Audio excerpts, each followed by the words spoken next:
Was muted. I was muted. Oh no. I was muted. I'm sorry about that. I just rushed on the air. So what happened is there was just a missile alert in Israel saying they detected missiles launched from Iran. And right before I got on the air, like as I was coming on the air, I tried to get on as fast as I could. But there were it looked like there were some interceptions in the skies of Tel Aviv, and I'm actually going to replay for that for you in a second. I'm getting the video right now, and I'm going to replay you from moments ago what just happened. If you give me a second here. So I have the video.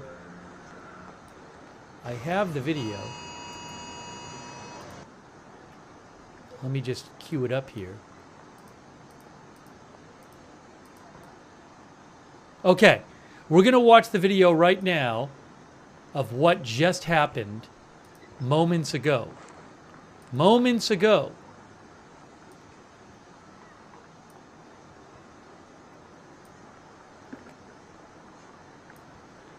And now I have to change this to moments ago. It didn't look like a huge barrage. Now, there could have been missiles in other places too, but this is moments ago.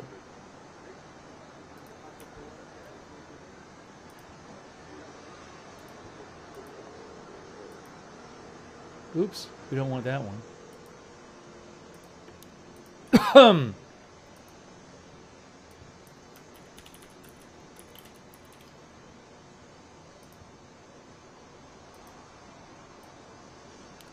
This is gonna, it's not, you don't need that.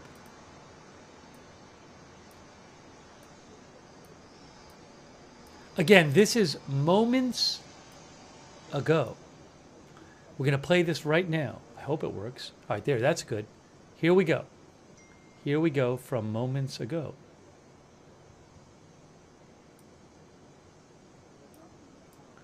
Make sure you can see this.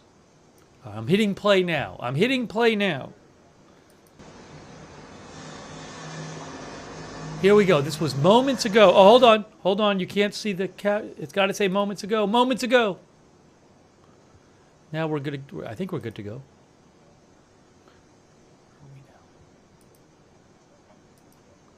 All right, moments ago. Watch this. This is Tel Aviv. Moments ago in Tel Aviv. You'll see. You start to see interceptors go up.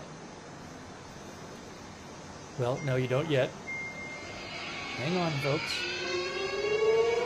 Sirens, moments ago in Tel Aviv.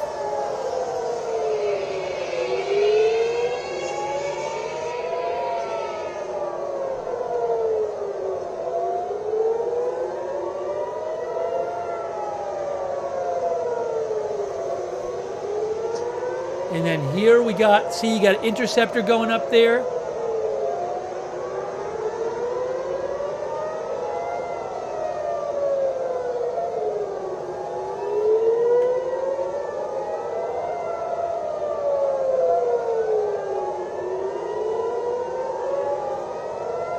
Keep watching.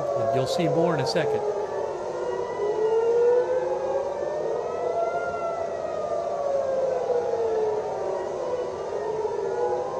Now those look like maybe missiles coming in.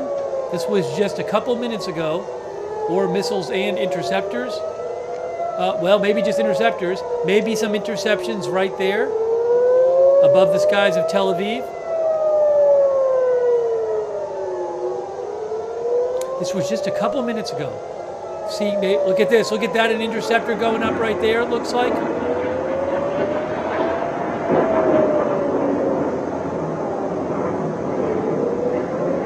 Looks like some more interceptors going up.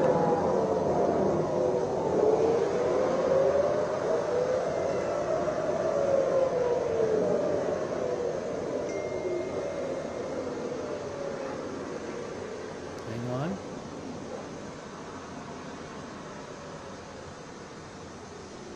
More, I don't know if that's debris falling there maybe, or those missiles. I don't know. Oh, it looks like interceptions maybe. On the right there, something's going down. I don't know if there were any hits in this last barrage, but that was about just a couple minutes ago. Oh, look, more lights up there. Watch this, watch this. Some more flashes in the sky. Look at this.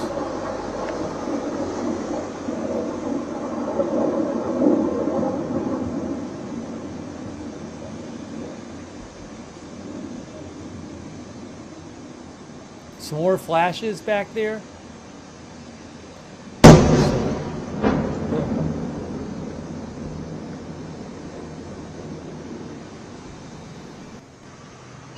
Okay, so that was the replay. That was the replay. Let me go back to the live shot now. Hold on. I got to go back to the live shot. Back to the live shot. That is the live shot right there. Now let me check and see if I can find some information about what happened. So we're no longer on moments ago. Now we're live in Tel Aviv. And I'll say moments ago, new wave of Iranian missiles in Israel. Okay, now I have another shot. I have oh, hold on. There's a Minnesota update too coming. Hold on. There's a Jerusalem shot I have for you. I'll get the Jerusalem shot up in a second. Is there a Minnesota thing happening? Oh no, there's a search for Minnesota shooting suspect. All right, that I don't need. It's not a presser. Keep an eye on that. Let me put the Jerusalem feed up for you, and let me check on what just happened. So there's Tel Aviv. You're looking at Tel Aviv. Now we have to put Jerusalem up. That's not Jerusalem. We want Jerusalem. That's Jerusalem.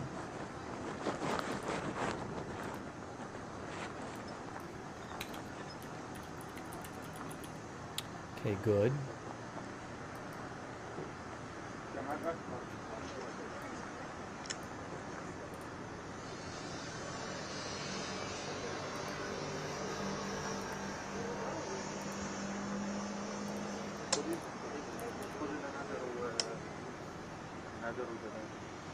We have a Bethlehem too, maybe.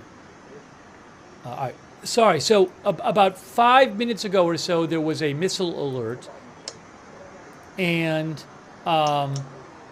we saw definitely what looked like some interceptions in the skies above Tel Aviv.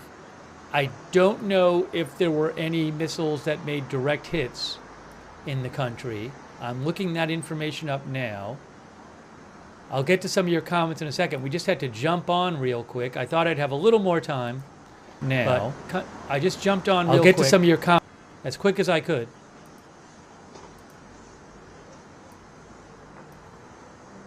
So bear with me for a second.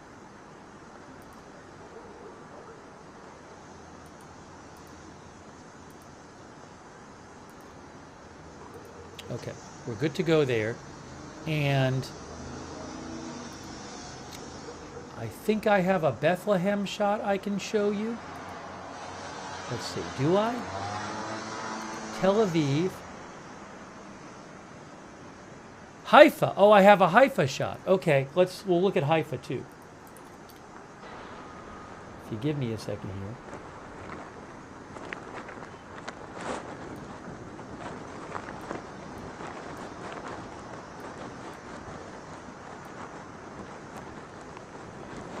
Let me pull up the Haifa shot for you.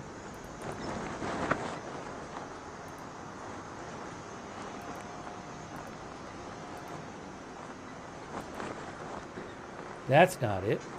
That's Jerusalem. That's Tel Aviv. That's Haifa.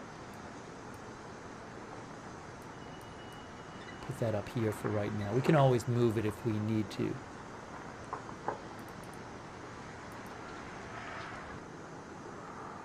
Uh-oh. I think we just lost the Haifa shot. I don't think it's going to be Haifa anymore. Well, I'm going to get rid of that one until I have something. Leave those two.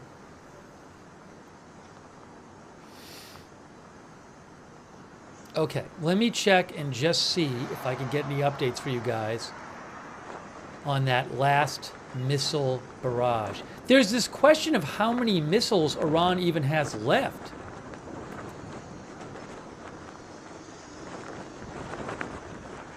Oh, I'm seeing reports of possible impacts.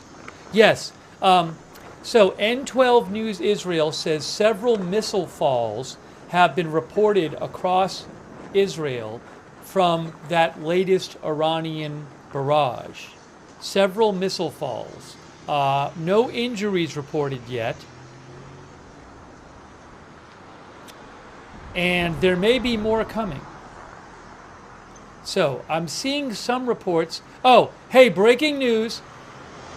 Hillel Bitin Rosen, an Israeli reporter, says preparing for some more incomings in the next 10 minutes.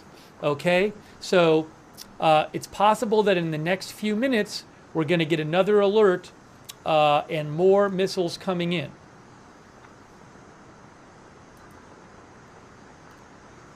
Give me a moment here.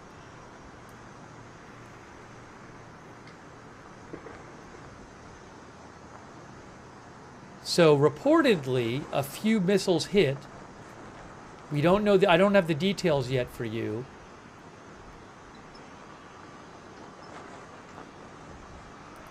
So we're waiting to get some more, trying to get some more details on what just happened, and we may be seeing more missiles in the next few minutes.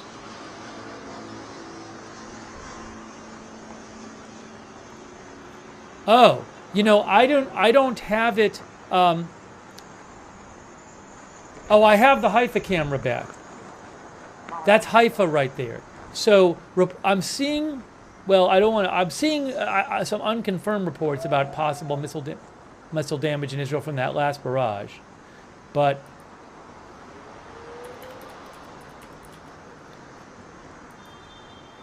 let me try to get some confirmed stuff. That's Haifa right there. Hang on a moment.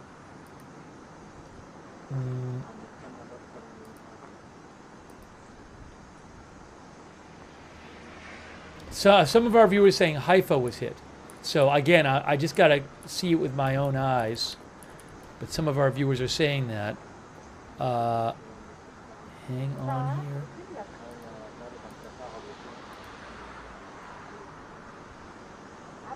I might be able to replay I don't know if it was on the Haifa cam. I might be able to replay the Haifa cam. When did that happen? About 10 minutes ago? We were on the air. We've been on the air about 15. Okay. All right. Hold on. Let me just pull it. I'm going to pull it up here. 15:10. How about 15 to 15:10? I'm going to try to get a clip for you guys. A replay of Haifa.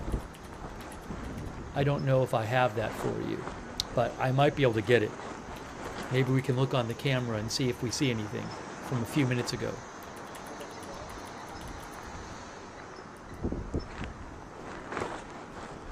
Oh, there's smoke right now. Hold on. People are like this. There's the camera right now. People are seeing smoke there. Hold on, hold on, hold on. You mean down here? Oh, you're seeing smoke right here on the Haifa cam. I see right here. Some people are saying this is from the a missile hit. Right?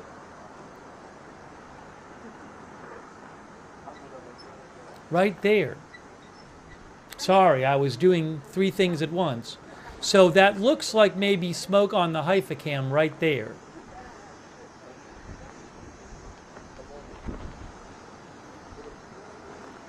What I'm trying to do is pull up a replay of that camera if I have it. I just came on the air right. I heard some sort of boom there, but I don't know what that was.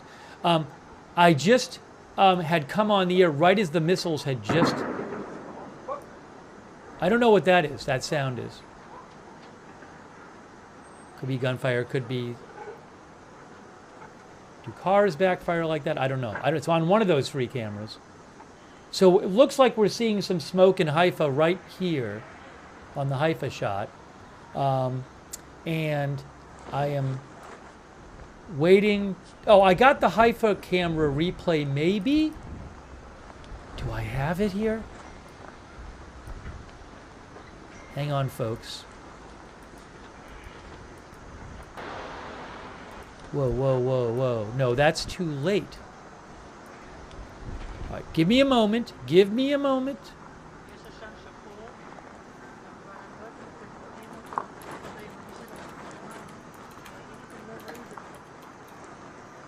Oh, Haifa cam out again.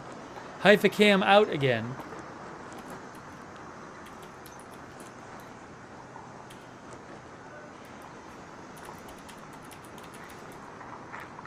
I'm getting the replay from the Haifa cam.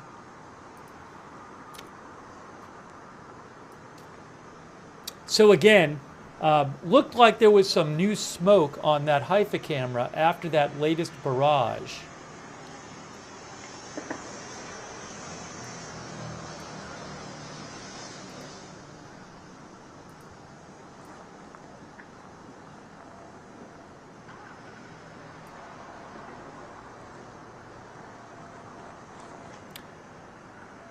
I'm seeing reports of maybe building damage in Israel. Hang on. Khan News says 2 buildings hit in Haifa, 4 slightly injured in Lashish area, if I'm pronouncing that right. But Khan News reports that 2 buildings were hit in Haifa. Oh, I think I have the replay. Do I have the replay? This is the weirdest thing.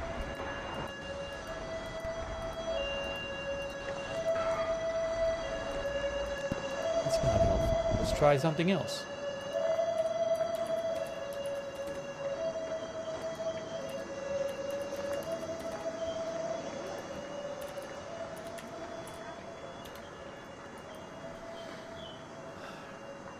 Hang on, guys. Doing my best to get that Haifa cam replay for you.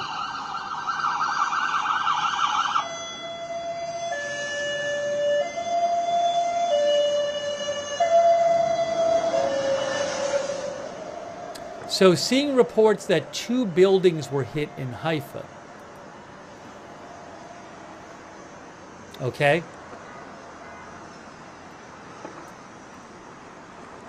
And I will get you more updates. And we don't have the Haifa cam right at the moment. But I'm trying to pull up the replay from it right now.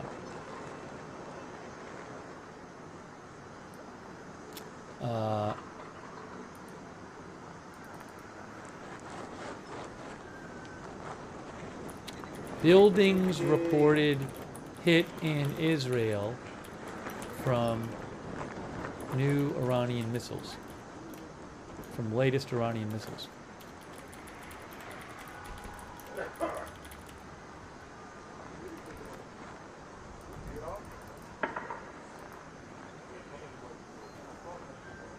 Okay, is this the replay?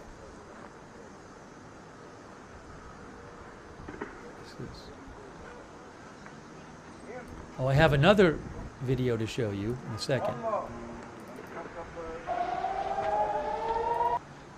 I got it. I think I got it. I think I got the Haifa replay. Okay, I have the Haifa replay, guys. I'm going to show you the replay from Haifa right now.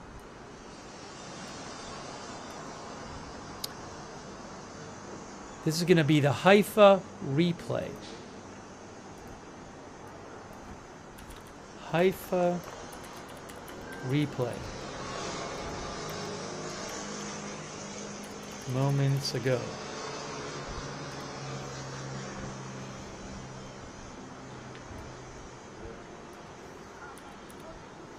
Haifa replay moments ago. Coming up right now. Get ready. Here we go. All right, you're looking at, this is the Haifa replay. I'm going to play it for you right now. Here we go. I have not even watched this yet.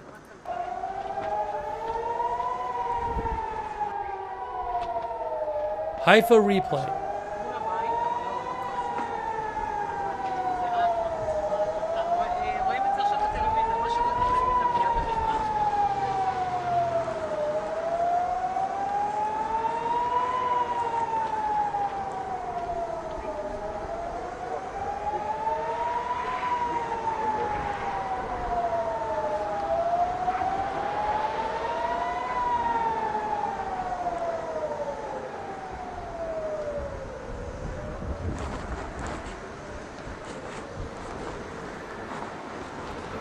Keep your eyes out. I think we're going to see smoke come up. You heard sirens on that replay, but there's an interceptor on the right. Look on the right. See on the right, the two interceptors go up on the right. We see that. Interceptor on the left. So, a boom. Again, this is a replay from moments ago, Haifa, Israel. Flash in the sky.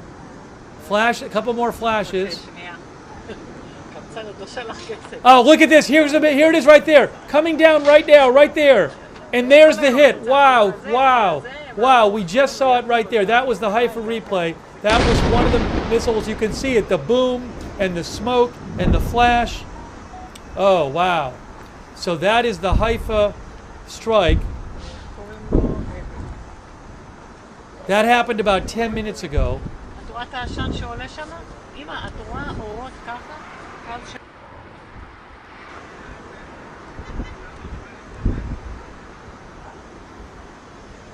All right, I'm going to replay that for you. Again, that happened about 10 minutes ago. So let me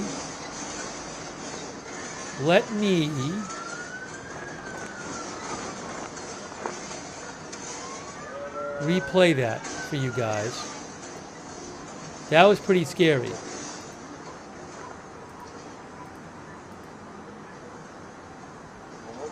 Here is the replay from Haifa.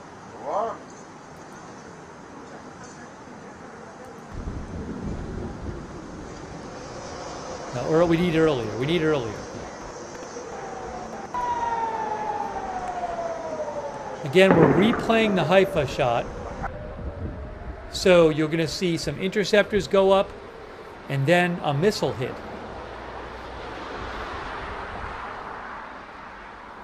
Again, this is just moments ago. So interceptor coming up on the right, interceptor coming up on the right there. Right? Then on the left, an interceptor comes up right there. And now watch coming down the middle.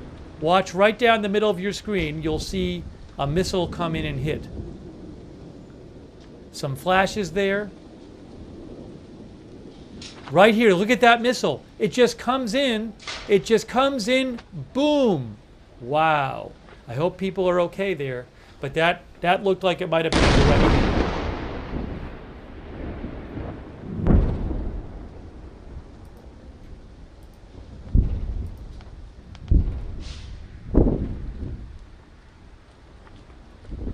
I'll just show that one more time, just that particular strike.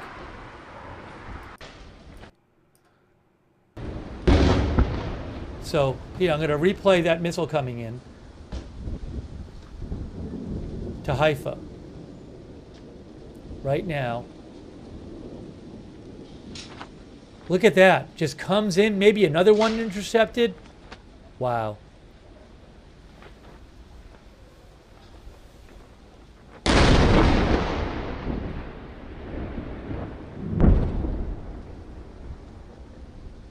All right, so we got to check and see if there's any updates. Now on the live shot, and you can see the smoke come up. Now let me go to the live shot now. Let's look at the live shot of Haifa. I'll put it on the screen for you. There is smoke there in Haifa.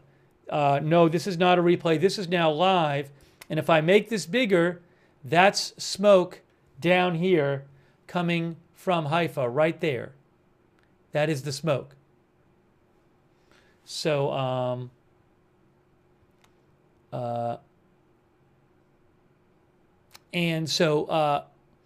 several buildings have been reported hit in Israel from the latest barrage. Let me get some updates for you guys.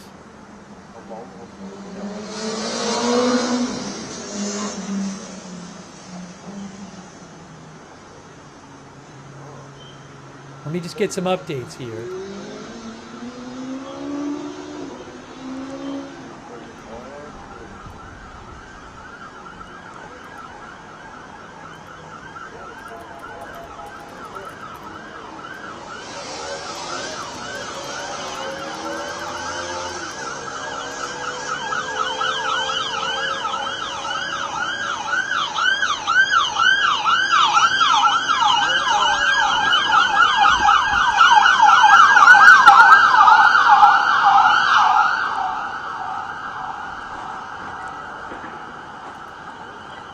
Going to post a video in the chat that OSINT Technical posted that reportedly is of some exo-atmospheric interceptions that happened. Okay, hey guys, update for you. Update for you. The Israeli Defense Force says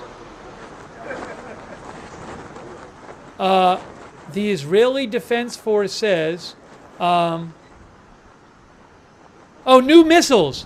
New missiles, I think. Hey, guys, I think I just saw... What is this? No, not new missiles. I'm very confused. I'm seeing two announcements. One says you're allowed to leave. One says you're allowed to leave your spaces.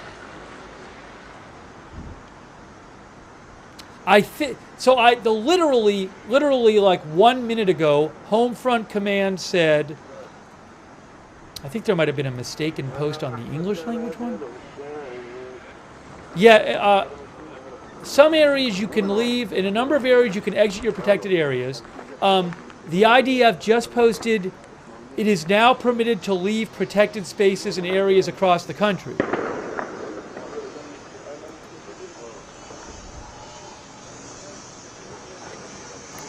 That's what I'm seeing. I'm seeing a couple of announcements from Israel. You can leave your protected spaces across the country. But I'll let you know if that changes. Yes, Homefront Command just posted it is possible to leave your protected area. See? Please note it is possible to exit the protected area. If alerts are received, our instructions must be followed. So people in Israel are being told now you can leave your protected area. Okay. What's going in Haifa? Is there still that smoke there? Are we still seeing the smoke in Haifa? Kind of less smoke now in Haifa, right here. But it looked like there was a direct hit there. And I'll replay that in a second for you.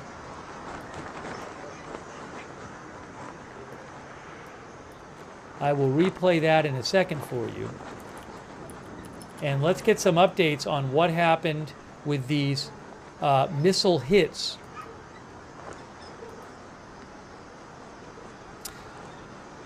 I have an update, I believe, from the Emergency Medical Service there.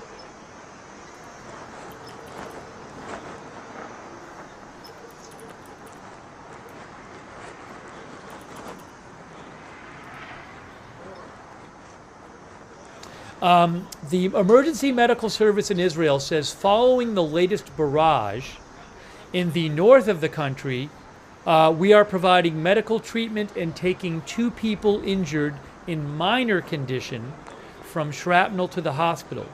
We are scanning the area for additional casualties. So 2 minor injuries reported from the latest barrage.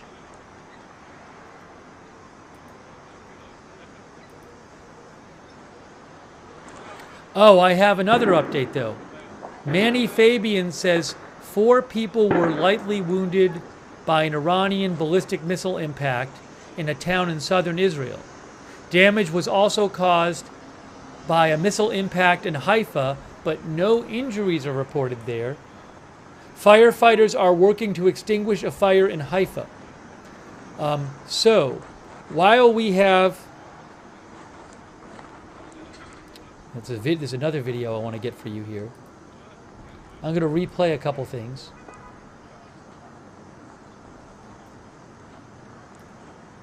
Going to replay a couple things for you.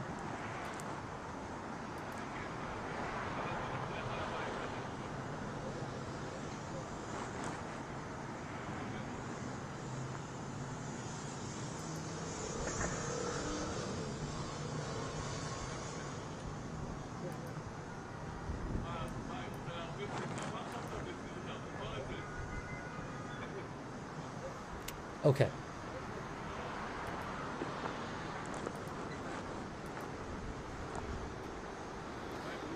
Why don't we look again?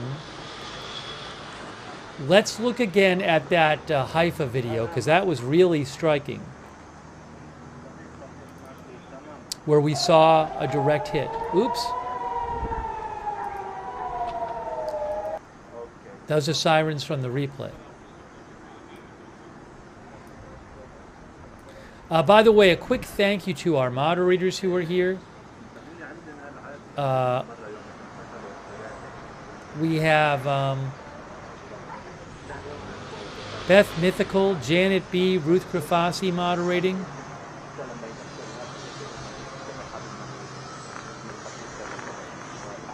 Thank you. Also,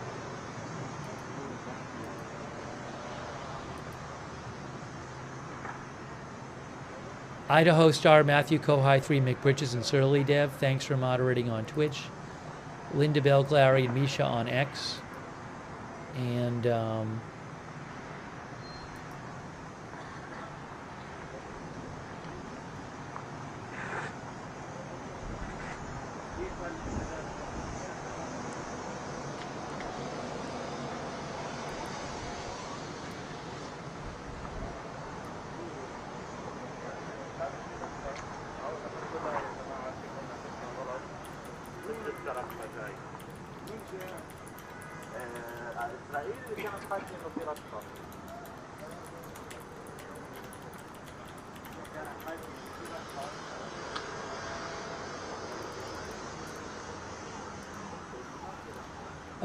on Facebook we have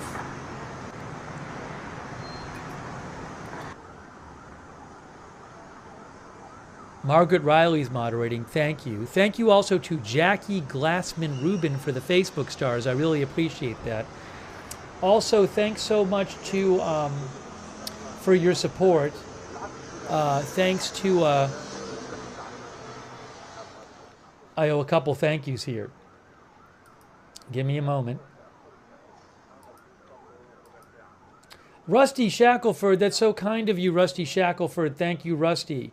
Also, thank you, Laura Malloy, Bad Banner, Calum B, Urban Interface Living, Joshua C, Low Key Valkyrie, Samuel Helser, Kate Rose Robert Desvillau, Susan Lost Souls Exploring, Pat W, Robert, PZ Papa Zulu, Lisa Sutz, Quasi Frodo, Il Libo Il Lee, Succuled, Jill Tedesco, Portec, The Cool Tube 2020, Kira Devers, Bonnie Bailey, Jonas Malferrari, Christy M, Max Payne, Dina Scott, Rule, Portec, Martin Gingrich, Eric Bowman, Genitols,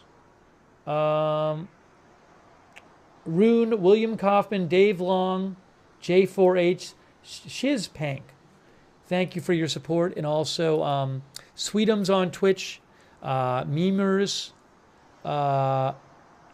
and Subwig, Millward White, and Dark Crypto. So let's look now at the replay from about, 15 minutes ago when these new missiles came in, and it certainly looked like we saw a direct hit in Haifa. So here is the Haifa replay, and you'll hear sirens first, and then we'll go from there. All right, so this is a replay from Haifa coming up now. This is a replay. Replay, everyone. Replay, everyone.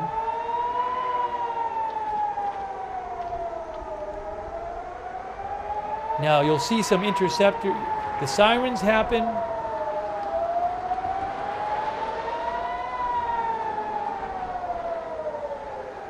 Then you'll see some interceptors come in.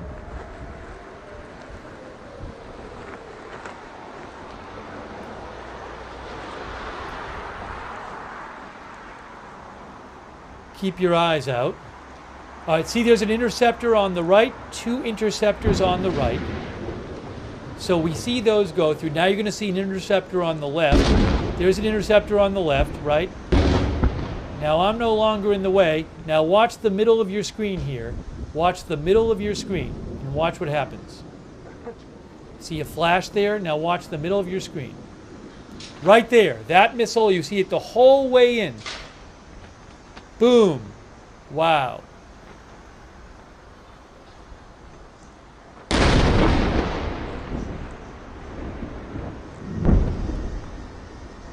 Now, no injuries. Oh, no. What did Manny Fabian, I think, said there were like 4 injuries reported from that? I'll have to look that up. What did Manny say? Manny with Times of Israel, Fabian, said 4 people. Oh, no. Damage by that strike in Haifa, by a strike in Haifa, but no injuries. I assume that's the one. So, I have not heard of injuries in Haifa yet. I've heard that there's damage, and I'm going to show you that. I'm going to show you that missile coming in again. It's really amazing, that video there. Right here. Here it is right here. Look at the middle of your screen. Middle of your screen here. You really see it the whole way there. Wow.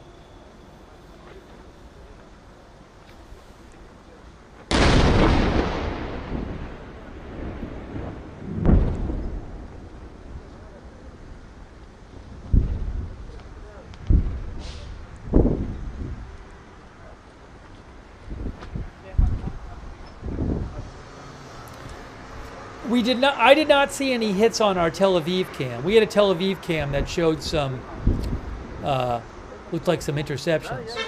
All right, so that's what happened in Haifa about 15, 20 minutes ago. Now we'll go back to the live shot from everywhere. These are all live shots. On the Haifa camera, I believe they might have put out the fire because I am not seeing that fire anymore on the Haifa camera. So I think they might have put that out. We'll keep going. As I mentioned, there is this question of how many missiles Iran has left. I saw an expert today. Hold on a second here. Fabian Hoffman, who is with... he's a research fellow. He specializes in defense policy, missile technology, and nuclear strategy. He was reposted by somebody who I follow, who I think is very smart. And Fabian had said something about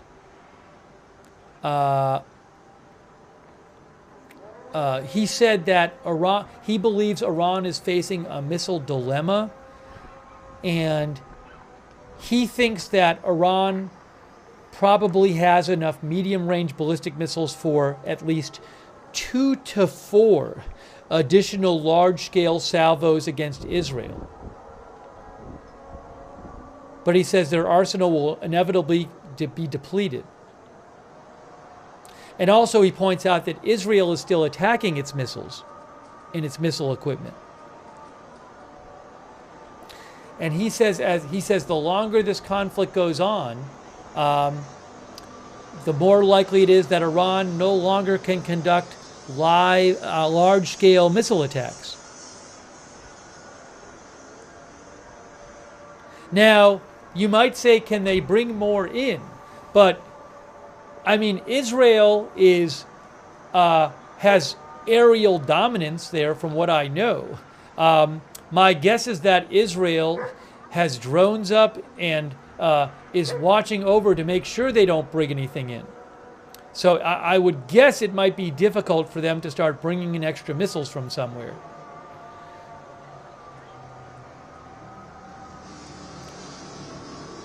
One of our viewers, Riptid, thinks launchers might be a problem for them. Yeah, maybe so. Maybe, you know, Israel has said they've been destroying launchers too. So, you know. Now, I will say this, however. I will say this. I don't think that these Iranian missile strikes are a huge deterrent to Israel. In the big scheme of things, you know, certainly it's bad for Israel to have these Iranian missile strikes coming in, but even the large missile strikes of Iran that they've done, they did one last April, they did one last October, they did some a couple days ago, even those have not caused damage on a scale, I believe, that would change Israel's calculus about what to do. So, you know, sometimes the building gets hit and sometimes people do get killed. And that's unfortunate. It's unfortunate on both sides when that happens.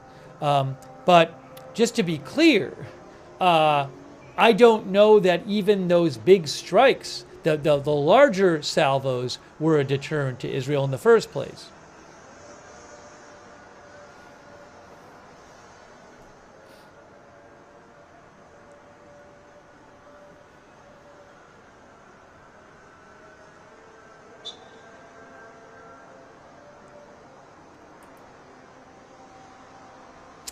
The Institute for the Study of War had an article recently about Iran and Israel I wanted to check out.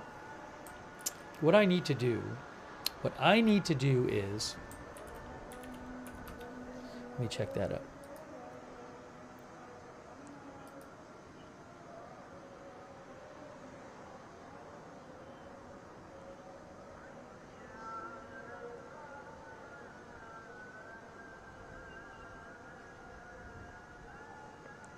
Okay, this is an interesting point from the Institute for the Study of War. That's understandingwar.org. It's a good website. I'll post a link to the article in the chat. They're a research organization. They do military analysis. They said yesterday, Iran may respond to the Israeli escalation by threatening international maritime security. A former Iranian Revolutionary Guard officer and current Parliamentary Security Committee member said yesterday that Iran is reviewing whether to close the Strait of Hormuz.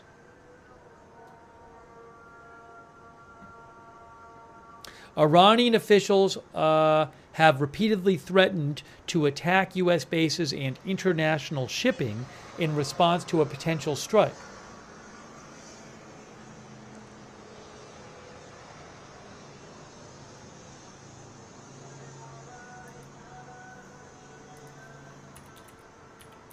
I should show you something about the Strait of Hormuz.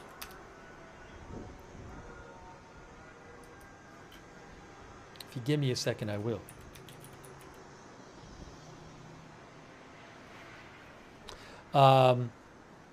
In a recent article from AP about oil prices going up, they said analysts pointed to the potential for disruptions in the Strait of Hormuz, a relatively narrow waterway off of Iran's coast. Much of the world's oil that's been pulled from the ground passes through the Strait of Hormuz on ships. I'll show you where that is.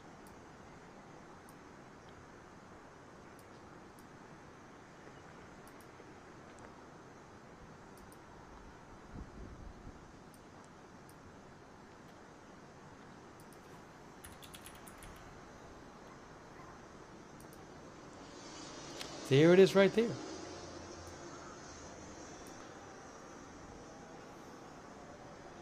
Pulling up a map for you from Google Maps.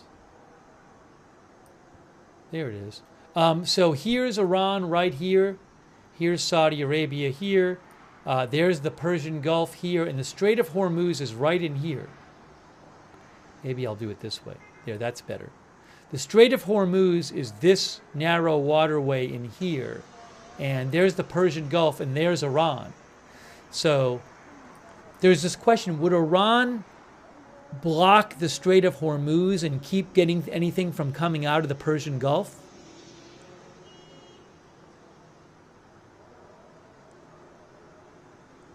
That's the Strait of Hormuz in here.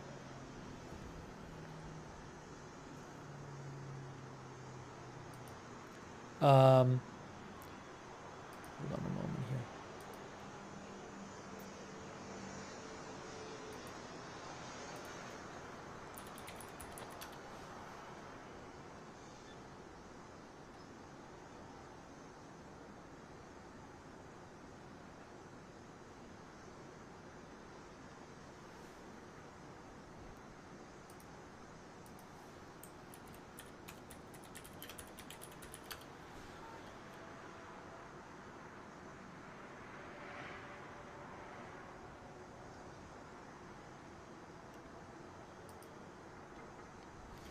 Wikipedia says that a third of the world's liquefied natural gas and almost 25% of total global oil consumption passes through the Strait of Hormuz, making it a highly important strategic location for international trade.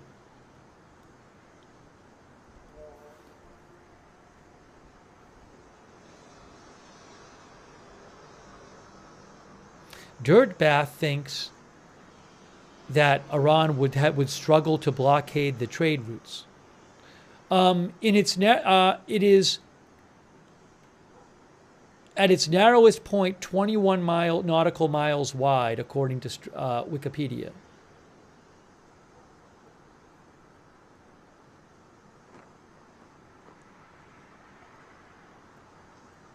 By the way, thank you so much to El Vasco gave 50 people memberships. Wow, in the chat, that's so nice of you, El Vasco. Make sure you thank El Vasco or someone else if they give you a gift membership or a gift subscription. Thank you, El Vasco. That's very kind of you. Happy Father's Day to any fathers out there, by the way.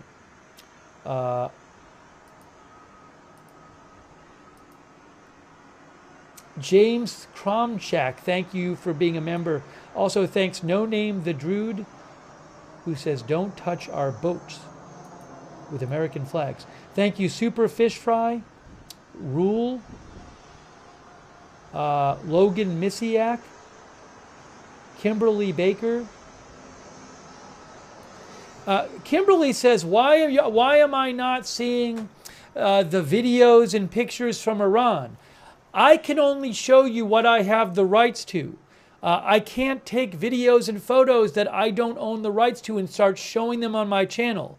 So I do know that there are periodically pictures and videos on social media, some of them in Iranian state media, of damage and activities in Iran. What I've been doing is posting them on my X account, and you can go to my X account and see them there. At Lookner on X.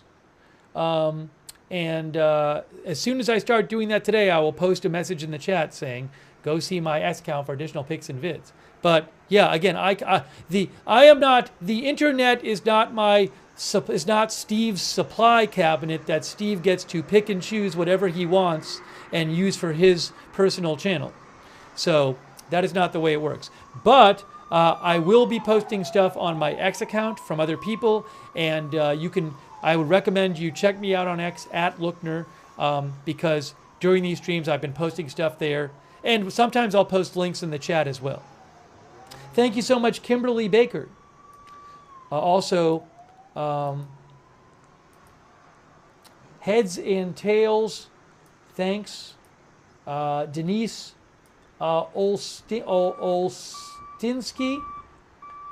Patriot Warrior, Princess Teapot, thank you.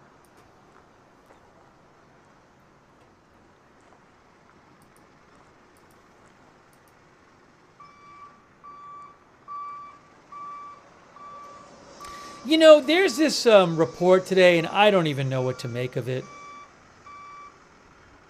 Oh, hold on. Oh, sorry. That's from before.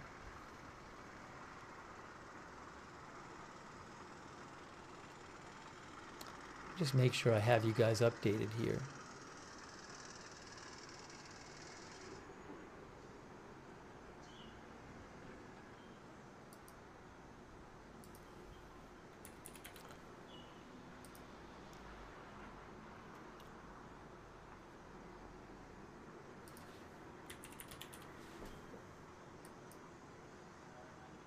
Oh, Israel just posted a video, guys, of attacking surface-to-surface missile production sites, radar sites, and surface-to-air missile launchers.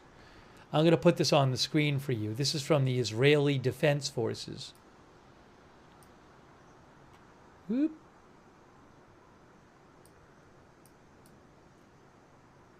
It's from the IDF. So what are we looking at here? I don't even know what we're looking at. Something getting destroyed.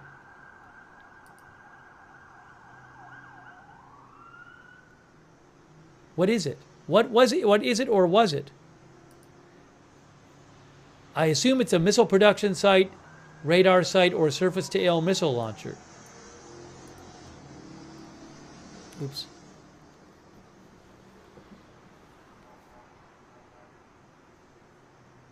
A radar, someone said. A launcher, someone said. Missiles. We got all the guesses in the chat. I don't know. Is that a missile launcher? I'm not sure. Anyways.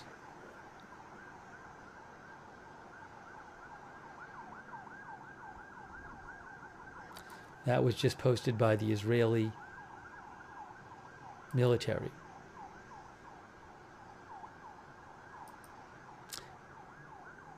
Manny Fabian thought it was missile launchers. He knows his stuff.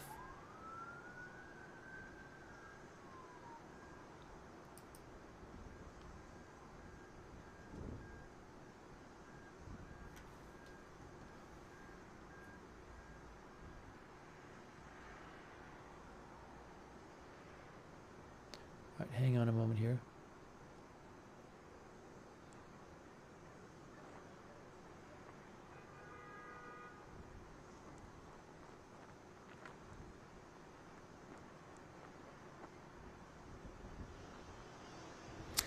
Manny Fabian, Manny Fabian reports 4 people were injured in the impact in Haifa, including a 72-year-old woman in moderate condition.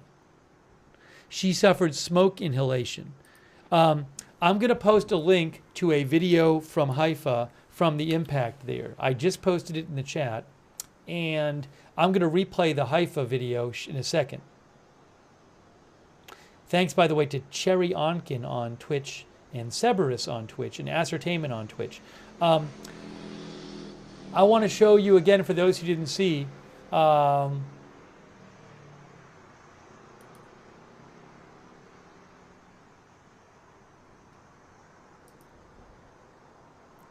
me just do this here.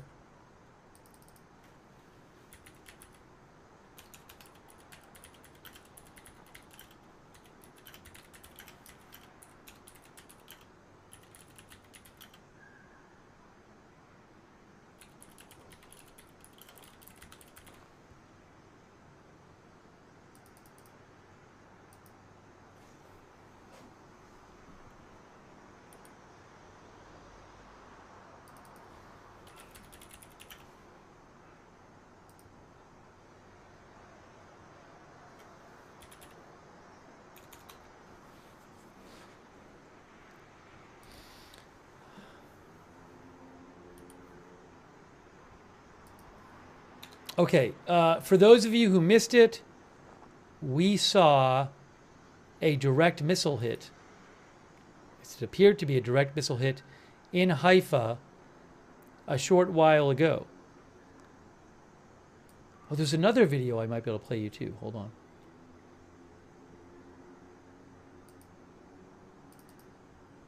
I haven't even looked at this one yet. Where's this one?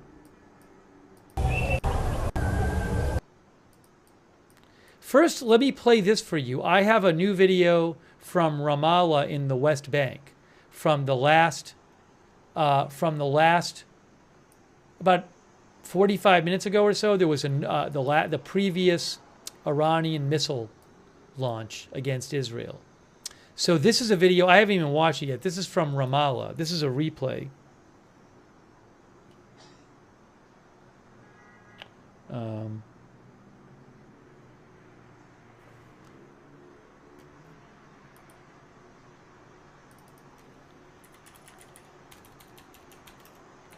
Ramallah replay moments ago.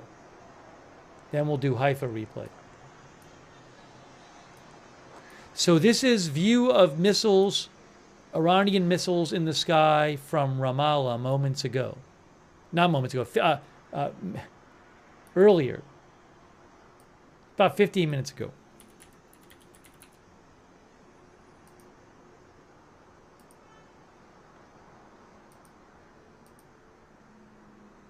If it plays, it'll play in a second.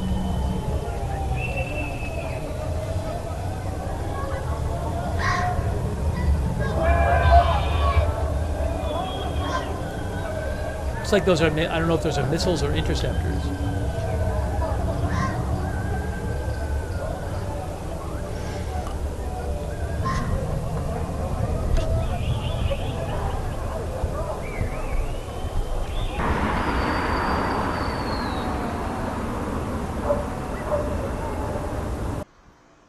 That was just, all right, so that was that clip. Kind of a short clip there from Ramallah. Now let's do the Haifa replay from earlier, where you see the missile hit. Here is the Haifa replay.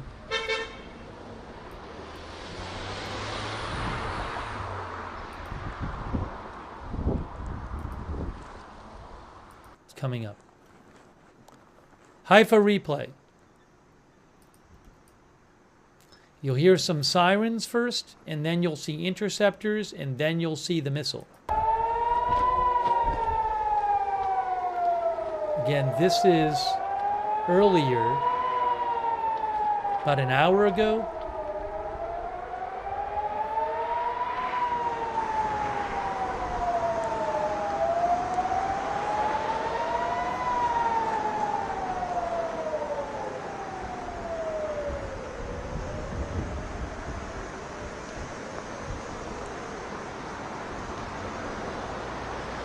Give it a second here.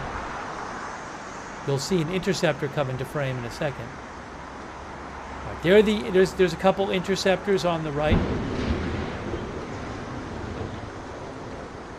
Interceptor on the left. Now watch the middle of your screen here.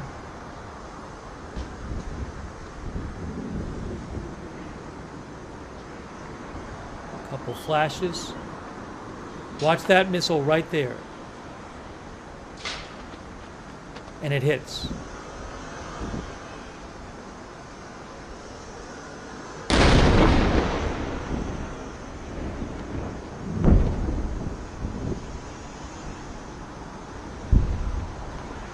And the smoke rises.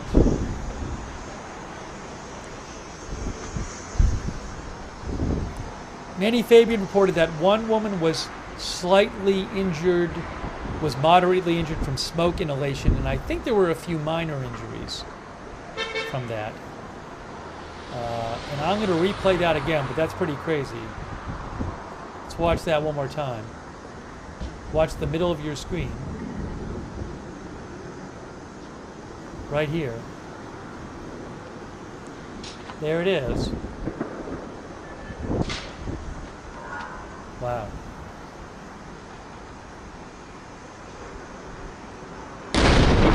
Wow.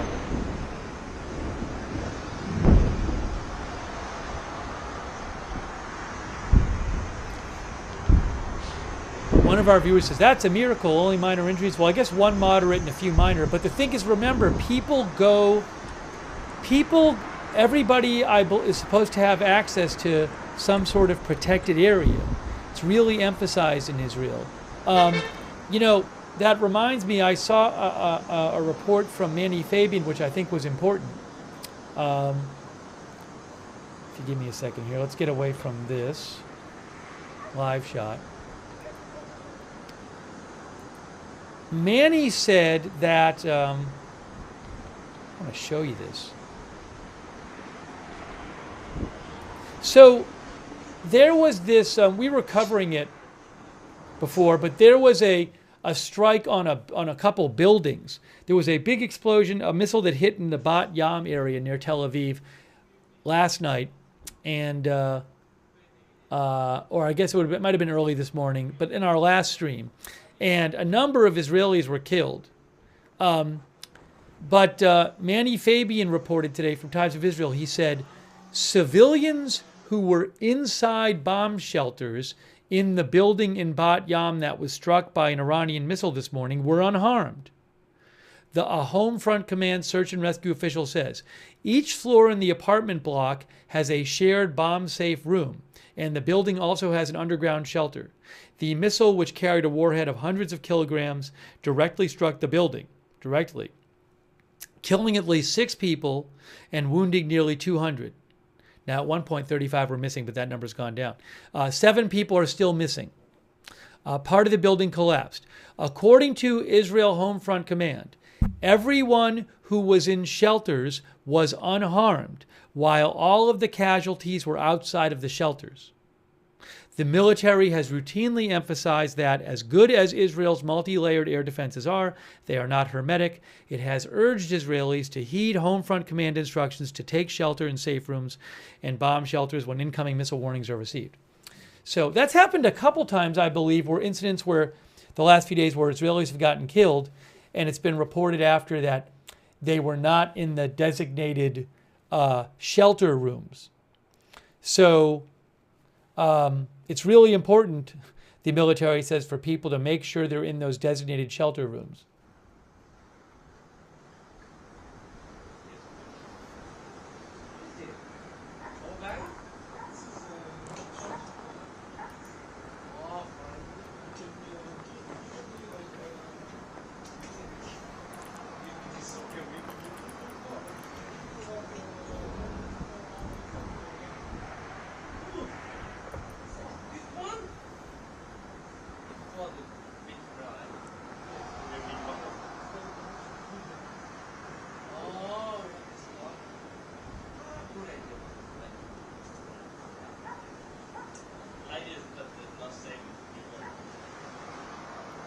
Oh, I just saw an interesting report.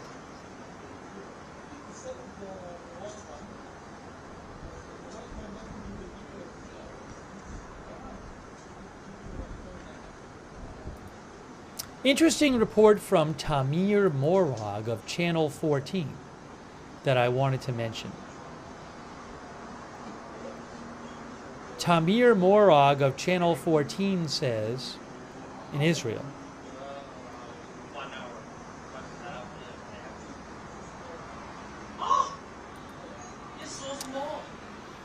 Tamir Morag says, Channel 14 reports a significant escalation.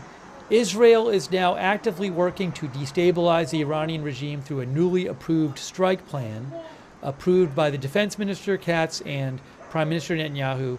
As part of the operation, regime targets in Tehran will now be attacked, accompanied by mass evacuation of civilians from those areas as a means of applying pressure on the regime in response to their attacks on the Israeli home front. The plan is designed to trigger a mass exodus of civilians from Tehran and serves as a powerful lever of pressure on the regime in a way that could destabilize it.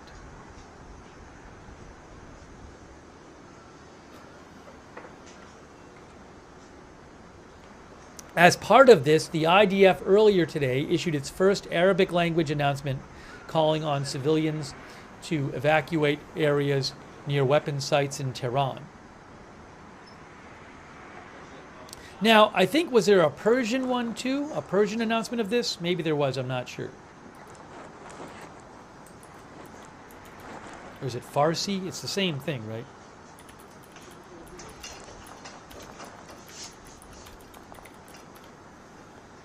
Persian Farsi is the official language of Iran.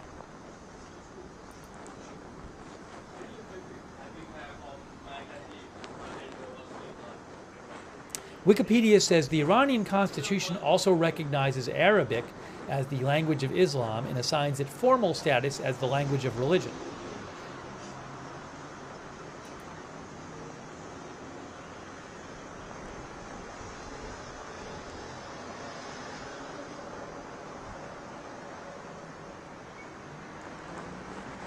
Marcus Aurelius says so they are going to be attacking civilians Gaza style.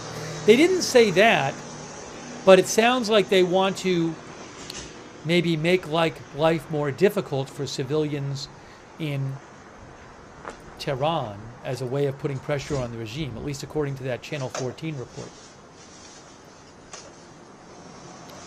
What about the Haifa cam? What am I looking at on the Haifa cam? Why are people screaming Haifa cam? That's the Haifa cam. What's the screaming about in the chat? A blinking light in the sky? What, a plane?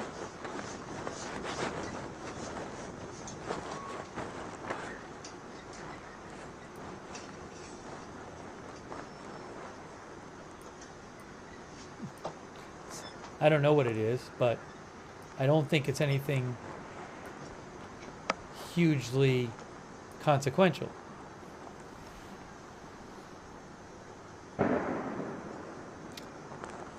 Once in a while you hear a boom like that. That could just be, I don't know, like a car backfiring or something.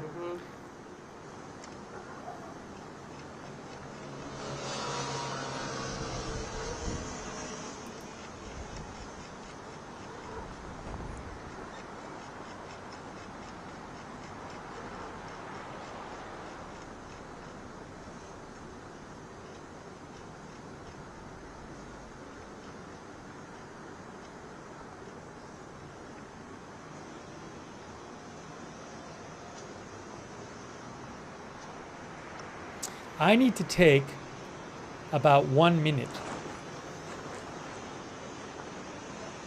I need to take about 1 minute here, which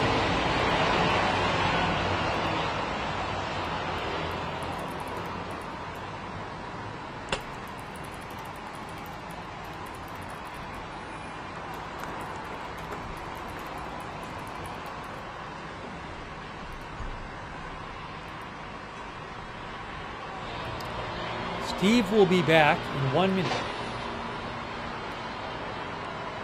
Give me 1 minute, I'm coming right back.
All right, we are back, bringing you live coverage. 9:57 p.m. Israel time. A couple of thank yous here. Thank you to our moderators. We have Beth Mythical, Janet B. Moderating right now. Thank you. And Linda Belk, Larry, and Misha on X. On Twitch. Idaho Star, Matthew Kohai 3, McBridges, and Surly Dev, thank you. Kayla Ribati modding, thanks Kay. Paul Anderson, thank you.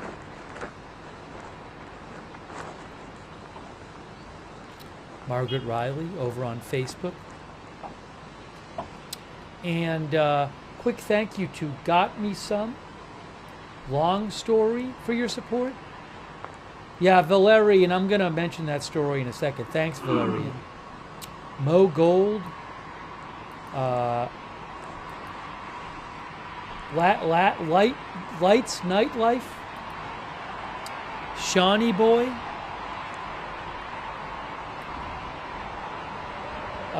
Linz Lazuli. Donna Lauer for the memberships. Miss Curvy. No Name the Druid. Aaron Easton. Thank you, Aaron. Dagukan from Turkey. James Kromchak, who says, I'm so sick of the fighting, it hurts my heart. I just want all these wars to stop. Thank you, James. Gayla Standiford, Captain Jerry Donnelly. Carrie said, he says he's a ship captain, and Jerry says, and he's been through the Strait of Hormuz many times. Thank you, Marina Girl. The Buzz CJC. Marcel Kern, who gave 20 people membership. So nice of you, Marcel. Make sure you thank somebody if they give you a membership or a subscription. Thanks, The Buzz CJC, who thinks trade routes should be off the table if Iran is smart.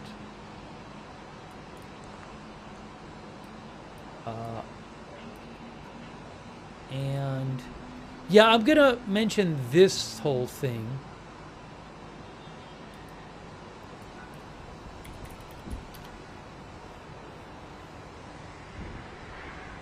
So, I just don't know. When I see reports like this, I'm like, I don't know if it's true. Reuters has a story, Trump vetoed Israeli plan to kill Iran's supreme leader, U.S. officials say. Now, I don't doubt that some U.S. officials are claiming this. They're not making up that U.S. officials said that. I just don't know if it's true. Also, I don't know that Israel would seek approval if they really wanted to do it. So Reuters says President Trump vetoed an Israeli plan in recent days to kill Iran's supreme leader, Ayatollah Khamenei, 2 U.S. officials told Reuters on Sunday. One of the sources, a senior U.S. administration official said, have the Iranians killed an American yet? No. Until they do, we're not even talking about going after the political leadership, said one of the sources. The official, speaking on condition of anonymity, said top U.S. officials have been in constant communication with Israeli officials in the days since Israel launched a massive attack on Iran in a bid to halt its nuclear program. The officials said the Israelis reported they had an opportunity to kill the top Iranian leader, but Trump waved them off the plan. The officials would not say whether Trump himself delivered the message, but Trump has been in frequent communications with Israeli Prime Minister Netanyahu. When asked about the Reuters report, Netanyahu today said there's so many false reports of conversations that never happened, and I'm not going to get into that. But I can tell you, I think we do what we need to do. We'll do what we need to do. And I think the United States knows what is good for the United States, he said. Trump has been holding out for hope of a resumption of U.S.-Iranian negotiations over Tehran's nuclear program. Talks that had been scheduled for today were canceled as a result of the strikes. Trump told Reuters on Friday, quote, "We knew everything about the Israeli strikes." I thought there was a good piece of analysis on this from Greg Carlstrom of The Economist. And Greg posted about this and said, as always with these kinds of stories, the big question is who leaked it and why? Who leaked the story? He said, is it critics of the war trying to demonstrate that Netanyahu is reckless by putting out there that he wants to kill Khamenei? Or is it supporters of the war who are trying to make Trump look weak, indecisive, and goad him into changing his mind? So I agree with him that with these kind of stories, somebody is putting it out there for some reason. But I don't know why.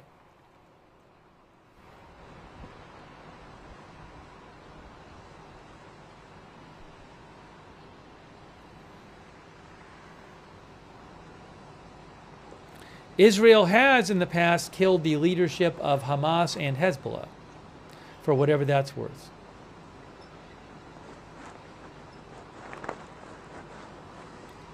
Oh, by the way, hold on a second here.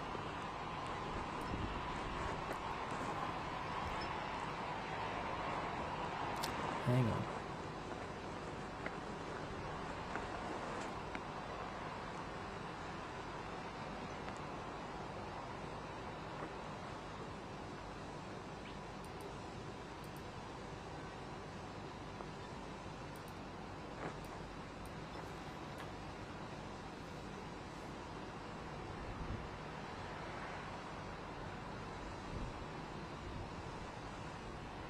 You know, something to keep in mind, which I think is useful keeping in mind about this conflict, is Israel is a ways away from Iran. So with Israeli air operations, they got to go back and forth. They could, if Iran were right next to Israel, they could conduct a lot more airstrikes in less time. There would, of course, be other ramifications of that, but it's hundreds of miles away. So if you just look at this map here, for example, you see here's Iran and here's Israel. So even if they're attacking in the western part of Iran, the closer part to them, you're talking about, I mean, that's 650 miles.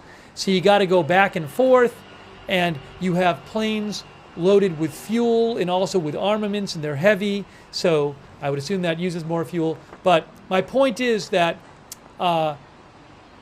it takes time to get to carry out these attacks, and you know, it's not like it's right next door. So you might say, why aren't they attacking more? Now, there might be other reasons, but one reason might be is that they have to fly back and forth.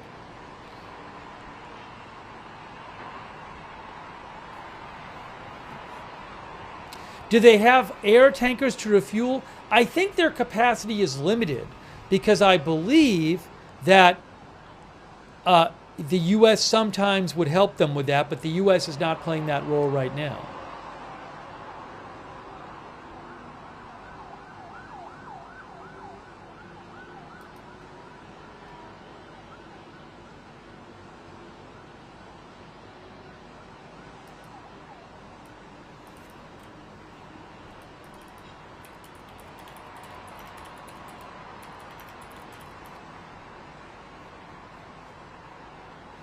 Cannabis said he saw a UK retanker on flight radar in Iraq 20 minutes ago.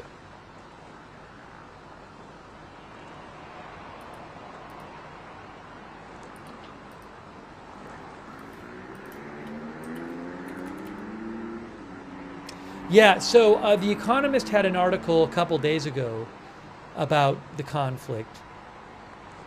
Israel launches waves of devastating strikes on Iran. And they talked about the refueling. They said Israel's Air Force has around 300 manned fighter jets and long-range attack drones, but only a limited number can attack simultaneously, as it has only a small number of the refueling tankers needed to enable heavily laden aircraft to reach targets over 1,000 miles from Israeli bases. Each wave of strikes consists of a few dozen aircraft.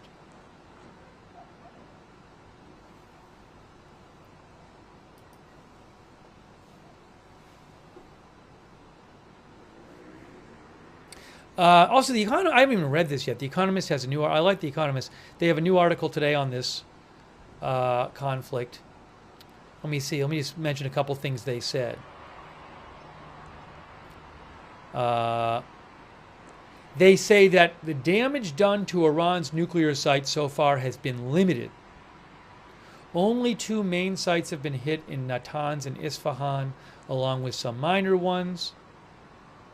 Israeli analysts assess the IDF has hit at most a third of the nuclear program, which would set it back by months, not years. Also, The Economist says Israel has yet to attack underground nuclear facilities, the underground ones, including the large uranium enrichment plant in Fordow. There have been Israeli strikes above ground at Fordow. So that's something to watch out for. They say Israel may lack sufficiently powerful bunker buster bombs to totally destroy the underground enrichment plants. That would be a reason for Israel to want the U.S. to participate, but the U.S. is not participating to that degree in this offensive.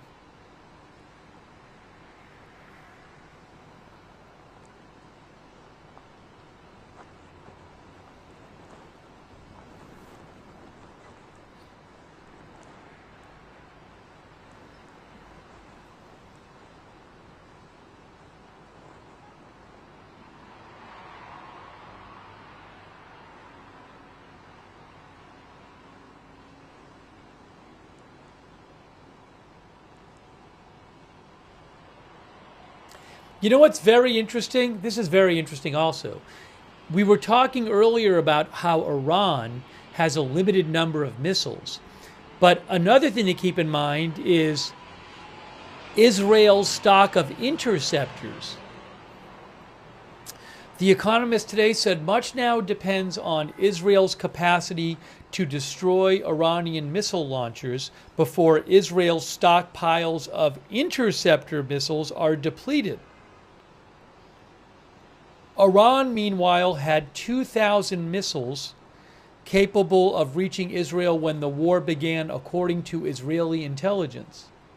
Many have now been either fired or destroyed.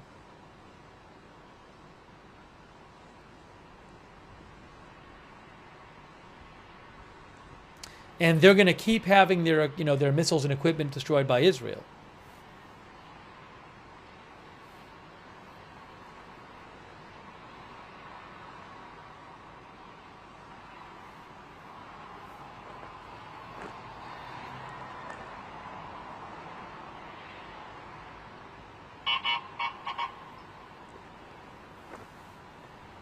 This is interesting. In the Economist article, one analyst, the former chief of Israel's military intelligence, says, Iran can't beat Israel, but Israel probably doesn't have the capabilities to entirely destroy its military program, its nuclear program either.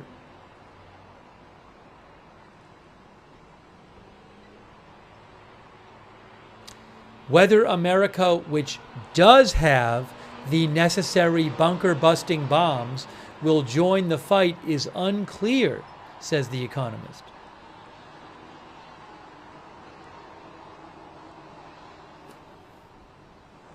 Interesting.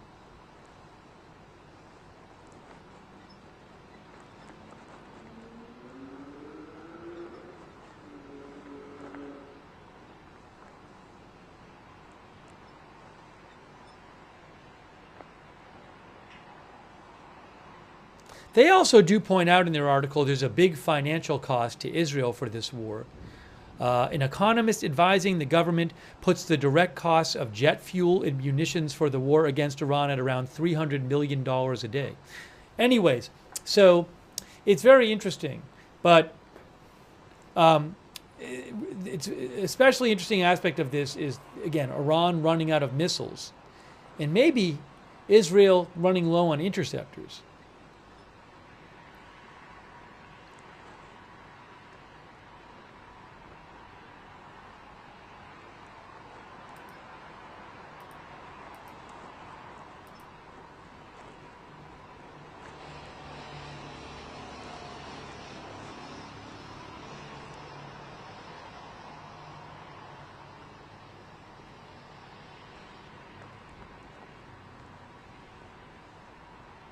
There was a 6.1 earthquake, I guess, in Lima. I'm seeing that. Lima's a great place. I was in Lima in April.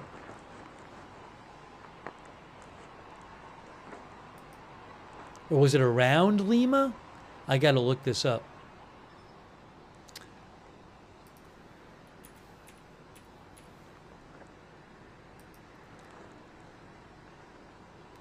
5.6 according to USGS. A 5.6 just off the coast of Lima, they said.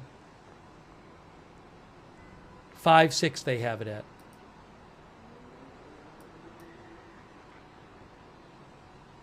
Well, not just, maybe like 20 miles off the coast or something.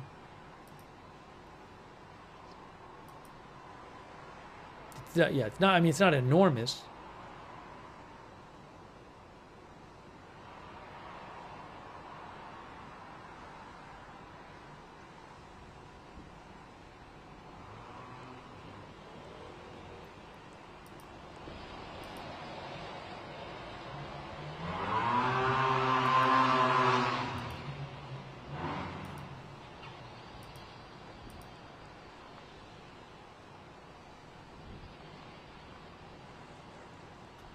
Black Irish, our viewer, thinks that the report where some U.S. officials told Reuters that Trump vetoed a plan for Israel to kill Khamenei.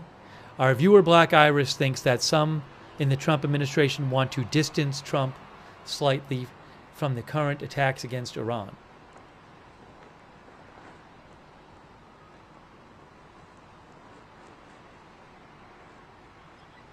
And he thinks that if Iran did kill him, it would be a way of saying that Trump was not involved.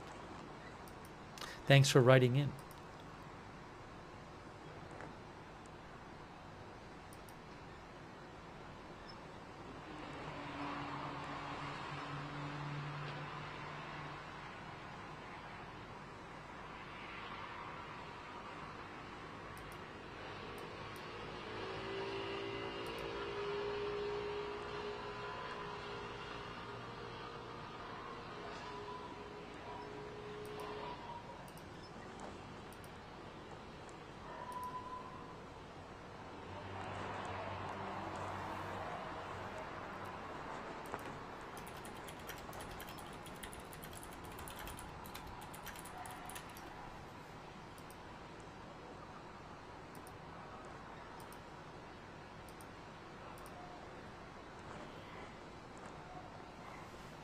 I'm just checking. Some people send me messages, so I'm checking them.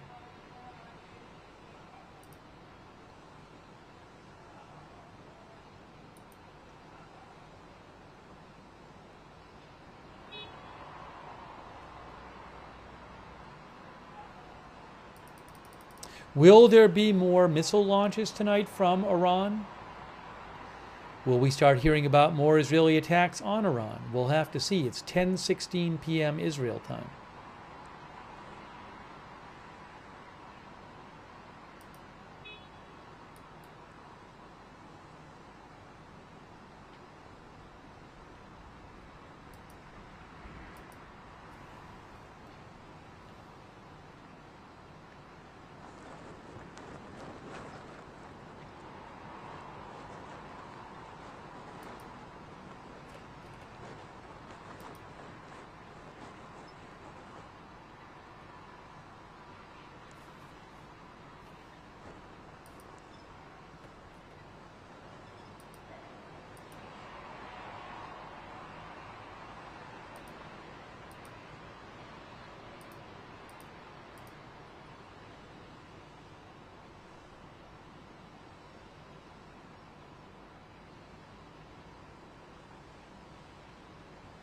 I'm seeing an interesting report.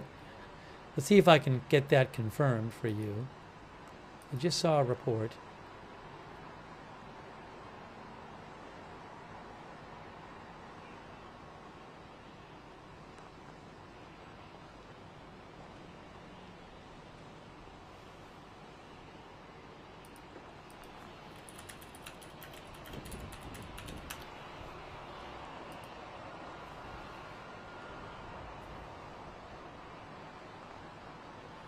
But I would like to confirm the report from the original source. If I can't, I'm not going to discuss it.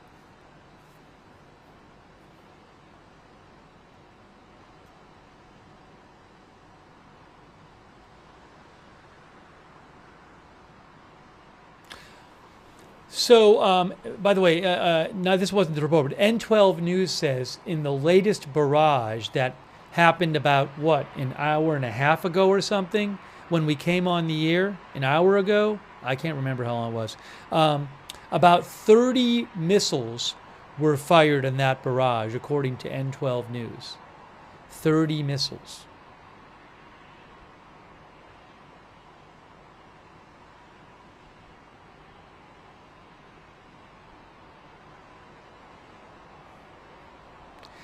I mean, sometimes they launch hundreds of missiles. I don't know how many missiles they have left. Gary Baines thinks there will be another wave later.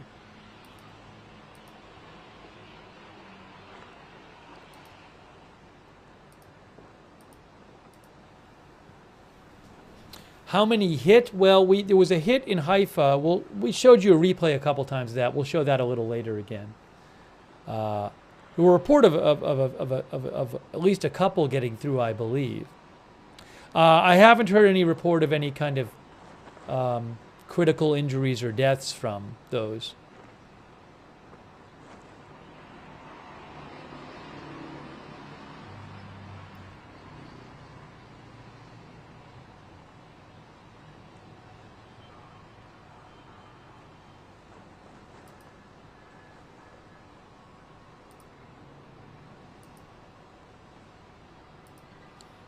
At the moment, I'm not hearing about, sometimes we hear reports like, oh, there's a big attack in Iran right now, here, here, or here, and I'm not really hearing that at the moment.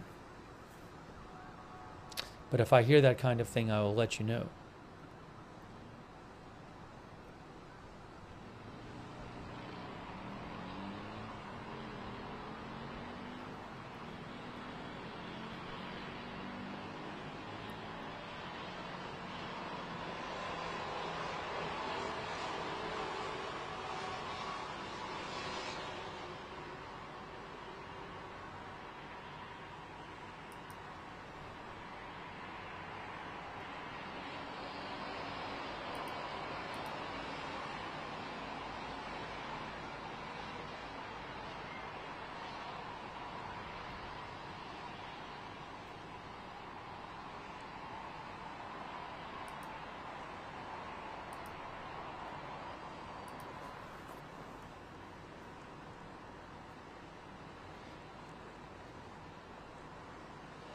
By the way, in case you didn't see this, yesterday we were covering this guy in Minnesota. This guy in Minnesota went to the houses of a couple Minnesota lawmakers and shot them. And he dressed like a police officer and had a replica police vehicle. So the manhunt is still going. And the police have found his vehicle, not his police replica, but another vehicle the man owned, in a different part of Minnesota. AP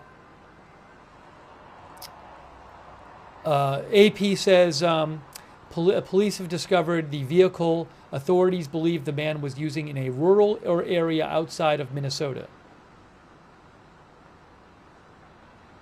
The suspect's name is Vance Bolter. Law enforcement officers were searching the area, including nearby homes.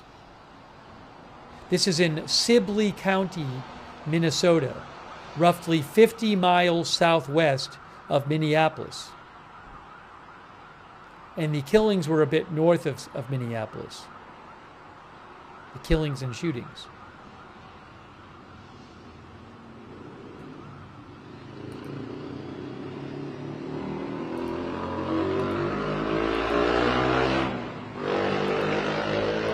And by the way, look at this. This is crazy here. This is a picture here, right here. Bullet holes mark the front door of the house of Minnesota State Senator John Hoffman and his wife, who were shot and injured earlier in the day. Did he shoot through the door?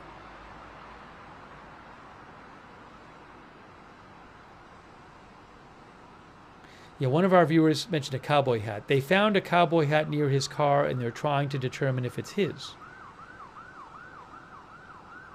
The story said. Yeah, that's the first time I'd seen that photo, so I don't know what that means. No, that's from the first house he went to. That's not where the shootout was. The shootout with police was at the other house. The shootout with police was not at that house.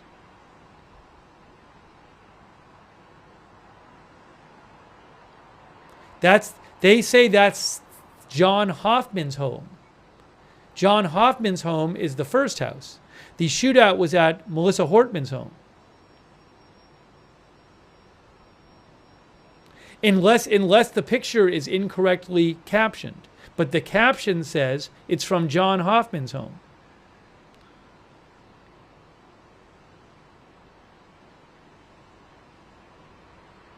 So, again, maybe the caption's wrong. I haven't seen an update about Senator Hoffman and his wife. They're still alive. I hope they're recovering.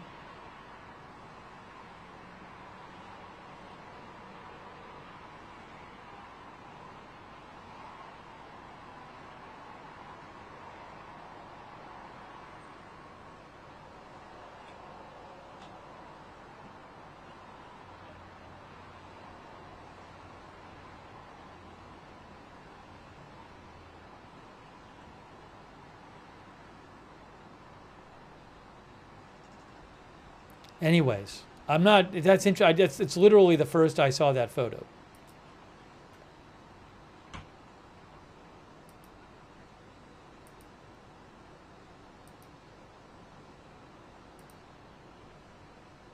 Yes, guys, I have it confirmed. That's from Reuters has the similar picture.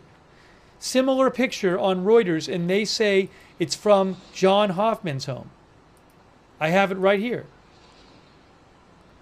It says, bullets marked the front door of Minnesota State Senator John Hoffman. Look, it's a Reuters picture from their article. Right there. You can see the bullet holes are right there. That is from this article right here. Police hunt for gunman who shot Minnesota lawmakers while posing as officer.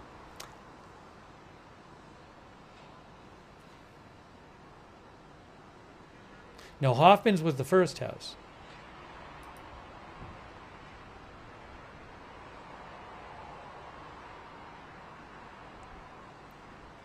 Anyways, we'll keep an eye out for more updates on that.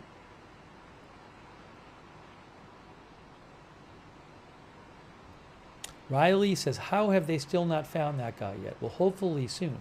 Hey, a quick thank you to Ronald Will for your support. I really appreciate it. Free Mind, Emo for the memberships. Thanks, Emo. Exceedy, thank you.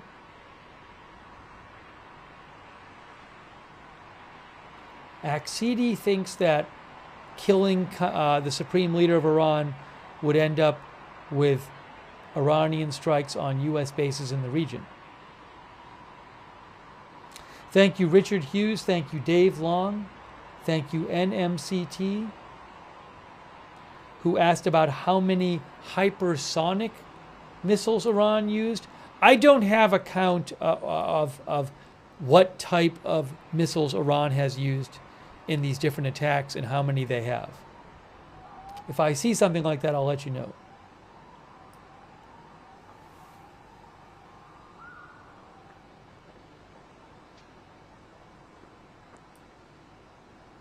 Thank you, CMM and No Name the Druid, and Matthew Jaffe, and Memnon. Memnon thinks China will not want to lose their investment in Iran. Thank you, Martin Gingrich. Martin says, I thought USA makes interceptors for them. So I don't know how many. That's an interesting question. Is what kind of resupply for interceptors capability is there for US? I mean, I assume you can't make these things overnight. So I don't know how much quick resupply capacity there is. It's a good question. Thank you, Mr. Norm,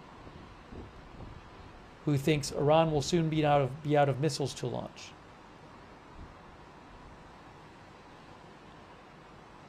Mr. Norm thinks that Israel will send in special forces to take out the underground places. I don't know if they can do that. It's an interesting question. I haven't really seen it discussed.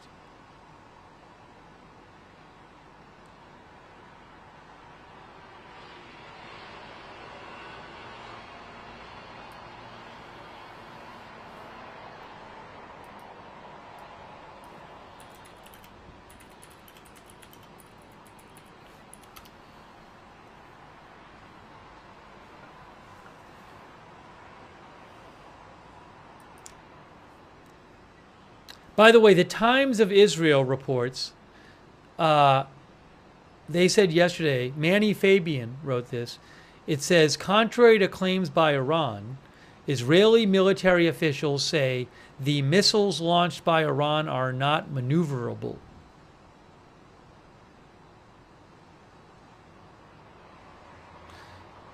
Israel has previously said that Iran does not possess hypersonic missiles and that the missiles launched at Israel are not maneuverable.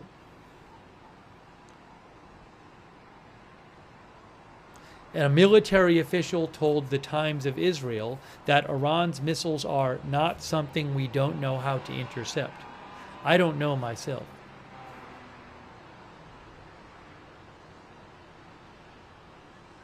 Iranian state news claimed one of the missiles that hit Israel the last couple days had a maneuverable warhead.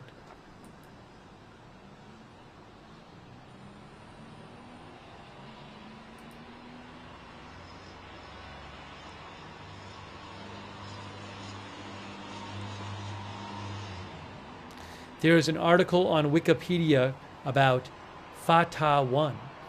They say it is an Iranian hypersonic missile unveiled in 2023.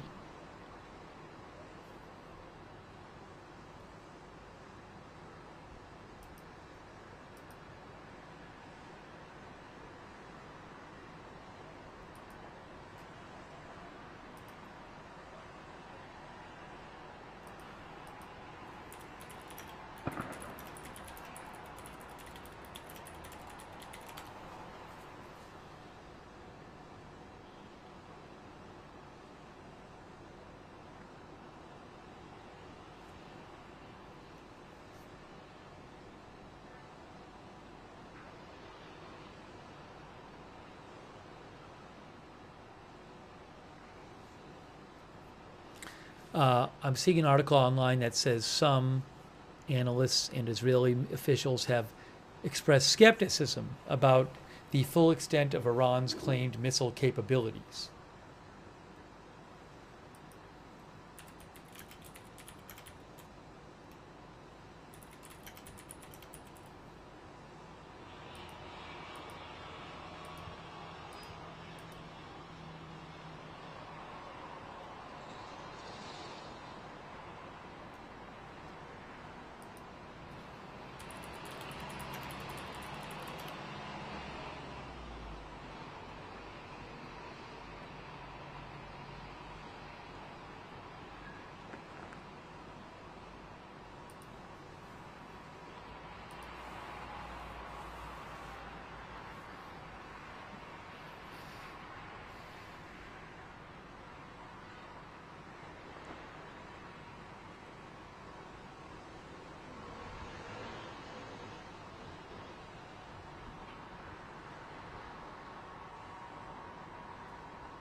By the way, a hypersonic weapon is a weapon capable of maneuvering at hypersonic speed, defined as above Mach 5 or above 5 times the speed of sound, says Wikipedia.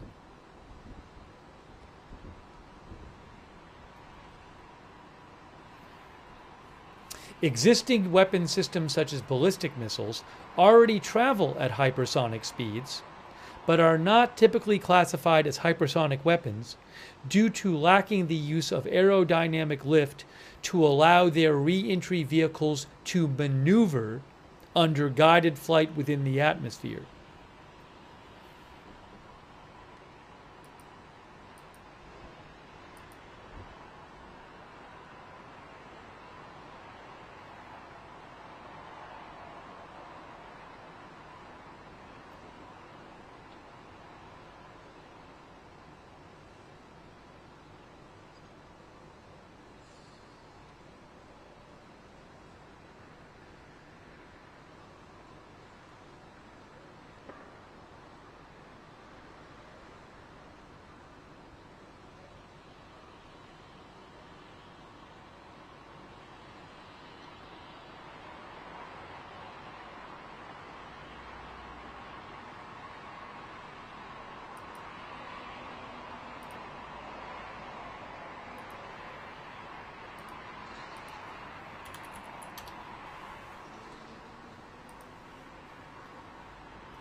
Excuse me.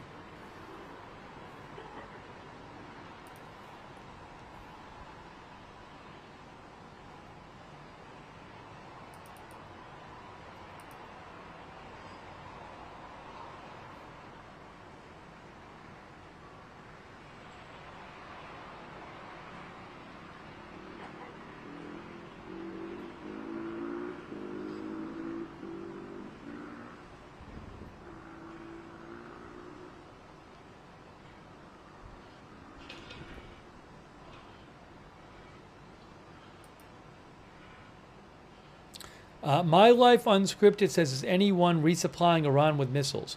I have not heard that anyone is. I would also just think that it'd be very difficult to, because Israel basically has air superiority in Iran right now. I am sure that Israel has all kinds of surveillance to keep weapons from coming into Israel, from coming into Iran. I'm sure any ship that's going towards Iran, they have their eyes on. I'm not saying it can't be done, but I follow a lot of different sources. I have not seen a single analyst suggest that Iran is going to be able to get a significant resupply of missiles at this point. So my guess, I would assume that that's not a significant source for them.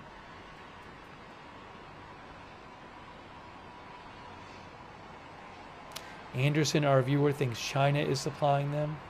I mean, who knows? But I would assume that is something Israel is on top of.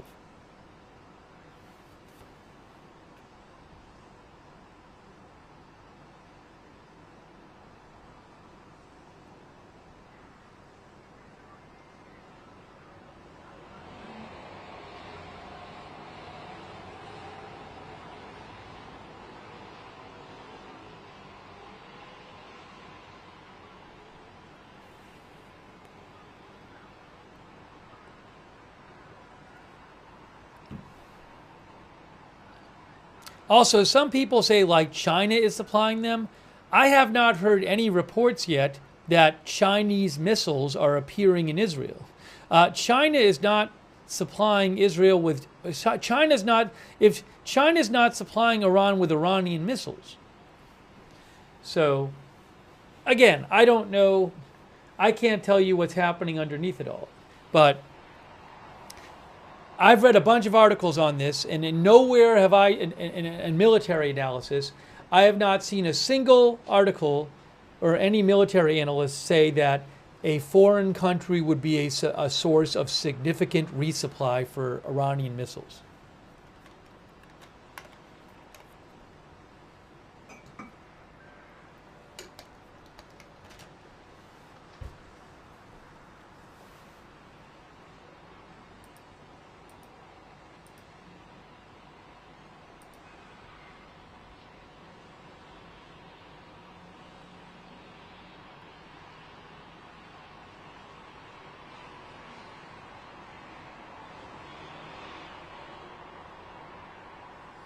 The IDF, the Israeli military says over 100 drones launched from Iran have been intercepted by Israel since Friday.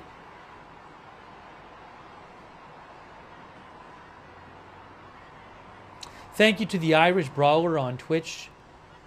I appreciate that. Mr. Bird thinks there's a new way coming soon. Suchi says Iran is their supplier. Thank you, Deshark.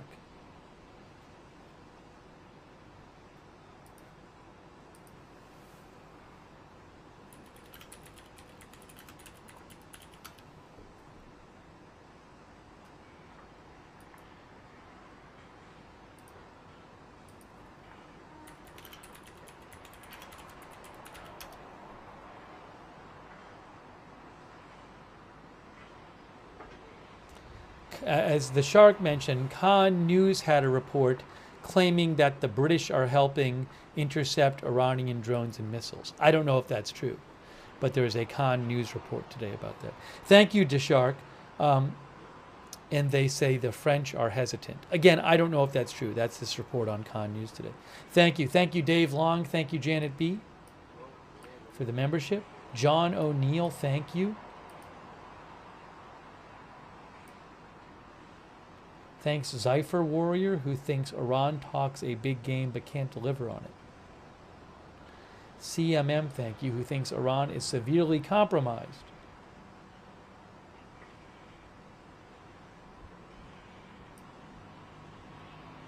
Thanks also, Brad Larkin.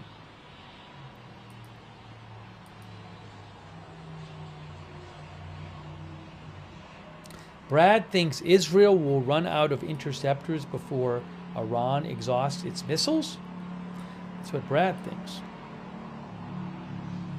Thanks, Mercia and Dwaj Al-Faraj. Thank you. And Katie Williams for the gift memberships. Thank you. And DocNo27. And Free Mind.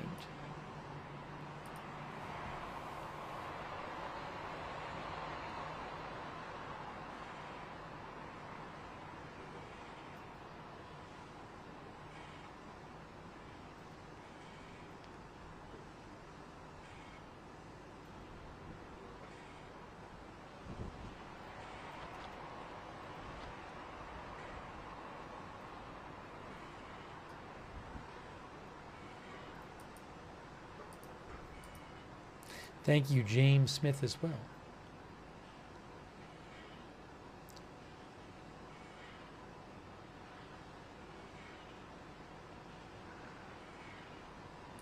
ABC News is now echoing the Reuters report about Trump and opposing the killing of the supreme leader of Iran. Selena Wong of ABC News says, U.S. communicated to Israelis Trump is opposed to a plan to kill the supreme leader.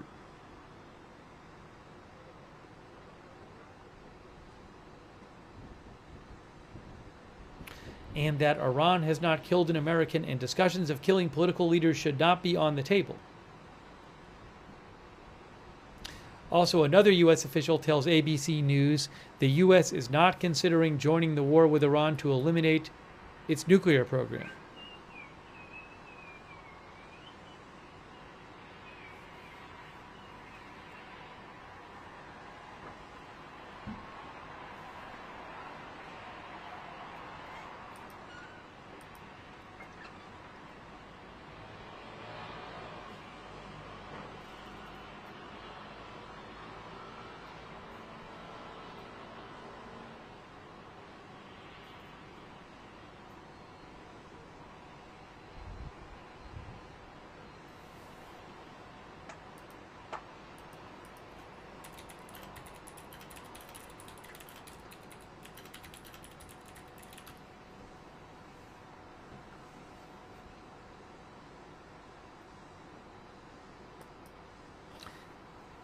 Our viewer Snugglegoth said missiles are built in Iranian factories with materials mostly from China. I don't know how much material they use. There was an article in the Times of Israel a week ago which said that Iran ordered from China lots of large quantities of materials for producing ballistic missiles. I guess the Wall Street Journal reported it. But I'm guessing that Israel is going after missile factories. That would certainly be, supposedly the last few days, Israel has been going after all sorts of missile-related targets. I would think that's a prime concern for Israel.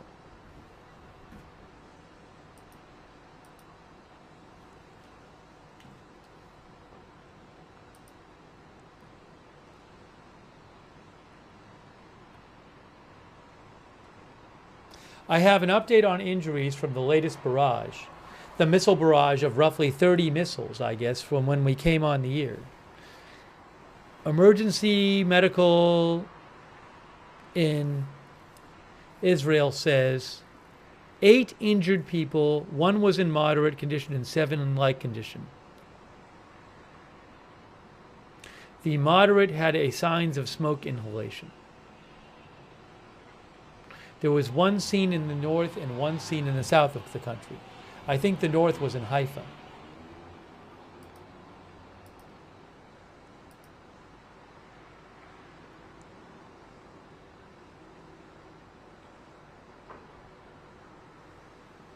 We can show the Haifa video again.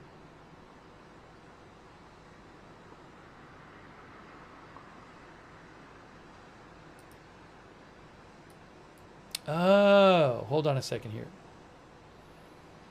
Elint News posted a post from Mehdi H, which says the Israeli Air Force video looks like an Iranian surface-to-air missile system destroyed. Oh, I see. Okay. Hold on. I see here.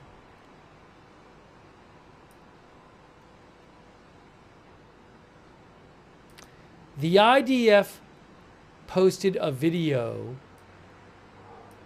which of them destroying something, and that post I just described to you said it's a surface-to-air missile launcher, and I see what they're talking about now. So if you look here, the idea would be that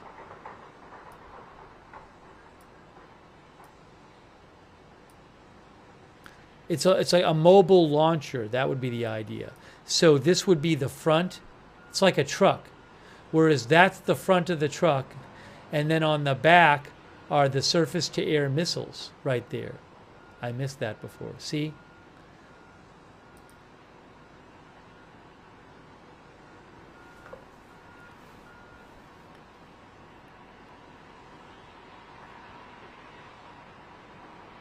They put that out about an hour ago.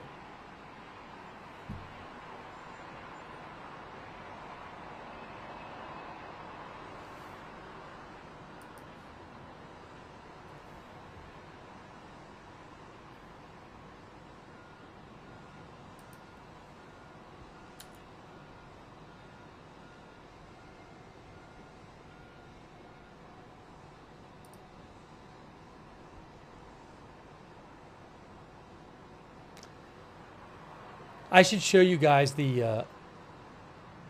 We should look one more time at the Haifa video. I gotta say, since what was it, 3 days ago, that this particular conflict started. That Israel launched their attacks on Iran's nuclear program on Friday morning. This is like, I mean, usually there's either Iranian missiles threatening Israel, or you're getting a bunch of news out of Iran, like about Israeli attacks. It's a bit quiet right now in terms of the last few hours. I have not seen many updates from Iran.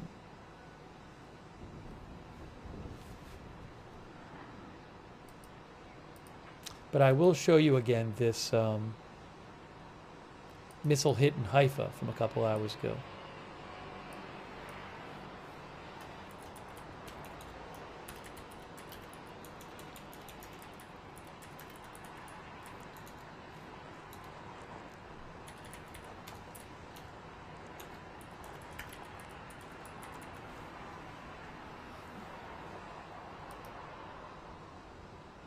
Demon King says a lot was happening in the morning.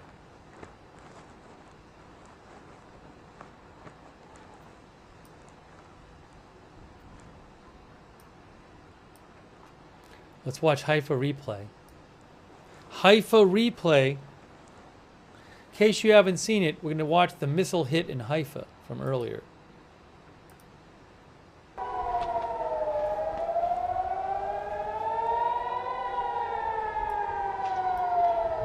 This is a replay.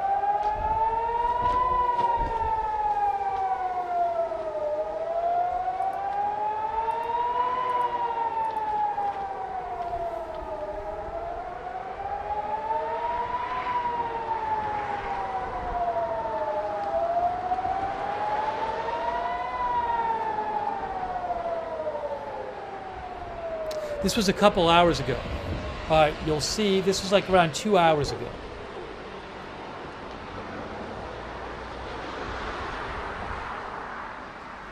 You'll see some interceptors come up. There are the interceptors.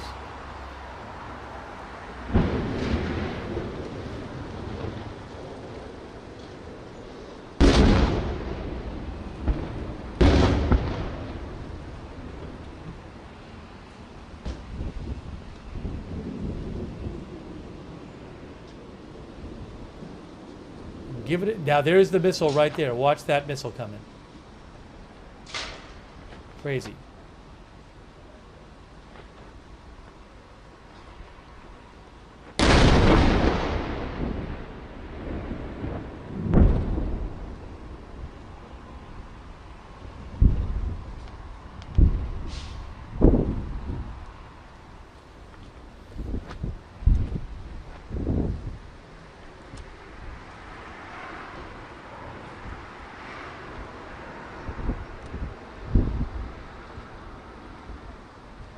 Yeah, that was pretty crazy.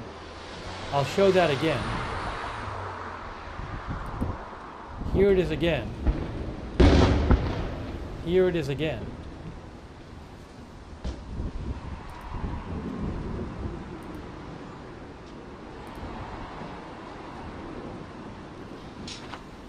It's a pretty crazy video.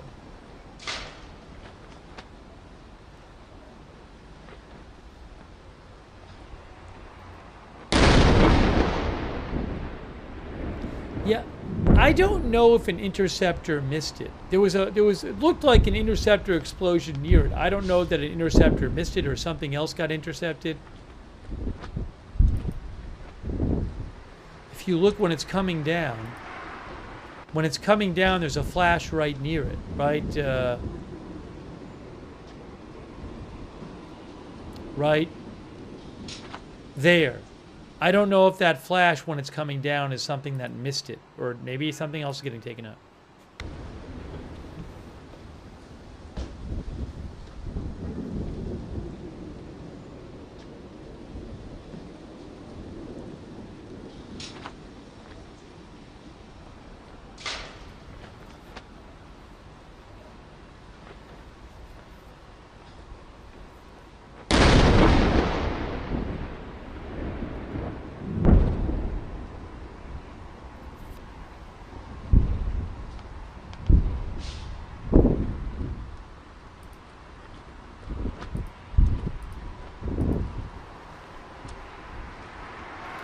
So I want to show you that again. That fire is out, I believe, now.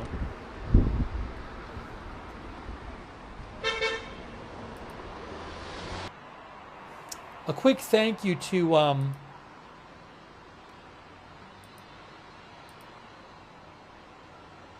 Beachy Keen. Thank you, Beachy Keen, and also thank you to PB and Jam. Also, Humble Ramblings, thank you. And from Canada, Katie Williams, that's so nice of you. Katie Williams from Nova Scotia. Yeah, she's talking about how back in 2020 there was a terrible shooting in Nova Scotia where a person impersonated a police officer. Which the Minnesota shooting reminded me of that. Also, thank you to coming as coming as a thief in the night. Prod Nico, thank you.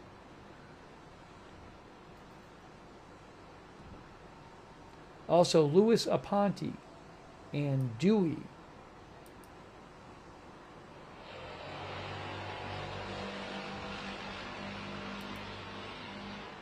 And Redneck Surgical Tech.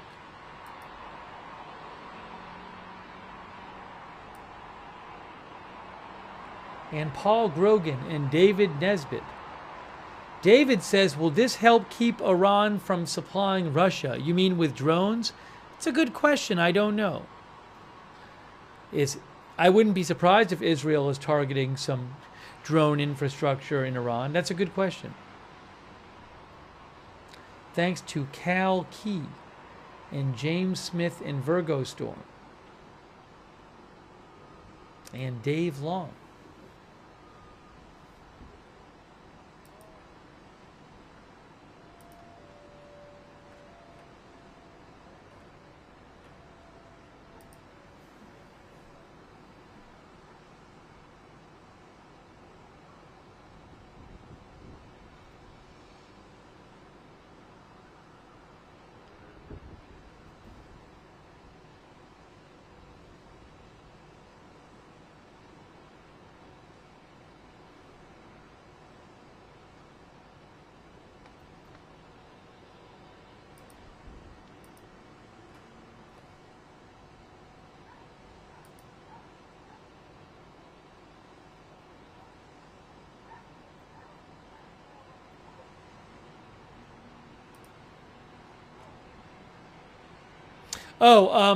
Iranian state media is confirming that the head of intelligence for the Iranian Revolutionary Guard was killed by Israel in their attacks. The Revolutionary Guard is the most powerful branch of the armed forces in Iran. Mohammad Kazemi was killed by Israel. That is now confirmed. I can show you a Wikipedia page. Well, there's no picture there. Mohammad Kazemi. Oh, by the way, it's not. This is not a replay. I kept the thing up there that said replay, but it's not. We were showing you a replay from Haifa. Mohammad Kazemi. He headed the Revolutionary Guard's intelligence organization.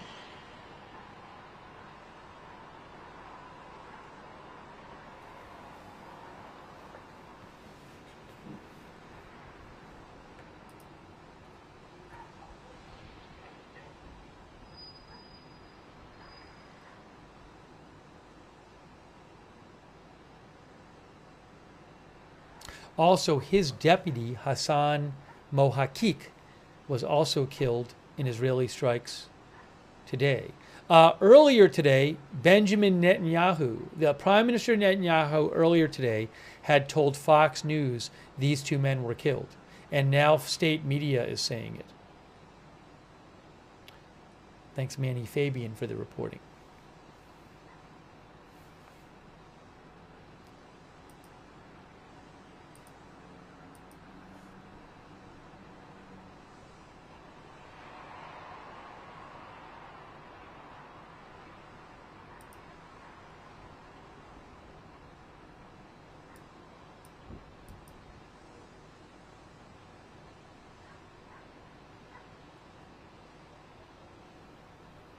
There are some reports of people evacuating Tehran. I can't confirm it. I've seen some different reports that people are leaving. You know, I guess the idea would be they're leaving because they're nervous about the attacks on Tehran by Israel.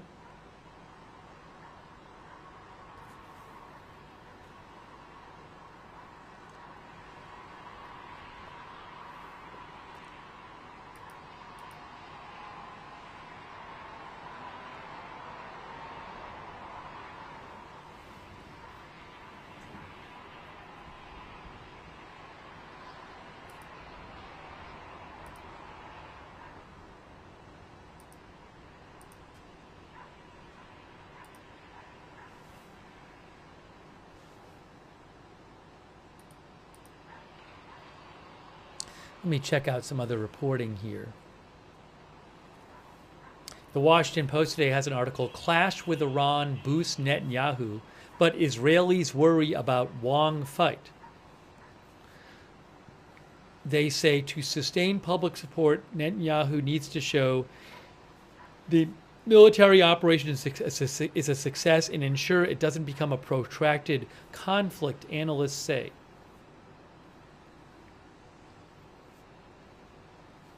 They say, the article says, this attack on Iran was debated for decades. We talked about that earlier. For decades, there has been talk of whether Israel would strike Iran's nuclear program.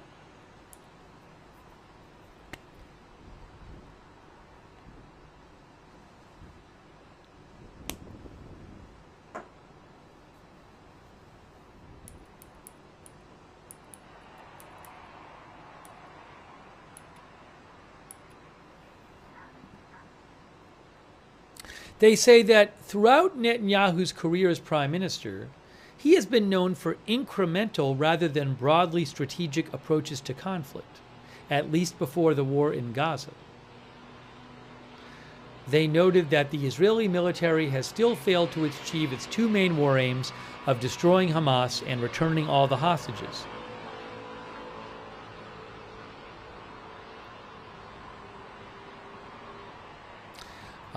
The article in the Post says, for the long-serving Israeli prime minister, the Iran conflict could provide an opportunity to reshape his legacy, which has been stained by the Hamas surprise attack in October 2023 and his unpopular handling of the protracted Gaza war. Many Israelis now stand behind Netanyahu's decision to take the fight to Iran, but over time they will ask questions about how the conflict is waged and judge whether he coordinated properly with the U.S. or if he created any risk with Israel's most important ally, the U.S., said one expert the Post talked to.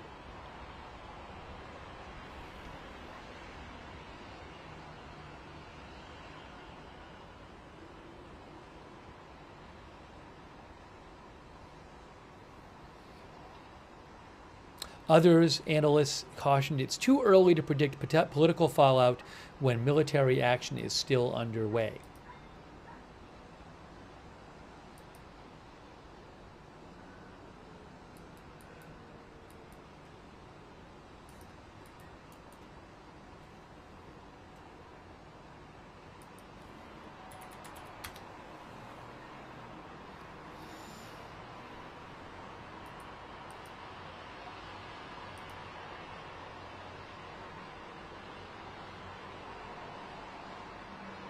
Also, there's a different article the Post had yesterday, in ordering major attack on Iran, Netanyahu sheds his inhibitions.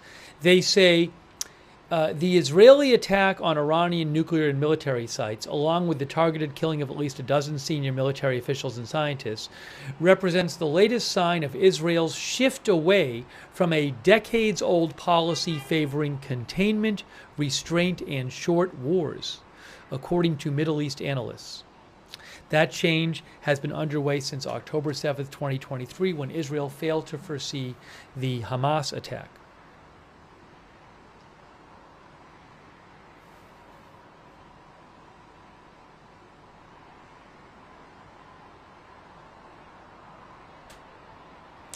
One expert they talked to, Aaron David Miller, said that Netanyahu, who once shied away from exercising force, now appears comfortable with leading Israel as a regional hegemon.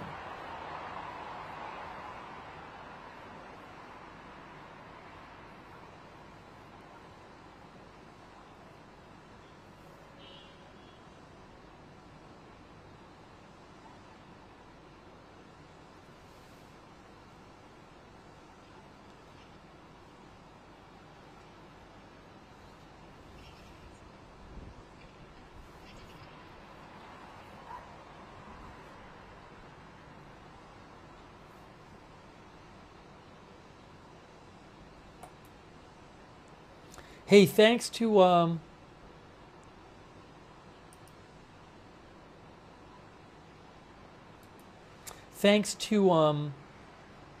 Chris Canada Quebec City, who says, I'm surprised Iran admits so quickly to deaths in its regime.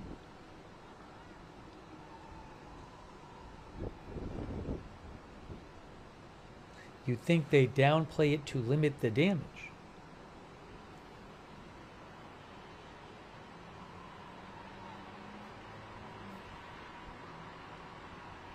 I wonder if they think that people will find out about it anyway, so they might as well say it. I don't know. It's an interesting question about when they admit negative things in their state media.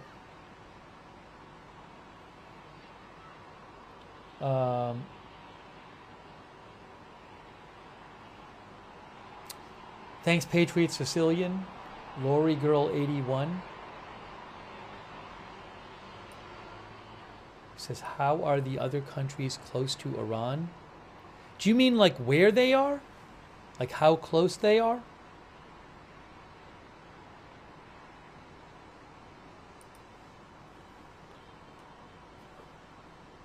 Iran is hundreds of miles away from Israel. Sometimes that's surprising to see because you hear about them all the time, but again, even at the closest point, it looks like over 600 miles away. That's just the western part of Iran.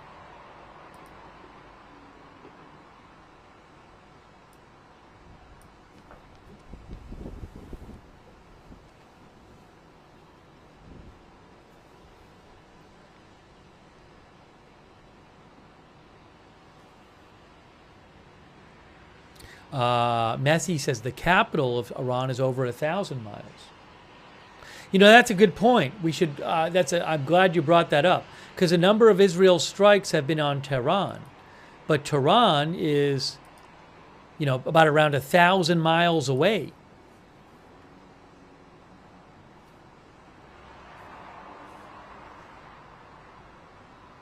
Thank you, Sean Harmon, who says, please express how important it is for people to know what is AI content like the Arma 3 gameplay that Iran retweeted.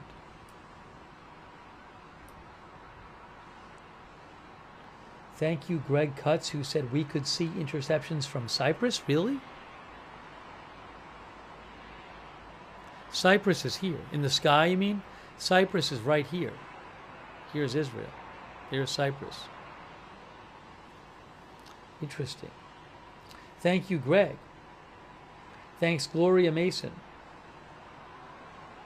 And Stephen Payton. And Lebanese.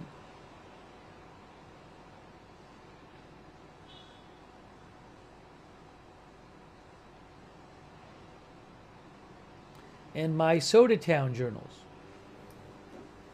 And Cobalt Raven on Twitch.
Michael Horowitz said there are new strikes reported in Iran.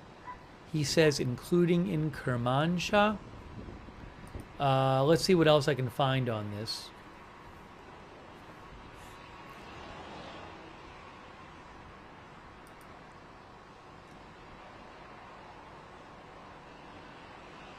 I'm looking for some Iranian state media comment on this or other reporting.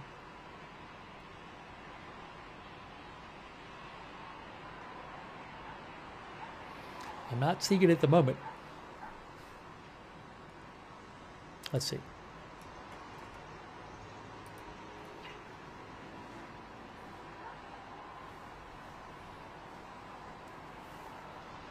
6 minutes ago, hey guys, 6 minutes ago, I saw a post from Al Mayadeen news outlet that said their correspondent reports in Iran, air defenses in Tabriz, Iran, intercept Israeli targets.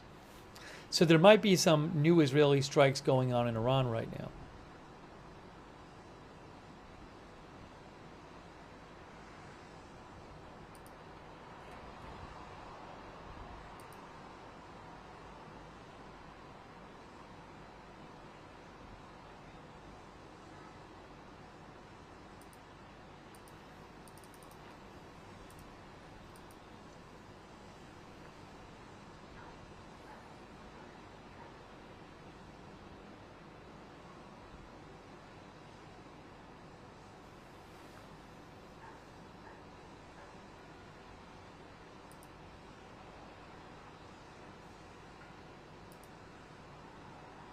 Oh, I got video from Haifa.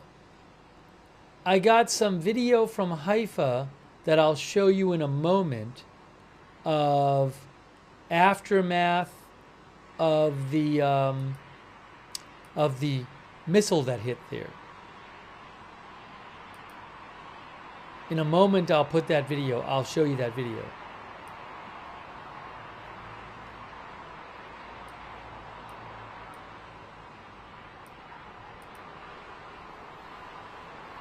Oh, I might have live video. I have live video from Haifa, breaking news. Live video of the Haifa aftermath. Let's get this on the screen for you. Look at this. It's live from Haifa.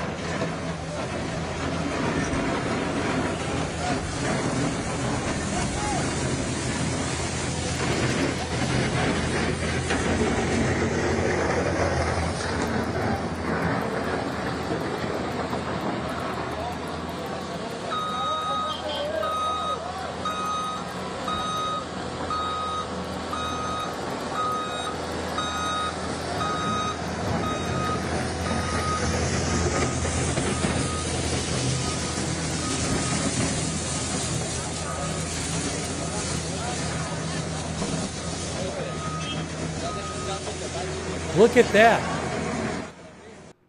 So this is the missile, I assume, the one we saw hit there. I'll replay it again shortly. But this is the missile aftermath in Haifa. Haifa, Israel.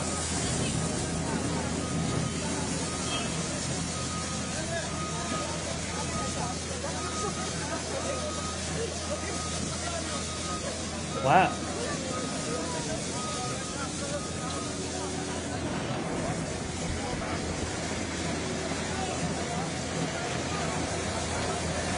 Looks like maybe several buildings. I mean, you can't see inside the buildings. For all I know, the buildings are kind of blown out inside. I'm not sure. Yeah, some of our viewers are saying that power seems to be out. Maybe that is the case. I'm not sure.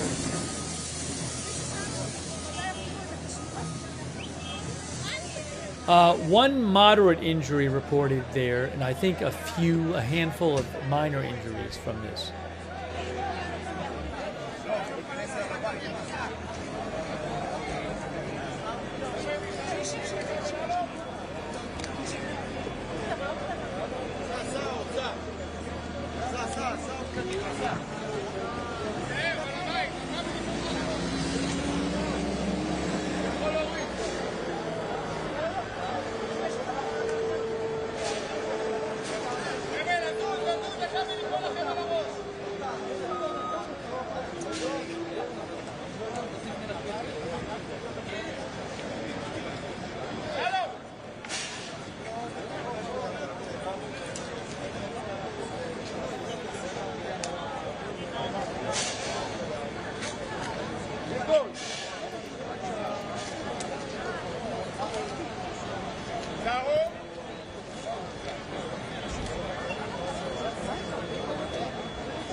The IDF just announced that they had completed a large-scale wave of raids to strike the Iranian regime's weapons production capabilities.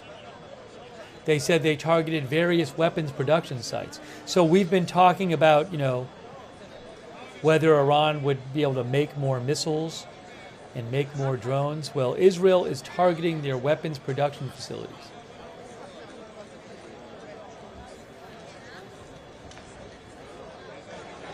No, this is not a loop. This is a live shot from Haifa.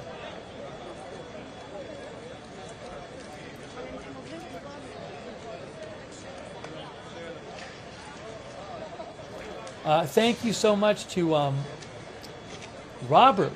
Thank you, Robert. And Pool Guy Mark and the Spooky Dude. And Robert. Robert thinks Iran must be hurting less missiles tonight. There were, I think, 30 in the previous barrage.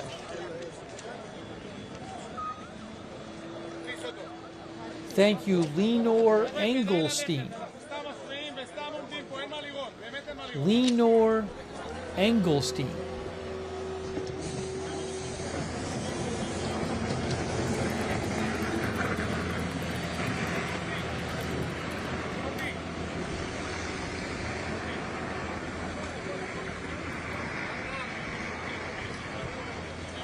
Leor. Did I say Lenore? It's Leor Engelstein. Thank you, Leor.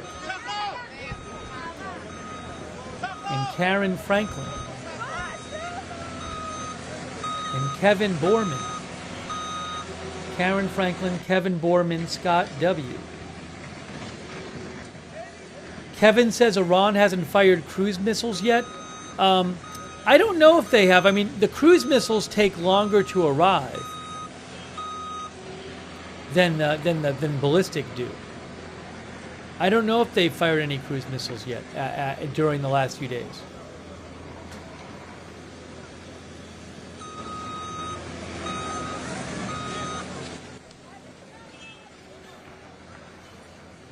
All right, I'll go back to the. I'm going to go back to the shot. I think I'm going to go back to the shots of the. Well, maybe I'll put up at least on another angle. I'll put up a couple of the other shots here, so you can see them. Let me do that. I'll put up Tel Aviv and Haifa.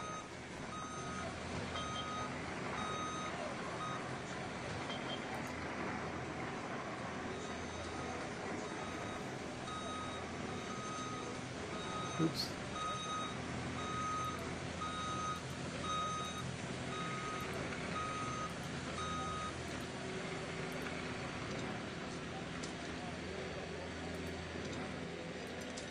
Why is this one not big? Oh, wait, I'm sorry. All right, so that's Haifa, and I want this one to be Tel Aviv. Why can't I do? Oh, I see what I did wrong. That's my fault. There you go. This is going to be confusing for you guys, though.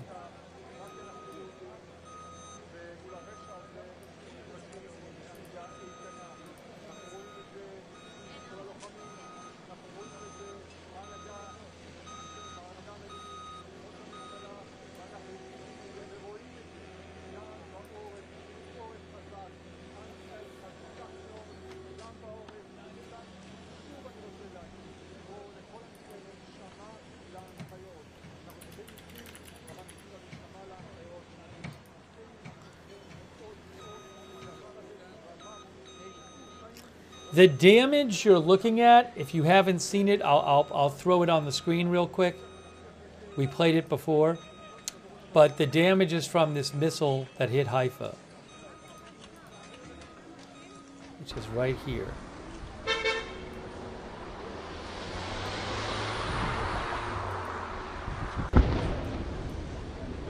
If you haven't seen it, this is not live. That's a replay from Haifa, but this is the missile. This is the missile that hit in Haifa. You'll see it right now, coming into the screen, coming on your screen. There it is, falling from the sky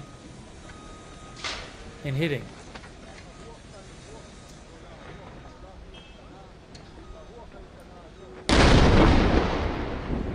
Again, that was a couple hours ago.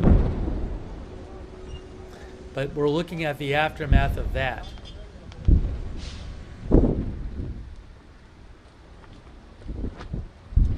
Here it is again.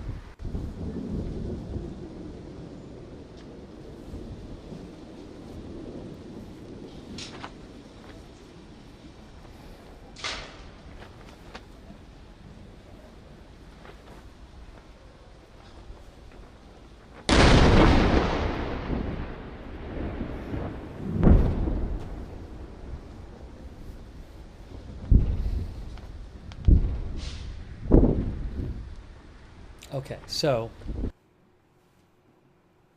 we don't have that live shot anymore. Well, we got to see a little live shot from the area where it was going on. Let's put these back now. These are live. Now I got to get everything back up the way it was before. So, this is Tel Aviv.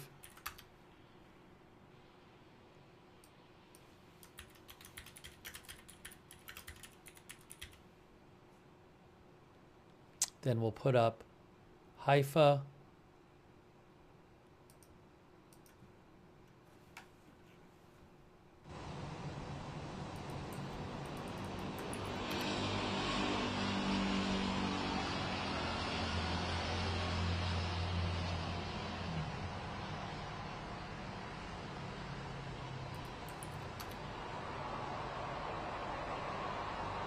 And we'll put up Jerusalem.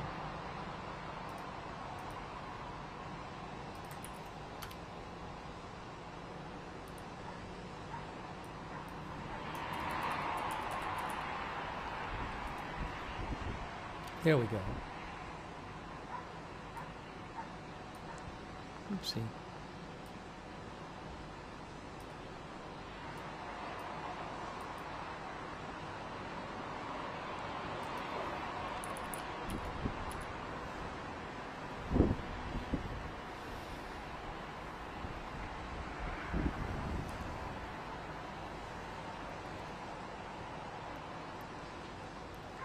Thank you to Captain of Chaos, who says, I wonder how Russia's going to get their drones now. A couple of our viewers have asked about whether this would impact the Russian drone supply from Iran. It's a good question. Thank you also, Stoned Colder, 71. And Triple Pampit. And the Driver's Lounge. Is this considered a war? Depending on your definition of war, I would say. I mean, the word can be used different ways.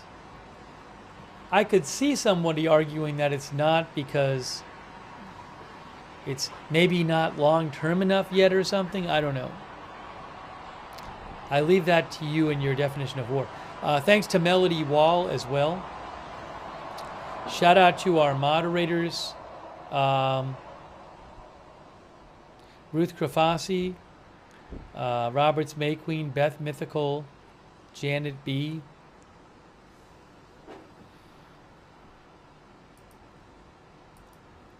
Bastion Girl, LB Prairie Dawn, Idaho Star, Matthew Kohai 3, Papa Bear, and Surly Dev. Thanks for modding as well. Kay Lowry Body, Margaret Riley, Paul Anderson, Linda Belglary, and Misha on X. Thank you. Shout out to our Twitch subscribers like Cobalt Raven, AJW, Irish Brawler, Cherry Onken, Siberis, Hezin. Hezin thinks it's definitely a war, but not an official war.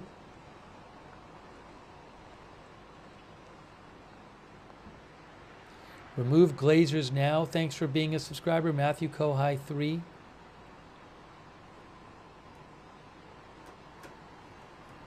Thanks to our YouTube members. Anthony Travers. Cupcake is here. Cupcake is here from France. How about that? Evelyn in Maine. Jesse McAllister. Eris Kalar. Zypher Warrior. Carol A. Teldy Boy. Songbird. Matthew Ward. Shouting at some of our members. The Hobgoblin, Batya, Carolet, PZT, Money Tree Hollins, HM Doppelganger, Roger Shoemaker, Susanna Branch, NY Committee, All That's Random, Gamer Lover. Thank you to all of our members.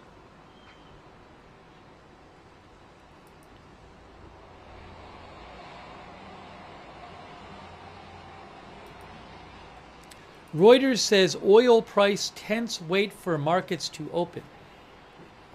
They say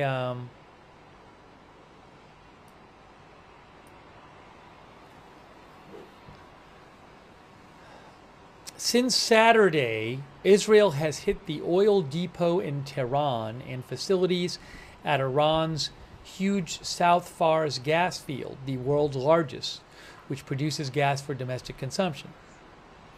Israel has so far spared targets associated with Iran's oil exports, while Tehran has yet to follow through on hinted threats to hinder shipping in the Gulf.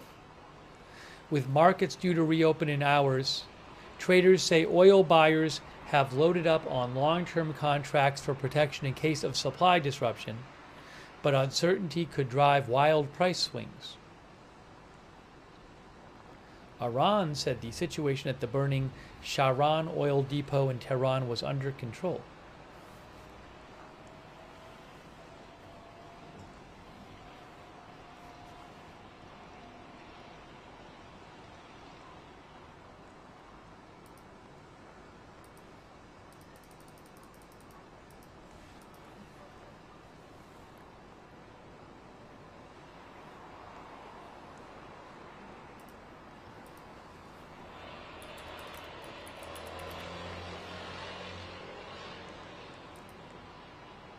If you look at an oil price chart, the oil price went up from around 67 to the low 70s when this attack started, and it's kind of been at that new level ever since.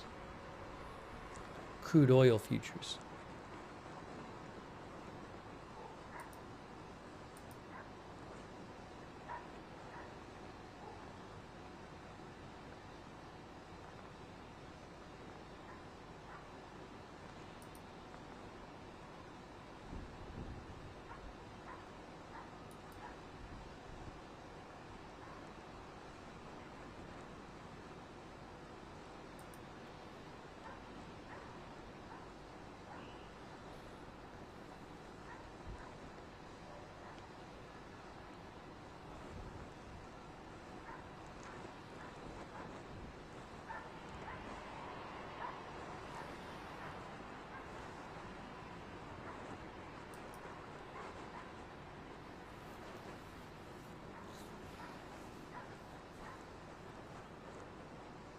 The Wall Street Journal thinks it's a significant escalation that Israel and Iran struck each other's oil energy facilities over the weekend.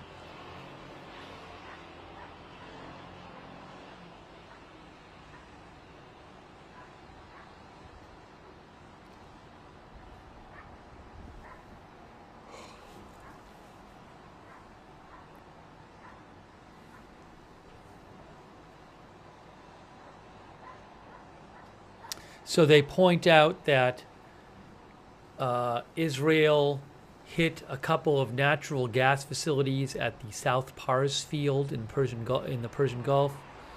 An Iranian missile hit a refinery in Haifa Saturday. Also, Israel hit the main fuel depot and a central oil refinery in Tehran.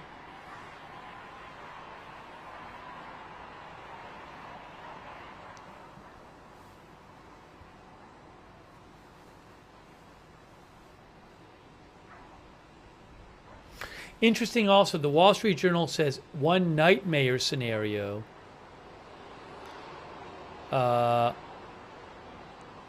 in 2019 happened when drone attacks blamed, I remember this, when drone attacks blamed on Iran temporarily shut down about half of Saudi Arabia's oil production. That was in 2019. So we'll have to see if more energy facilities are hit.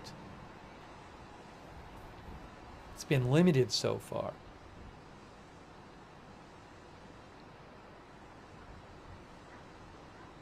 As I mentioned, a senior commander in the Islamic Revolutionary Guard warned yesterday, was it yesterday? Well, recently, yesterday, warned Iran was considering closing the important Strait of Hormuz waterway. A third of the world's oil flows through it.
I just saw something, 18 minutes ago, I had missed this.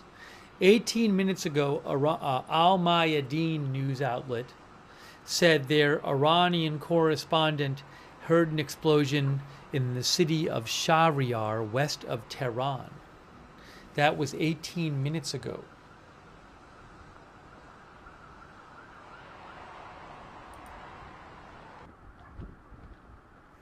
Let's see.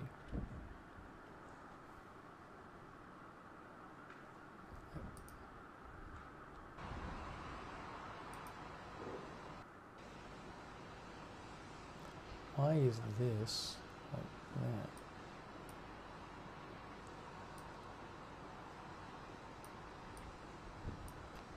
What's going on with this thing?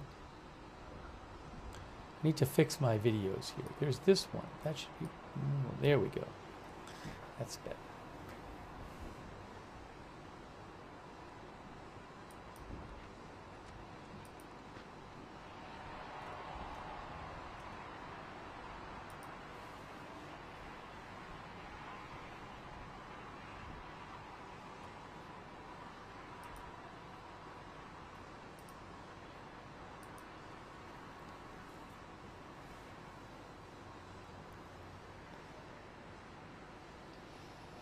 Al Jazeera also says an explosion was heard in the city of Shahryar, west of Tehran.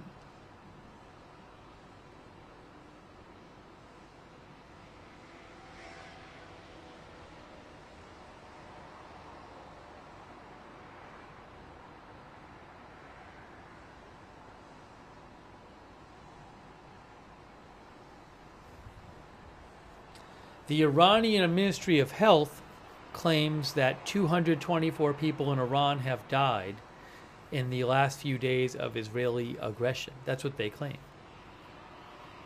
There are reports of air defense being active in Tabriz, Iran.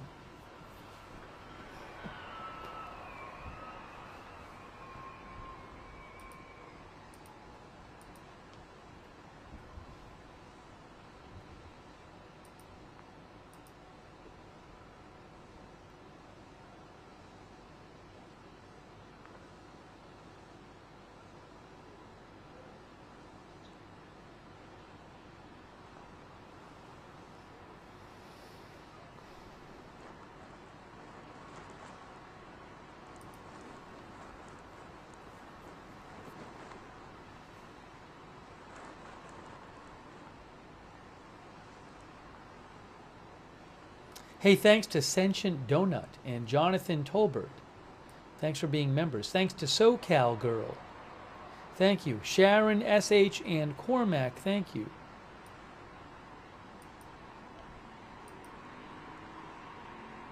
Also, Coming as a Thief in the Night.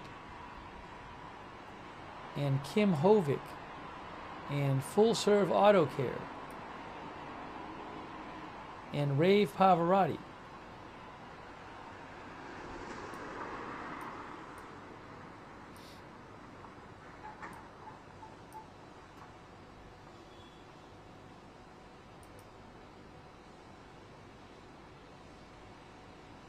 And Rule and Dirty's War and Oleksiy Labadiev.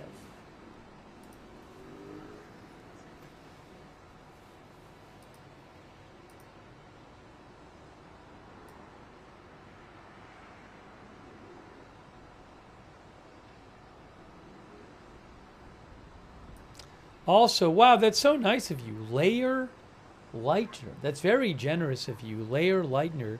Thank you so much, Layer, for supporting the channel. Very kind of Layer.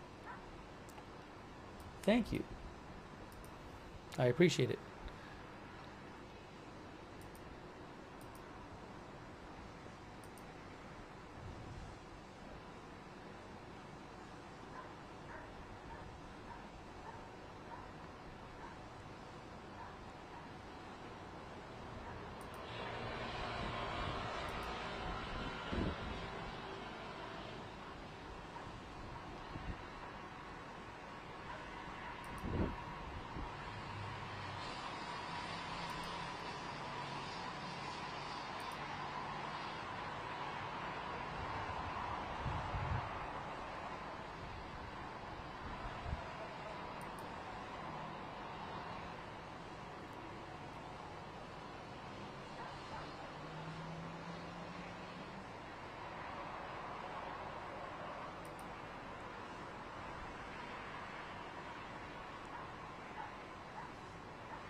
Thanks also, Brundage Bungalows 2. Thank you, Brundage.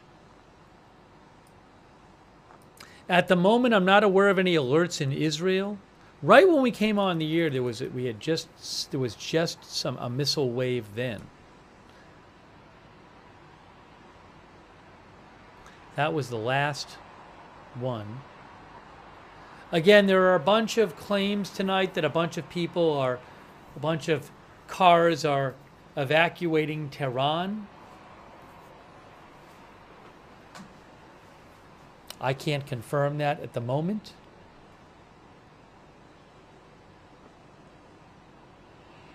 I don't have any protest video I can show you right now.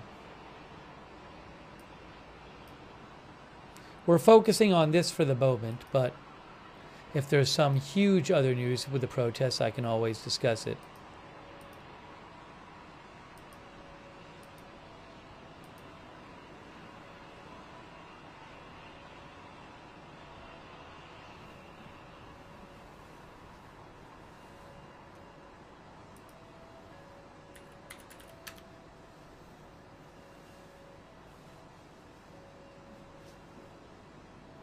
One of our viewers said, is it slowing down? I don't know about that. Again, you know, I'm sure that, look, for example, Tehran is 1,000 miles away from Israel. So they can't be, they have limited resources, Israel, to conduct these strikes. And I'm guessing they do waves and then they do assessment and then they figure out what they want to do next based on their assessment. Also, it's been widely reported that Iran's missile stocks are going to be getting lowered. And they don't have, I mean, it's not, they obviously have less missiles than they started, but they don't have that many. So it's thought that maybe that is impacting the size of their missile launches. Shift Line says, for once, I'm glad nothing's going on right now. You know that usually there might be strikes going on, but usually we hear if there's some big strike activity in Iran, we start hearing about it. So, but I have no evidence that things have settled down in any kind of permanent way. FDWD says, I'm in Tehran and people are evacuating.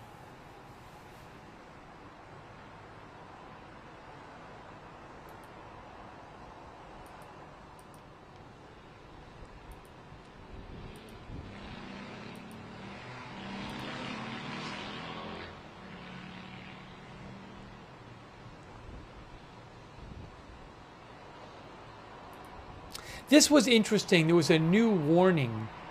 There was a new type of warning given last night by Israel, which I want to mention.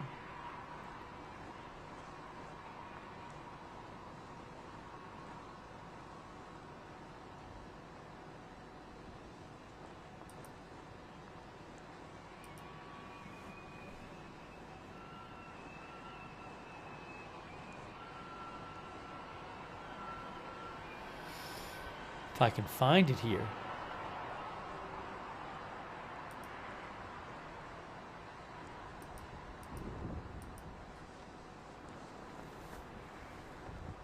Here, I got it. This was the warning from yesterday that was translated by Manny Fabian of Times of Israel. The IDF issues an unprecedented evacuation warning for Iranian civilians. It may have been technically this morning their time.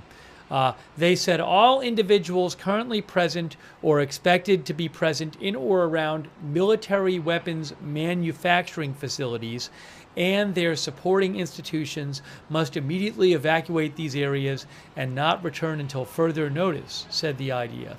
Being near these facilities puts your life at risk. So Israel is saying they're going to attack military weapons manufacturing facilities and their supporting institutions.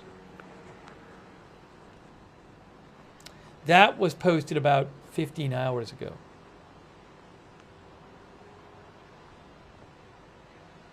In or around.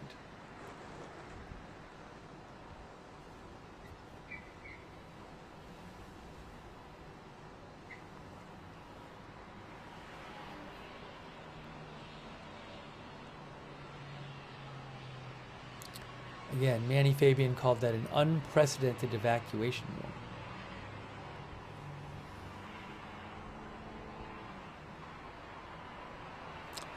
Thank you to Michael Kelly, who says, has Israel attacked Iran's nuclear facilities recently today? I don't know for sure. I haven't heard any big reports of Israel making significant attacks on Iran's nuclear facilities today. I have not, but I don't know. Also, there could have been something 14 hours ago that I just didn't see. So,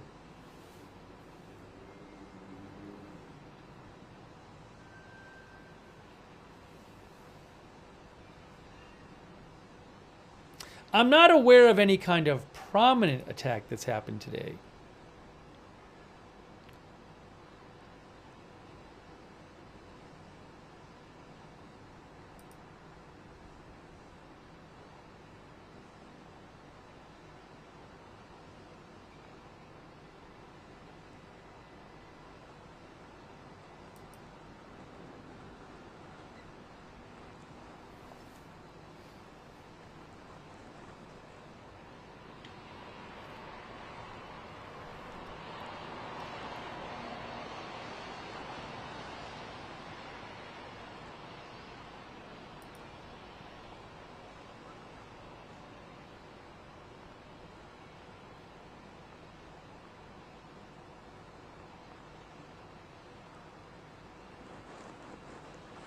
Oh, this is interesting.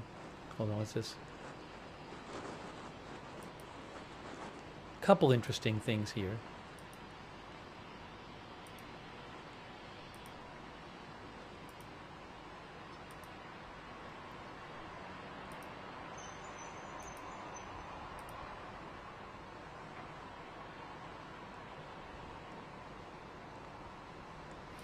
AP has an article. They have a little map here too. That's interesting. I should get the map up on the screen. Let me get the map from them too.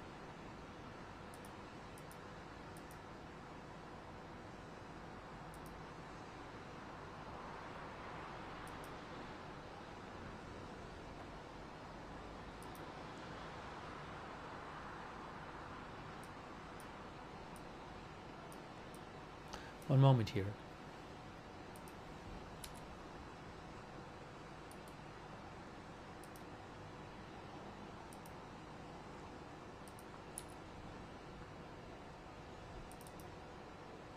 I'm going to show you a map from AP now, because I have an article from them I want to mention. It's it's just not just a little map, but it says Israel attacks Iran, its nuclear sites, and its key officials. Hold on, right there. Shows you where a few things are in Iran. But this is all western Iran, northwestern Iran. Tabriz, Tehran, Natanz, Iran's main enrichment facility was struck. Kermanshah. Now this story wasn't from today though, so I think it might have been from yesterday. I got to look it up. Showing you where a few of these places are. But the story was from yesterday. But they say, the title of the article is, Israeli strikes on Iran's nuclear program are sweeping, but can they decimate it? Seeing a bunch of questions about how much damage has Israel caused and will it cause to the nuclear program.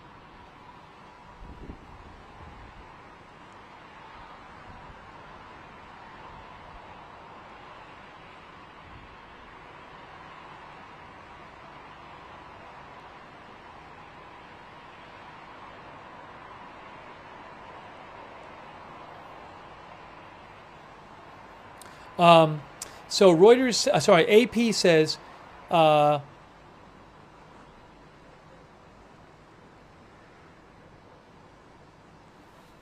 where is it here? What impact will Israel's strike have on Iran's nuclear program?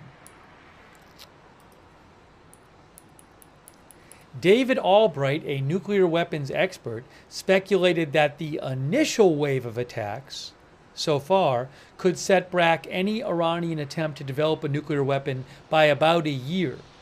A key question, he said, is whether Israel also targeted suppliers of specialist components, such as centrifuges and subcontractors. Israel's strategy appears to be to destroy the brains behind the program and as much equipment as possible, said Albright. What damage was done to Iran's nuclear facilities? Hind suggested that a key Israeli goal was to undermine Iran's ability to make centrifuges, which are critical for enriching uranium. Uranium enrichment is a key component of building a nuclear weapon, but Iran would still need to develop a detonator.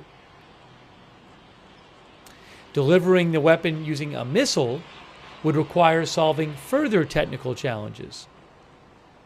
Iran has 2 uranium enrichment sites, and the country said Wednesday it has built and will activate a 3rd enrichment facility. Early Friday, Israel struck Iran's main and oldest uranium enrichment facility, Natanz. The IAEA's chief said the above-ground part of Natanz, where uranium was enriched, was up to 60% destroyed, along with electrical infrastructure, including a substation, the main electric power supply building, the emergency power supply, and backup generators. The IAEA chief said there were no changes to radiation levels at Natanz following the attack or any indication of damage to the underground section of the plant. The underground section of Natanz is buried to protect it from airstrikes and contains the bulk of Natanz's enrichment facilities with 10,000 centrifuges, that's underground, that enrich uranium up to 5%. However, the IAEA chief said the loss of power may have damaged centrifuges. The expert Hinz said there's a good chance that the strikes at Natanz still caused massive damage because many of the centrifuges were probably operating at the time of the strike. Centrifuges, one of the experts said, don't like vibration, and the shock waves or loss of power could break delicate parts when they're rotating at high speed. What about the Fordo nuclear site? Most of Iran's centrifuges are in Natanz, experts said. But buried under a huge mountain at Fordo is another nuclear facility where Iran is also enriching uranium to 60%, which is only a short step away from weapons-grade levels at 90%. According to IAEA, Tehran has the largest number of its most powerful centrifuges at Fordo. It is not believed, Israel is not believed to have the type of earth-penetrating bombs required to blow up the mountain and crack open the nuclear facility inside at Fordo.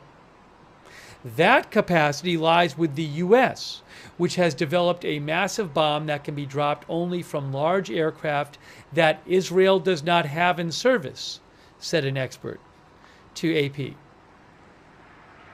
But remember, the U.S. is not on board with these strikes at this point.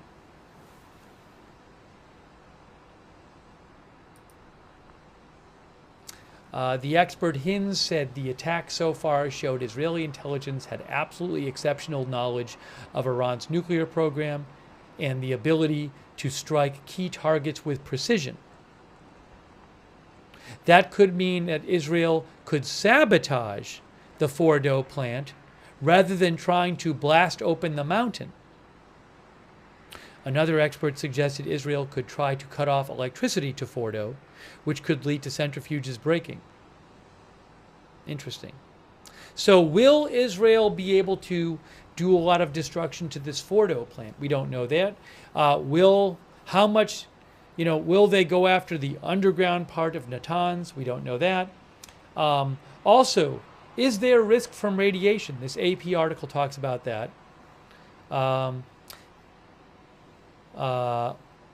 Even if radiation leaked, experts said, the amount would be unlikely to pose a risk to people in the region or even those near the facilities that got hit. The expert Albright said very little uranium will be released in these kind of attacks. Uranium itself is not especially toxic, he said, and is common in parts of the environment. A person standing near an enrichment facility with a leak would probably be exposed to no more radiation than someone who took several transatlantic flights, which receive slightly higher radiation because radiation doses are larger at high altitudes, he said. In order to become sick, someone would have to ingest large quantities of uranium, Albright said, pointing out the element can be found naturally in seawater and the Earth's crust. Rather than radiation, the greater risk might be from fluorine, which is used to enrich uranium and could have been deadly to those nearby if released during an attack. Interesting. Fluorine is mixed with the uranium during enrichment to turn it into a gas called uranium hexafluoride. Fluorine is extremely volatile, which will quickly corrode and can burn the skin. Or is that the gas? I don't know if it's fluorine. Maybe uranium hexafluoride is extremely volatile, will quickly corrode and can burn the skin. It is especially deadly if inhaled.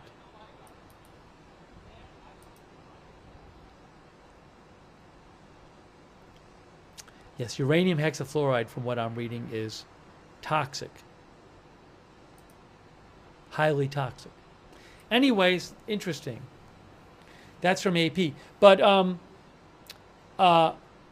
again, it'll be really interesting to see if Israel tries to hit the underground part of Natanz and Fordo, which is buried in a mountain somehow.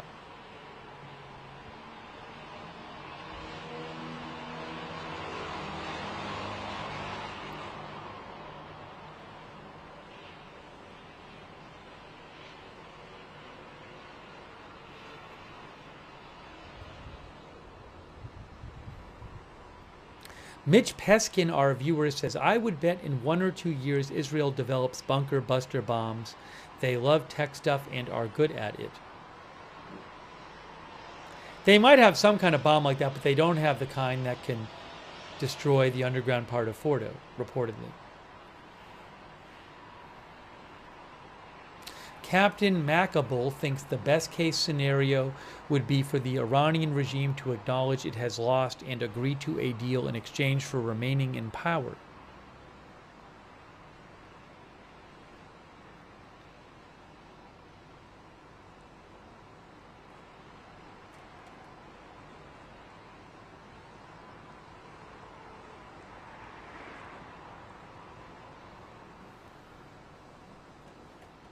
A quick thank you to Alexander Singewald.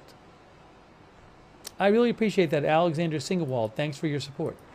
And also,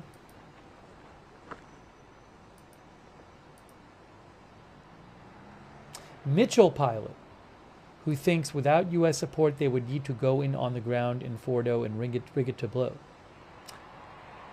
Thank you, Hash. How true do you think the report is that Iran has asked Israel to stop strikes and come to the negotiation table? I haven't seen such a report. I mean, I would not be surprised if Iran wanted Israel to stop strikes. I don't think Iran asking about that will mean anything.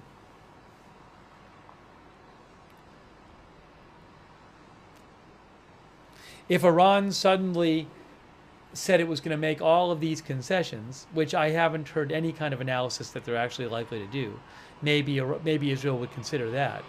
But I have not heard any kind of new report that Iran is suddenly willing to make concessions it wasn't going to make before. Put it that way. Thank you to Memnon and Linz Lazuli and Hash and Michael Andren. Is Russia active in Iran? You mean, does Russia have, say, people in Iran right now helping out Iran in some kind of secretive way? I have no idea. I wouldn't be surprised if they might. It's certainly their, Iran has been, they have had certainly some strong ties with Iran recently. But don't know. I can't tell you that nature of that. In the same way, I cannot tell you how exactly the U.S. might be helping Israel out under the table in non-public ways. Thank you, Michael from Sweden. Thank you, S. Dear Girl, Jerome. Jesus is the good news. Hastings. BNSF, who asked about in Scale Modeler. Thank you, Hastings. BNSF and Scale Modeler, who asked about the use of Starlink and its potential impact. I have not seen any kind of analysis of Starlink and its potential impact in this conflict, so I have nothing to say about it. I can't tell you.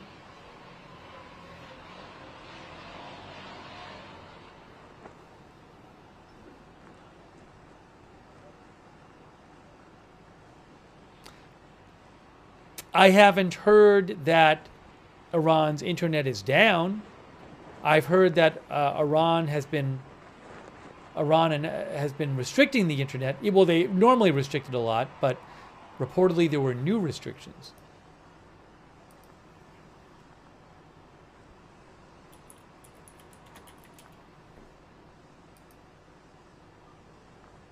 Sorry, Hastings, I don't have a more informational response to you. But I don't.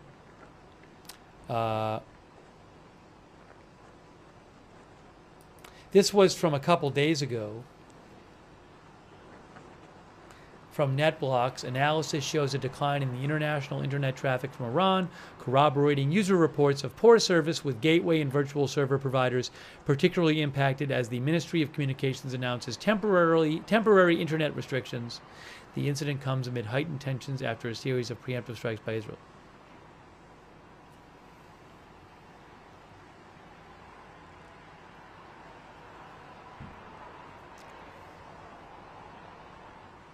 Thanks, Dennis Kennedy.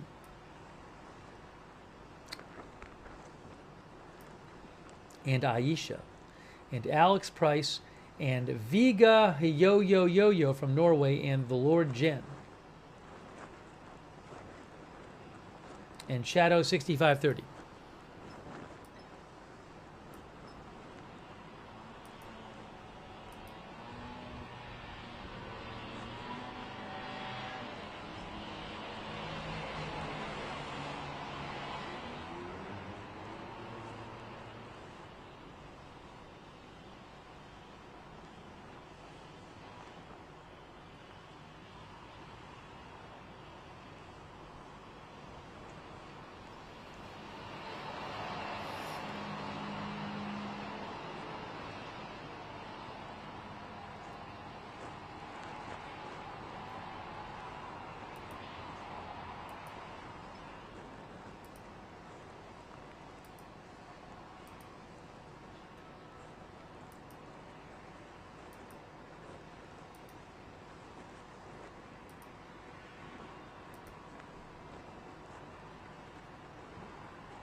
Just after midnight Israel time.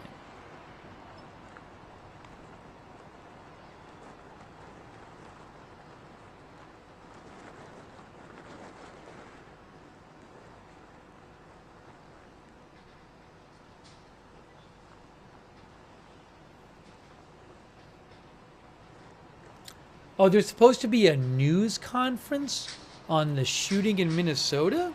I can play that when it happens. Is that true?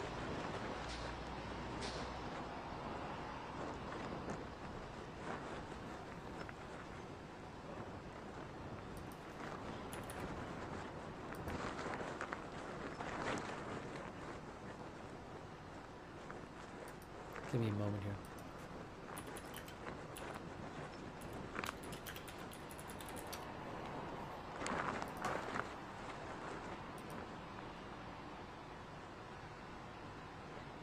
I haven't seen it announced. Oh. There is a news conference scheduled. There's an update from Minnesota Department of Public Safety scheduled for 6:30 p.m., an hour and a half from now. I'll have to remember that. An hour and a half from now. That's when it is. I should set a reminder.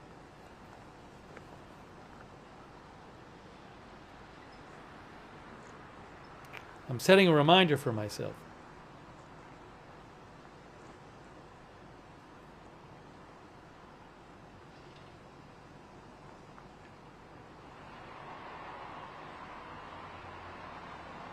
What is this? What just happened to you?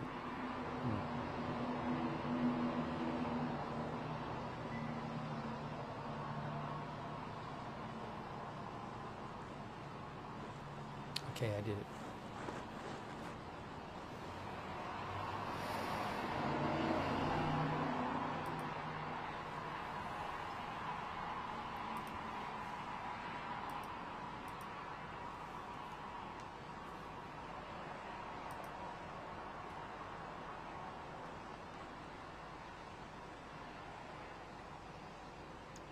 And I'm not at the... what is this?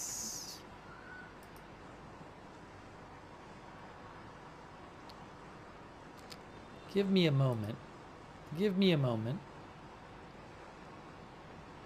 Iran has continued its airspace closure till 2 p.m. today. It has extended it. That is from State News. State News Agency.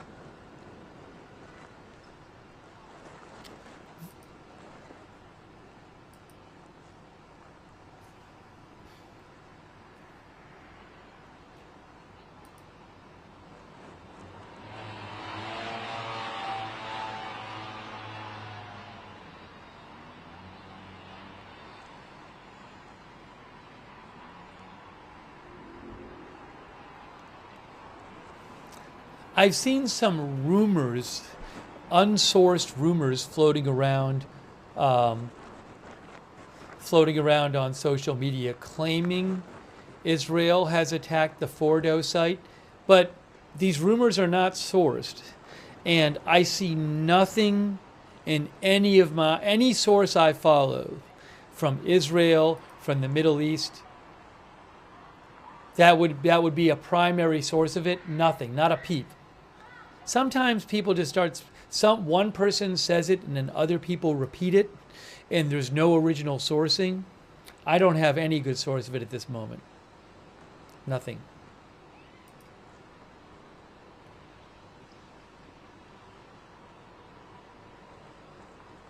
It'd be a huge deal.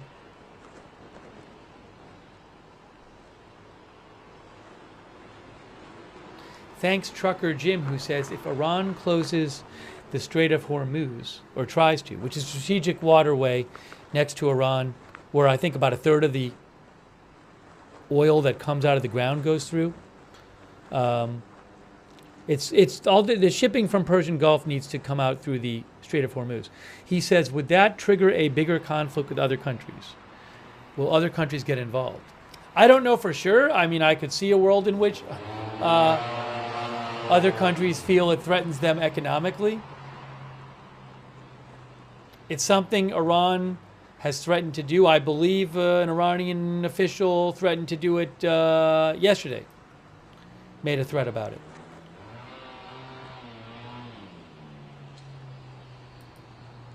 We were talking about that on the stream earlier. I don't know if other countries would get involved.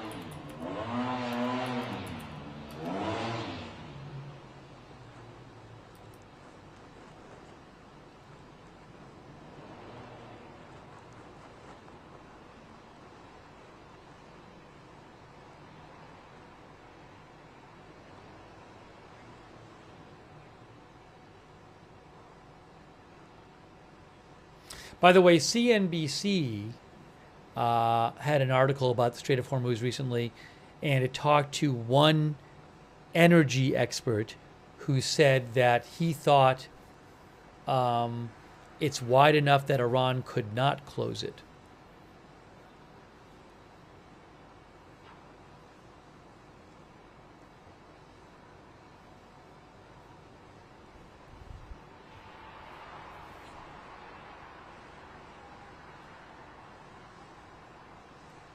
Also, another industry analyst that they talked to, CNBC, said that it was thought that it would be extremely difficult for Iran to close the strait for a long time because of the U.S. Fifth Fleet in Bahrain, which suggests that maybe the U.S. would try to launch attacks to keep it open or something.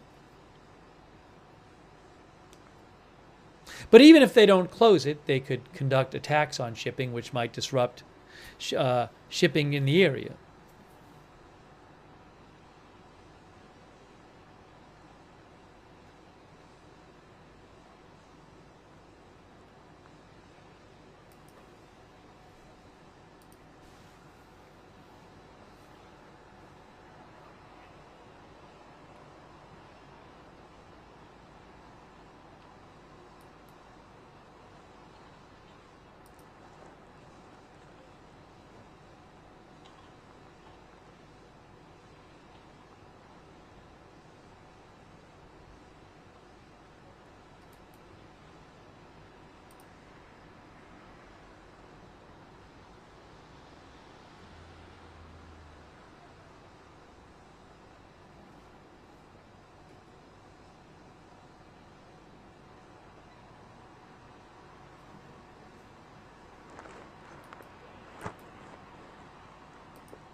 Checking a couple things here.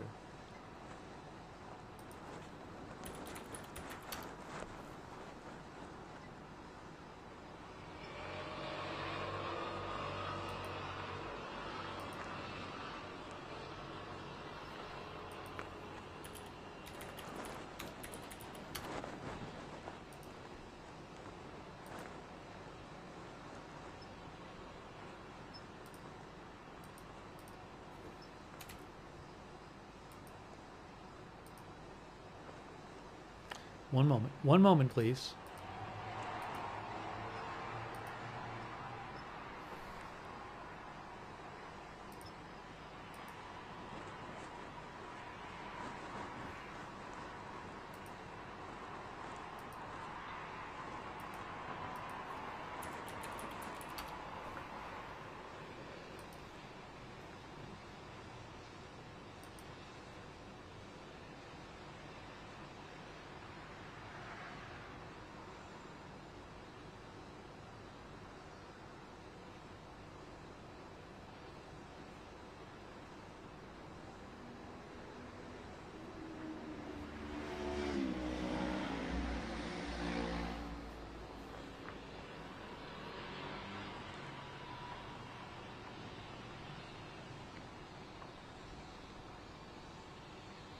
The Bloomberg said today it is unclear if Iran is entertaining last resort options such as attacking tankers in the Strait of Hormuz, through which about a fifth of the world's oil is shipped.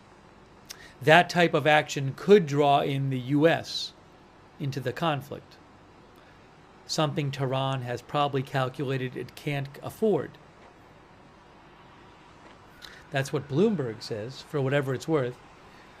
Thank you, Yusuf Al-Thawadi and Margie Pettit. Is it true China sent a cargo plane into Tehran? No, the only reporting, well, all I can say is the only claims about that I've seen are people who I guess saw a cargo plane that was heading towards China on flight radar, and it wasn't actually coming up on the radar as actually over China, but the estimated position was over China. And some people said that meant that China was flying cargo into Iran. I've not actually seen it reported anywhere. If you have a report of it, please send it along. So that's the only time I've heard that, is people looking at flight radar and drawing that conclusion. So I'm not aware that that's happened. Could they have? I have no idea.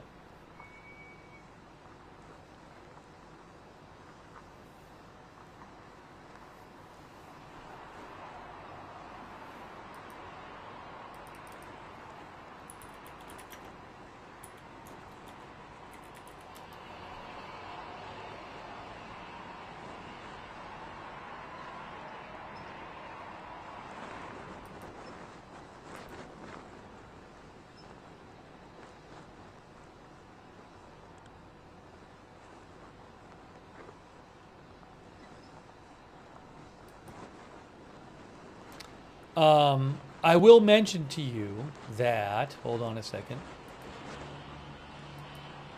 that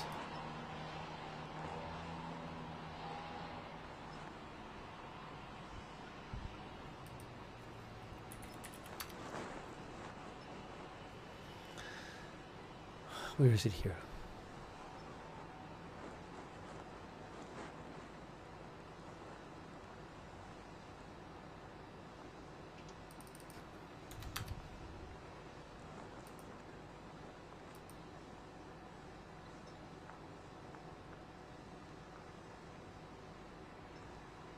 AFP reported yesterday that the Chinese foreign minister said that China would support Tehran in defending its legitimate rights and interests,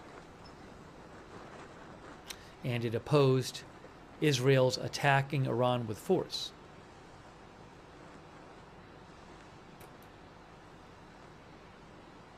Thanks, Anthony Mastrandrea. I have not heard any reports of North Korea being involved in any kind of significant way. That's the best I could say on that. Thank you. Hey, Michael Andren gave 50 people memberships. That's so generous of Michael. Make sure you thank Michael for your membership, or somebody else if they gave you a membership or a gift sub. Thank you.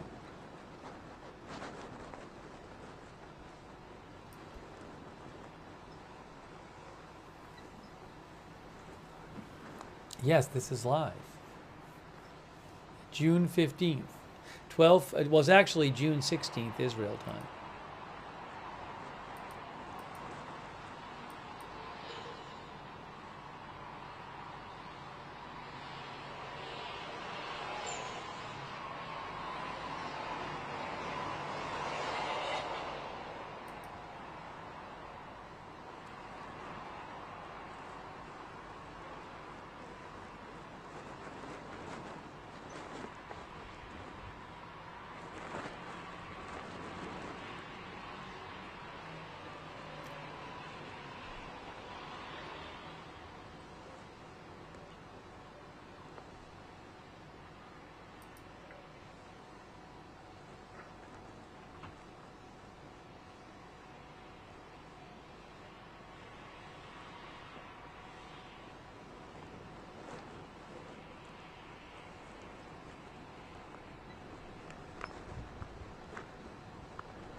So I'm just checking a couple different sources here.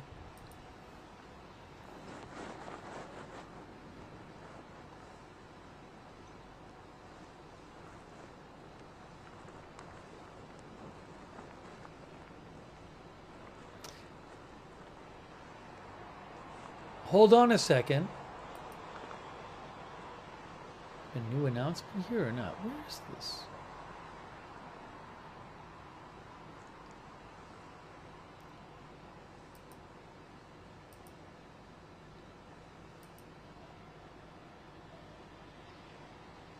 It's old. That's old. Yeah, you know, I said this before. I just see some random social media accounts claiming without citing any sourcing that Israel has attacked Fordo nuclear complex. I see nothing at all in any kind of source I follow that actually would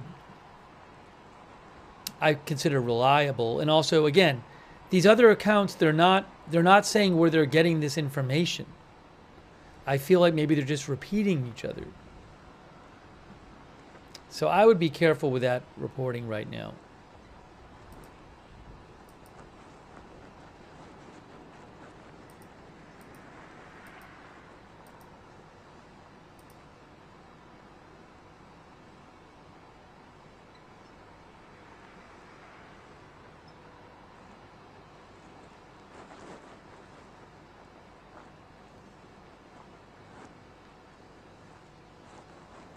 Oh, by the way, that's so kind of you, David Tyler. David, that's very generous of you. Thank you so much, David. Thanks for your support of the channel. David Tyler. Also, Night Vibe TV, thank you. Anthony Mastrandrea.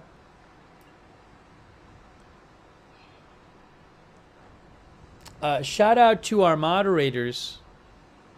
They're awesome. Ruth Krafasi is moderating BZ on YouTube right now. Our viewer Asteria says, at least for the moment, it appears that no news is good news. I do not doubt that there will be more Israeli strikes that we're hearing about. There will be more missiles launched at Iran. Right now, not really hearing much. 12:18 a.m., 12:19 a.m. Israel time. Thanks also to our moderators, Bastion on Twitch, Bastion Girl, Big Ball of Yarn, LB Prairie Dawn, Idaho Star, Matthew Kohai 3, Papa Bear, and Surly Dev. Thanks Rune01 for subscribing on Twitch, and Constantier 708.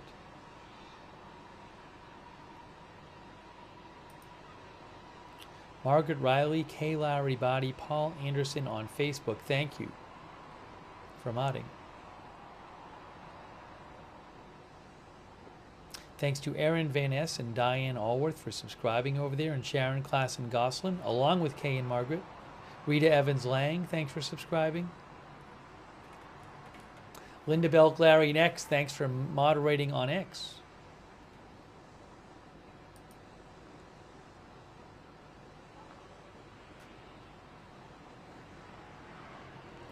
Also, Chug, thank you for your support, Chug. Thank you, Jim Saint Amour, thank you. And Nikolai Chernetsky from Norway, who says, I hope this ends before it ends in tears for both countries. This is happening in quite a sensitive area for the world economy. I agree with you there.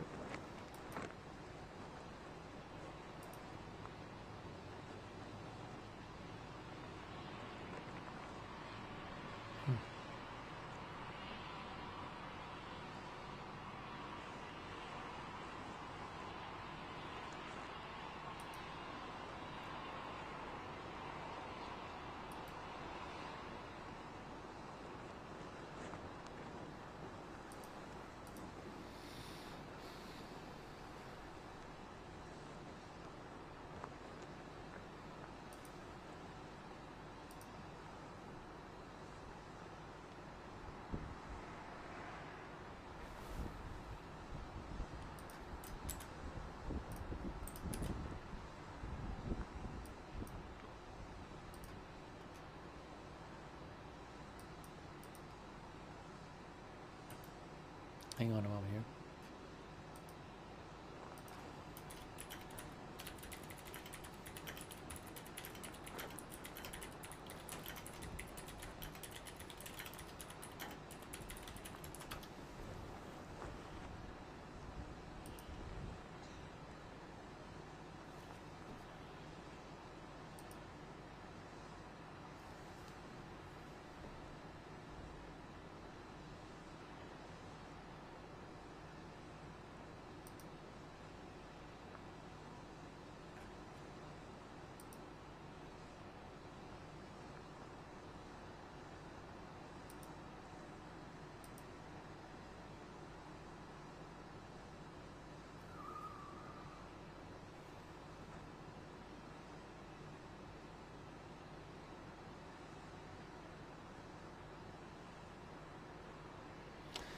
Iran International English, which is an outlet that reports on Iranian news, they claim that witness reports suggest loud explosions in Karaj, west of Tehran. Now, I haven't seen other sources. Again, I am seeing lots of, the last 20 minutes, I keep seeing various social media accounts claiming that Israel has attacked the nuclear site Fordo. But nobody is saying where they get this information. I haven't seen a single source of information cited. So until I do, I feel like they're all repeating each other. Believe me, I'll let you know if I get a decent source. I just haven't seen it yet.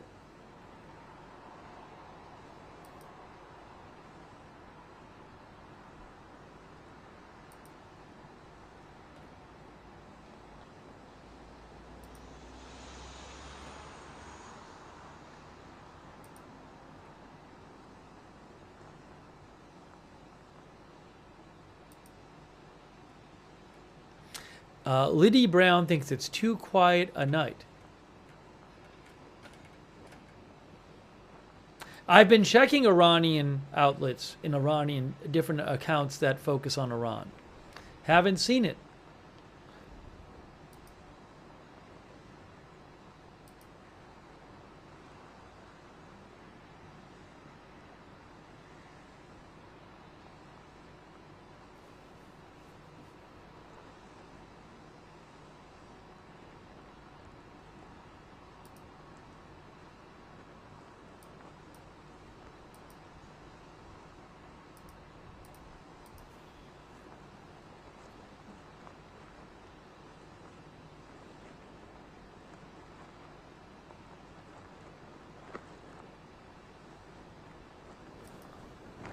Faytux Network claimed that France 24 said it? Did they say it? I'll check them.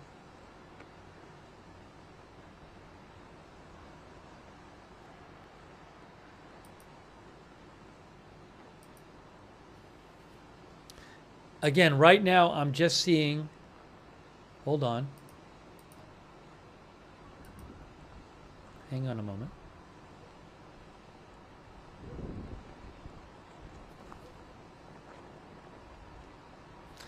I'm seeing, well, I have not seen any of the accounts that normally would post about this kind of thing post about it. I will say Hillel Biton Rosen, who is with Channel 14 in Israel, reports, at this moment, Israeli planes are attacking launchers and ground-to-ground missile sites in order to disrupt future missile barrages. Again, Israeli reporter Hillel Biton Rosen just posted, at this moment, Israeli planes are attacking missile launchers and ground-to-ground missile sites. That would be, I guess, launch sites? Or is it storage sites? I'm not sure. But missile-related sites in Iran in order to disrupt further Iranian barrages. I would not be surprised about that. You know, given that the last couple days there have been several fatal Iranian missile strikes in Israel, I would not be surprised if Israel took some time to really focus on missile infrastructure in Iran to try to prevent further launches.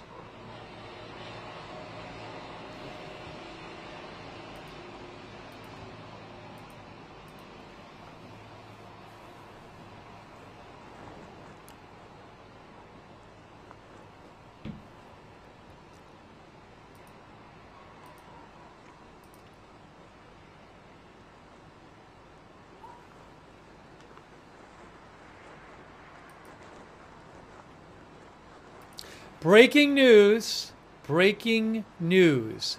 New warning from Home Front Command. Stay in protective area. Okay, the IDF just posted. The Home Front Command has now instructed residents in several areas across the country to remain close to protected spaces. Movement in public areas should be minimized. It's not for the whole country, but in several areas across the country, people are being told in Israel, stay close to your protective spaces. So maybe more missiles coming or drones, I don't know. But that is new. That is new.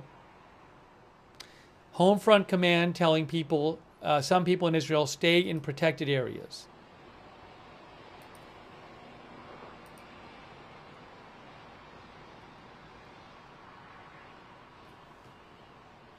Okay, so new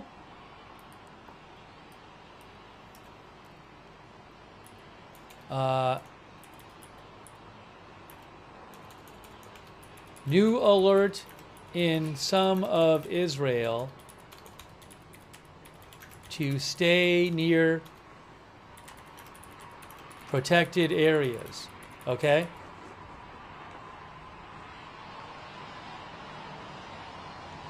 New alert.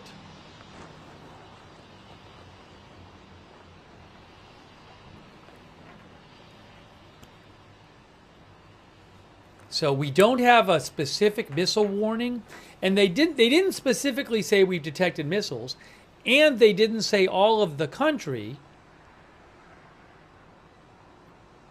Sometimes they'll say the whole country, stay near your protective areas. But it sounds like they think something is coming.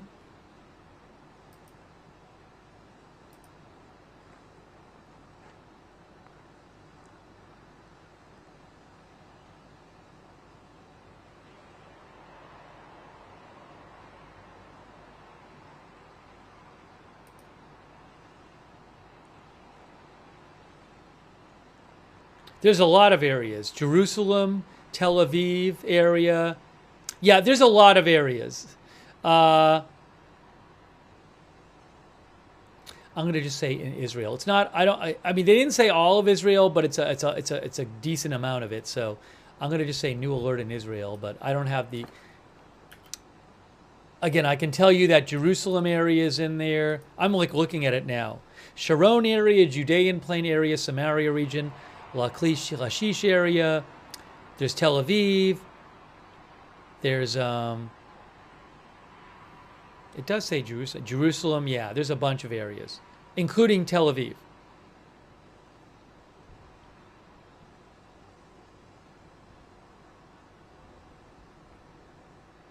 So why are they saying this? I don't know.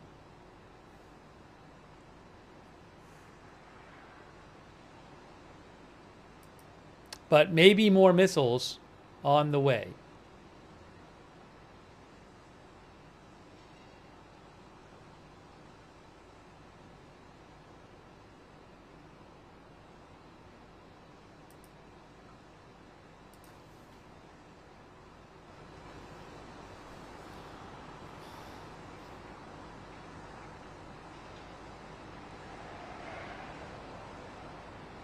Homefront Command says, if you have received a notification about being in close proximity to a protected area, approach the protected area and enter it upon receiving an alert until further notice.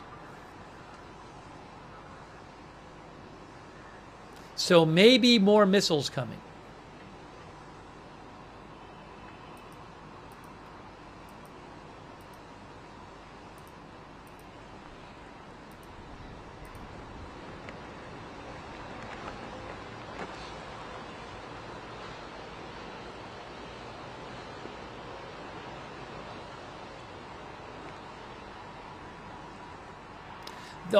you're not going to hear sirens unless the missiles are very close, unless they're in the air and close.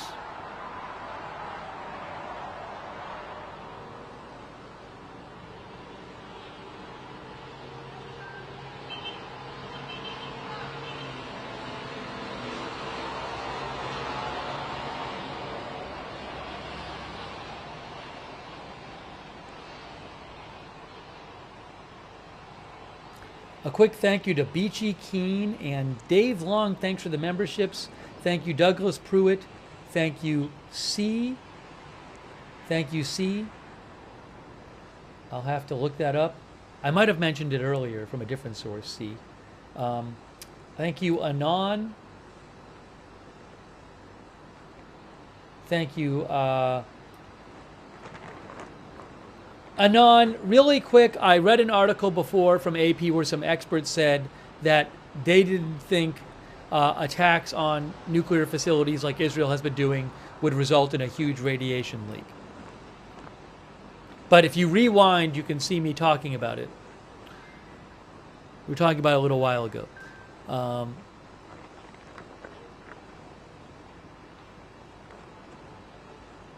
right, so we don't have yet the order to go into the protected areas. We have the order to stay near the protected areas.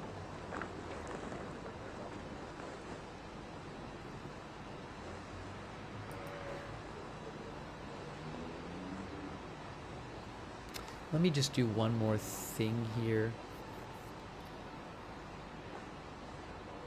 Gosh, I have this. I have to I don't know where. I have some different cameras, but I don't know where the where we might see things. So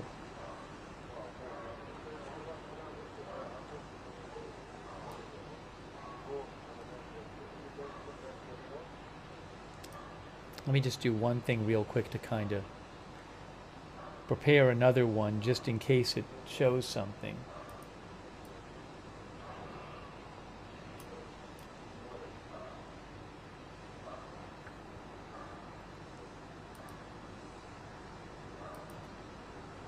Get it up so I can see it at least.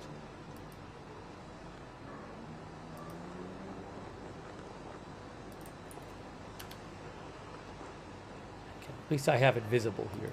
I'll keep an eye on it myself.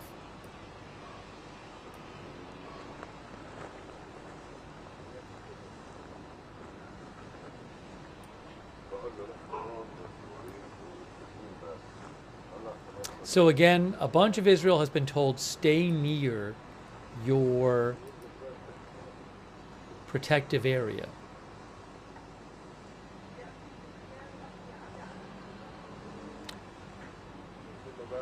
Okay, this is, I just saw the report about Fordo. Unconfirmed report from a reporter with France 24 English that Israel has attacked Fordo.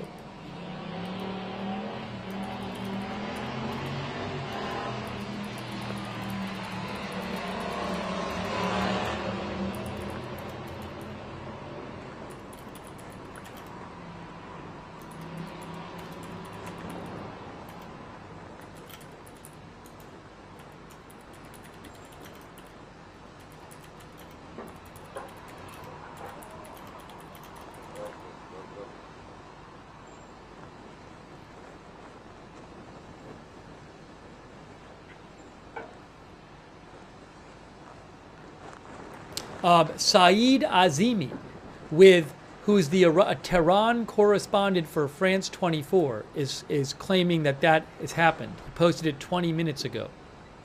I haven't seen it other places. That'd be a big deal, be a very big deal, but I have not seen it other places yet. So we'll have to see if it gets reported elsewhere.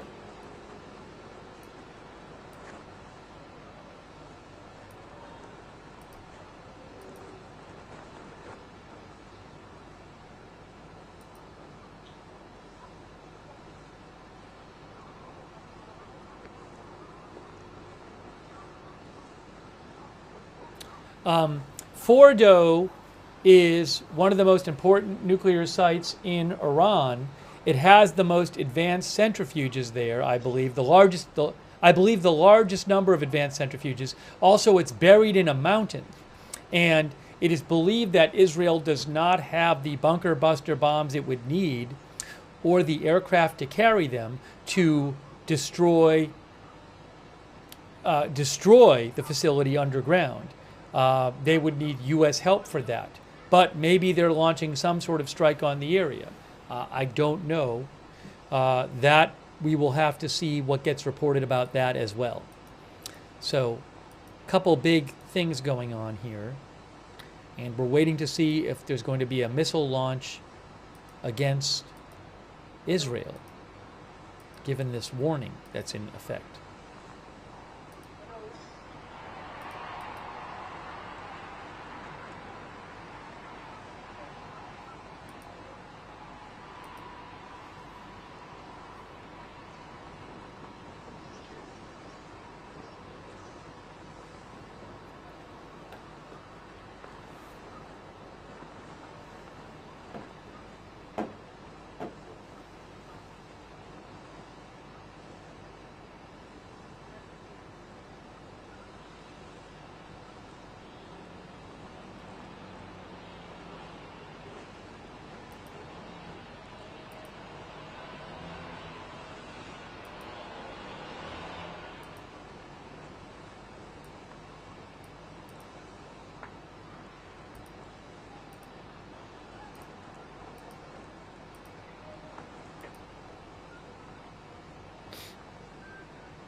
Thank you to Donna Smith and Allie C. and appreciate it, and Colleen in GA.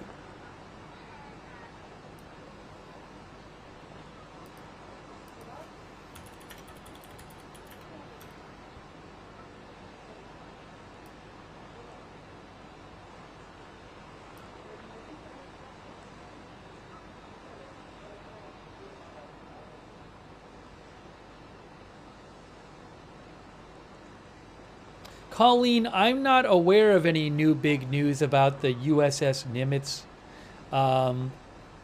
4 days ago, it was announced that they were conducting routine flight operations in the South China Sea. I haven't seen any kind of reliable reporting that it's somehow going to the Middle East. I'll let you know if I do. Thank you, Armor of God, our member, AEB. Beachy Keen, Dave Long. What I'm going to do,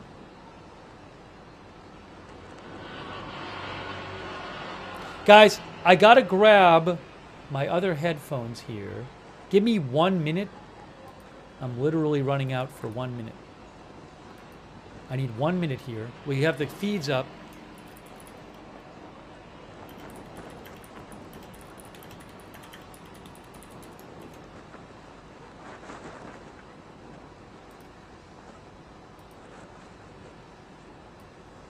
One minute. I'm running out and coming back in.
Okay, so we have an alert in Israel to stay near protected areas. I'm not aware that they have issued a missile alert yet.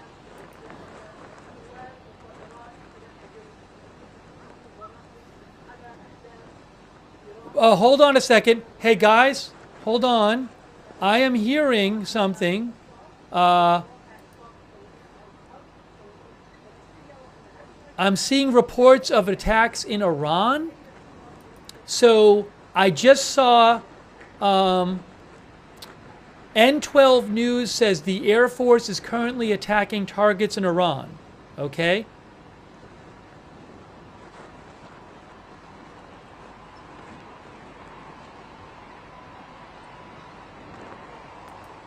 Roy Case says there is no confirmation of the report of attack on Fordo at this time.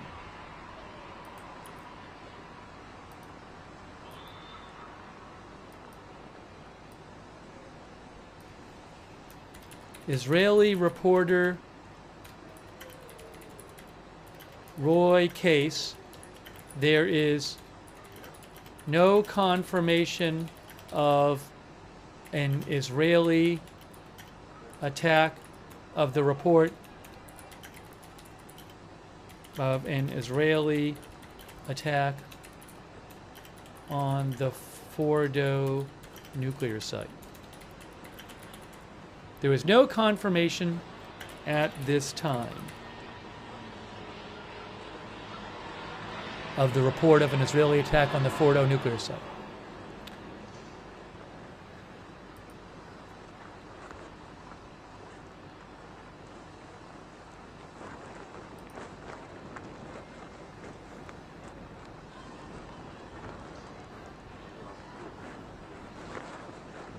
Give me one more moment here.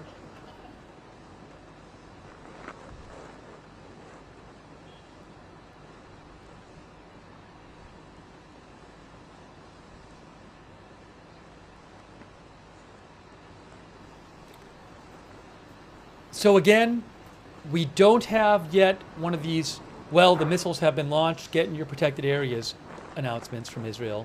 We have a warning for a lot of the country to stay near protected areas. We had a new report I just saw. Al-Mayadeen says 1 minute ago, Iranian air defenses are firing in the Parchin area east of Tehran. So reporting right now of new Israeli attacks in Iran.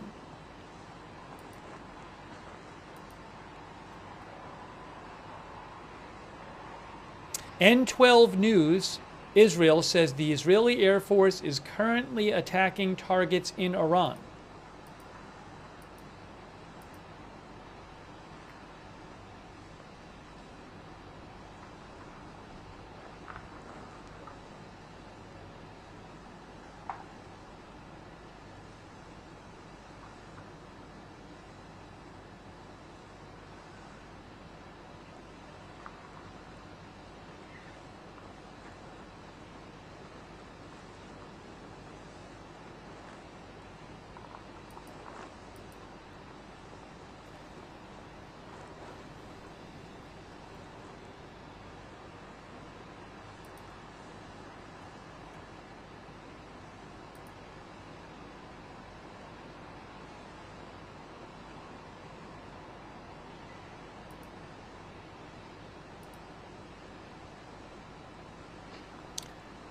I am seeing right now a couple of claims that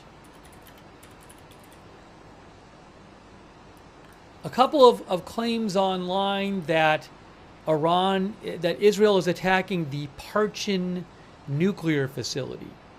Those are unconfirmed reports in Iran.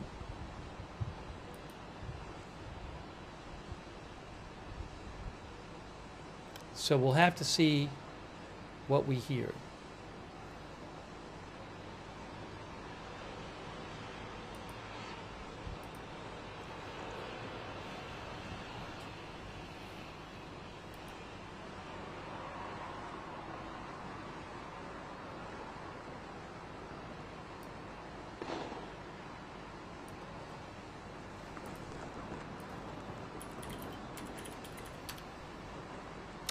I'm seeing a report that I believe is from Nir Davory.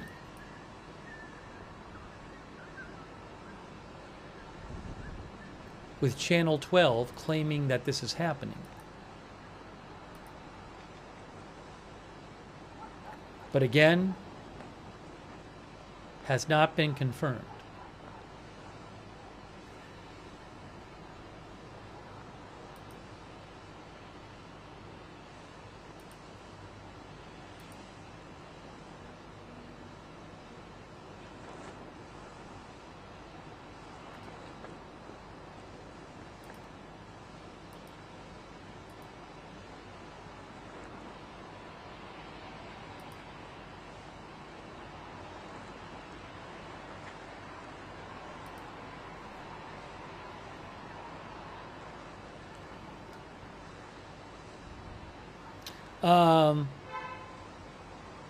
Roy Case, who's an Israeli reporter, says there is reportedly an attack on the Parchin nuclear facility, but again, it's all kind of fuzzy right now. Parchin nuclear facility, it's an Iranian military complex. It's about 19 miles from Tehran. Okay.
So we're just waiting here, you know, again, a little while ago, Israel told a lot of people in Israel to stay near their protected areas.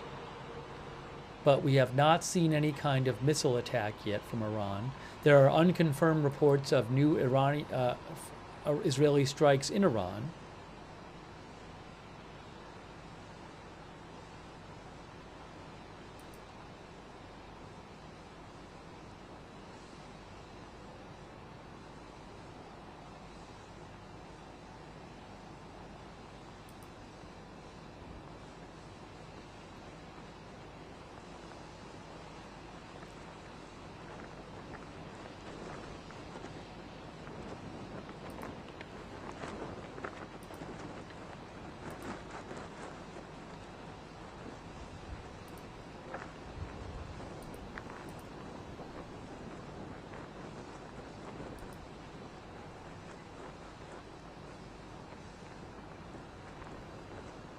Thank you, by the way, to Ray Becker and Dave Hoffner.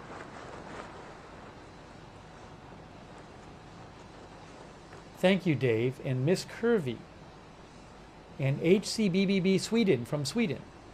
Any risk Iran would use dirty bombs? I have not seen any kind of discussion of that, really, a serious discussion of it. I would think that would be a huge risk to Iran if they did so. That might be seen as an escalation where other countries would jump in.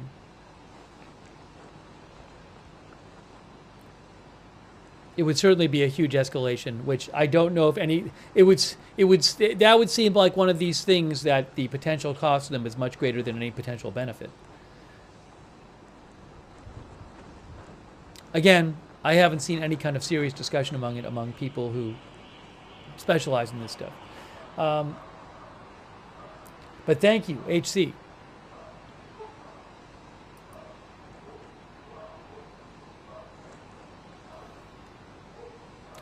Breaking news, the Israeli Air Force says it is currently attacking surface-to-surface missile sites in Iran.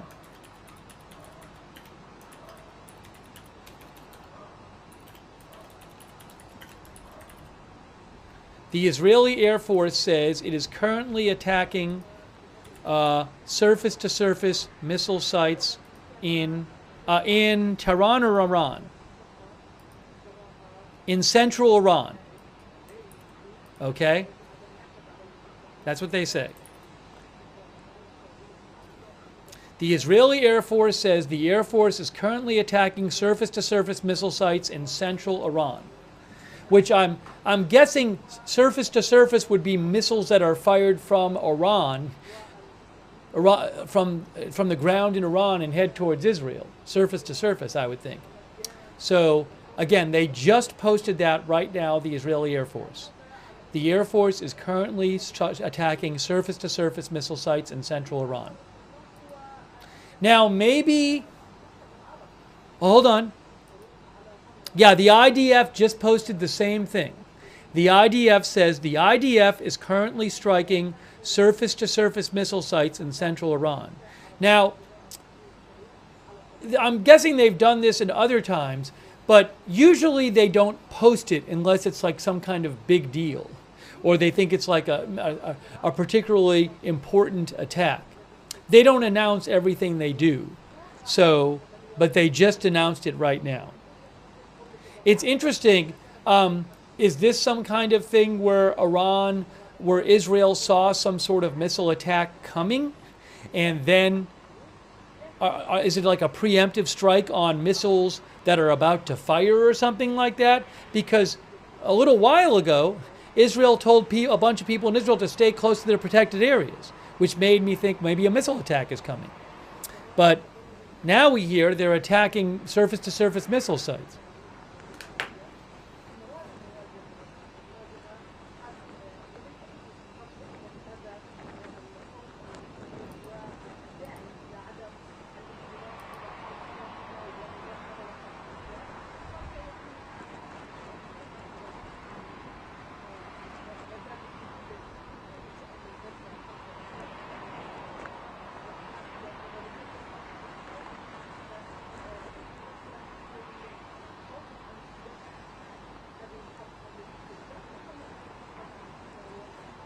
Now, central Iran, I don't know what exact area that is.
All right, hang on a moment here.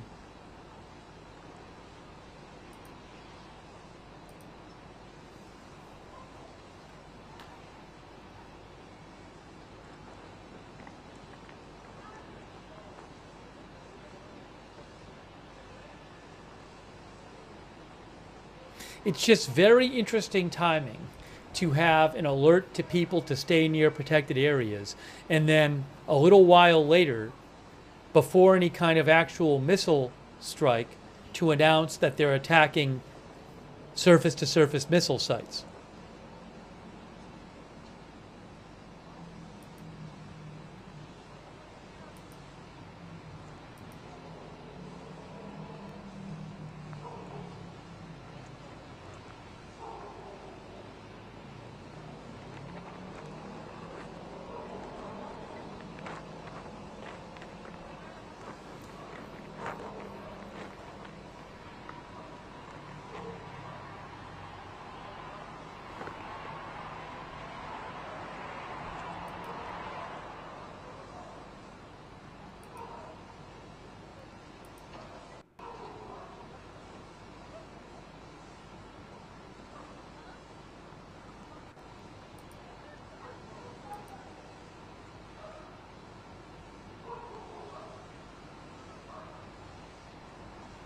The IDF spokesperson Nadav Shoshani just posted, the IDF is currently striking surface-to-surface missile sites in central Iran. We are operating against this threat in our skies and in Iranian skies.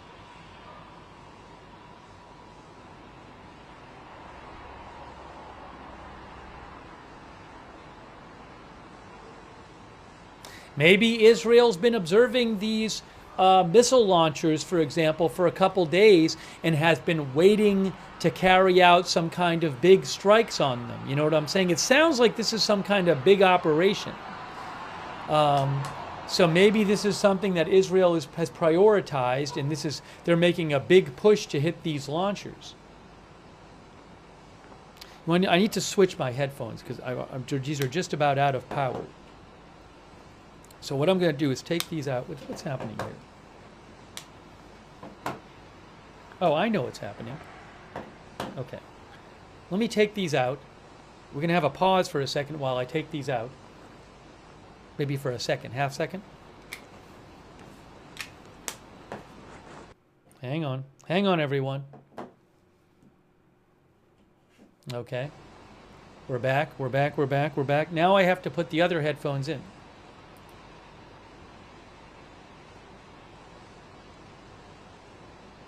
Hold on a moment.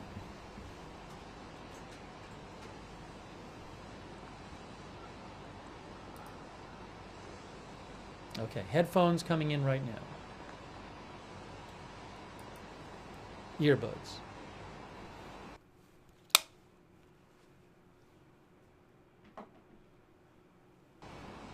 I can hear again.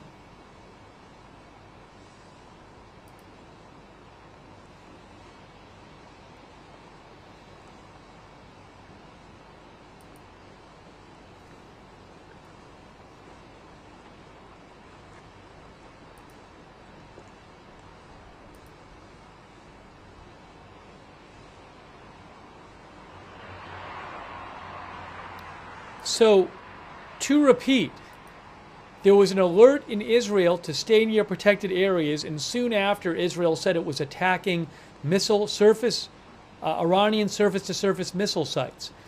Again, what I am wondering is this some sort of preemptive strike where did Israel attack missiles that were about to be launched? OSINT Technical said the same thing, who I follow. He said, it appears that the Israeli Air Force is actively hunting down Iranian ballistic missile launchers and other infrastructure as the Iranians prep for another attack. So, is this something where Israel observed these previous attacks by Iran and then said, we're going to wait till the next one. And the next one, we're going to go in, we're going to have aircraft ready and drones maybe to attack these things. Maybe this is what they did.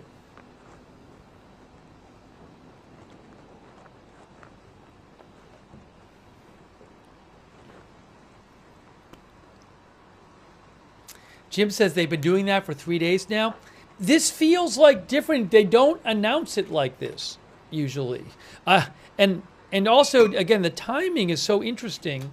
After, maybe the alert they issued to stay near protected areas was some sort of, maybe it was for Iran's consumption as well. Iran sees that and says, oh, well, we're good to go. We can fire these things. I mean, they might, if they really were going to fire them, they'd want people to be close anyway. But this feels like some sort of more than they would normally do thing, and feels like maybe some kind of organized operation to really go after these missile launchers and missile sites. Right before a launch.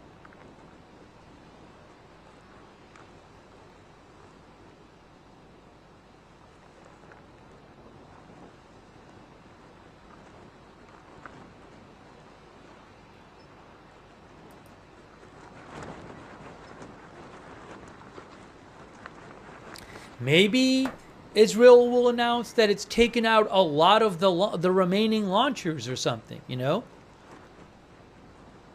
Israel has had such good intelligence in a lot of their attacks.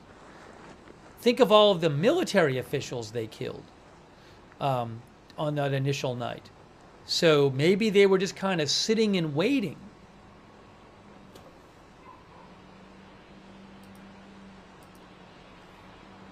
Thank you, by the way. I think Michael Andren gave like 50 more people memberships.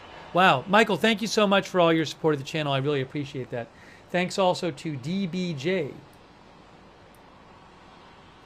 for your support, and Andreas Glazel, and Bean Juice Bond, and Miss Curvy, and Bill McAllister, and Dana Depperman, and Dave Long.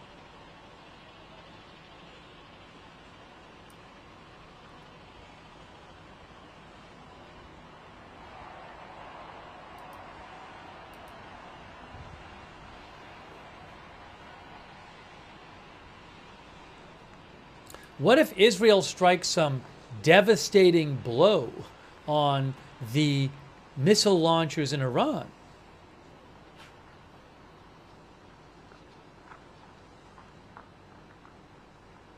Maybe they were observing for days, you know, where do these missile launchers, the mobile ones, drive from? Where do they keep the missiles? Maybe they've just been sitting back and observing.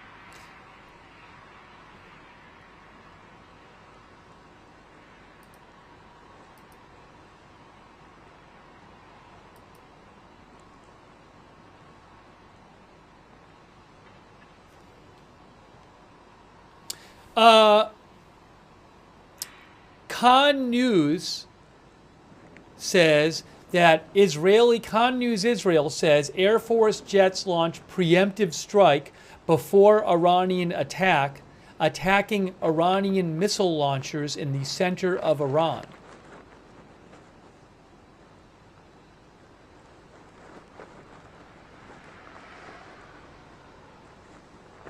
Oh, did they say it? No, they haven't said that specifically yet, but that's what Khan News is reporting happened.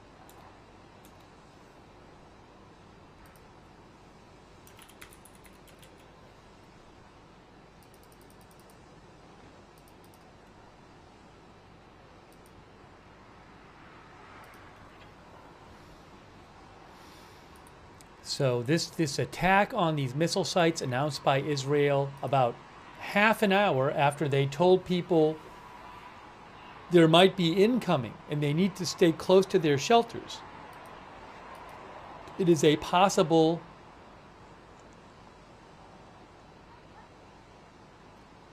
preemptive strike.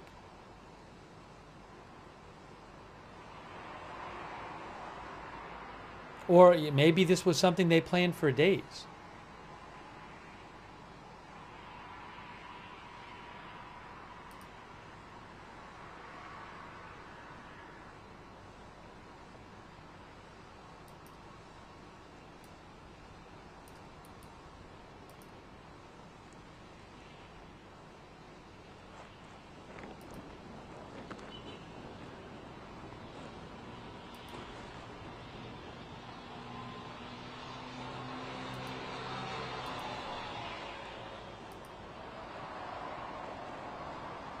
So we're waiting for more on this. Hold on a second. Hold on a second. Hold on a second.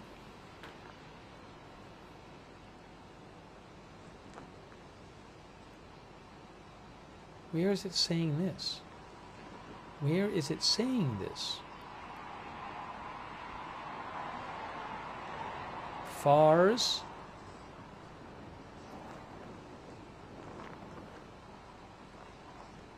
No, FARS is not reporting it. I haven't seen it in Tasneem. So, Ariel Oserin, who's with I-24 News English, claims that air defense says that Iranian state TV is saying air defenses are responding to an Israeli attack near the Natanz nuclear site. I have not seen that report myself from an Iranian source, although maybe he's actually literally watching their feed. I do follow some different Iranian state media accounts.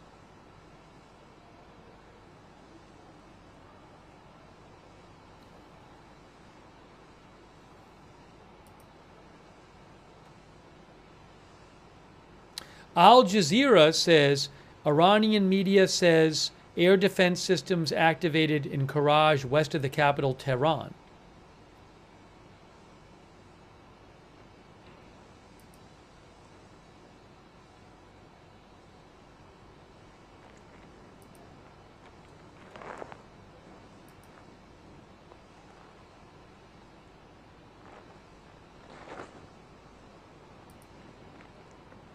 A little confusing what exactly is happening right now.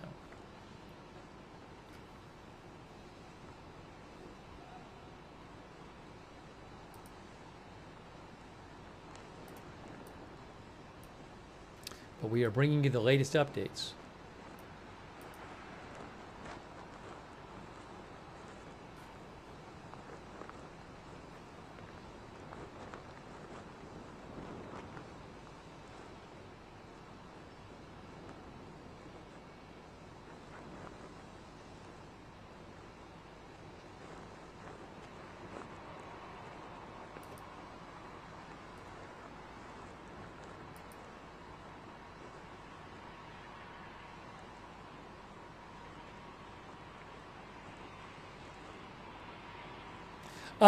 Iranian state TV, Press TV, just posted false alarm regarding missile strike from Iran, attacks likely to come within the hour. I think some Iranian media had been saying that missiles had already been fired from Iran. I don't know that there will be, given that Israel says it's attacking missile surface-to-surface missile sites in central Iran.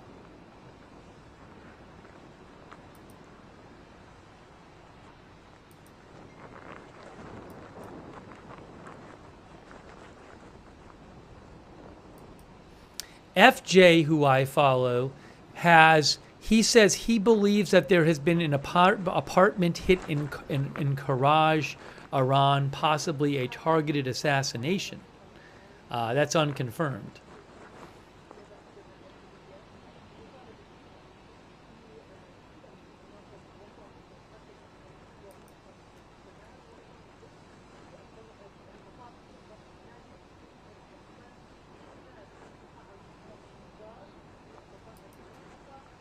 Yeah, Amakai Stein had a nice summary. He said the IDF detected that Iran is planning to launch missiles. An alert was issued to stay near a protected space. He says the IDF is attacking the launchers, and more than 40 minutes since the alert, Iran has not managed to launch. Yeah, that's basically what we've seen.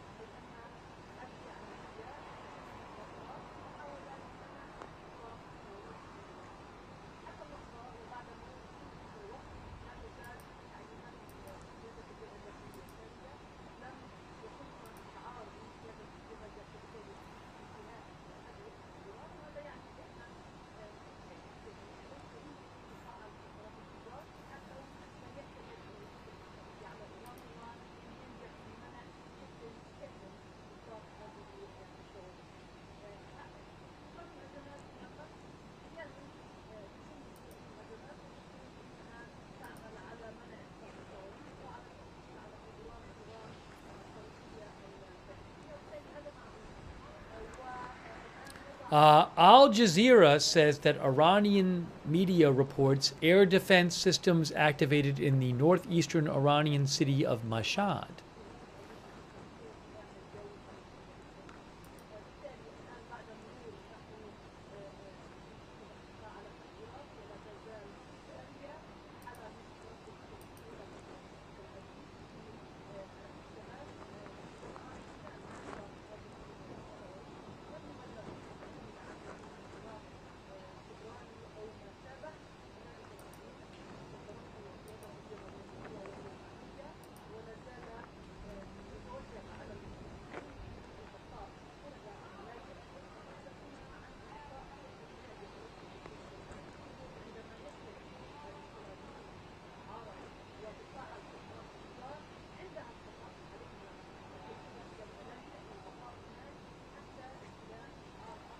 Thank you to X Farm Girl, our new member. Thank you.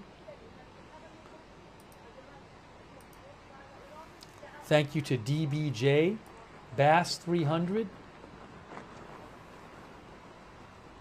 India Comparison, Honeybee, Roxy JH, Giji, Sean, Stacy Bashford, Jenny Legg, the Wizlord of IT, Bob Wyndham, Brett Werry, Desi Des, thank you. Mitchell Pilot, Bass 300, sometimes Jordan and Saudi Arabia and other countries stay things. Maybe when this settles down today, we'll talk some about that. Sometimes they have comments they make.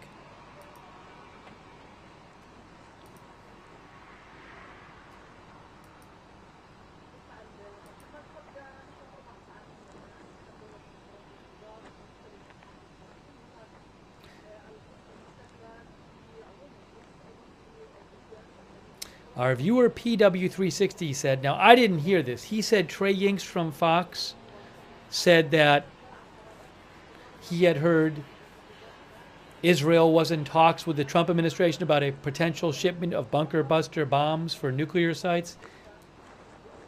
Again, I didn't see the interview, but thank you, PW360. There's been this question. As we said before, the Fordow nuclear site, which is one of the most important in Iran, is widely believed to be, it's under a mountain, and it's widely reported that Israel does not possess the bunker buster bombs it would need to destroy that facility, and that the U.S. has such bombs and the aircraft needed to carry them. So there's been this question of would the U.S. actually help out Israel to do that, which so far it has not.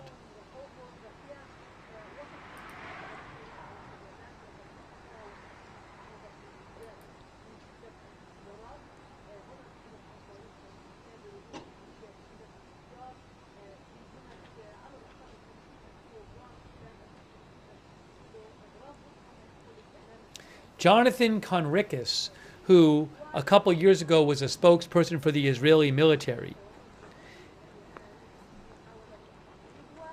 He is now a senior fellow at FDD. He says it appears the Israeli Air Force just snuffed several Iranian missile launchers as they were preparing to launch missiles at Israel. Again, we don't know for sure that that's the case, but it certainly might be the case.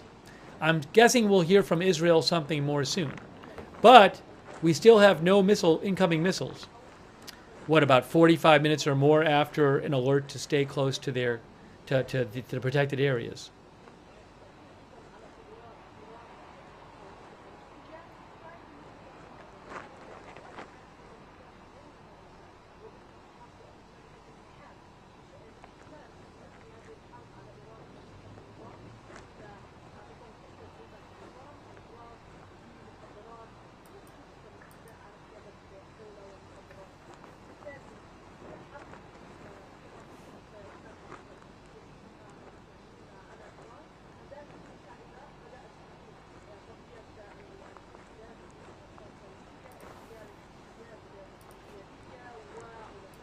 Why am I hearing that person talking? It's driving me crazy.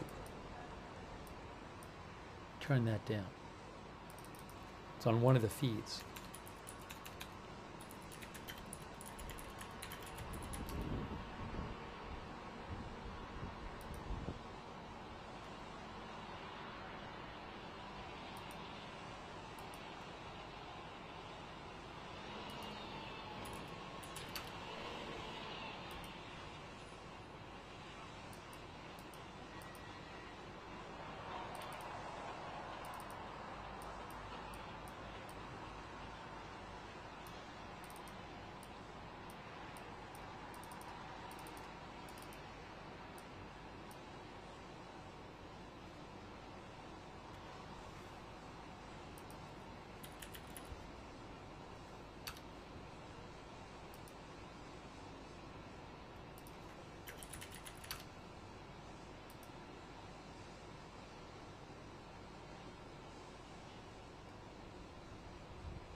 See if I can find you any more information here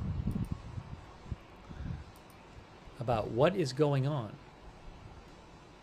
Possible preemptive strikes by Israel on Iranian missiles and missile launchers going on.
When was the, I don't even remember when that alert was from the, I can look it up, for people to stay near their shelters in Israel. When was that alert? That alert was almost an hour ago, 53 minutes ago. Israel issued an alert for people to stay close to their shelters in Israel. And there was never no missile warning after that. But they did say they were attacking missile sites.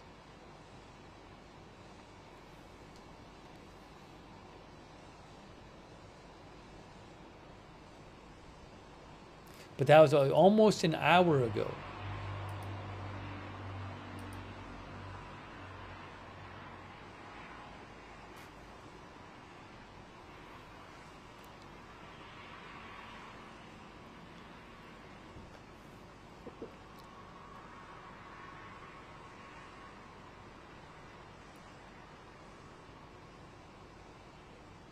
I'm guessing Israel will announce something at some point.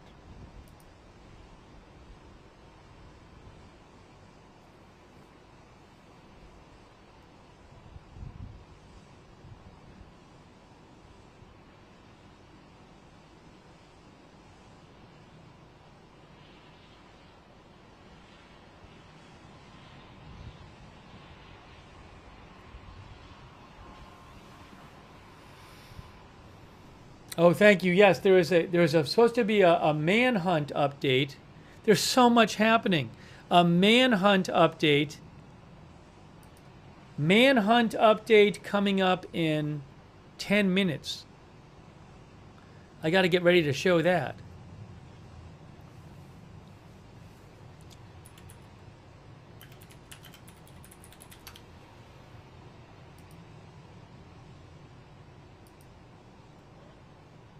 Let me just do something real quick here.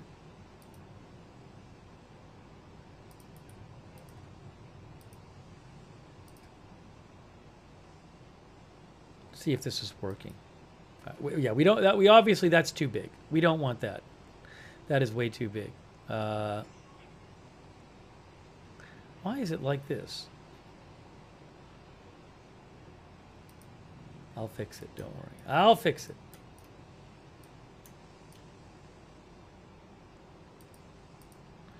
That's not going to work. Let's throw this.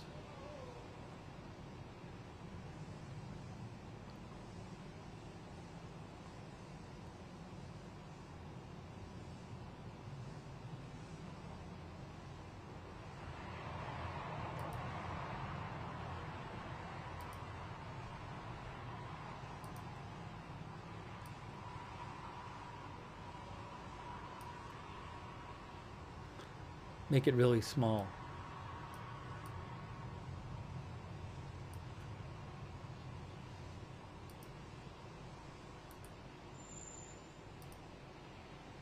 So we have the Minnesota Department of Public Safety.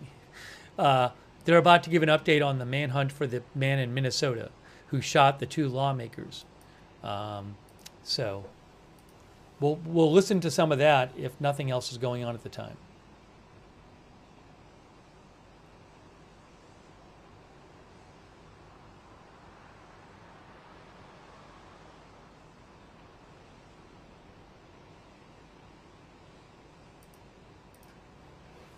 Some people have been on social media talking about hearing about an earthquake report a couple hours ago, I think it was, in the area of Fordo, I think, or was it Fordo nuclear facility? Dr. Jeffrey Lewis, who's a nuclear weapons expert, he says if the depth is correct on that report, then it's an earthquake. Just an earthquake. He says if depth is wrong, possible, then it would could correspond to an explosion of tons, lots of uncertainty. So he's saying based on the information he's seeing, he thinks it's just an earthquake, not related to a nuclear facility. But we'll let you know. We'll keep you posted. I'll post Jeffrey Lewis's post here in the chat. You can read it.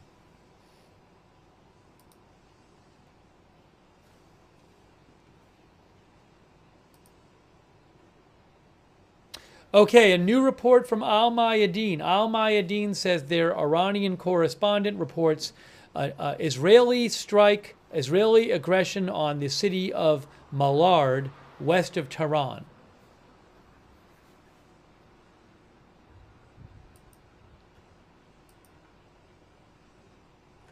So the idea is that, I didn't even see it on earthquake sites, but people are passing around on social media a report that supposedly is an Iranian report of a 2.5 earthquake in the area of the Fordo nuclear site. But again, as I just mentioned, one expert who I follow said he thinks from the numbers there it's just an earthquake. It's not some kind of thing related to the site. But again, I'll let you know if I hear anything more.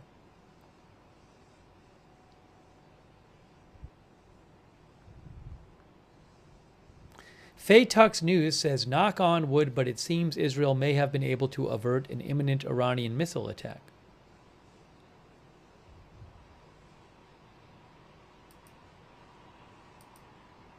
I don't know if it's about averting it or if this is something they had planned.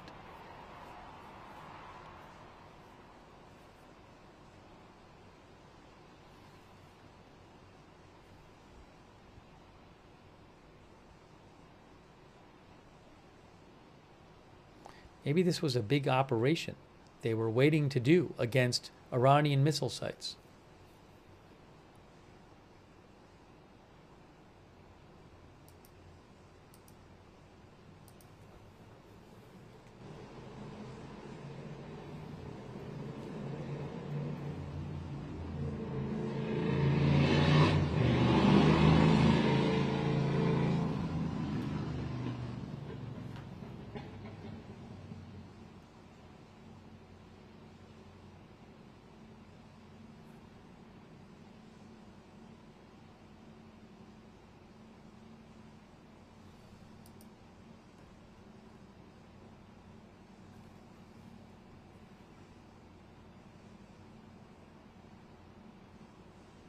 I don't have any, we're just waiting to hear more. People are, that warning is still in effect in Israel for people to stay near their protected sites. It was, I think it was over an hour ago that it was given. And then about a half hour later, Israel said it was striking missile sites in central Iran, surface-to-surface missile sites.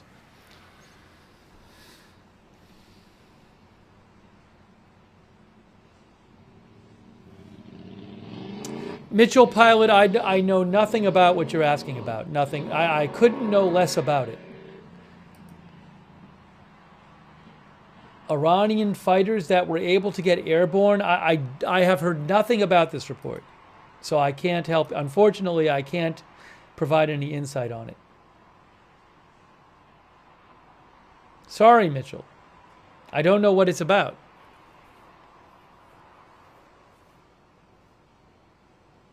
Thank you also, Esdraelon. Or Ophir Tim, thank you. Ophir Tim believes that Israel is doing whatever it can to keep the casualties on citizens low. That's what Ophir Tim thinks. Thank you, Ophir Tim. Thank you to Granite Man. Thank you, Dave Long. Dave Long thinks Israeli aggression is... No, I think, Dave, I think when the outlet Al Mayadeen used... The translation of the word was aggression. It was just a translation of their report. The report was probably strike or something like that, and that's all that was.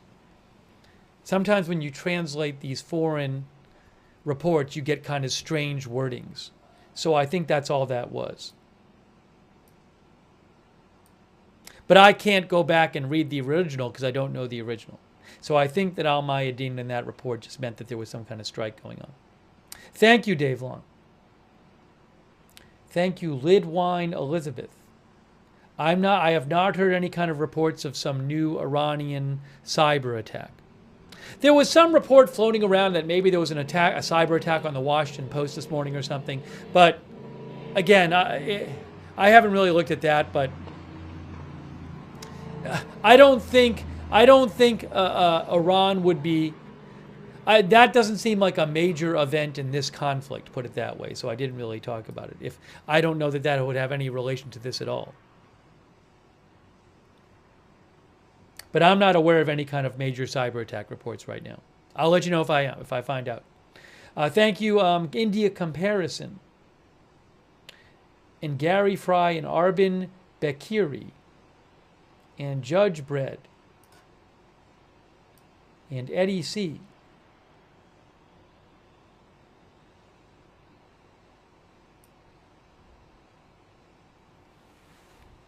And Cats Rule, and Kevyo, thank you. Oh, Mitchell said I commented on it when the war started. I don't even remember it, Mitchell. I'm sorry. If I get a chance, I'll try to look it up at some point. Thank you, PH Survivor 92. Yeah, we're good. There's supposed to be an update from the police in Minnesota. So that's why I have this thing right here. We're going to listen to it.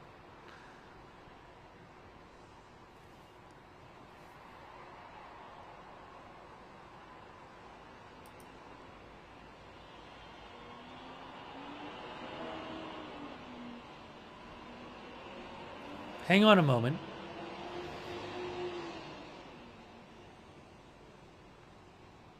Hang on a moment. Hang on a moment.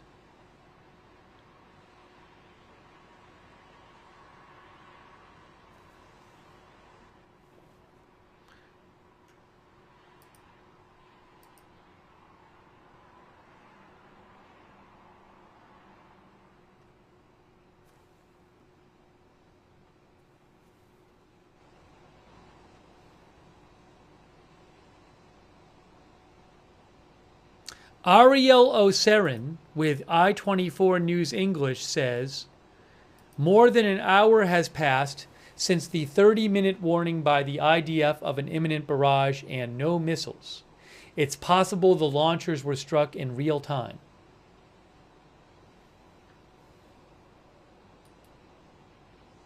As I mentioned, it's possible that Israel has just carried out some attack that has taken out a bunch of, for example, Iran's existing launch capability for missiles. I don't know that that's happened, but it's possible.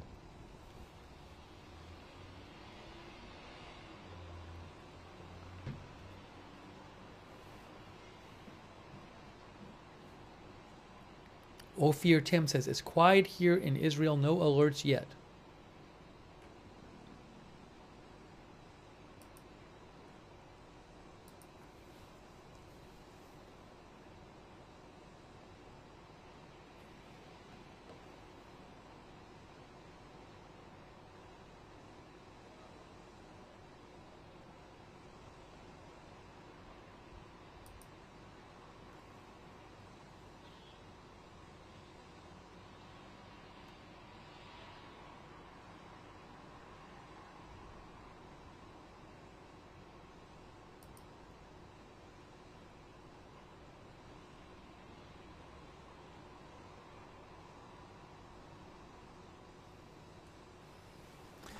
We are waiting for more information about what's going on in Iran.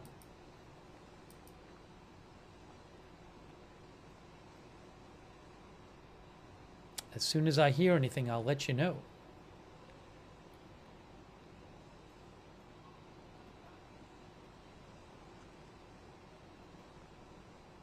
Thank you, Armor of God, for the gift memberships. That's very nice of you. Michael Ida, thank you. Farm Girl gave a bunch of gift memberships too. So nice of you. And Laura G, thanks. Make sure you thank somebody if they give you a gift membership. I appreciate that.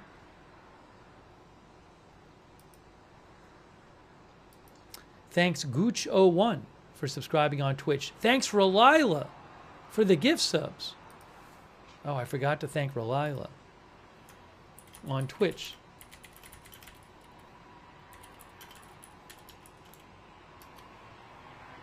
Thanks, Native Dave and Geeked Up on Twitch as well.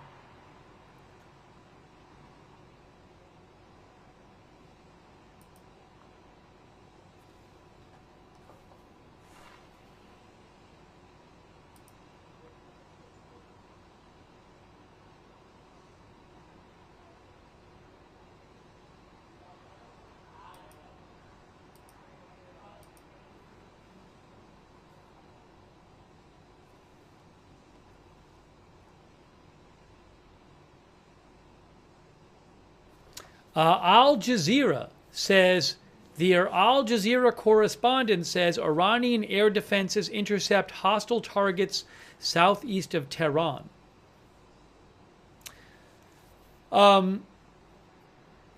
There have been a bunch of reports in the last hour of Israeli attacks in different parts of Iran. Thank you, Big Chimpin, for the memberships. And Brad Larkin for being a member.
Romy thinks Iran has been stockpiling missiles forever. Well, I've seen articles saying they had maybe 2,000 to 3,000 at the start of this thing.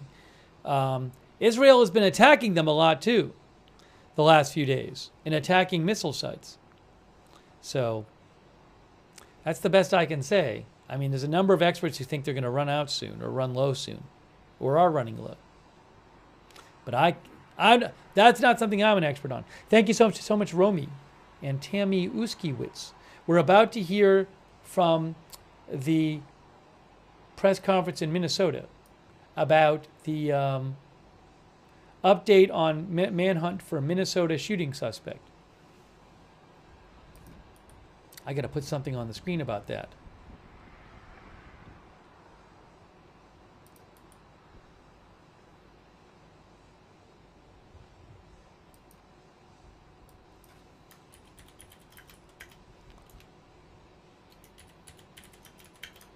Update on Minnesota manhunt.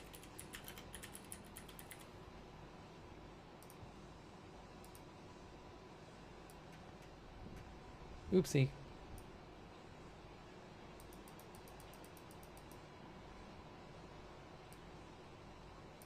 Update on Minnesota manhunt. Oops.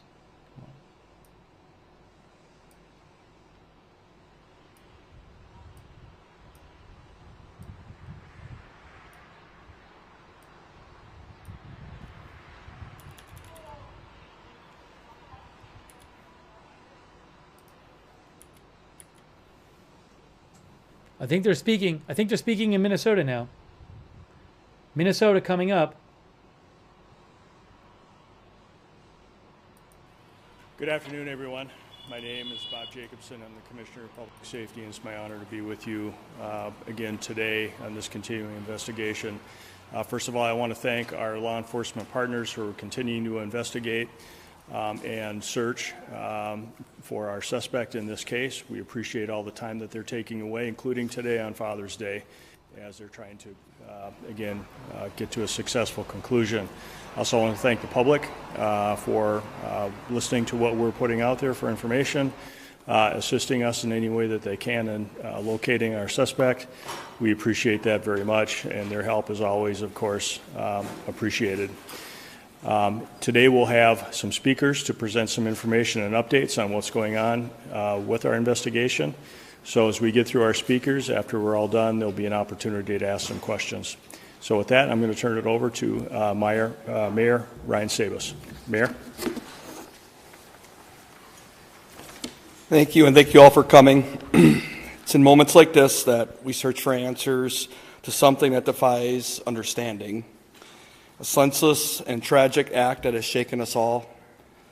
But in our darkest hours, we're reminded of the strength and resilience of community. We come together not only to grieve, but to stand strong. And together, we will rise. The heinous act should never have happened. Speaker Emeritus Melissa Hortman and Senator John Hoffman are not just public servants. They are remarkable individuals who have devoted their lives to serving others. Every person deserves to feel safe in their home, including those that are elected to lead us. We have the full confidence in our justice system and the professionals working tirelessly to bring individuals responsible to justice.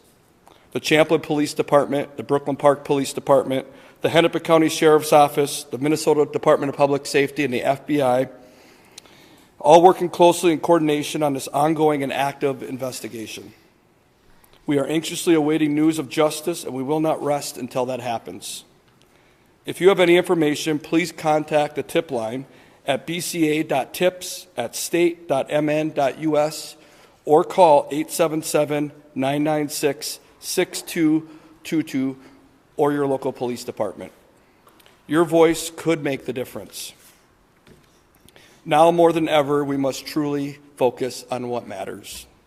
Beneath all of our differences, political, personal, or otherwise, we are all human beings, and every human life has a value. Let us move forward with compassion, unity, and a fierce resolve for care for one another. While this tragedy has deeply impacted our cities, the people of Champlin, Brooklyn Park, and the greater Minnesota community are strong. We support those who are grieving, we honor those that we have lost, and we stand beside those that are still fighting. Champlin, Brooklyn Park, surrounding areas, stay strong, show love, show respect, be kind, and never forget the strength that we hold when we stand together. Thank you. And with that, I'll turn it over to Mayor Winston. Thank you.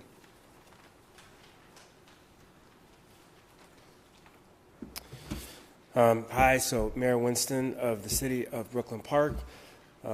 As I've said before, prayers and support go out to the families of the Hoffmans and the Hortmans. I know that our cities, Champlin, and Brooklyn Park are going through a fair amount of grief.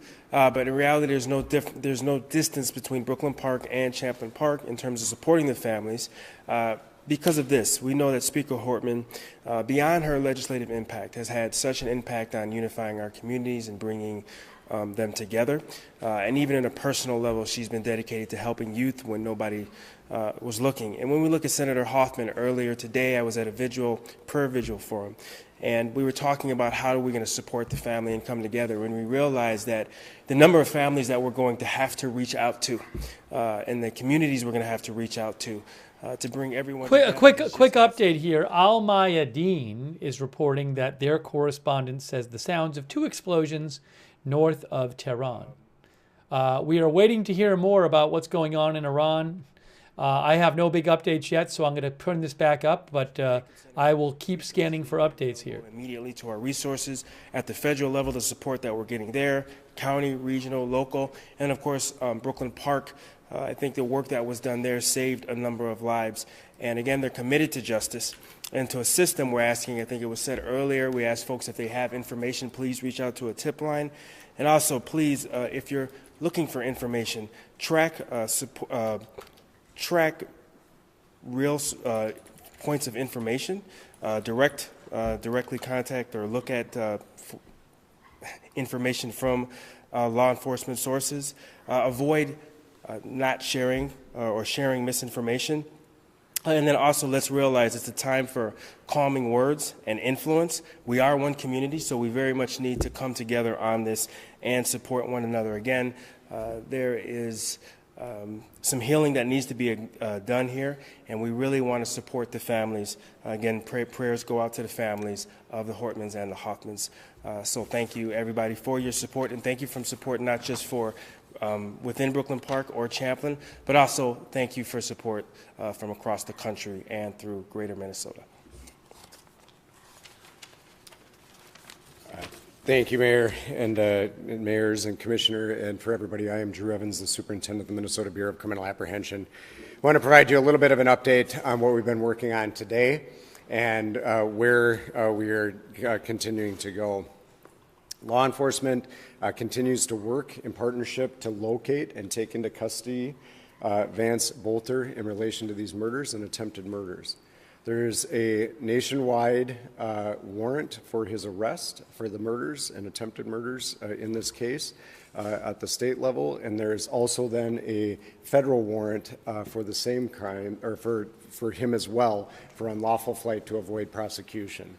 That's through the coordination that's been done with the Hennepin County Attorney's Office and the United States Attorney's Office for that. And so he is wanted on those across the United States. He is not in custody at this time. This remains a very active investigation. We continue to conduct interviews on the investigative piece, not only to learn his whereabouts, but also to follow up on the case and gather the information as part of these the prosecution related to him. As you may have noted today, and I know you've been around and the sheriff provided some updates, there is information that led us to do the searches that continue in Sibley County in that area. Those teams will continue to be active until they feel that they have done a thorough and complete search in that area for him. I want to reiterate for everybody, if you know anything about his whereabouts, or if you spot anything suspicious or may have been suspicious in the last 24 hours, anywhere, but certainly down in that area, to please contact law enforcement, either your local law enforcement and through our tip line. I also want to remind everybody that there's a $50,000 reward offered by the FBI in this particular case. That reward is leading to the capture of him related to this, and that is offered by the FBI. The teams that continue to work on this is over 100 law enforcement officers and numerous SWAT teams that are in that area searching for him. The BCA is working in partnership in this investigation with the Brooklyn Park Police Department, Hennepin County Sheriff's Office, FBI, ATF, United States Marshal Service, Sibley County Sheriff's Office, and then numerous other agencies such as the State Patrol and other sheriff's offices from across the state of Minnesota and local law enforcement. This is of the utmost priority, and that is why you're seeing teams from the Twin Cities down in Sibley trying to apprehend him as quickly as possible. We did locate in that area that led us a vehicle that we had interest in related to him yesterday that we were searching for, and it was located in Sibley County very early today. Also, I know it's been reported a hat that we believe he was wearing was found in proximity to that vehicle, which is what has led us to believing he was in that area. As we go forward on this, as we see, what we would ask the public to do is continue to remain vigilant, and anything that you see as suspicious, to please report this to us. You know, for him, it is important now at this point that he's wanted for these to come into custody. We want that to be done safely, both for him and for the public, so that we can move forward with this process, and also for the entire state of Minnesota. As they noted, our law enforcement continue to work very diligently and hard, and we know everybody wants answers. And what I'd ask for everybody today, I know it's been a long day without updates, but that's because it's been a very fluid day. There's been a number of different things that have been followed up on throughout the day and will continue to. As noted, we have taken in over 400 tips into our tip line already, and I would encourage people to continue to provide those so that our investigators can sift through those for clues and information that will lead us to him and to uncover exactly what's happening. Lastly, I would just remind everybody that we have families that continue to grieve, that are going through this process, and that it's very difficult for them. We've been in contact with families related to this, trying to provide some answers. And while everybody wants an easy answer, I would encourage everybody online and in our communities to not speculate on what occurred and what the motivation was for this. We often want easy answers for complex problems, and this is a complex situation that our investigators are going to need time to sift through the information and evidence, and those answers will come as we complete the full picture of our investigation, and we will continue to provide that information as we are able. With that, I'd be happy to answer some questions at this time, and I just remind everybody that it's a very active investigation.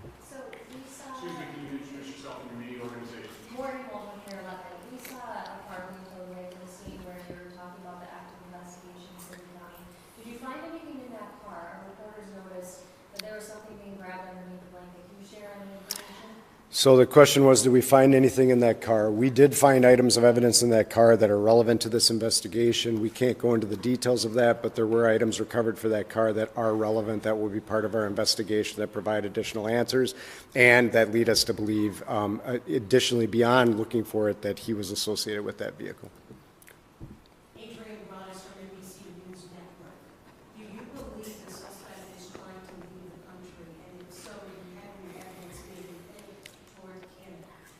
So the question is, do we believe that he is trying to leave the country or headed towards Canada? There's a large law enforcement presence down in Sibley County, but we don't have him in custody. So we don't have evidence that he's intending a particular destination, but all options are open to the investigative team, and they're exploring that right now. Dan Huff from New York Times, do you believe he's on foot? The question is, do we believe he's on foot? We believe, in terms of we have not concluded exactly how he is getting around the area at this time. It could be in multiple ways that he has traveled, and that's open, and that's why you see in that area a very large perimeter, because they're looking at various modes of transportation from there. Hey, it's Brittany Shepard, ABC News. Do you believe the suspect is still alive? Can you tell us more about the traffic stop involved in what happened? Yeah, the question is, do we believe he's still alive? We're certainly operating as though he's still alive and believe he is at this time, and will continue on as is. And the question about his wife and traffic stop, I think everybody would know that, in any time an individual is identified as a suspect in investigation, we're going to talk to their family members and do that. So we met with his family, not just his wife, but other family members, to really understand what's going on, and that's part of that, and that will help us complete the investigation, and so that was part of what we're doing. Jay? Jay Bowles, Channel 5 News. Drew, on that point, are they in custody at all, or were they just questioned and released? And also, do you have any evidence that he might have stopped at another lawmaker's house before he got the Hoffman order? So the questions were, are they in custody? The answer is no. And then as far as the others, we've mentioned we can't get into the specifics of the investigation. We believe that there certainly were other individuals that were identified as part of this information with him. And the terms of what exactly he had done, we are still continuing to build out that full picture as to what his whereabouts were. But we certainly are getting there, and there were other individuals that, might have been targeted. Yep. Paul knows. One of my colleagues spoke with people in Sibley County who were told that the suspect may have been getting around on a bicycle or an e-bike. Can you speak to that at all? Yeah. So the question was, is the individual getting around on a bike or bicycle? I think that, as noted previously, there might be multiple modes of transportation for the individual, and we can't get into the details and specifics. It might thwart our ability to locate the individual. Yeah, Drew Paul, Fox 9, just about assistance. Do we believe at this point he's getting any assistance? Any evidence that was found? And then just to elaborate a little bit more on that traffic stop, because there have been leaks that the cash property. It sounds, intriguing. Can you elaborate a little bit more on what was found there and why, if so, they were able to be released? Yeah, the question was why were they about the traffic stop and what were then? Can you repeat the first part of your question? And the first was just, is there any hard evidence that he's getting assistance? Oh, yeah, thank you. So the question was, is there assistance in the items? And I can't discuss the details of what was inside of the vehicle at that time. It's part of our active criminal investigation, and we're working on that. Why were they allowed to be released? They were cooperative. We're working through that process. We certainly always analyze evidence, but they were very cooperative with us and provided us the information we needed and the information related to that. If the question about do we believe he's receiving any assistance, options are on the table. We haven't seen specific individuals doing that, but we don't know that specifically now. He's certainly been in contact with individuals. Whether or not they're providing active assistance, I can't provide that. Go ahead. Have you found any indication of prior threats, any online activity, any communication besides the manifesto? If you wouldn't mind sharing some details of the manifesto that might help people find them. Yeah. Thank you for the question. It was about details on what's been referred to as manifesto, and then are there online information or others or threats indicating. So far, we have not located any prior threats with this individual towards anybody on that. That will obviously be a deeper dive to really understand the motivation of this individual and whether or not that is on there and connections related to threats, whether they might be here or in different parts of the United States. In terms of what's been referred to a manifesto, I want to clarify for everybody, and just for this is not a document, because I think it's important for the public to understand, that would be like a traditional manifesto that's a treatise on all kinds of ideology and writings. This is a notebook with a lot of, that's been reported, of lawmakers and others that are listed in here, and then much more other thoughts that are throughout this, as opposed to a very succinct document that's providing long, and it's mixed in with other documents. So that's where this is coming from. I don't want the public to have the impression that there's this long manifesto that's providing all of this information and details and then associated with names. It's much more about names and then others, and we will work through. And beyond that, I cannot provide details because it's part of the active criminal investigation. Right. Thank you, guys.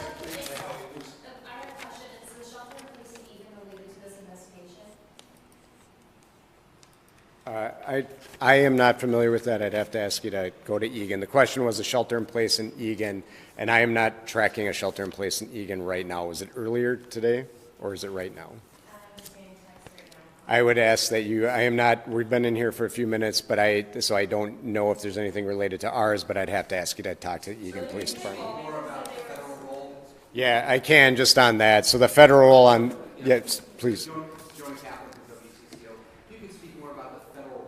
Yeah. Is there still an ongoing threat to current lawmakers? So what I would tell you in terms of the questions were ongoing threat to public lawmakers, is there one? Certainly the safety of our lawmakers and public services is utmost concern to all of us. Certainly is to the security apparatus at the Capitol that provide that for them, our Minnesota State Patrol as well, and so we continue to evaluate that. I will say that we have no indication that the individual that is wanted here did anything other than conduct these acts by himself. But that doesn't mean we aren't exploring more fully. If there's any other threats that might be there, we will continue to evaluate that and work together with them. In terms of the role of the federal government, they've been extremely great partners to all of us. The FBI and ATF, the United States Marshal Service, and others from the federal government are providing both investigative assistance on this case and then participating in the manhunt for the individual to locate him and take him into custody safely. That is not uncommon in a large case like this, and the United States Attorney's Office has been in contact with us, and they certainly will be exploring if there are federal charges that would be connected to this sort of violence that was conducted on our lawmakers.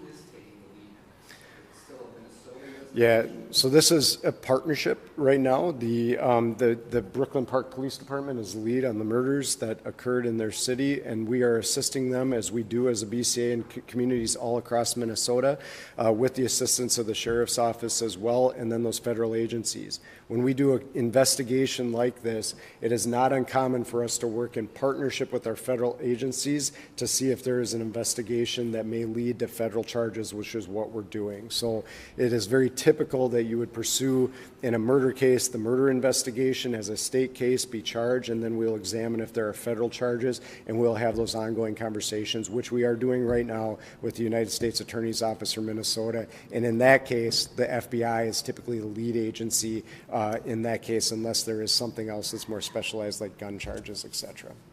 All right, thank you.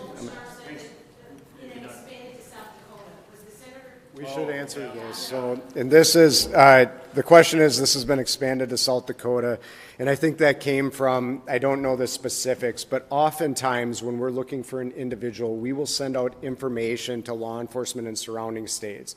Yesterday, he certainly had a lot of time to be able to cover a lot of distance once we knew that he had escaped from the crime scene.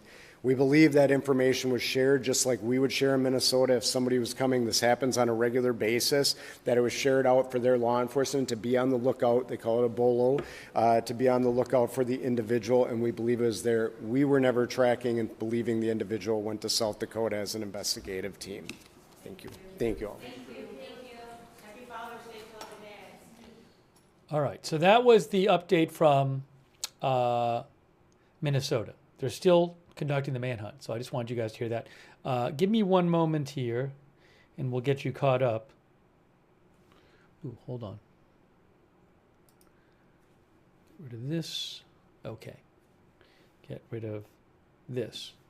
So, we're still waiting to hear more about what exactly is going on in Iran right now. So what I can tell you is, I think it's about a couple hours ago now, Israel issued a warning to, I think, most of Israel, saying you need to stay near your protected sites, your shelters. And usually after that, there would be some kind of missile strike by Iran. But there wasn't any kind of missile strike by Iran. And like a half hour later, Israel said the Air Force is attacking surface-to-surface missile sites in central Iran, which made it seem like maybe Israel was doing some kind of strike on missile launchers as they were getting ready to launch missiles at Israel. So that's going on. We haven't gotten an update on that. Also, over the last hour and a half, there have been various reports in various media outlets, Israeli, Middle Eastern, that there have been attacks in Israeli strikes in various parts of Iran. So there's that. Then there were these rumors going around online that were just unsubstantiated. There were some rumors claiming that Israel had struck the nuclear site in Fordo, the Fordo nuclear site near Qum, I think it is, which is an very important nuclear site in Iran. That has not been confirmed. We don't really have much good reporting on that. There's a claim floating around that there was a 2.5 earthquake near the site. I haven't seen that earthquake listed on earthquake sites myself when I go to them, but there's some document going around that purports to be a report from an Iranian nuclear center claiming there was an earthquake, a 2.5. I don't know. Then there's a video going around which purports to show some sort of big fire after an explosion somewhere near this nuclear complex, but that hasn't been verified. So we just don't know at this point. We just don't know. I don't really have good information on any of this stuff. So we'll have to wait and see what we hear. It is pronounced, what is it pronounced? Hold on a second here. Here we go.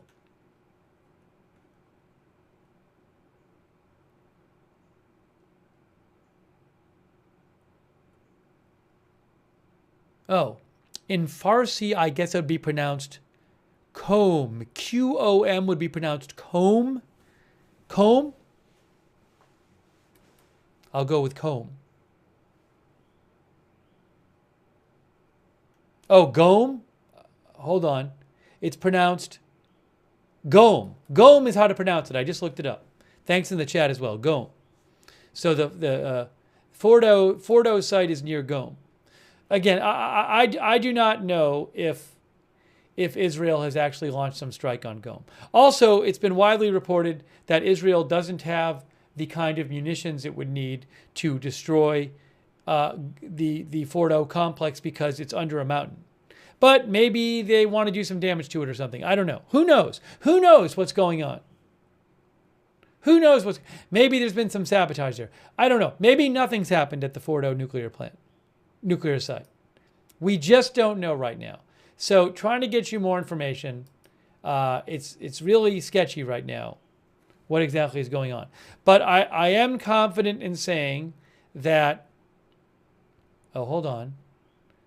I am confident in saying that Israel is attacking missile sites in central Iran, that Israel is carrying out other strikes in Iran, that there was some sort of missile, there was a warning to stay near shelters in Israel, and yet no missile strike after that, missile launch after that.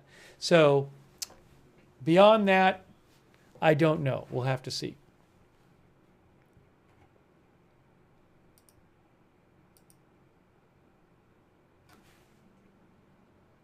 Oh, the IDF says, okay, the IDF is telling people that they should continue to stay close to their shelters.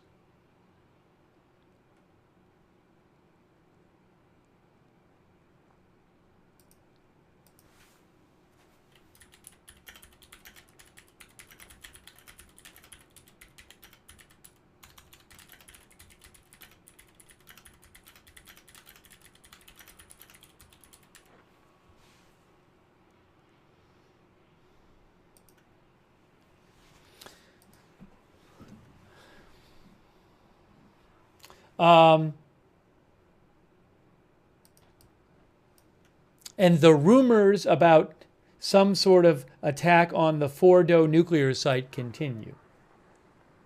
But those really are rumors at this point.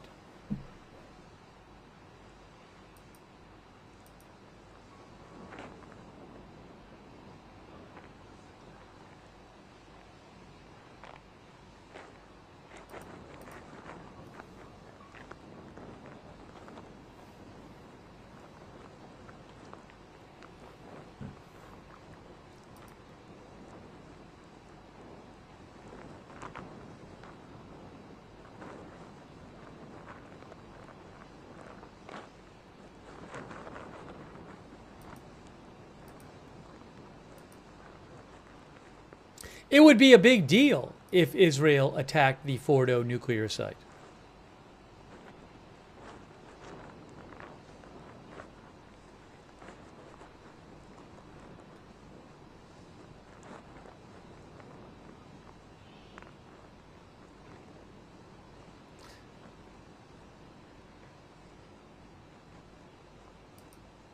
Now everybody is reposting that video, which supposedly shows, oh, hey, I have some big sports news for you. For a quick breaking sports update for those who follow baseball. The San Francisco Giants are acquiring Rafael Devers from the Boston Red Sox.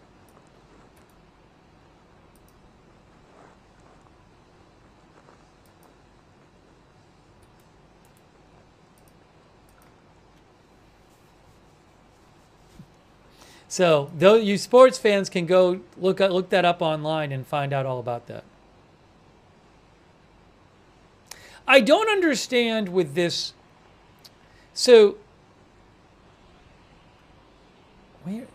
is the University of Tehran Seismological Center?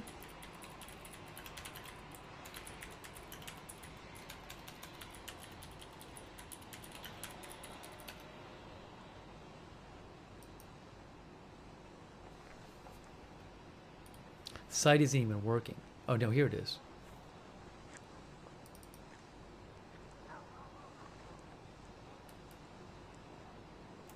Hang on a moment. Hang on a moment.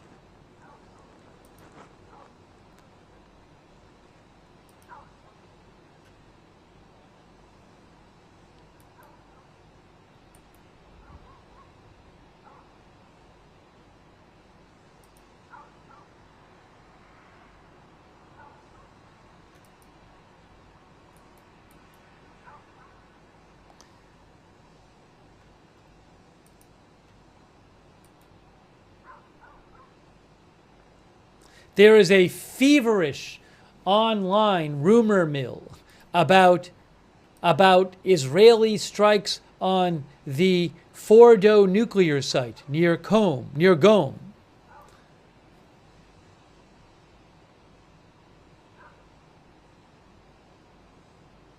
But little reliable information.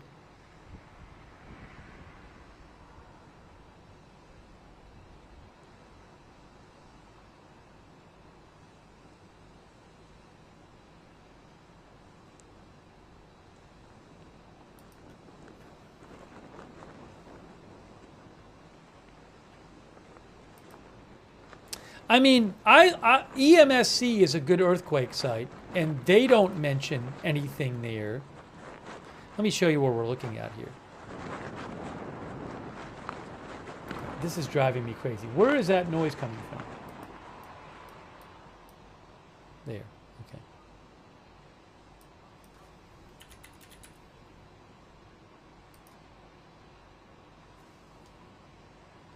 Fordo.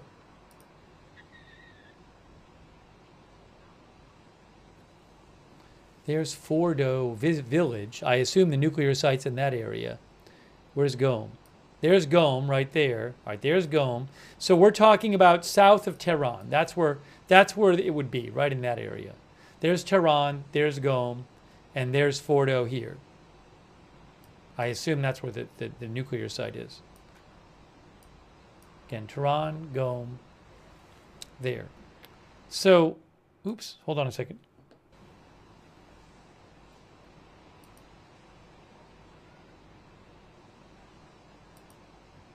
I was looking up on EMSC, which is an earthquake site, for earthquakes in Iran.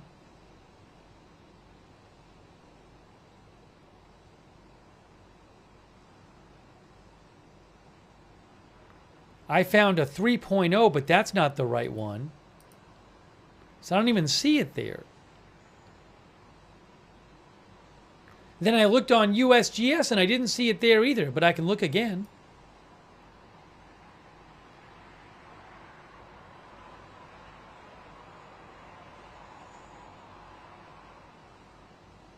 I have to do a search, a whole search thing here.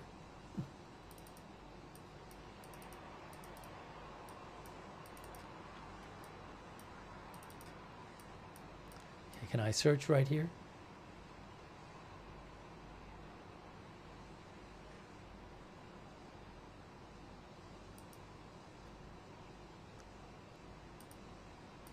.5, draw rectangle on map. Past 7 days. I'm doing a search on USGS. An earthquake search.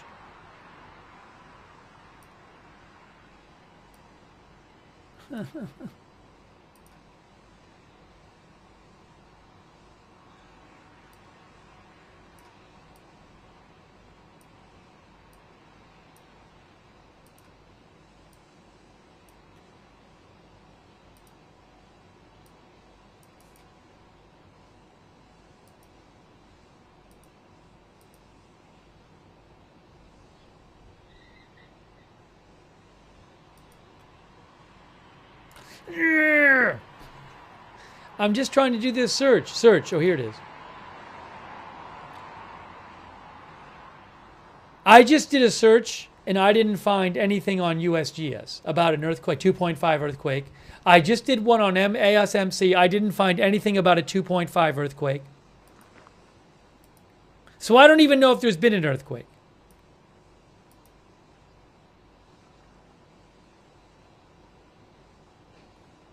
Just to be clear.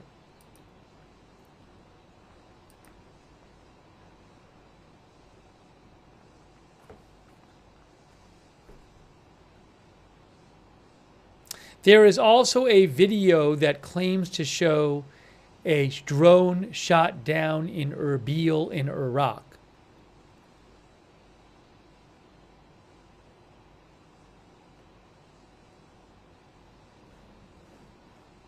A lot of rumors going around.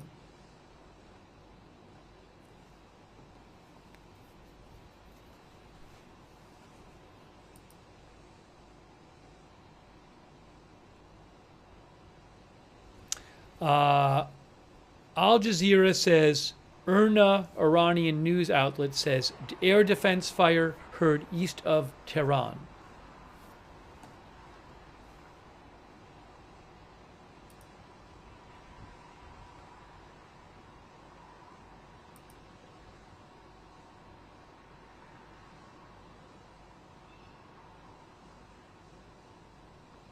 So the alert to stay near bomb shelters, I mean, that originally went out.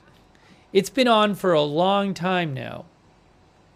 That originally went out, that alert, almost 2 hours ago, telling most people in Israel, I believe, is to stay close to their shelters. And then nothing after that. No, usually what would happen is they'd say, okay, we saw the missiles launched. Get in your shelter now. They said nothing. But a half hour after that, they said, we're attacking surface-to-surface missile sites in Iran, in central Iran, which is, which a lot of people online are saying are missile launchers. And maybe sites related to the launching of sites related to that. So, seems like maybe they, when a missile attack was about to happen, started attacking the launchers. I don't know.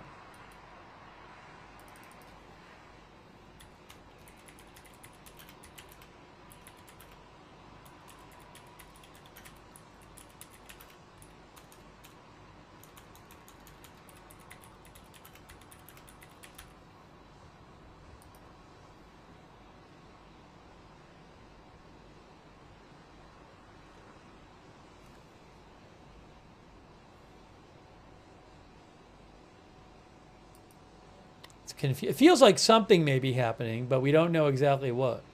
Very quiet in terms of official announcements. Something's going on.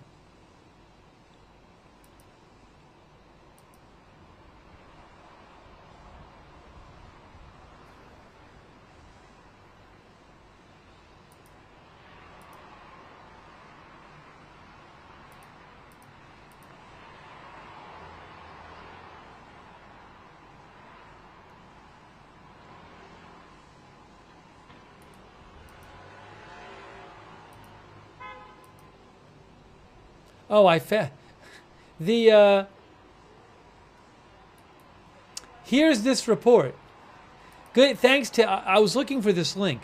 IL Red Alert on X posted the earthquake report. This is this earthquake report everybody's talking about. Look at the earthquake report. Everybody's talking about it. It says Qom province. It says today. It says 20 UTC, which, hold on, I think that would have been about 3 hours ago, right? I'll double check. Everybody's talking about it. Oh, we are we're at, yeah. So this would have been about 3 hours ago. Again, the two earthquake sites I look on, neither of them had it. Oh, well, where is the report? Where's the actual? I'm at the wrong page now. Oops, hold on. I somehow went to the wrong page. Where is it here? Here it is. There. It says Qom province. So some people are looking at this and saying, hey, there was this earthquake. Israel must be attacking the nuclear plant in Fordo, which is near Qom.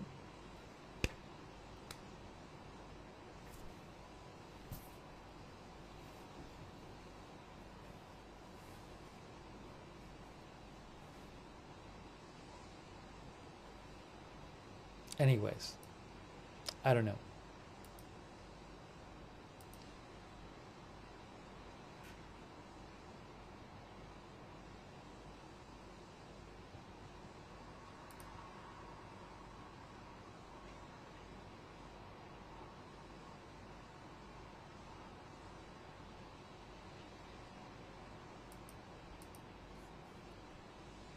Hey, a quick thank you to, I want to say a couple thank yous here.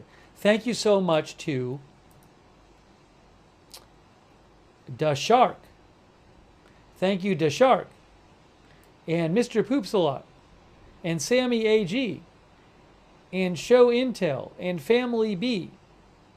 Who says, I'm from Israel in the shelter now. When in their shelter. There's no go in the shelter oil that I'm aware of, but I don't think that's a bad idea if you think it's going to keep you safer. Family B, thank you. Stay safe there.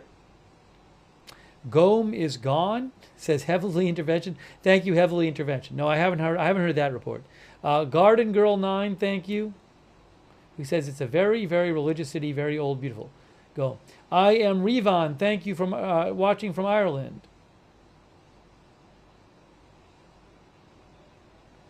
HNW. Crypto King, Show Intel. Also, India Comparison, thank you. Denise Johnson Gilligan, Question the Narrative, and W5ELD, and Greg Swindle. Greg says, I worked new debt explosions detection for years. I can't find the seismic wave either. If someone finds it, it would be easy to tell what caused it. That's what Greg says. Thank you also, Christopher W. Yeah, I can't comment on whether any kind of Iran feeds are online are real or not. I don't have access to any I can show you. I don't know about the legitimacy of any of the ones online. I mean, if you're watching like Al Jazeera and they're showing a live shot from Iran, well, I think that's legitimate. It's probably their camera. But the other ones I can't really assess.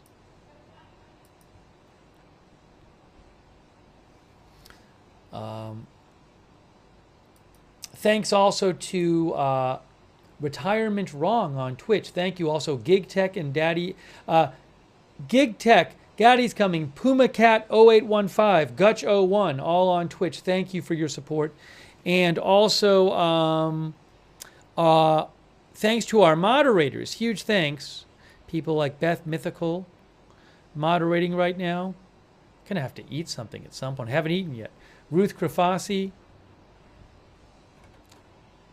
Linda Belk, Larry, and Misha on X, on Twitch, Bastion Girl, Big Ball of Yarn, Good Luck Duck, LB Prairie Dawn, Idaho Star, Matthew Kohai 3, McBridges, and Surly Dev, thank you. Linda Belk, Paul Anderson, not Linda Belk, Kay Lowry Body, Paul Anderson, Margaret Riley on Facebook, thank you. Thanks Shannon Davis Hughes for subscribing over there, and Diane Allworth, and Rita Evans Lang, and Margaret and Kay, and Aaron Van Ness, and Susan Priest Buchner.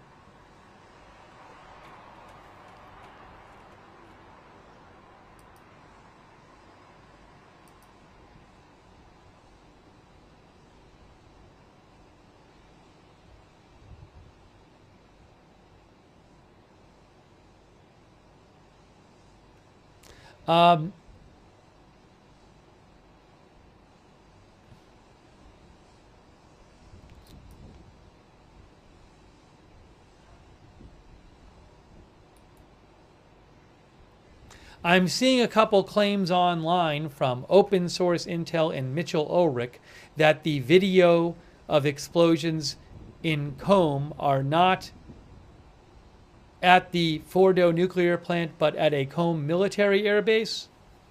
Maybe that's true. Maybe there's been a military air base that's been hit. I don't know. I just thought I'd pass that along. I'll post the link to that post in the chat.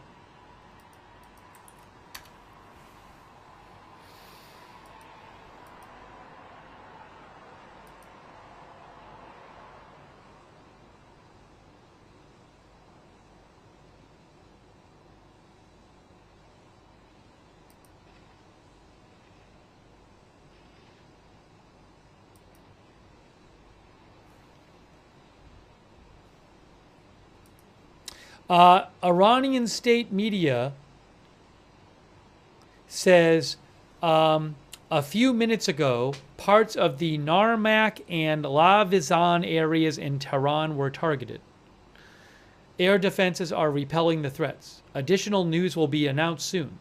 This is from Fars state media. They just posted a few minutes ago, parts of the Narmak and Lavizan areas in Tehran were targeted.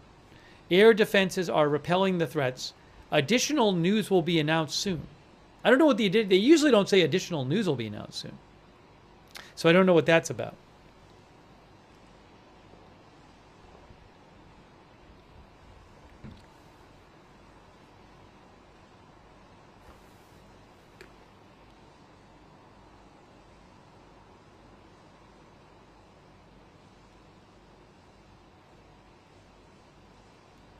Give me a moment. Give me a moment here. Give me one moment.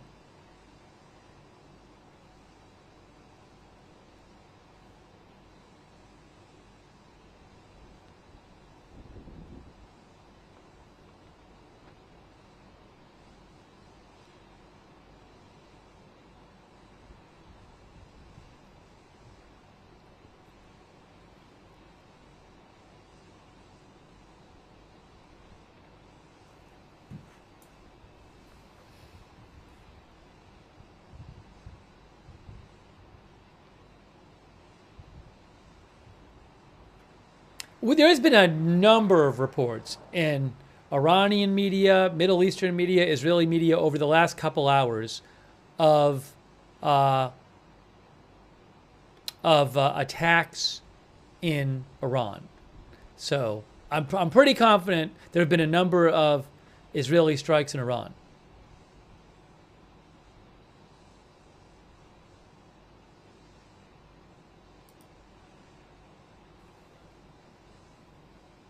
Tasnim, which is Iranian state media, says air defense activity in the skies of Tehran. So multiple Iranian state media outlets are right now saying air defense is active in the capital of Tehran.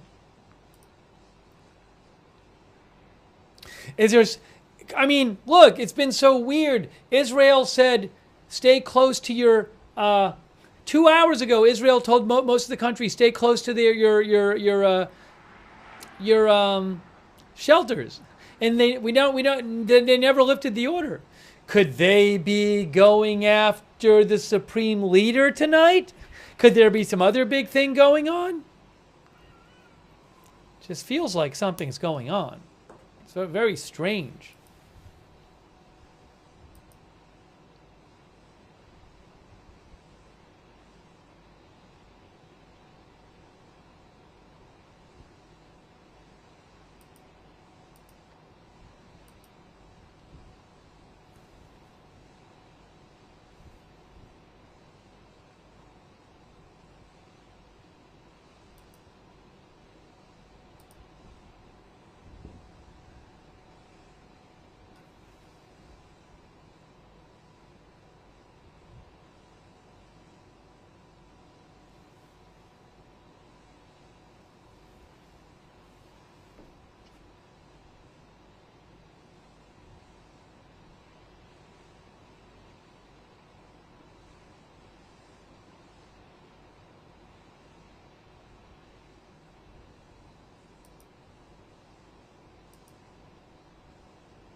So again, multiple state media outlets in Iran say air defense is active in Tehran.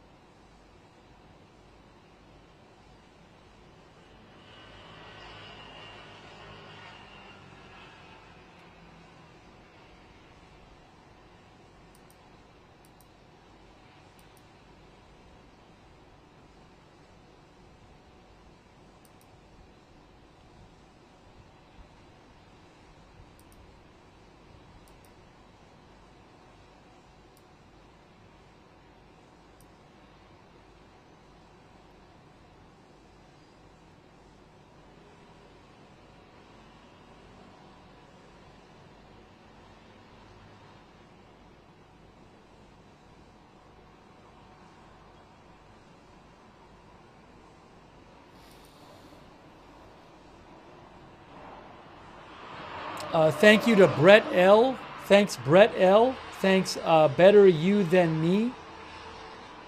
Thanks, Chad Matthews. Thanks, Crazy Yoda. Tim747 says, way too quiet right now. I mean, clearly stuff is going on. We just don't know what specifically. It just feels like a bunch is going on. Rebecca Falsetto, thank you. AZ Intel's dad, thank you. Says, pray for peace. Shout out to our YouTube members, the Antique Action Figure, Dougie Fresh, Hobgoblin, KC Veteran, Chad Matthews, Carolette, Ahan Saka Amini, Less Offensive Scottish Lass, Midas, Nancy, Makalaka, Wicked Switch, thanks for being YouTube members. Samurai Conscious, Kitty Donahue, Money Tree Hollins, American Woman, Fred Flintstone, Less Offensive, Miss Hawkins, Stan Benner, Carolette, Evelyn in Maine, Sherry S., Kathy Cleary, Roger Shoemaker, all of our other YouTube members, thank you. Eric Pies, Saba Lee, Durka, Lisa32, Lexa Fulmer, Game Judge, Crypto King, Casey Veteran, Mila Nove, Mama of 6, Less Offensive, thank you.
What exactly is happening? What exactly is happening? Waiting to hear more.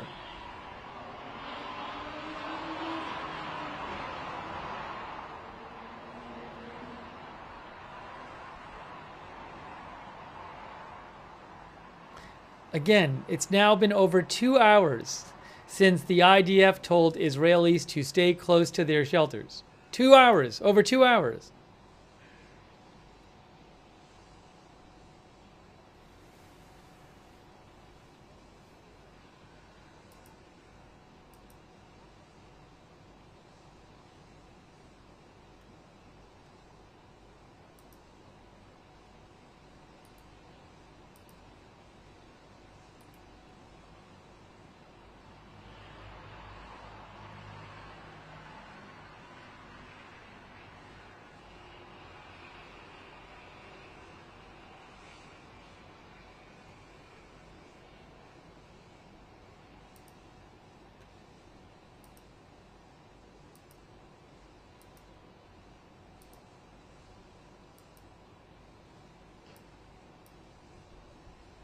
Justin Woodward, our viewer, says, it's quiet, too quiet.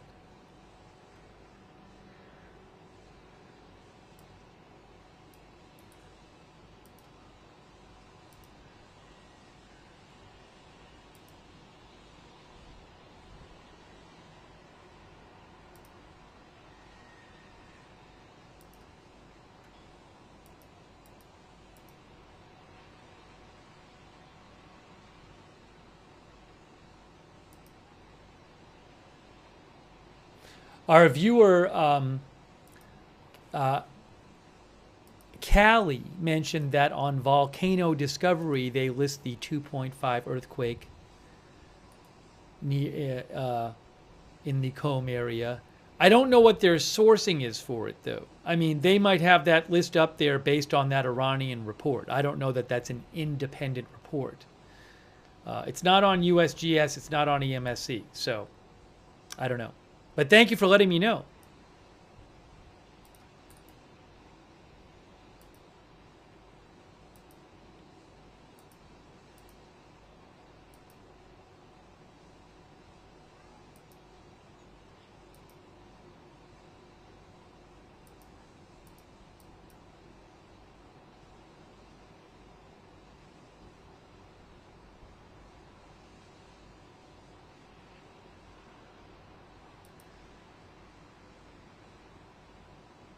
Strange evening there.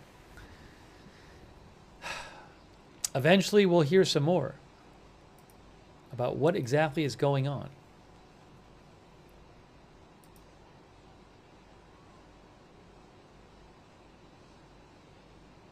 Oh, I want to mention something.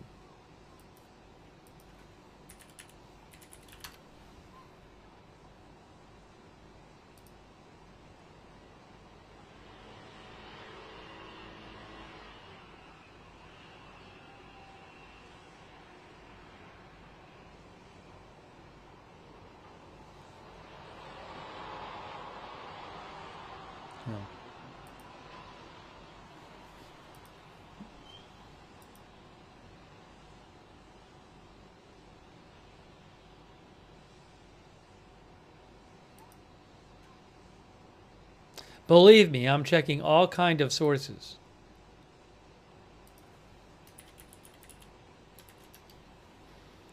Oh, thanks to Chris Walugi. Thank you, Insega and Scott W. Thanks, Scott W. And Shadow.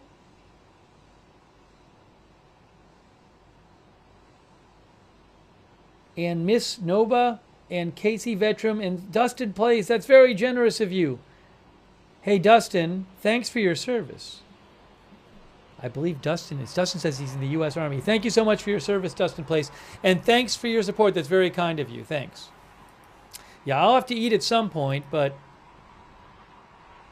I feel like at some point we're going to hear a bunch about what's been going on that we don't know. So I haven't eaten yet. Thanks, Urban Lady.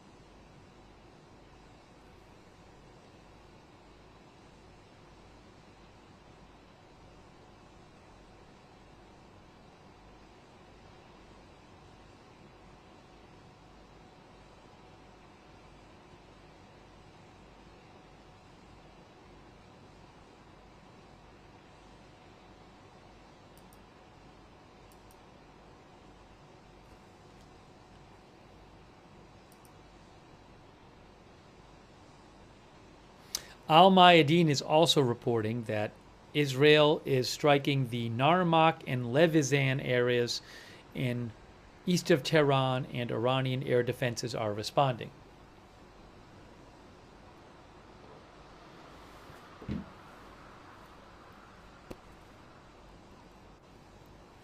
Thank you to S. Register, thank you, and Jordan Batani.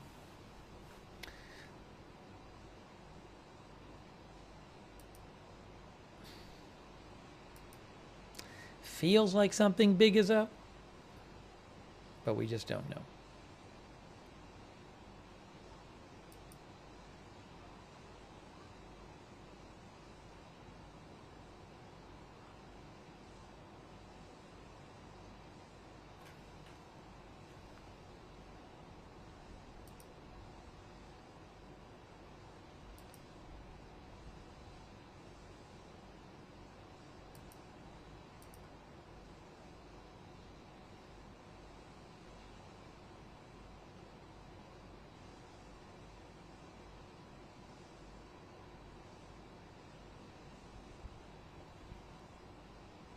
Thanks also, Detective Seeds. Thank you. I appreciate that, Detective Seeds. And Logizimo. And Magua on Twitch. Avertax on Twitch. Retirement Wrong on Twitch. I wish I had more information for you guys. I do. I am looking just as much as you to figure out what's going on. It is very strange that it's been over 2 hours that Israel has had people staying close to their shelters in Israel. But that's what's happened. Very strange.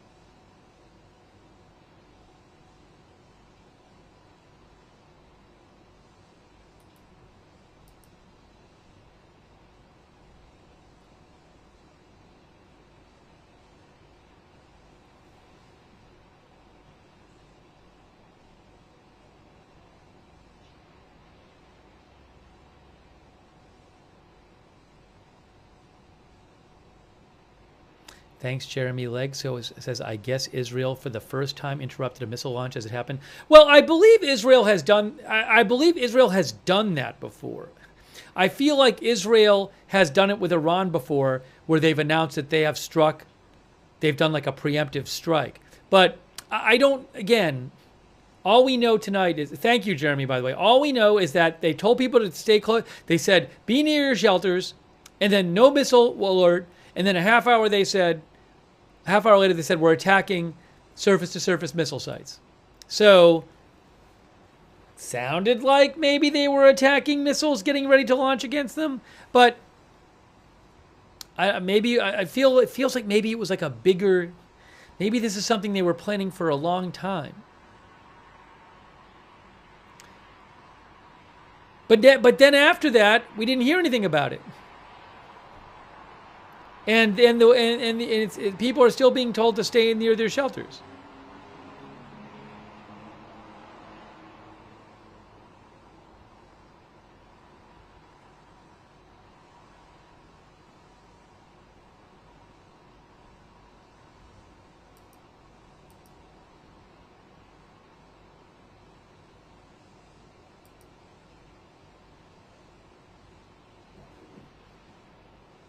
So again, I feel like in the past there have been times when they said they conducted preemptive strikes, but maybe this is different in nature.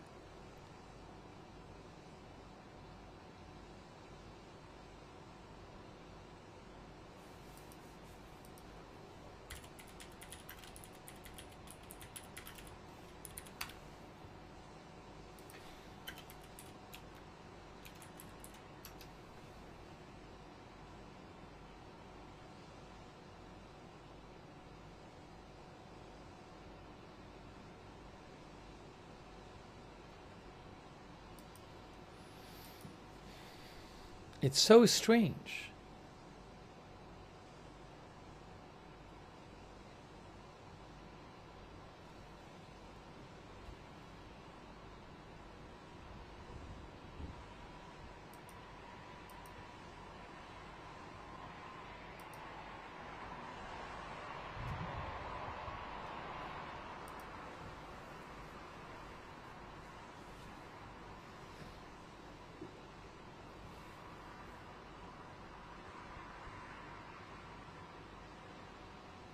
It is 2:44 a.m. Israel time, about 3:14 a.m. In Iran. Dutchson says eerie quiet. Thank you so much, Rizzo, for the gift memberships. Thank you, Chef D.L. Turner. And Dustin Plays and Tammy Uskowitz. And Atomic. Thank you.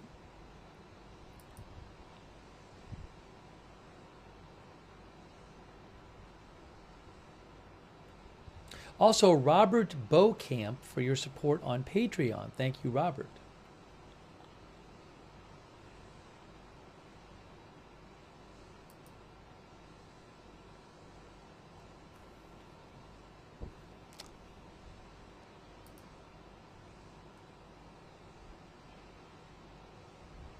It's pretty crazy. I'm looking at a lot of different sources, Israeli and Iranian and Middle Eastern, and there's just a lack of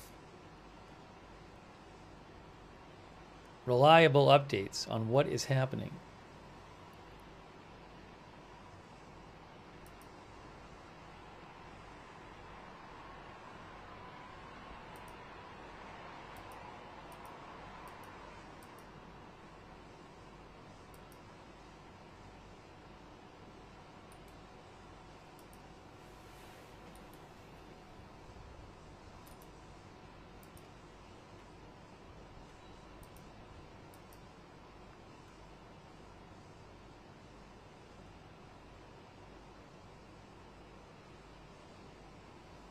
And since we are now at how long? Since since Israel told people in Israel to stay by their shelters, that was 2 hours and 20 minutes ago. People were told to stay near their shelters.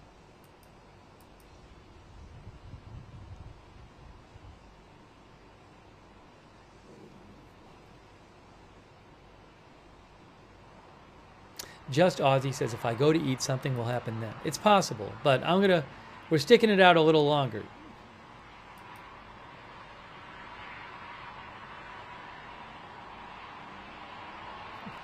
Honorable says, seems over for Iran.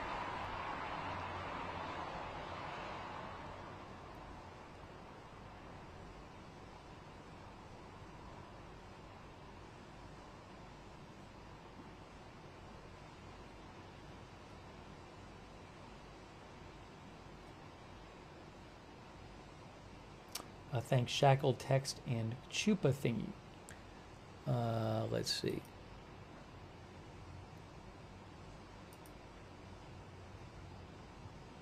As Scott Post says, they have not given the all clear in Israel.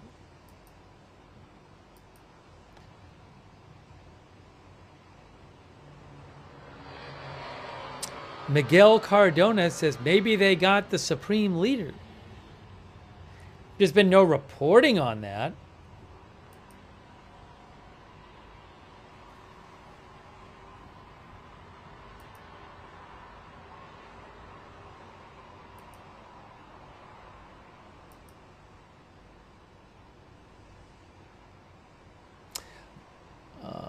Let's see.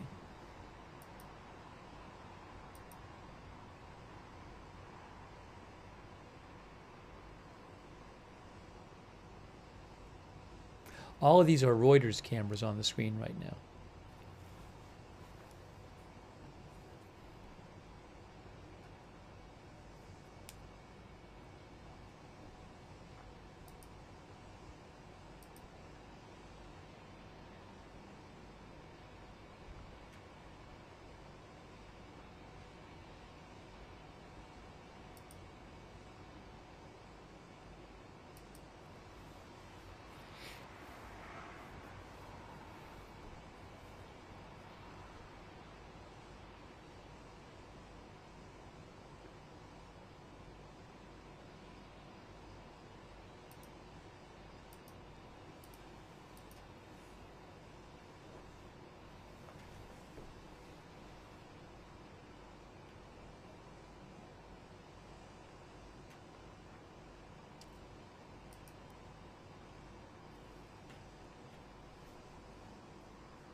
I will say, I mean, look, we were talking last night, and there had been 2 days of these fatal missile strikes in Israel, where people were getting killed in these different missile strikes.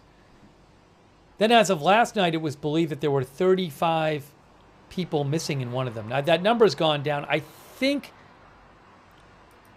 I don't have the exact report. I saw some reports claiming that the death toll had gone up in the Bat Yam missile strike, but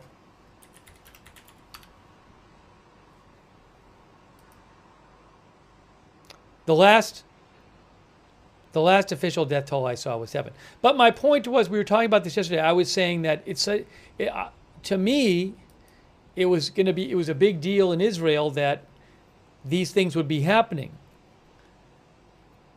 All of these fatal missile strikes. And I said, are they going to do something?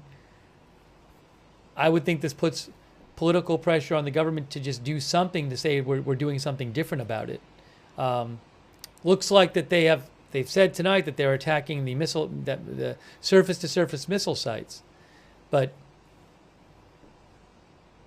maybe it's related to that.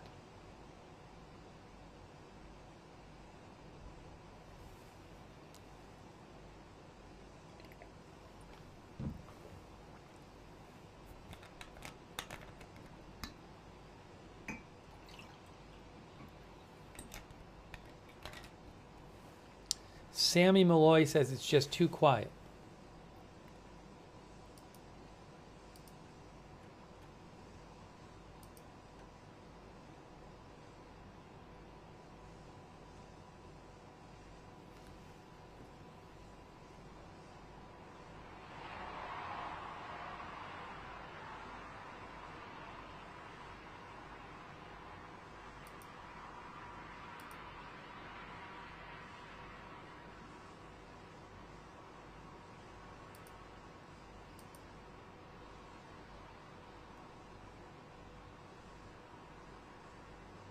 Oh, Joe Seals, so generous of you, Joe. Oh my gosh. Happy Father's Day, Joe Seals.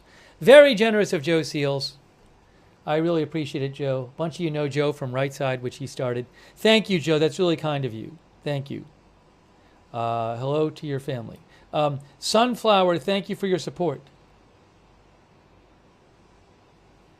Who mentioned, says they'll need bunker busters for Fordo. As we said before, the Fordo nuclear site, you can find it widely reported that Israel does not have the bunker busters and aircraft to carry them that would be able to destroy that site.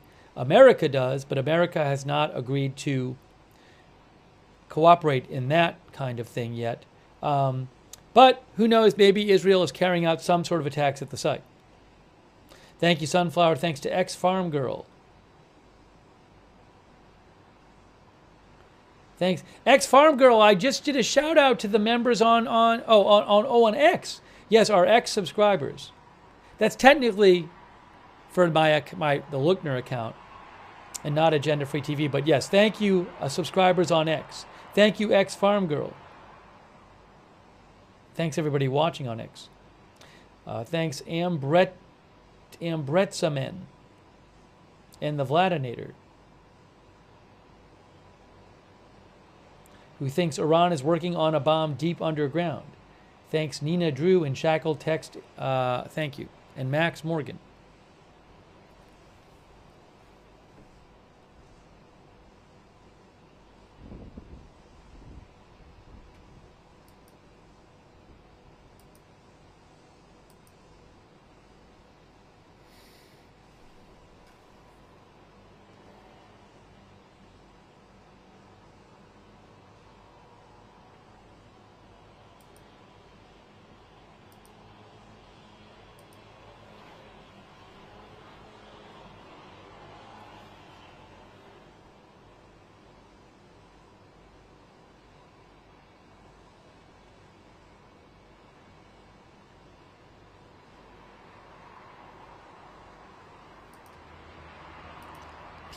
Everyone just waiting for updates.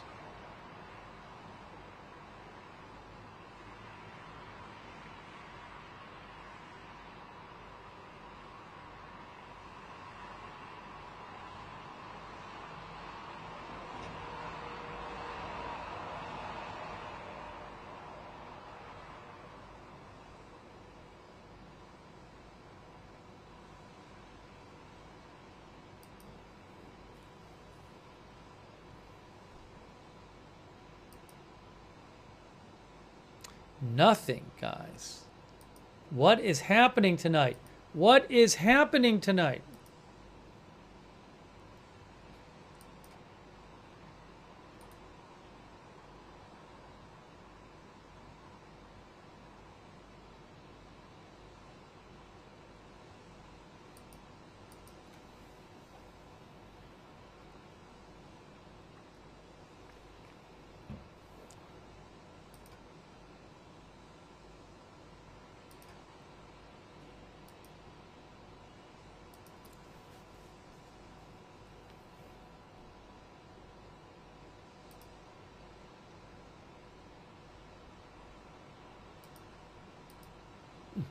Jay Campbell says, hopefully nothing, quiet is best.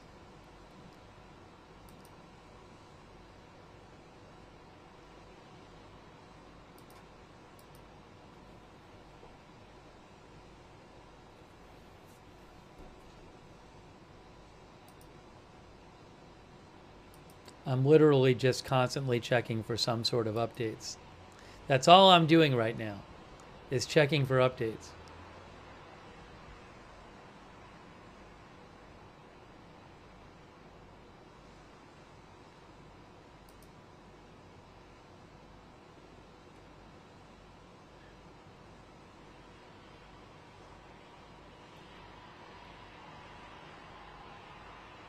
A lot of rumors. Bunch of rumors.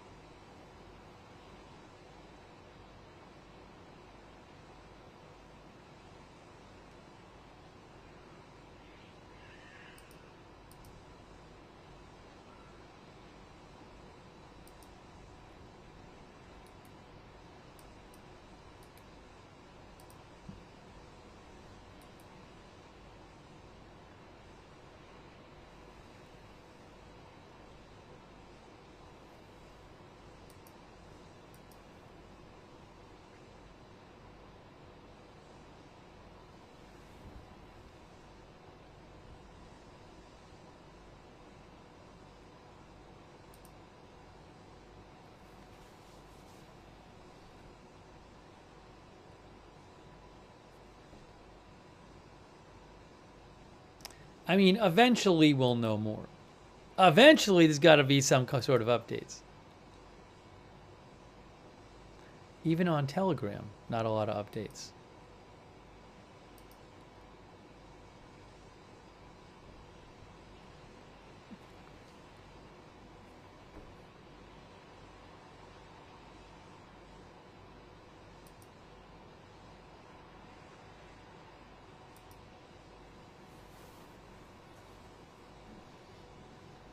Miguel Cardona says, I mean, if there is a reason for maintaining people in shelters, should be something big. Now, they're not in the shelters. They've been told to stay near the shelters. I think that was about 2.5 hours ago.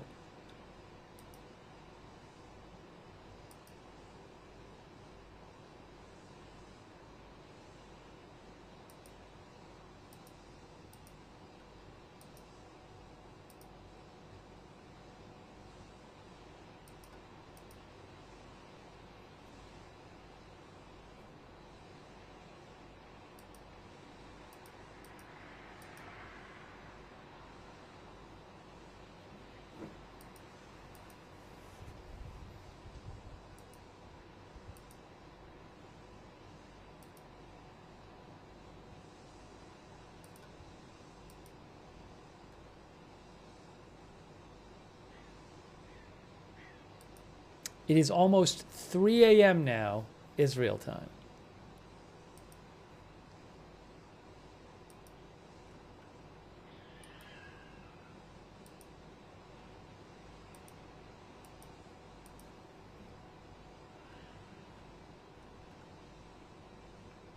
The Jerusalem Post reports that 2 additional bodies were recovered from the rubble at that Bat Yam location where a missile hit a building yesterday. So 9 people have now died in that strike.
How long till daylight?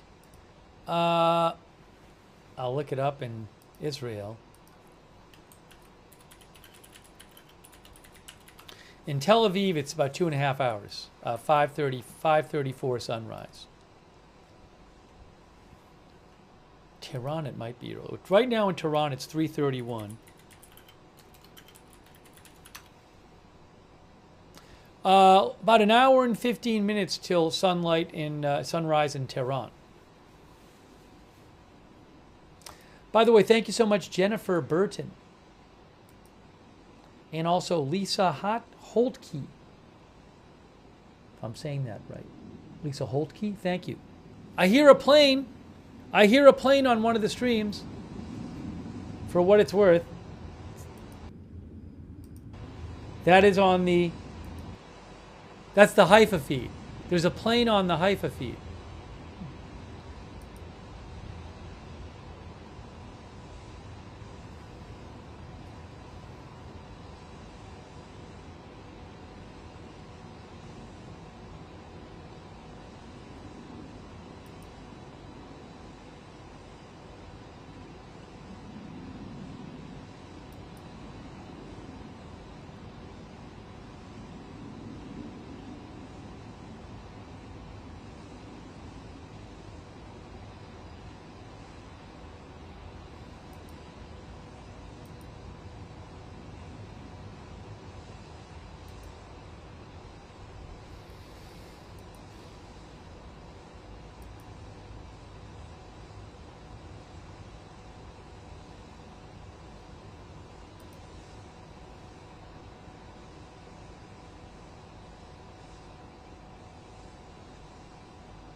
Well, this is very different than the last couple of days.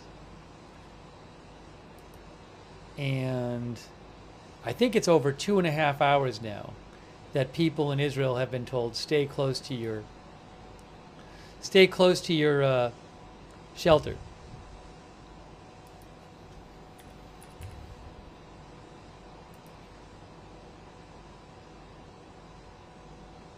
Yeah. 2 hours and 36 minutes ago.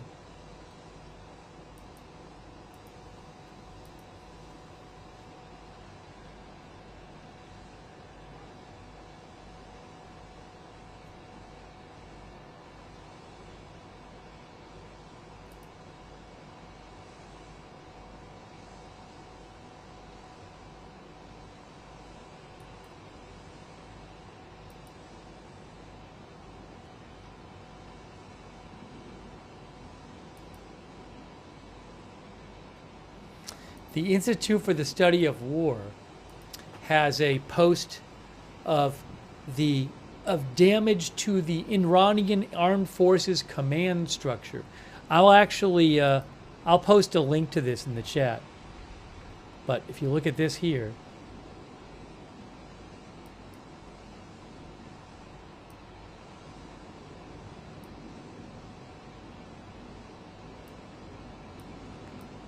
you can see on the top is the supreme leader.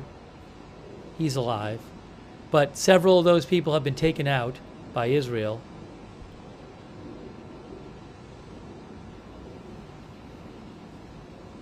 Are they trying to take out more tonight? I have no idea.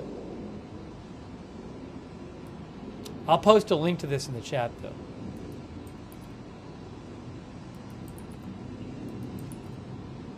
Oopsie.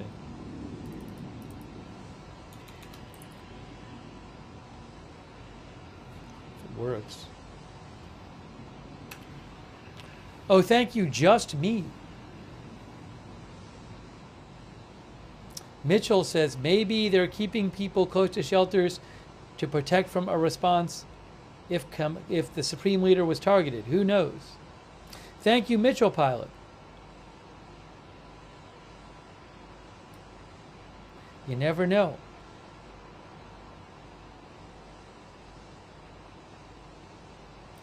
City Locksmith Taylor says maybe the latest Israeli strikes affected the ability of Iran to fire missiles back. Possible. We don't know. Possible. Thank you, City Locksmith Taylor. Bradley Moore.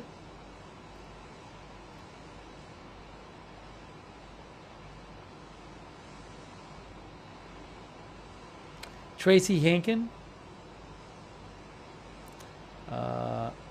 The Shark, for you forever. Mr. Blanksalot, thank you. Doug Lockrow.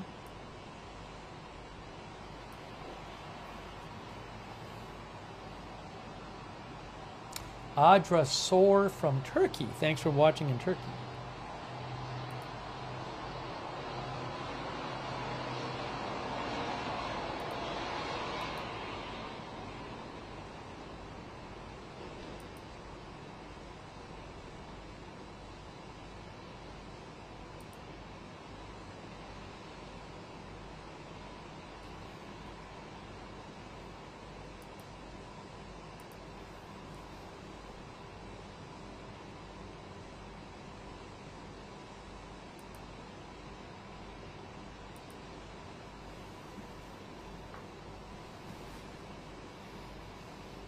Thank you, Bradley Moore, for the memberships. I appreciate that. Make sure you thank somebody if they give you a membership or a subscription. Thanks, Notorious Rob on Twitch. What is going on tonight? What is happening there?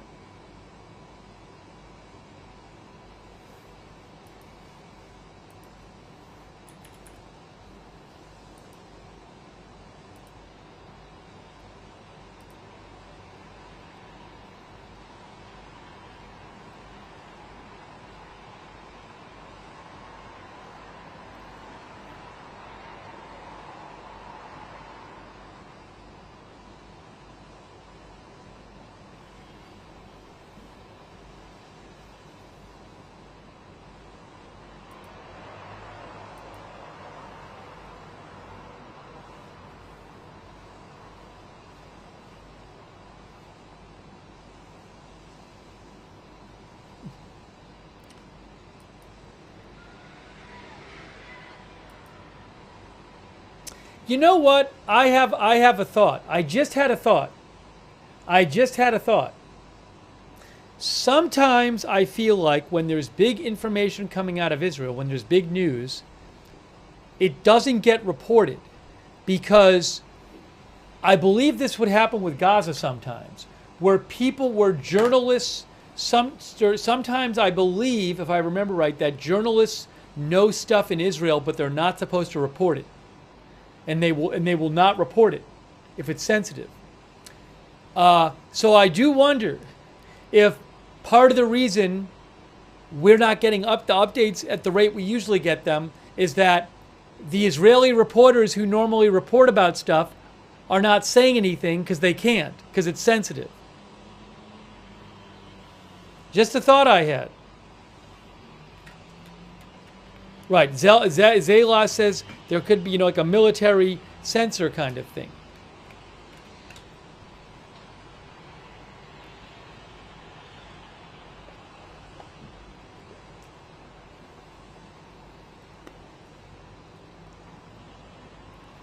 Because it's like everything kind of ground to a halt. So I just wonder if we're going to hear something and then later be like, well, we knew about it, but we couldn't talk about it.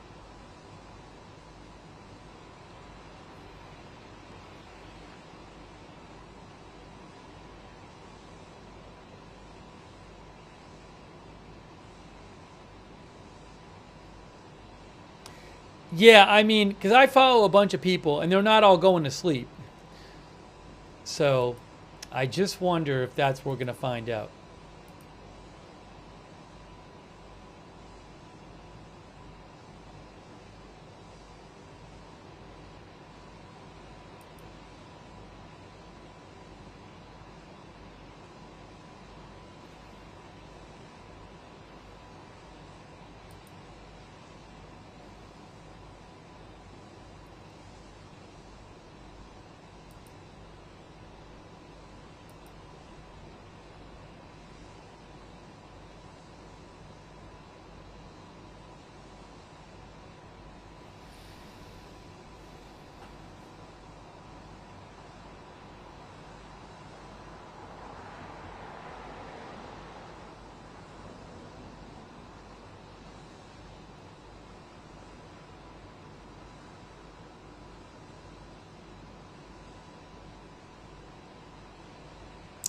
Gary Fry says nothing from people like Manny Fabian would back that point up.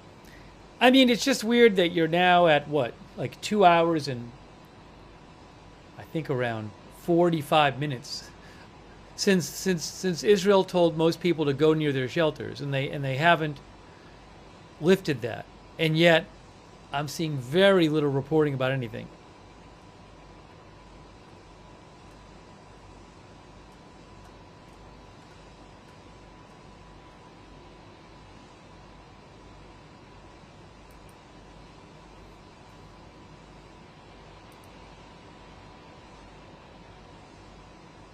Thank you to Allison Hargroves. Thank you so much. Also, Eric Rocky. Thank you, Eric.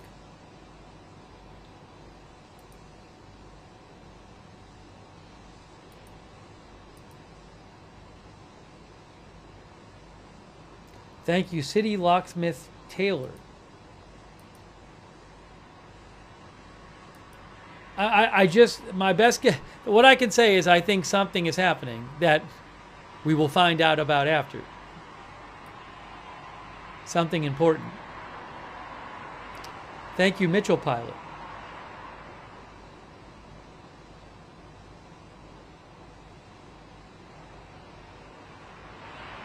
Thank you, Rita. Thank you, Rita and AI Phantom Files.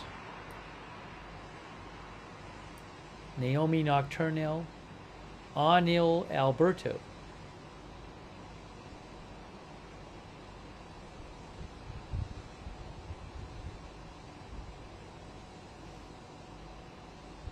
Stephanie Perel, Davy Crockett, Silver Sargent,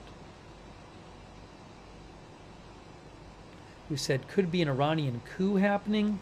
That I feel we might be hearing something about if something was going on with that. I mean, I don't know, but that seems like that would be such a big deal. And this just feels, the simpler explanation to me is just something that the Israeli military is doing something, and it's important, and it's being kept secret by them, and the Israeli press can't report about it.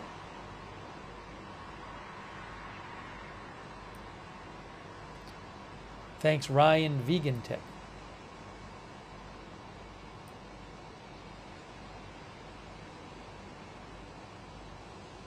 And Leslie Shannock.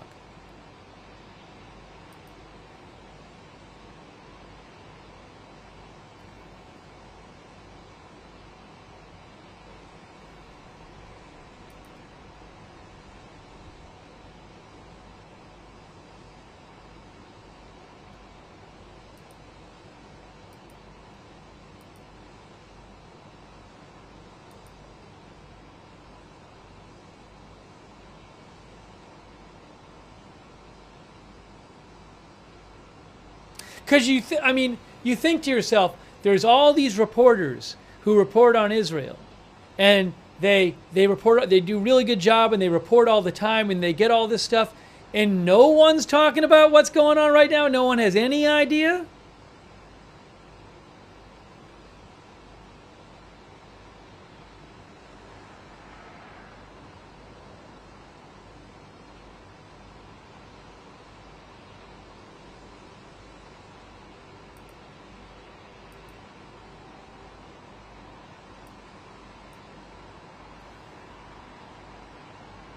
I actually think it's weirdly quiet. Also, it's kind of strange.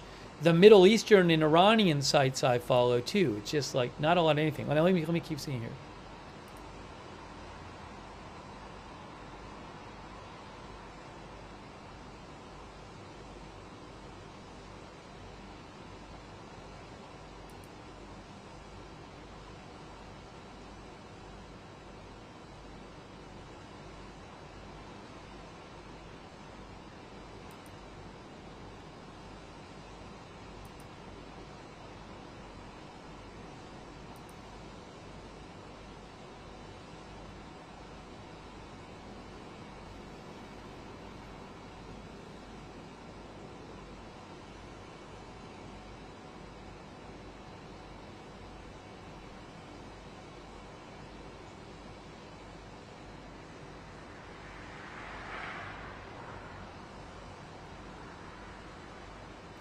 You know, who knows? Maybe there's some sort of operation going on where they send forces in to the country to do something, you know?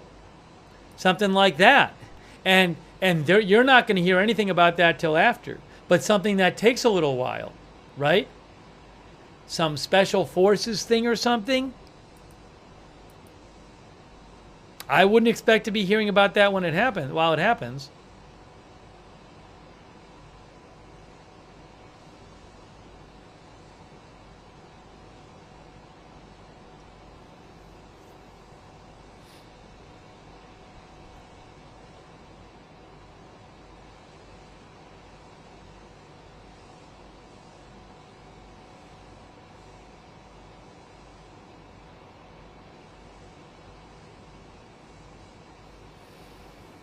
Thanks, Maragos, for subscribing on Twitch. Chaz Martin, thank you. Back Garden Astronomy says, none of the Israeli Telegram accounts I follow have posted in over 2 hours. Very strange, they normally do. Thank you, Brooklyn Rob, too. Tyler Guy 97, thank you. Ryan Vegan Tech, thank you. Mitchell Pilot.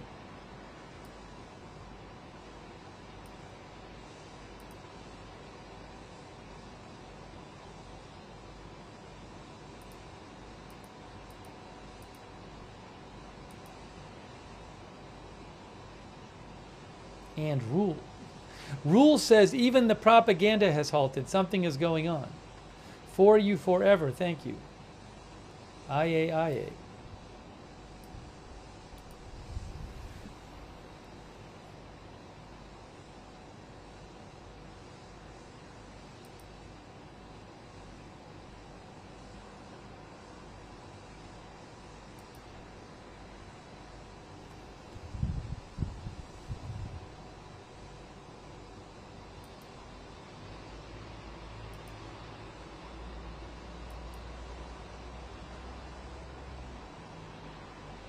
We're getting close to 3 hours since Israel told people, stay close to your shelters. Getting close to 3 hours. And that they didn't forget about it. It's not like they're like, oh, we forgot. We forgot to tell people it's okay to not do it anymore. Why did we forget? They could have just done it 2 hours ago. No, it's not going to be like that. So they're very well aware that it's still on.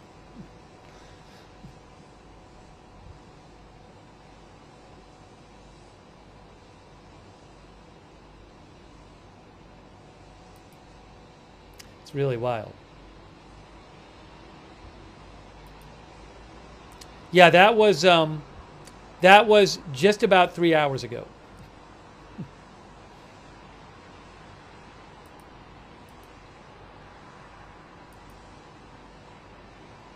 That just doesn't happen normally.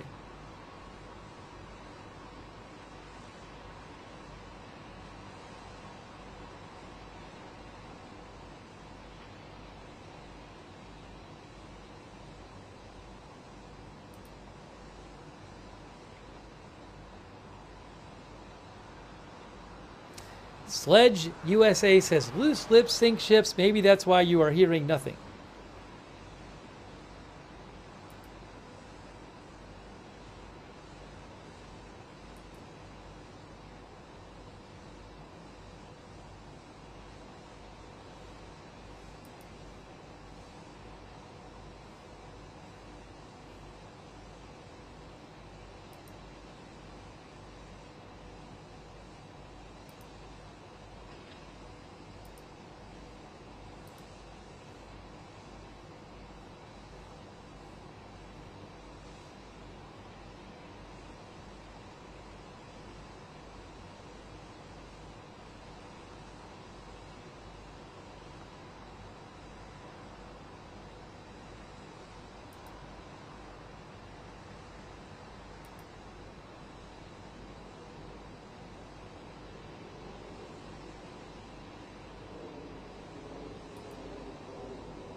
So many rumors. So many rumors.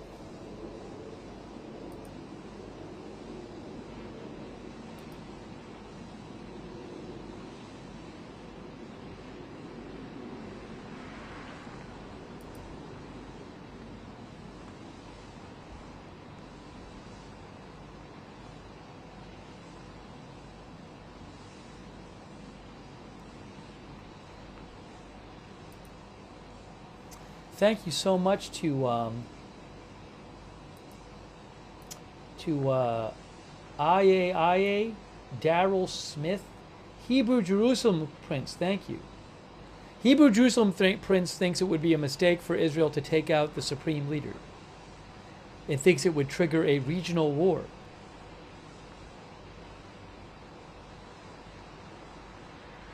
Thank you, Hebrew Jerusalem Prince, so much.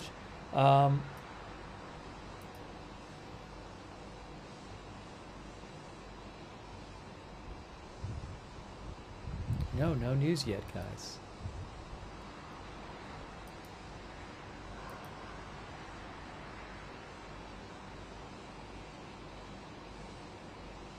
In 5 minutes, it will be 3 hours since Israel told people, get close to your shelters. Stay close to your shelters.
One of our viewers said, is Iran currently being fired on? Not even hearing reports. For a while, we were hearing reports about various strikes in Iran. That has stopped. I'll go through the timeline one more time. It kind of drives me crazy to keep doing it, so I'm not doing it that often. But I'll go through it one more time.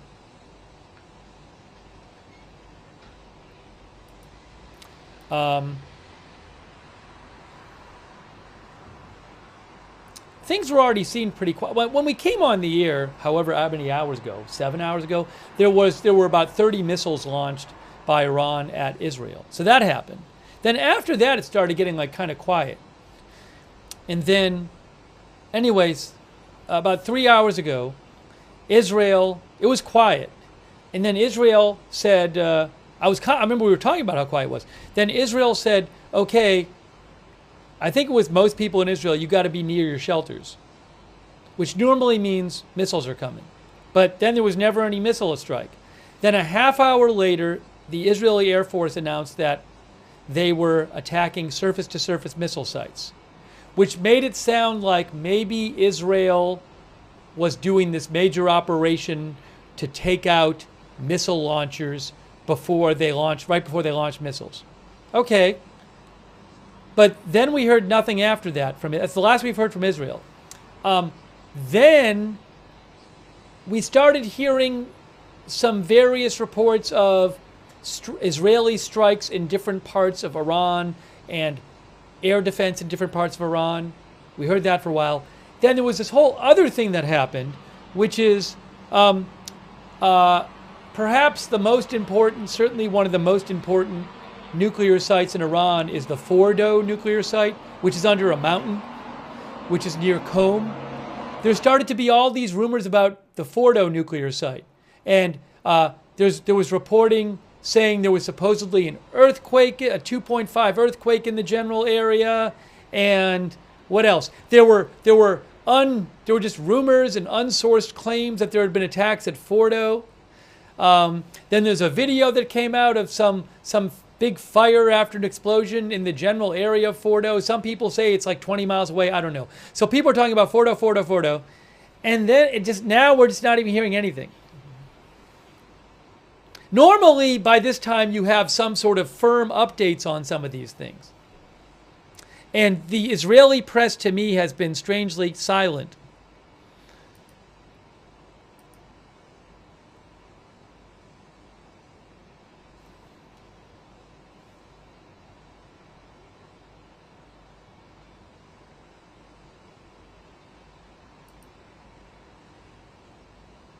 So if I had to guess, I'd say something is going on, some kind of big operation, but I don't know what it is.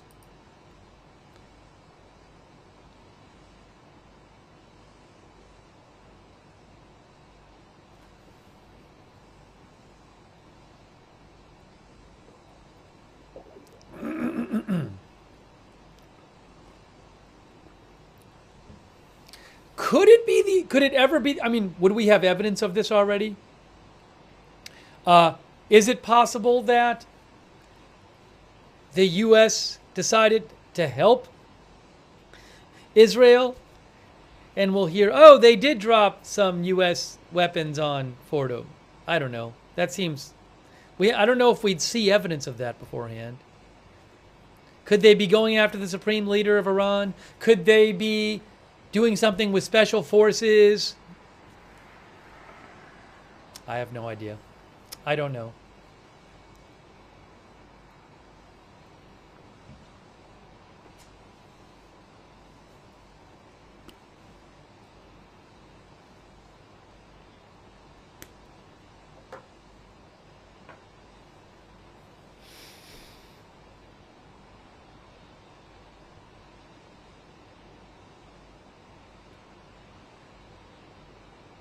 As I have said before, they killed the leadership of Hamas. They killed the leadership of Hezbollah. So I would not be surprised if it turned out they tried to take out the supreme leader, especially after 2 days of fatal missile strikes on Israeli citizens.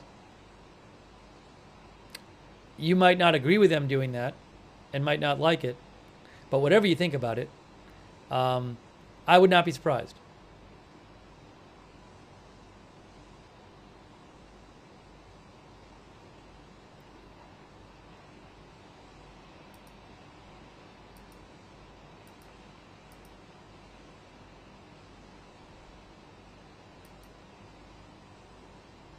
PW360 says, what if Trump made a deal between Iran and Israel? I think a couple people in chat have said, what if there's some deal we don't know about? You never know. I don't know why, but it seems weird because we have been hearing about reports of hostilities tonight. So you never know. You never know.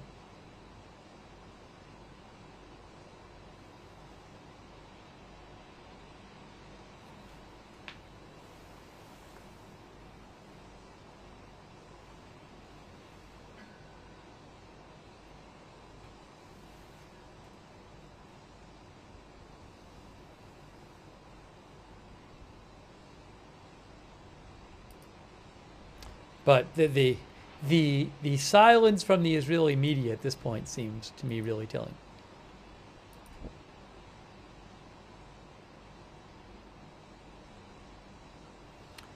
I just saw something here. What is this? Where is she? Ilanit Lieberman says, just got woken up by 3 very large booms that shook everything.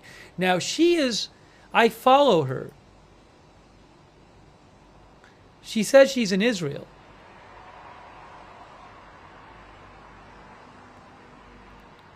So she said she heard some booms. Anybody else there hear anything? I don't know exactly where she is there, though.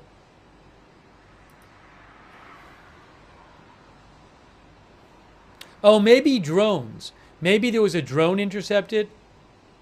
One of the accounts, Telegram accounts I follow, the Hot News, says there was a drone interception over a lot, which is something that's happened the last couple of days. That would not in itself be huge news, but I wonder if the person I follow who got woken up, that would explain why she would hear booms.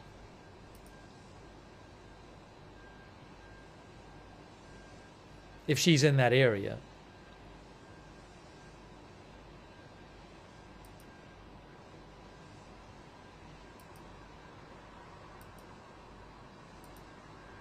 I don't see anything being widely reported about that, so.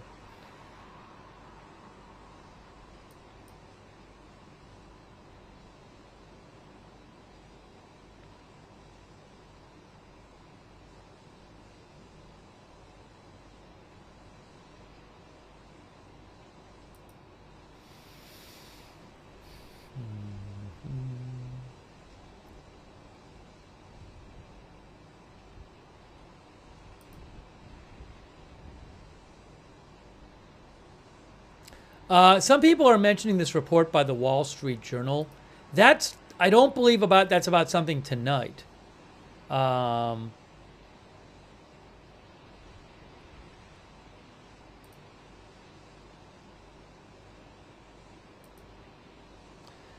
Wall Street Journal said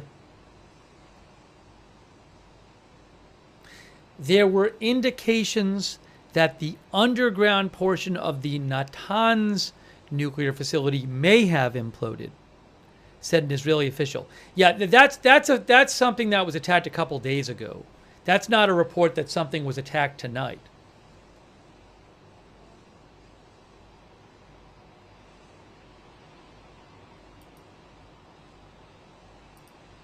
Guys, it is now 3 hours and 6 minutes since Israel told people to stay close to shelters.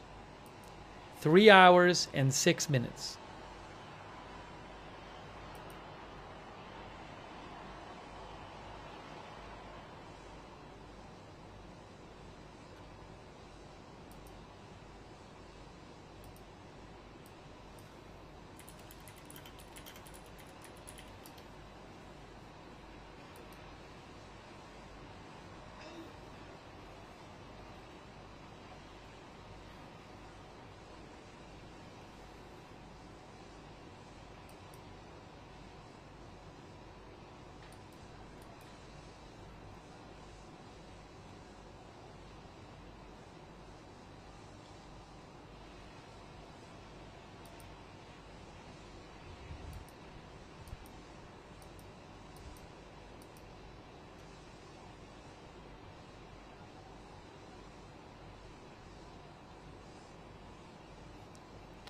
By the way, I think it's daylight in Tehran in like 40 minutes.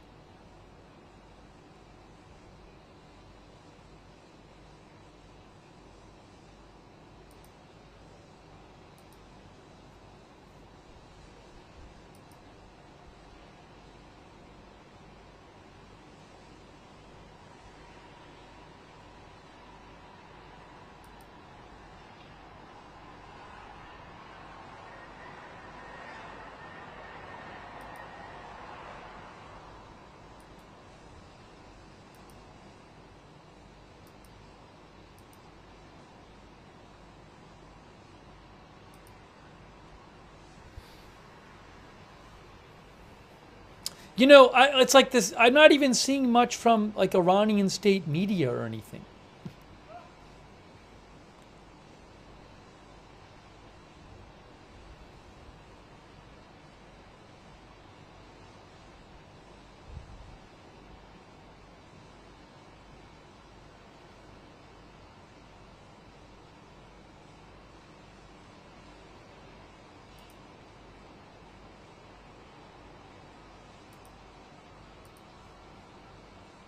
Thanks to Robbie Gravino,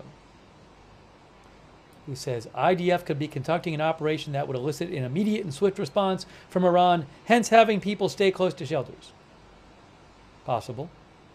Thank you, Takira from Australia. Braden Kemp, thank you. Jamie and Losty, thanks for being members. Caitlin Price. Could they be having ceasefire talk, says Caitlin. You never know. I'm not going to say no.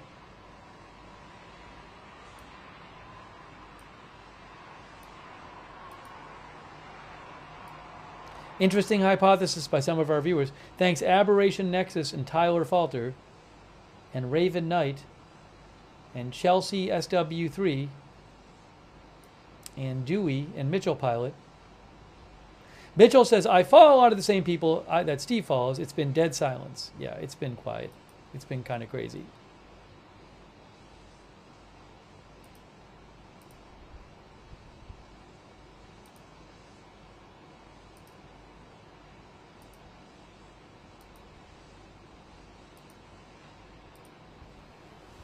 Let's shout out our moderators who are here. Guys, moderators. They're awesome. Ruth Krafasi is moderating over on YouTube. Thank you.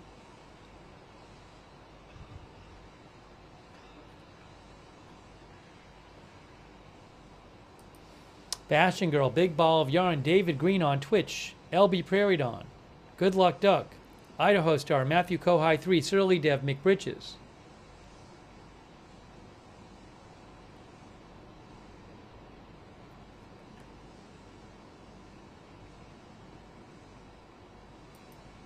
K. Lowry Body on Facebook. Margaret Riley, Paul Anderson, Linda Belk, Larry, Misha on X, thank you. Thank you, Mr. Blanks a lot, thank you.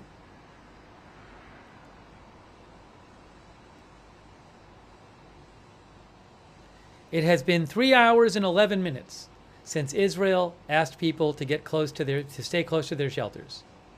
They never lifted the alert.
Wow.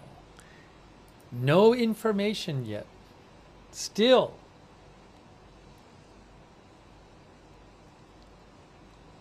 If you're wondering, Iran airspace is closed. I don't see any planes there on Flight Radar 24.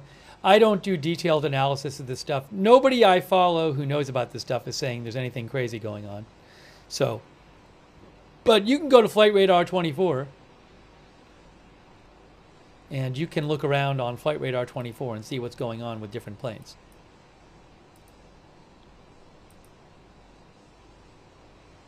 But again, nobody that I know of who would know about this stuff has said there's some kind of crazy thing going on in the flight radar.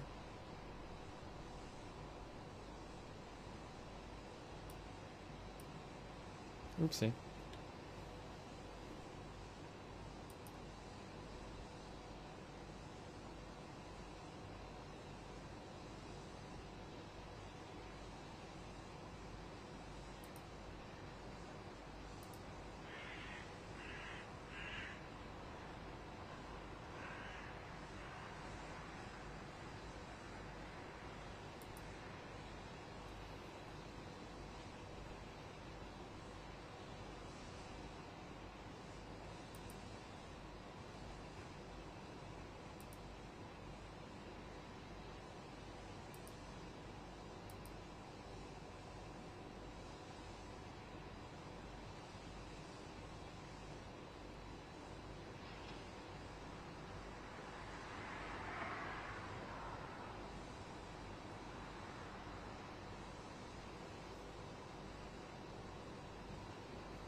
Oh, thanks to ADHD. Hey, thanks so much.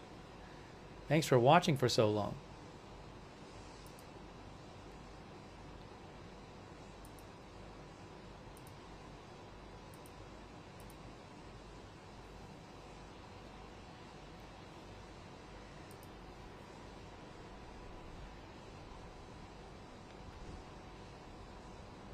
This is pretty crazy that everything is so quiet and we're not hearing updates.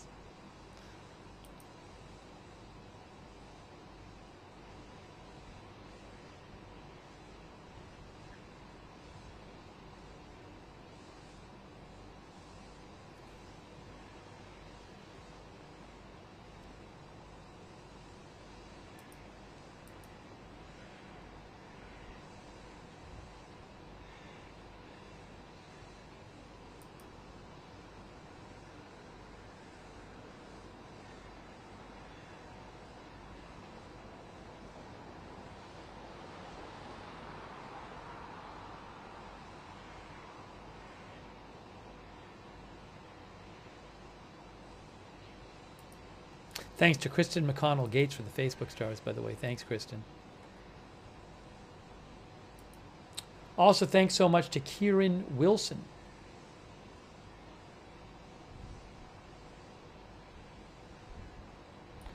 Yeah, the alert came out like 3 hours and 17 minutes ago to stay close to your shelters. But they never said get in the shelter.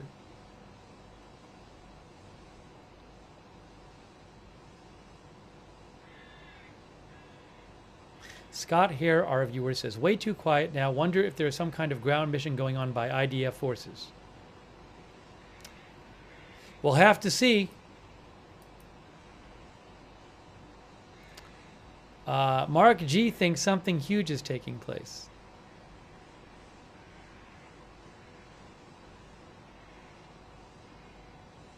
I need to fill up my water bottle. I don't have any water left. I'm going to take 1 minute.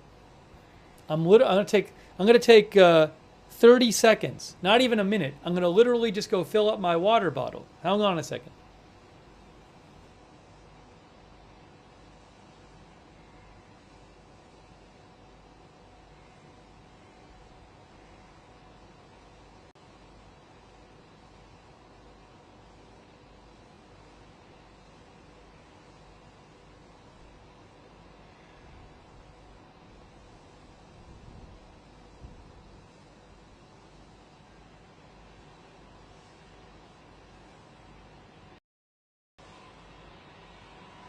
Okay, I got my water.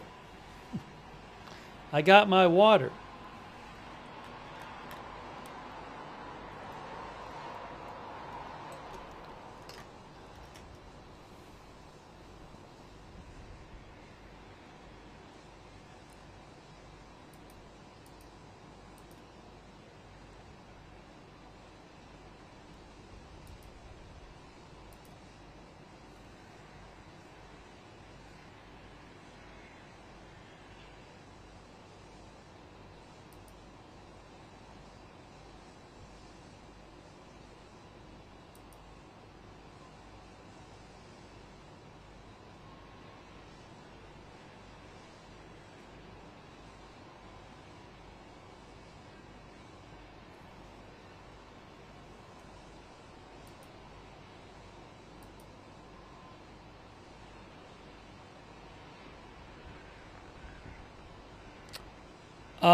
First thing I've seen in a while from a reporter who I follow, Ariello Serin with I-24. He says several drones are currently being intercepted at Israel's borders. This is really interesting because there's been no alerts. Oh, but did he delete it? Oh, it's posted. This is very interesting. So, you know, there were reports of a drone intercepted a short while ago, but there was no drone alert. Ariello Serin with I-24 News English, who's an Israeli reporter, says several drones are currently being intercepted at Israel's borders. At least 2 were downed in the south near Eilat, and another interceptor was just launched against a drone in the Golan Heights. No official statement by the IDF or sirens. Remember I told you there was a person I follow who said she heard several explosions and I thought maybe it was interceptors. There hasn't been there's no alerts. Why are there no alerts about these?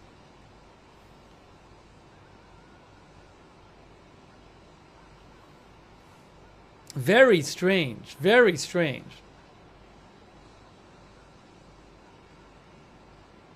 Because they've been posting about, they post about drone alerts. And they will post soon after the drone alert, we shot it down or whatever. That's really odd. That's really odd.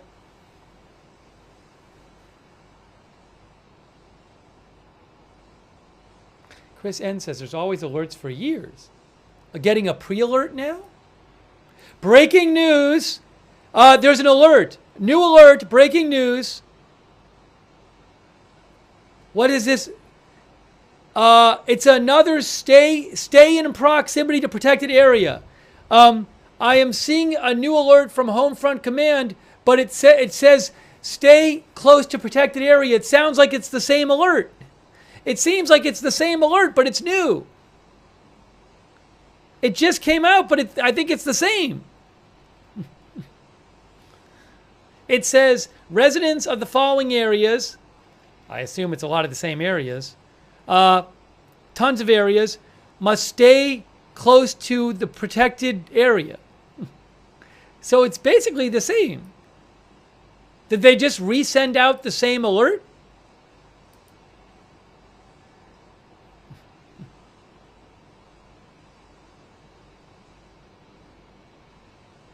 I mean, I'm going through the areas that they... Breaking news across the country. Okay, here it is. IDF command. Okay. New from the IDF. New from the IDF. I'm gonna read it to you. Actually, okay.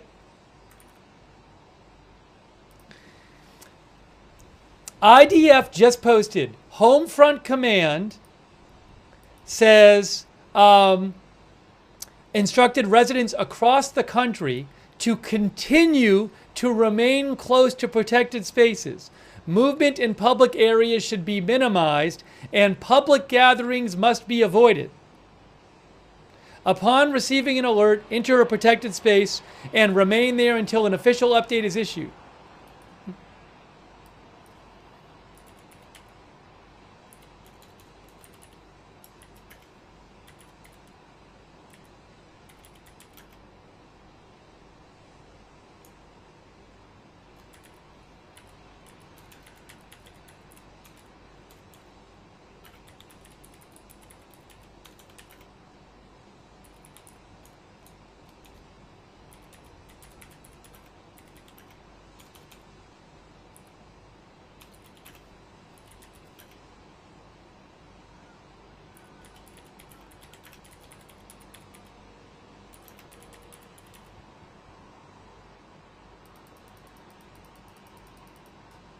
I'm going to say Israel instructs country.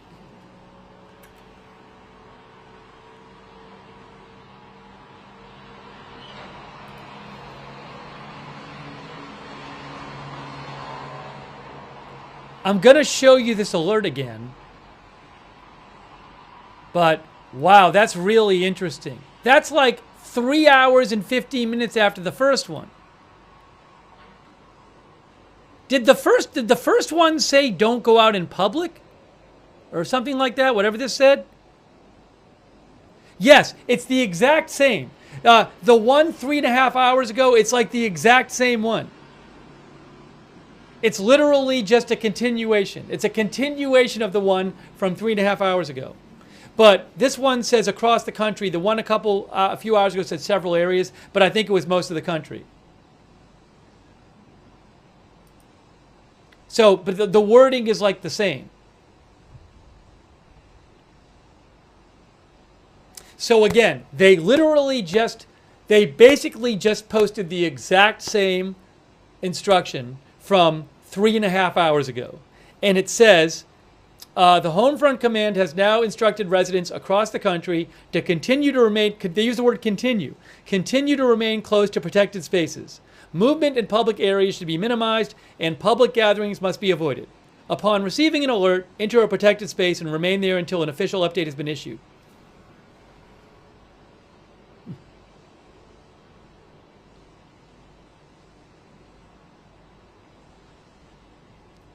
And that is, that came out 3 hours and 22 minutes after the initial alert.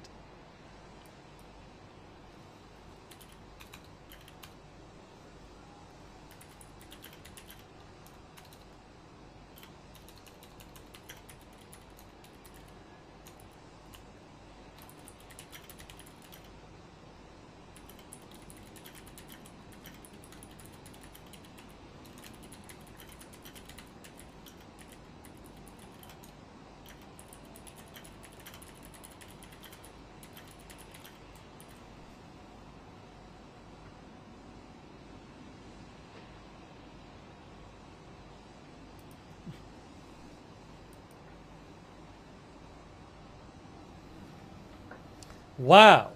So something is happening. There is something going on, guys. It's so different than anything we've seen. There is something going on.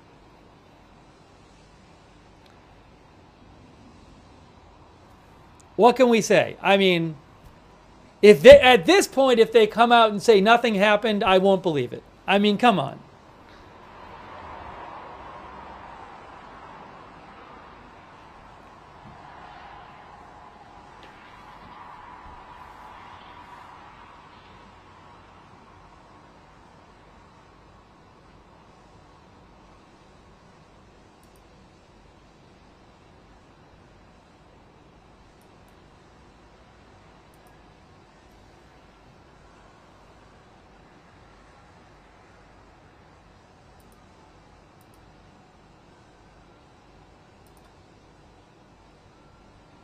All this strange stuff going on.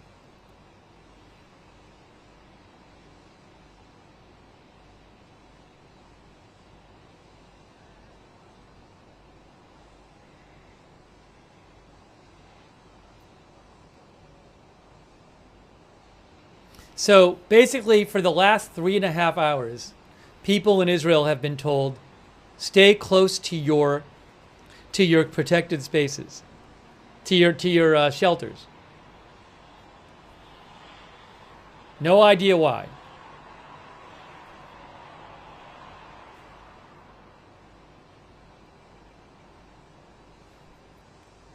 Remember, about a half hour after the first one of these, 3.5 hours ago, Israel announced that it was attacking surface-to-surface missile sites in Iran.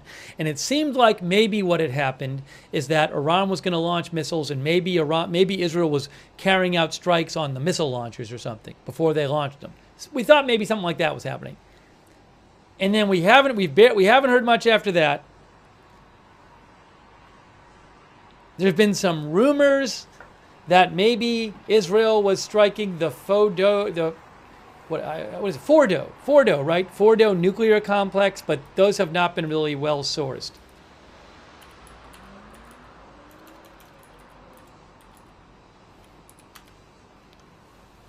And then there was this interesting post a short while ago by Ariel Oserin, Israeli reporter, which said, several drones are currently being intercepted at Israel's borders. At least 2 were down in the south near Eilat, and another interceptor was just launched against a drone in the Golan Heights. No official statement by IDF or sirens.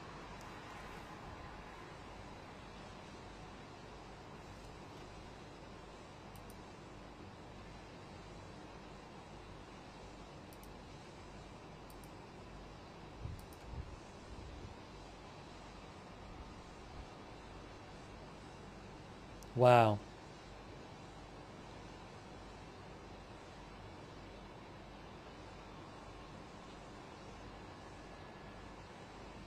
Some of our viewers are wondering if Iran has hijacked the alert system. I think Israel would be able to get the message out if that happened.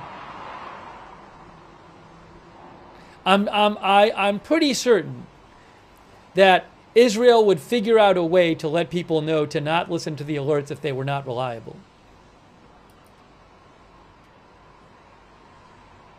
This is really weird. It's very weird.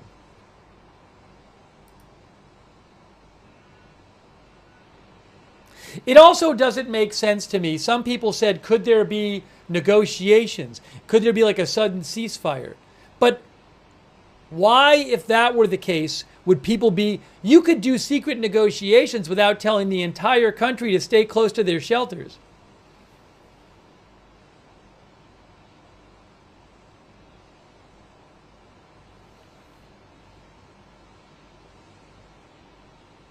And just for the people who missed it, I'll say it again.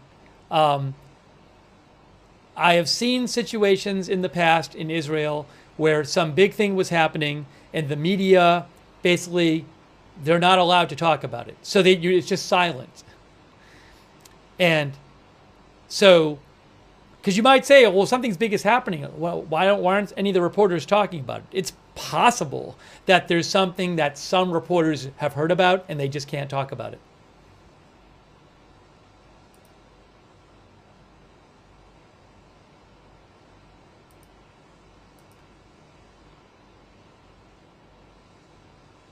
Thank you, Up North.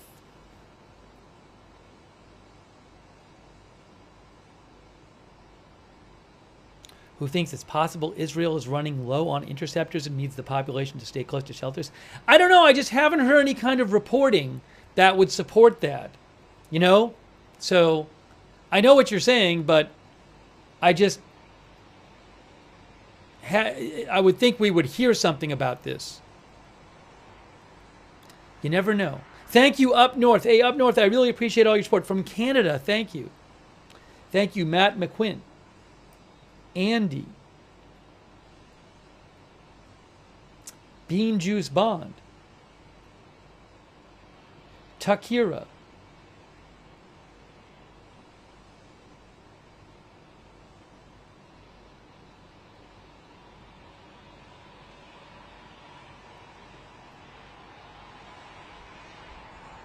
Now, if you want to get like crazy speculative and add to your list of possibilities, that what Up North said, maybe think of this idea. If there was anything ever wrong, though, with the interceptor system, but they didn't want to announce there was, would they just tell people to be close to their shelters? I don't know. I find that less likely than a lot of options. But you never know. I have no idea what's going on. Thank you, Yanez Familia, Children of God, Trakira, Tomar81 from the Philippines. Trakira says the news blackouts are super strange. Thanks, Damon Reinhardt, Keith Baumgardner, D. Wasness, Mary McHugh2, John Thompson, Melvin Elder, Harry P., Strudel 1873, Clipping Crazy Shorts, Mr. Blanksalot, Dewey. Maybe it's something none of us are thinking. Maybe it's something we're not anticipating.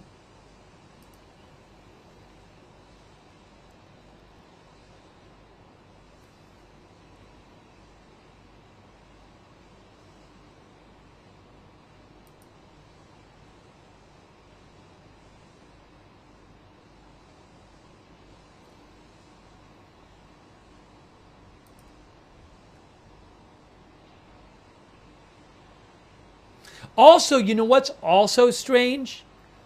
You'd at least expect, I follow all these Israeli reporters.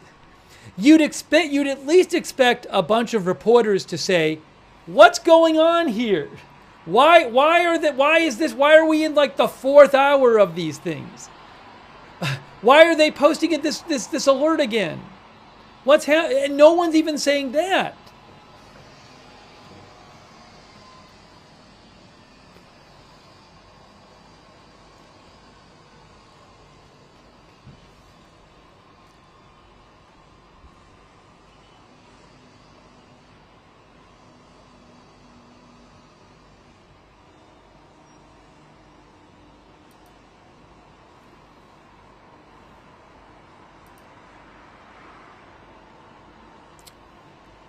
So I just saw this, for whatever it's worth.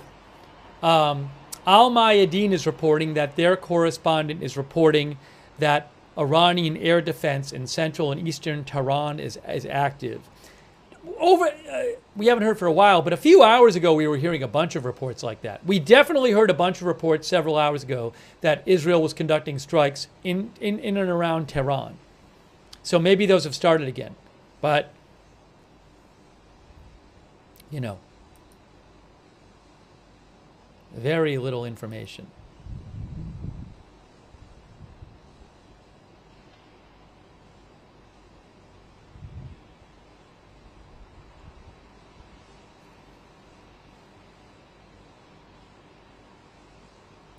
I can't confirm this. Iran International said, it's an account I follow, says that there are some reports of drones over Shahryar. But there have been drones in various parts over Iran in recent days, so that's not in itself.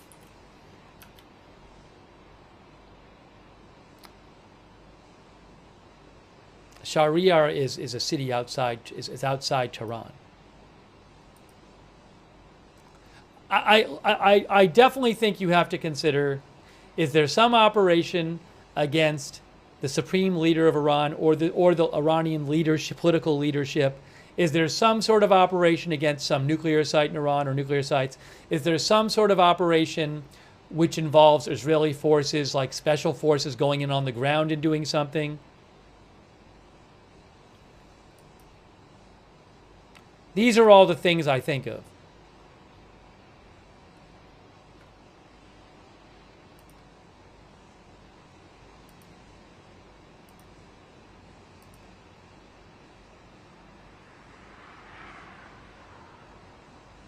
Manny Fabian just posted but said nothing about this. Manny Fabian of Times of Israel just posted about the 2 bodies being found in the rubble in Bat Yam. That's all he posted. Nothing else. Nothing else. Which is very strange.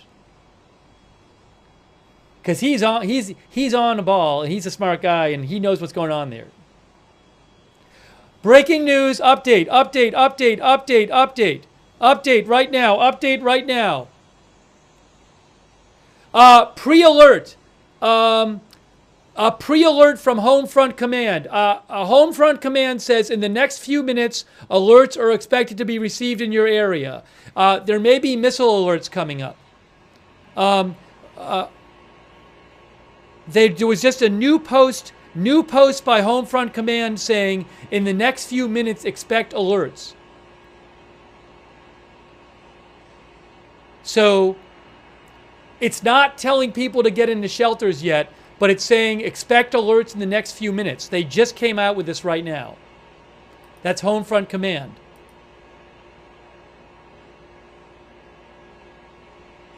Breaking news, missiles incoming. Manny Fabian says IDF says it has detected a barrage of ballistic missiles launched from Iran and Israel. Okay, so we're hearing maybe missiles. Yes, breaking news, the IDF announced it. The IDF just announced they have identified missiles launched from Iran. They have identified missiles launched from Iran. Incoming missiles from Iran. Incoming missiles from Iran. Breaking news.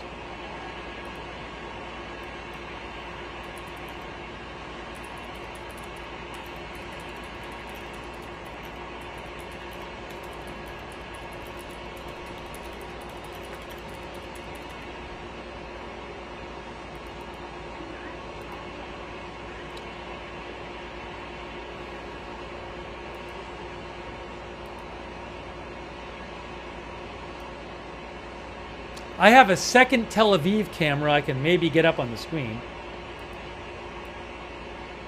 Well, I'll keep an eye on it. Incoming missiles. Are these a different kind of missile? Is it the same kind of attack? What is going on? What is happening? But I can tell you that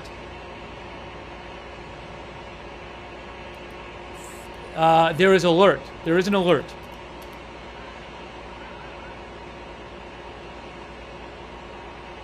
I have the second Tel Aviv camera up, too. Can I get this on the screen?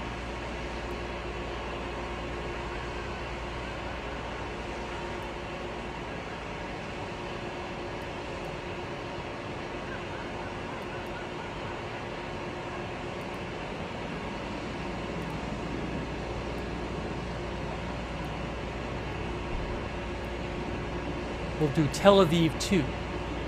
I'm going to make Tel Aviv 2 super small. Actually, I'm going to leave Tel Aviv 2 off, but I have it if I need it. I have Tel Aviv 2 if I need it.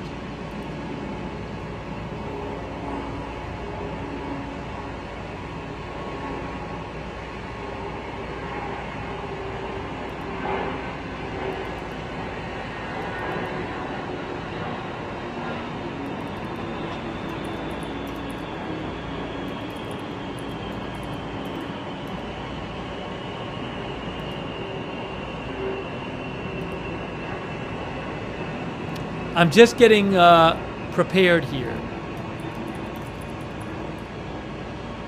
So again, incoming missiles,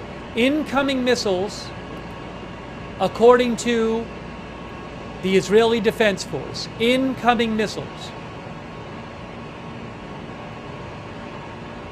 Ballistic missiles, incoming.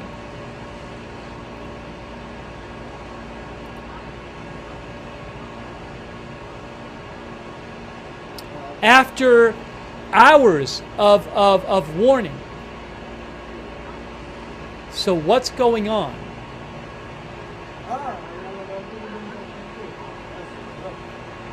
Is this going to be some different kind of attack or just the regular missile attack that we've been seeing? Not to minimize it, but is there something different about this given what's the weird silence over the last few hours?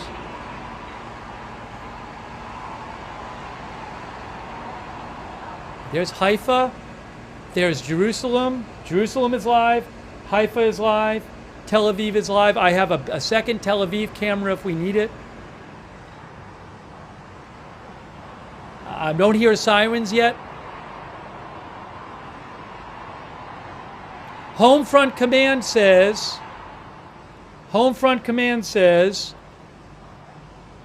rocket and missile firing. There's rocket and missile alerts from. Are there rockets coming in from other places too? Oh, rocket and missile firing. Oh, they're just. Anyways, there's a bunch of rocket alerts. Yes, lots of alerts. Yes, incoming alerts, northern Israel. Incoming alerts, northern Israel. There's a lot. When missiles come in, you get a ton of alerts. Here are the sirens. Sirens right now. Sirens right now. Sirens right now.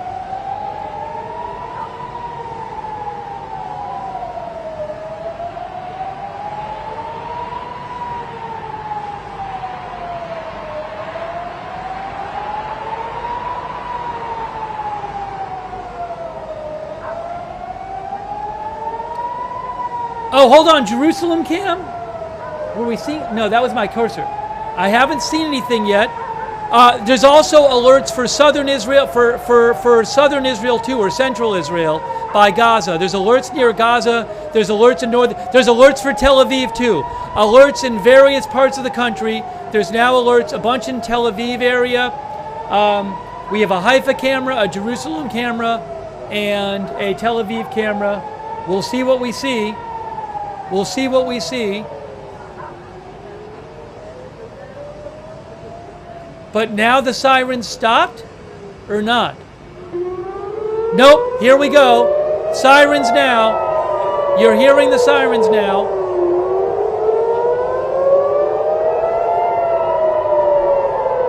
What is happening?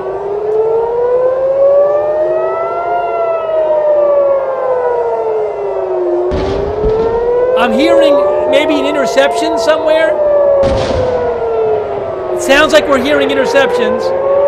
Oh, look at the camera. Oh, Haifa camera. Interceptions in Haifa. Haifa interceptions. Haifa interceptors going up. You can see it on the Haifa cam. Explosions on the Haifa cam. You can see some flashes there on the Haifa cam right there. Flashes from Haifa. What's happening in Tel Aviv, I don't know. But I'm showing you Haifa right now. That is Haifa. We're definitely seeing interceptions in Haifa. Oh, look at this. Look at the Tel Aviv cam. Tel Aviv, we just saw something flying through the sky in Tel Aviv. Interceptors going up in Tel Aviv right now. Interceptors in Tel Aviv going up. I'm going to get rid of Jerusalem right now. Interceptors going up in Tel Aviv. More interceptors in Tel Aviv. Look at the missiles coming in. Interceptors in Tel Aviv going up. Look at all these missiles. Look at all these interceptions. Tel Aviv, heavy activity right now. This is the sky over Tel Aviv right now. A lot of activity, a lot of missiles incoming. Tel Aviv area. Look at all these missiles. A lot of missiles seem to be on the way. Whoa, whoa, crazy. Crazy. Lots of, a big attack maybe.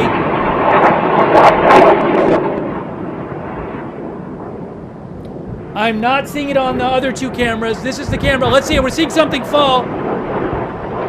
Did something just hit? Maybe something just hit.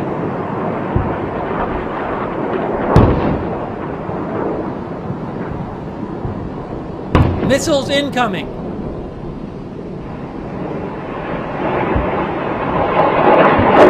Oh wow, there's tons of missiles. Look at all of these missiles. This, I don't know what's going. This seems like a big attack, maybe. Whoa, explosion! All kinds of interceptors. They're still coming in. Missile attack right now. Where's that going? That's an interceptor. Whoa, crazy. This looks like a big attack.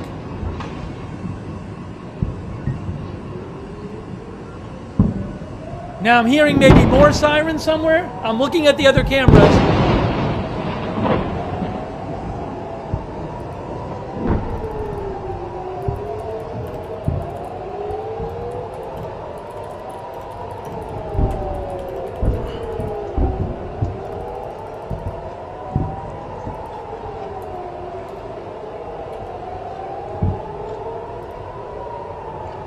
Oh, hold on, other camera, other camera, other camera. I just saw interceptors on the Haifa camera. We need the Haifa camera, lower left. I just saw interceptors go up there. Haifa camera, that's the Haifa camera. Look at this is Haifa. Oh, we just saw a hit in Haifa, a couple hits in Haifa. I'm frozen, but I can see things. I'm gonna refresh my camera so you can hear me again. I'm frozen. But don't worry about me.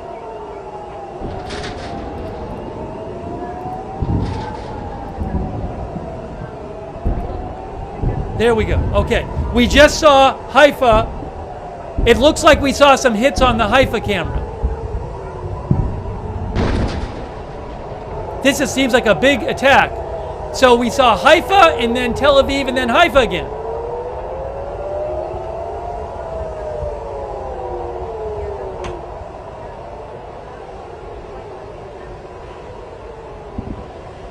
Crazy.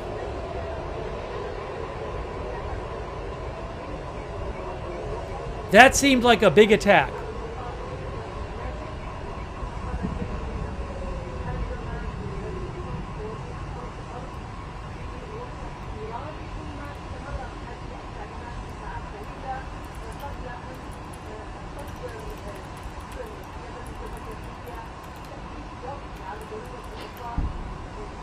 Let's see what happens. Are there going to be more coming?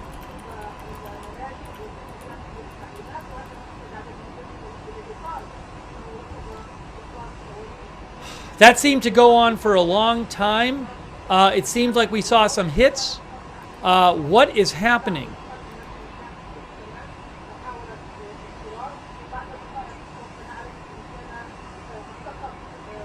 Let me check some reporting on this.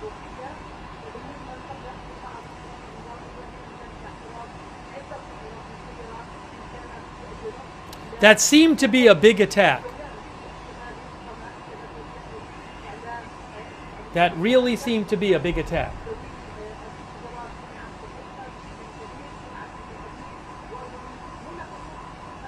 Wow. Crazy. Crazy, crazy, crazy. Let me see what reports I hear of. I'm seeing some claims of hits in Tel Aviv. I don't know. But it has been a very strange night here. It was silent for a long, long time, and then all of a sudden, that happened. Looked like on the Haifa cam we saw maybe some hits.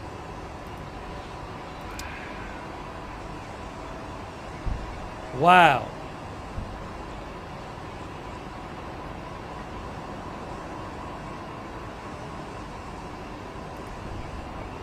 Homefront Command says, I think there's another alert. Is there a new alert?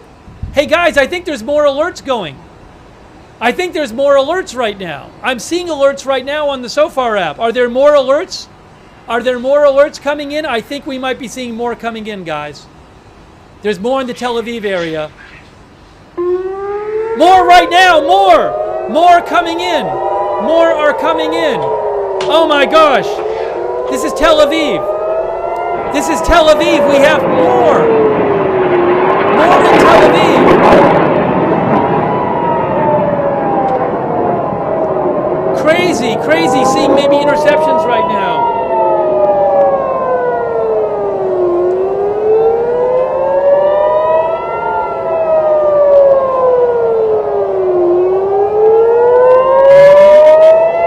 Wow.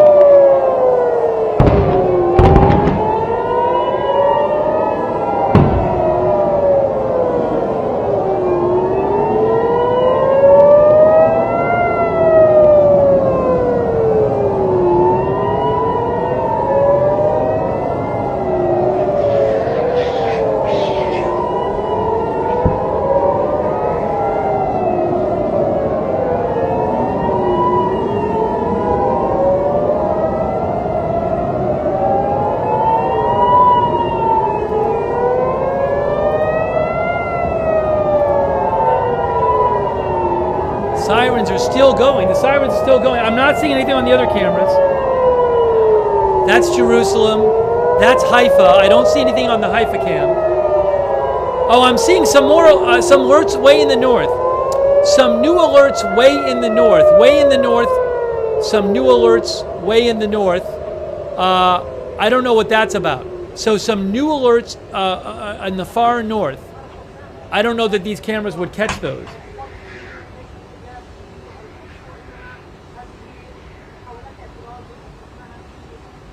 Now they're gone. Now I don't see any alerts. Those northern alerts are gone.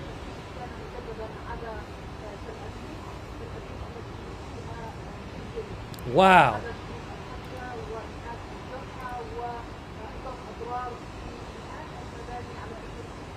Wow.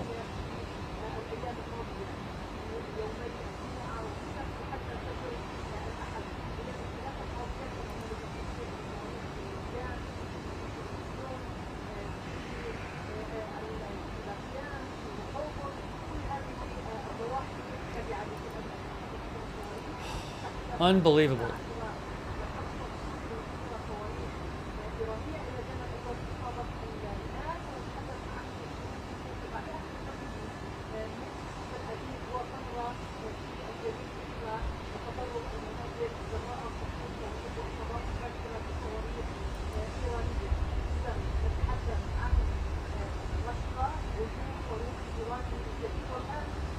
I don't know if there have been hits. I am waiting to find out. Right. Saw twice. Yes. I think from the left, front of. Not near so far. I don't see the impact. Just saw the light in the sky and gone. Don't see the impact anything. No. On my room and my eye, no. Just sound, boom, boom, boom, nothing. Okay, guys. If I believe an N12 news reporter, I believe, is saying that emergency medical teams were called to several crash sites in the central region. It looks like there might have been several hits, but at this point, we don't know for sure.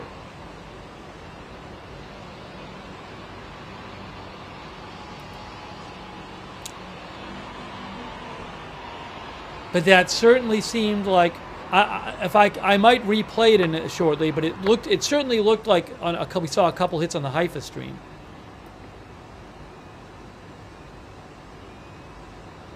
إلى مدينة تل أبيب Hold ومركز on. إسرائيل.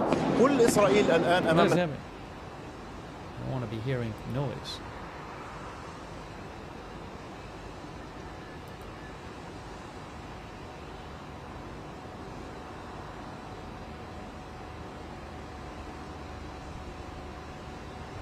Give me a moment. I need to fix something here.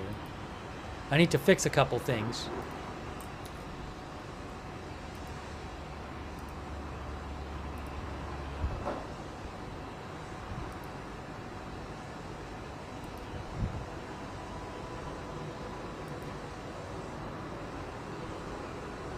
To get my chat window open again. So we just saw what appeared to be a large attack, missile attack by Iran. It's been such a strange evening.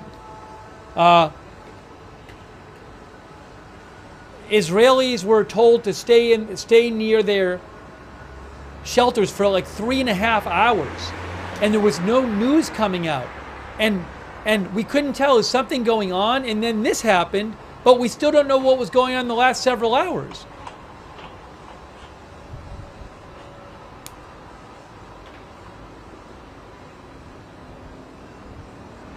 So I'm checking different reports here about what might have been hit.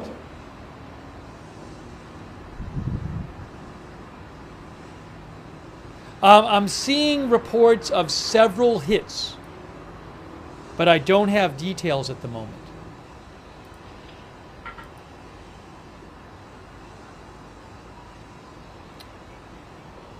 Oh, Haifa cam, yes. One of our viewers said it looks like maybe there's a fire in the lower right. Right there. Lower right. Right over here. Maybe some burning here. Right there.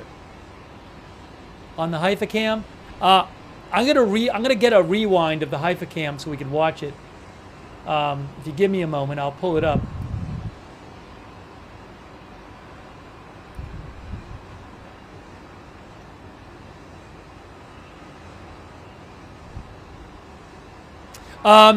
Breaking news, Manny Fabian reports medics are responding to reports of ballistic missile impacts in central Israel. Hearing of perhaps multiple impacts.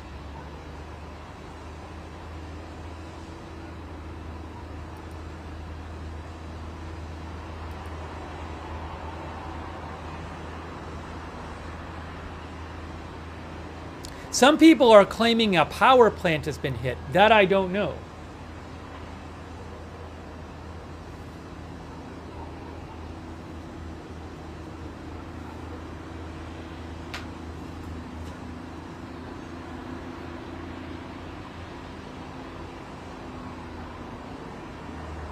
I'm just trying to get you information here.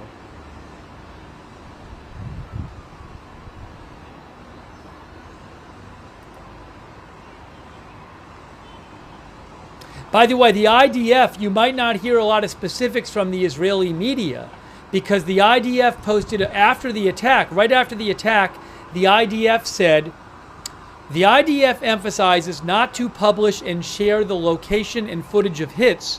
The enemy monitors this footage to improve its impact capabilities. Be responsible. Do not share locations online. So I don't think you're going to hear Israeli media rushing to report what's been hit when the IDF says that.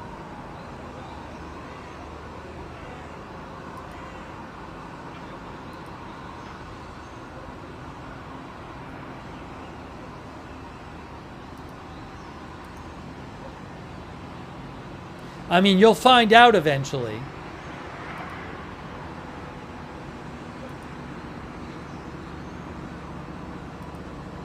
I'm hearing some sirens on one of the streams. Daphne Lay, who's a reporter I follow, says initial reports of 4 missiles landing, I think that translation is, in Israel.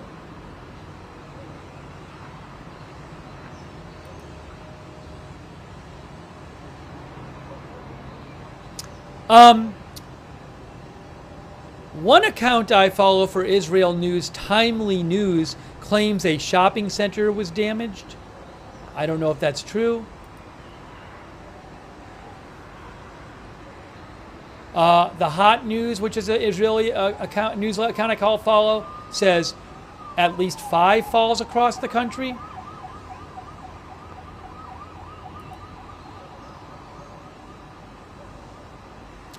Al Mayadeen claims at least 4 missiles hit.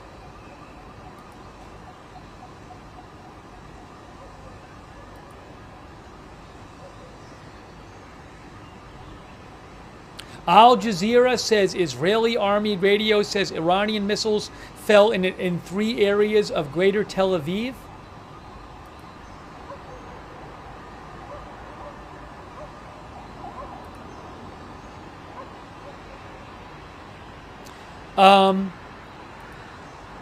Saw an unconfirmed report of some power being out in places in central Israel.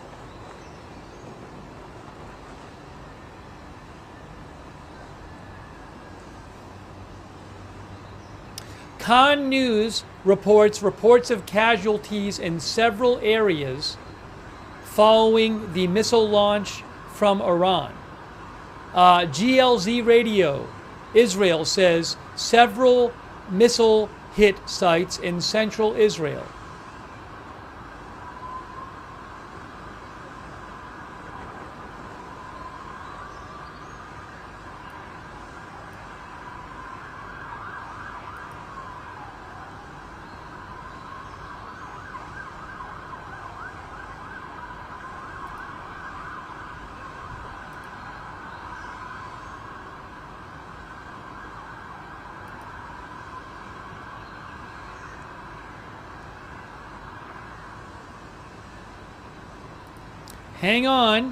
Hang on a second.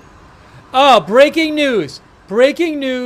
Israeli Home Command is telling, Israeli Home Front Command just said, across the country, you can leave the protected area. Home Front Command just told Israelis across the country they can leave their protected area. Okay, just so you know. I just saw that right now. Home Front Command says you can leave your protected area.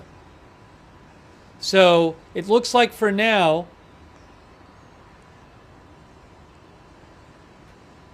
Oh, Trey Yinks, guys.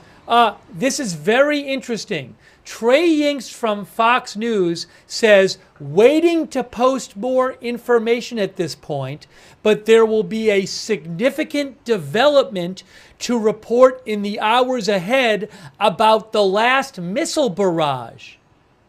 I want to read that again. This is Trey Yinks, waiting to post more information at this point, but there will be a significant development to report in the hours ahead about the last missile barrage.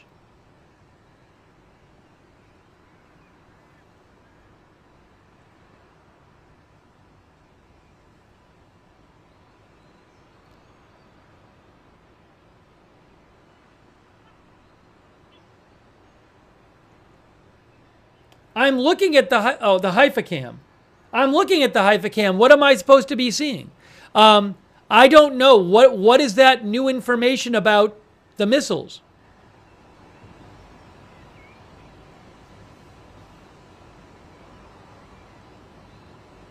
Home Front Command. Again, so big news. Big news. A big wave of missiles and multiple hits.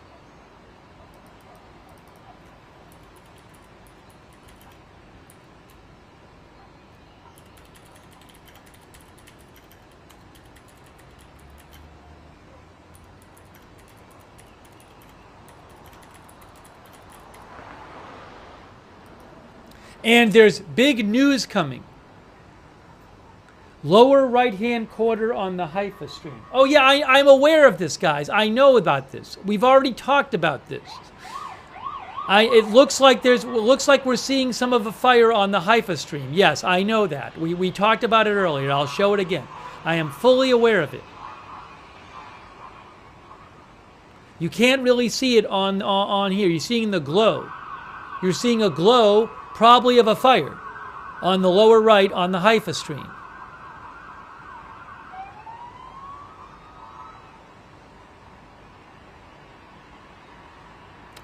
Now, give me a second, and I'm checking on some various reports about what happened.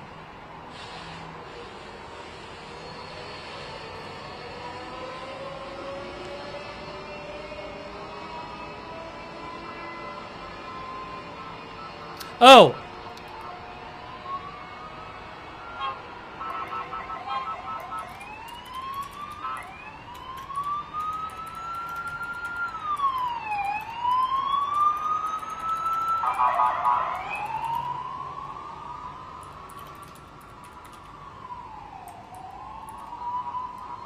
I'm going to post a video in the chat of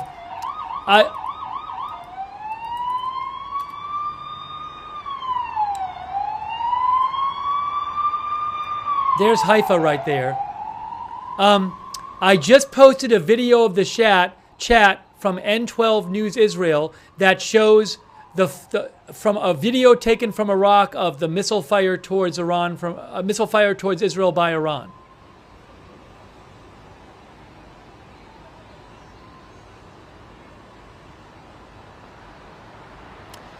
I want to repeat this post from Trey Yingst. Trey Yingst of Fox News says, waiting to post more information at this point, but there will be a significant development to report in the hours ahead about the last missile barrage.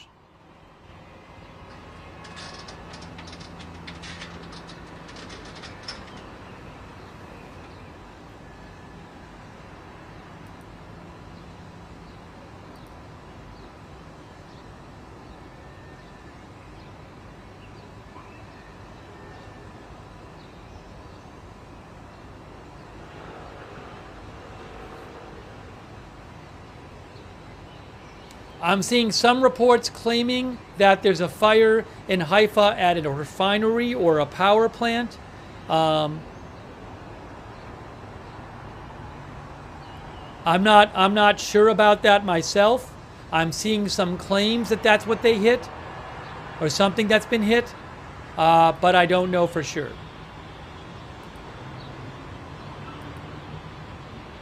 I'm guessing that's the fire off the screen on the right.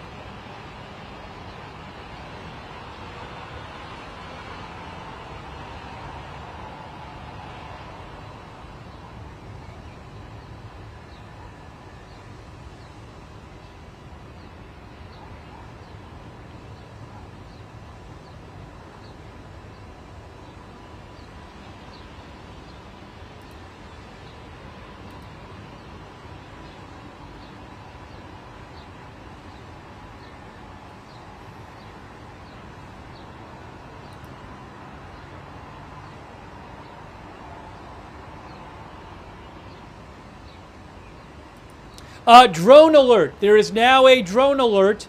A drone alert. New drone alert. New drone alert for the north. From SOFAR Red Alert. TZOFAR. A drone alert for northern Israel. Drone alert. I'll let you know what more I hear about that.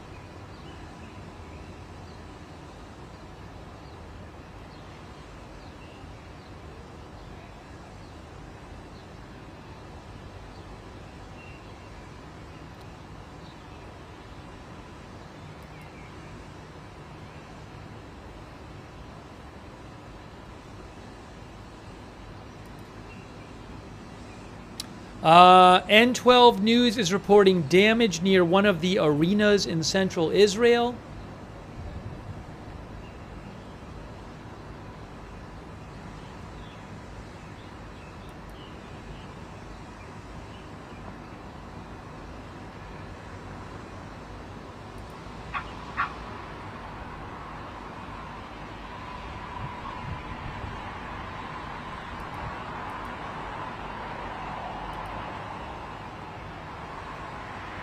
You're looking at on the screen at that view from Haifa, and there appears to be a fire just off screen on the lower right, possibly at an oil refinery or power plant.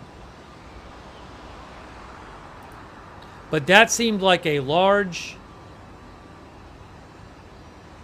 barrage.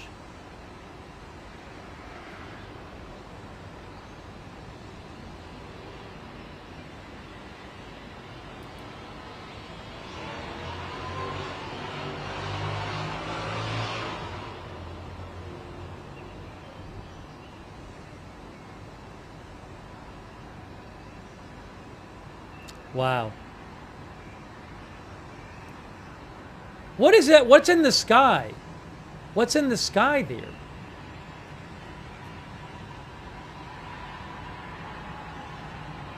What's in the sky? Is there a spotlight?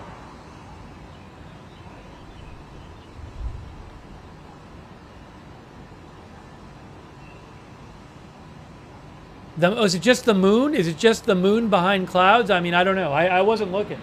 Is it just the moon? Maybe it's just the moon. I just noticed that. Sorry. Maybe you guys were watching the whole time. It's been a very strange evening.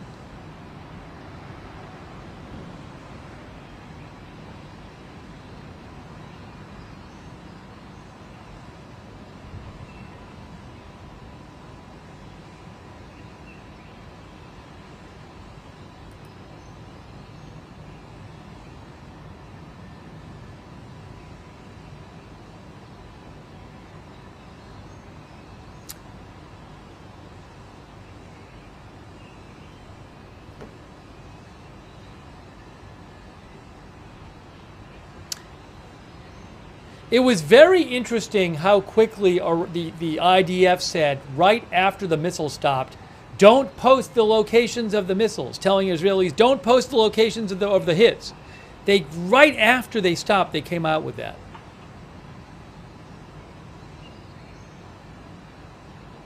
It's wonderful night. With Guy Elster. The sky. Guy Elster, who is an Israeli reporter I follow, thinks it might have been the heaviest attack since the start of the conflict. I don't know about that.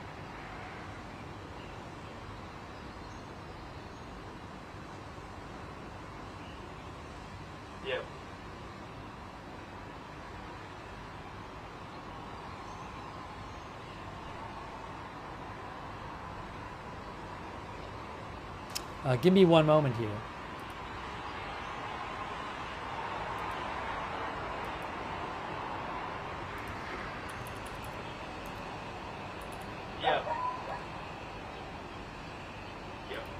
With like you? Go with like you for doing live on there or not? Okay. Yeah, just waiting you. Okay.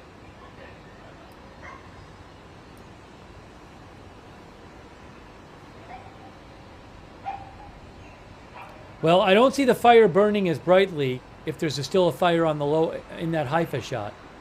All right, let me just try to get you some updates here. I've just been looking for stuff. But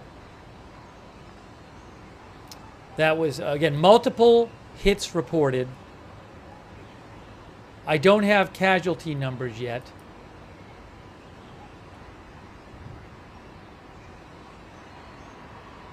I just saw a video which purportedly shows a fire at, possibly fire at Haifa power plant, but I'm not sure. Or, yeah, just kind of looking at different things.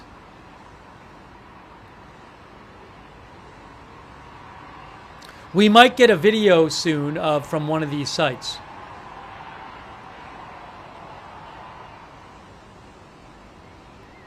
Okay, the MDA, Magen David Adom, emergency, here's a statement from the Emergency Rescue Organization, Emergency Healthcare Organization, and oh no, I don't even have it yet. I saw it from somewhere else. Hold on. Wait.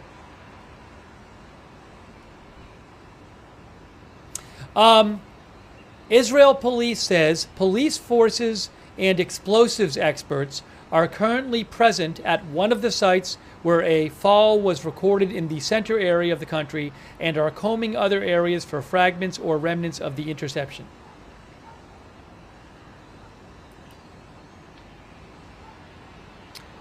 MDA, according to Daphne Lay, MDA reports of about 20 injured, of whom 2 are in moderate condition and the rest in light condition.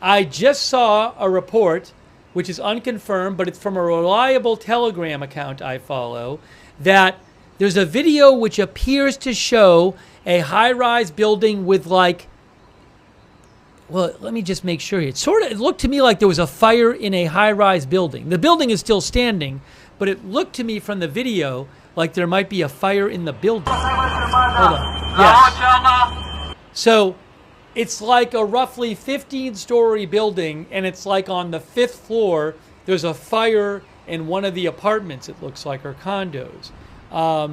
So I just saw that on an account I follow.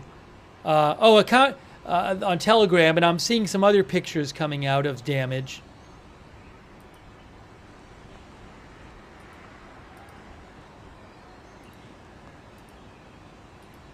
Picture of some smaller houses damaged.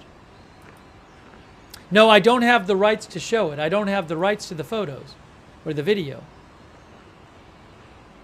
I'll put stuff in the chat if I see it. Oh, guys, I'll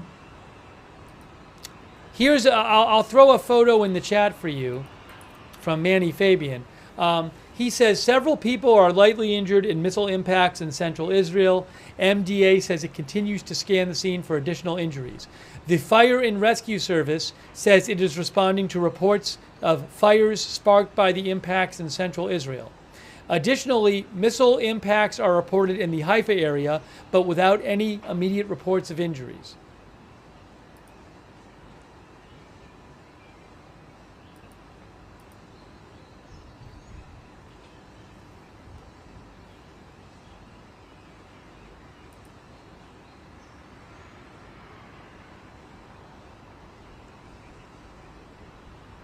That was a big wave, it seemed like.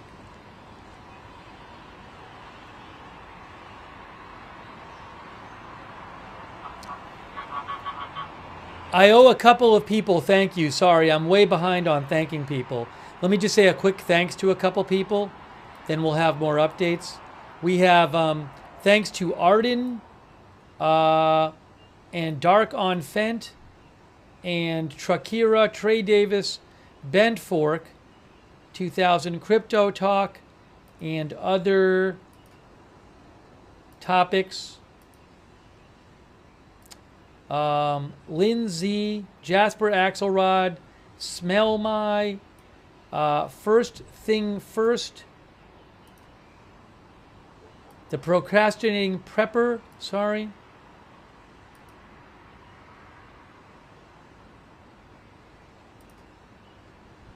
First Thing First Nutters. Sorry, I owe a couple more thank yous. I'm just behind. Brooklyn Murray, Kyle R., Michael Dulaney, Nexeat, Kamikaze, 06, Nelson Niebes, Austin, Jason Anderson, Joshua Albert, Hanak, Kelly Vaught, Twisted Metal, Brenda Mather, Guy Fox, Kimberly Baker.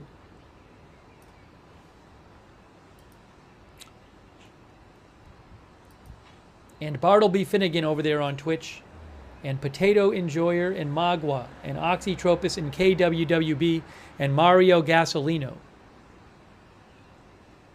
Yeah, I can only use... Mario said Al Arabiya had a live shot of the fire at a Haifa power plant. I don't know if it was a power plant or a refinery. I think there might be there. I haven't seen it confirmed. I can only use the stuff I have the rights to. But if I might get something else soon. If I do, I'll put it up there. Thank you, Mario, and Cheesy Poof, and Jacob Pountain. Okay, I have a statement from the Emergency Medical Organization. Magen David Adom says, following the missile incidents in the central region, MDA teams are providing medical treatment to a number of lightly injured and panic-stricken victims. Scans are currently being conducted at all the scenes to locate and search for additional victims. Hold on, that's the Tel Aviv cam. So while we're waiting for that to come back, I'll make the Haifa one big. Hang on, give me a second. This will take a second to do this. Okay, so this is Haifa, so I want to get rid of that. I want to change this to Haifa, Israel.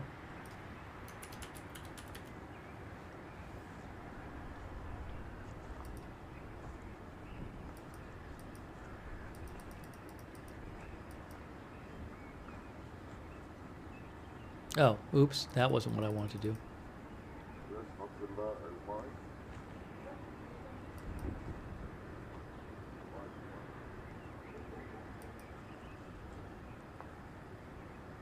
And then I got to get the Jerusalem camera up there, which I'll do in a second.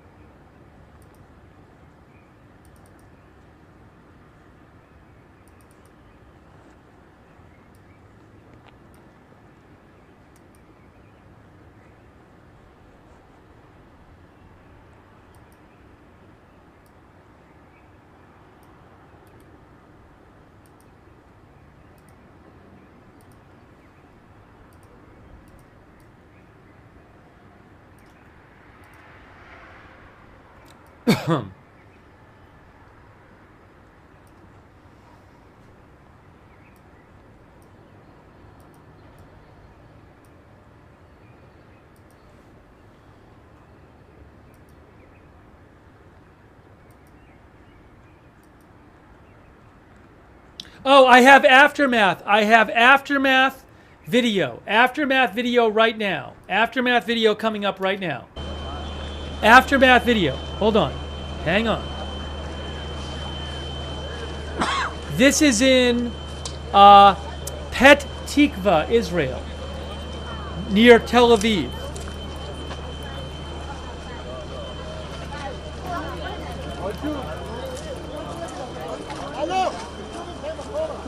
This is Pet Tikva, Israel, near Tel Aviv. Damage.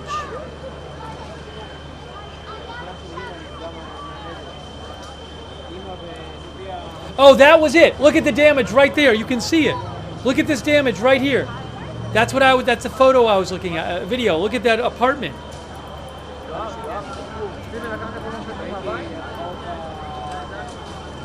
It's Petah Tikva. Petah Tikva.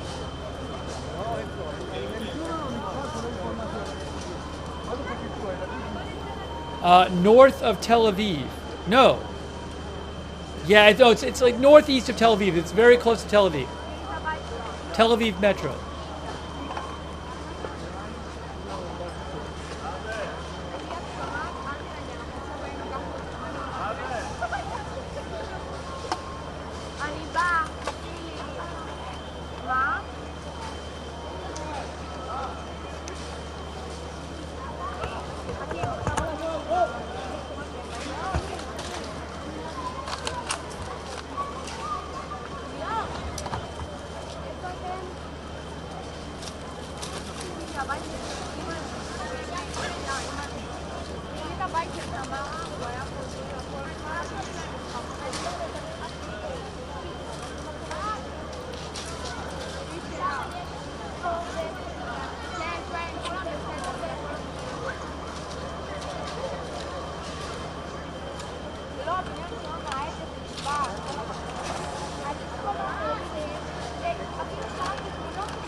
So a couple people are posting about planes taking off on flight radar. This is my standard. By the way, thank you so much to Christine and Mitchell Pilot and Bill McAllister and First Thing First Nutter. This is my standard flight radar speech.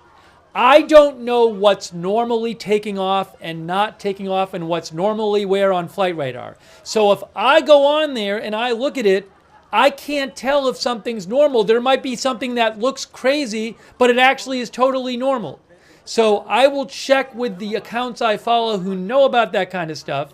And if there's something abnormal, they'll say. But sometimes something might look like, oh my gosh, this is happening. But then if you've watched it every day, you're like, oh, well, that happens frequently. So again, I'll have to just check and see. I don't want to start analyzing it myself because I don't look at it, every day.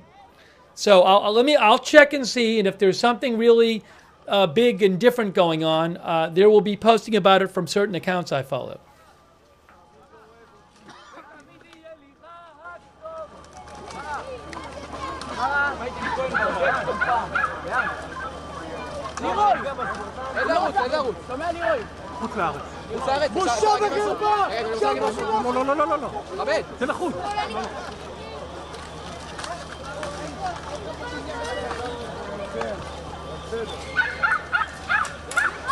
Look at this.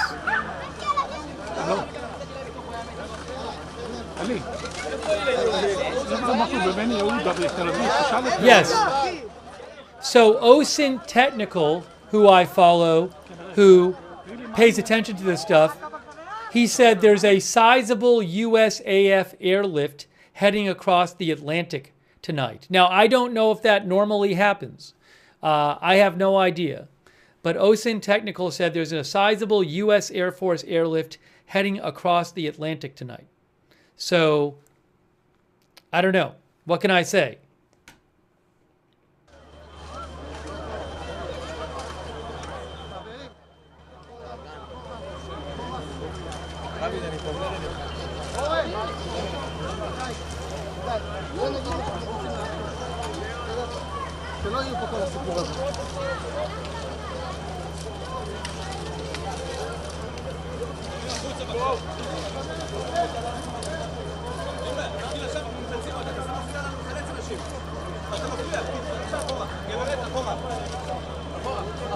Yeah, if you want to see it, you can, for example, go to ADSB Exchange, right? ADSBExchange.com. You can go to ADSBExchange.com. You can click the U, which filters out so you're just seeing military aircraft, and then you can click on them, and you can say, hey, that looks like a U.S. military aircraft. That looks like U.S. military. These look like transport aircraft, in the air, a bunch of them going in this direction. I'm not going to sit here and start doing completely amateur analysis of something I know nothing about. For all I know, this happens once a month. I just don't know. So I will leave it to the experts who know about this stuff.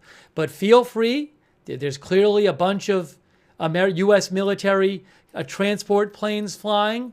I don't know. Maybe somebody who knew about this a lot would be like, wow, that's crazy. Maybe they'd be like, that's totally normal. So you can go to adsbexchange.com. You can click on the U, and you can look for yourself.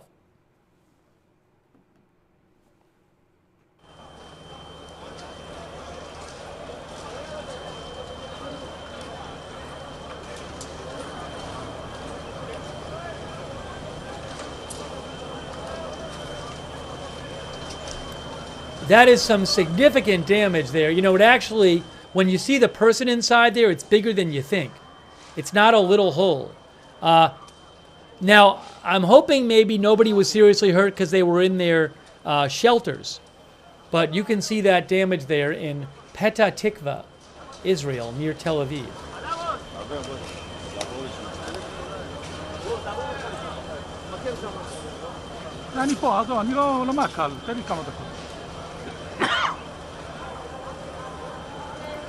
תעלה אותו לפה, בוא.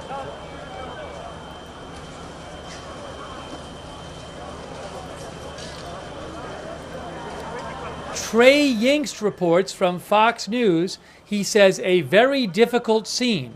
Just talked to a man who is bleeding. Multiple buildings damaged or destroyed from a direct hit central Israel.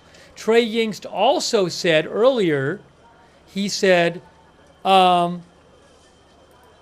waiting to post more information at this point, but there will be a significant development to report in the hours ahead about the last missile barrage. That is what Trey Yingst said. Let me say, hold on a second. Hold on. Oh, Facebook. Hold on a second. We have to restart Facebook. I didn't even realize it had stopped.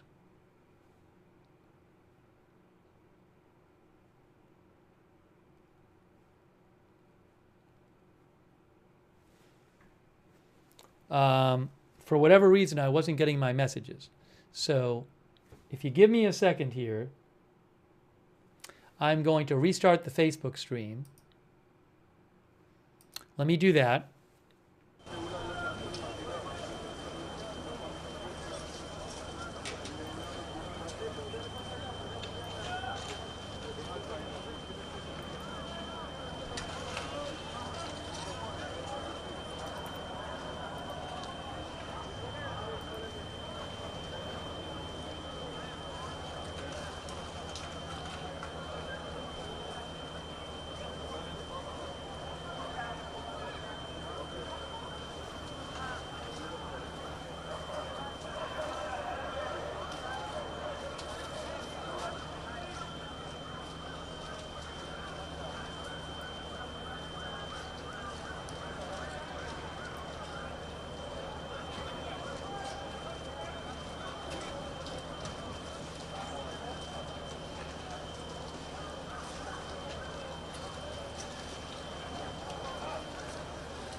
Hey, a quick thank you to Fierce Warrior, Lamich, Real Sportsman, Dream Squad HD, Alan, Dalton Johnson, Accedi, Dave Unknown, Cajun, Scott462, Brenda Mather, Rusey Cat, Bill McAllister, Christine, Mitchell Pilot, First Thing First Nutter, Stormnut, Jay Marquez, Dark On Fent, Derek, Fumad from Turkey, Fierce Warrior, Dashark, Jean-Paul Lachance.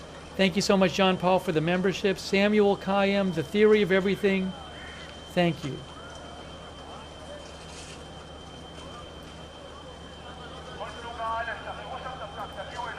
Also, Your Innocent Pain on Twitch. Bartleby Finnegan. I still haven't eaten. It's been so busy. It's been so busy.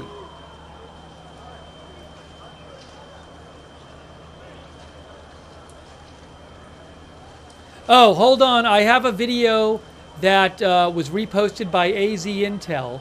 I am posting a video in the chat for you.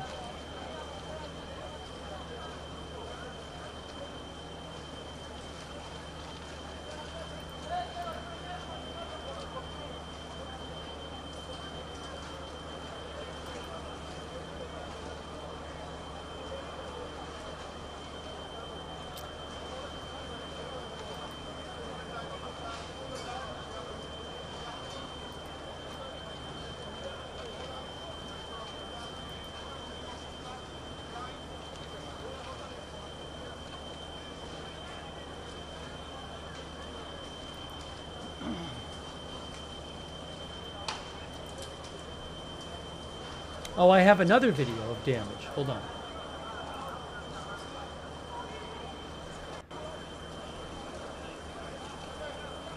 It says Tel Aviv.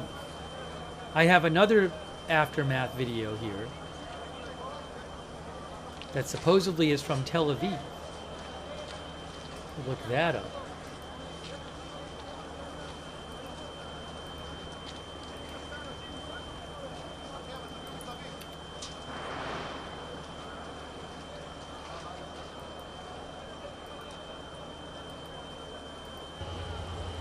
I'm going to put the second video up too. Hang on, folks. Coming up, a second video.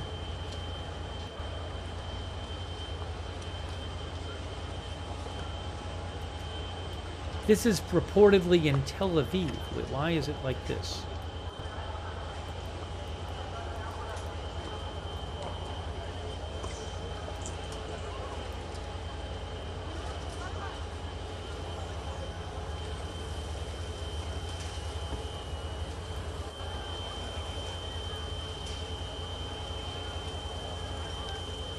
Not really seeing much on this one.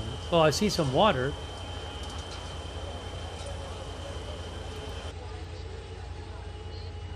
Hang on one second. Hang on one second.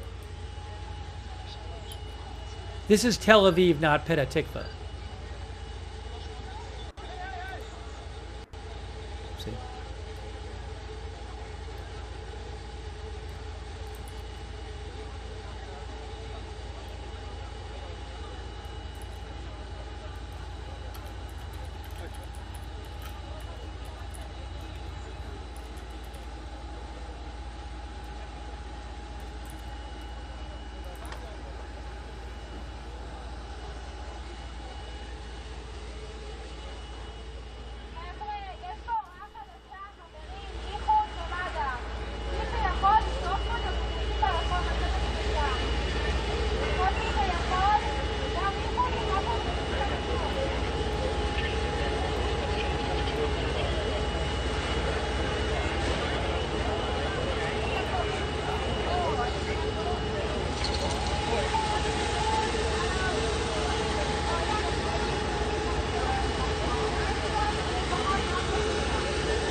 מה קורה? איפה אתה?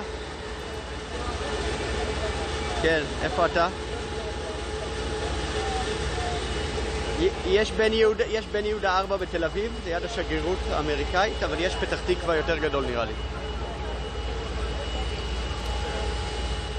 Just saw a post from N12 News, a report from N12 that says there were direct hits to 2 high-rise residential buildings. 8 teams working on site to rescue trapped people.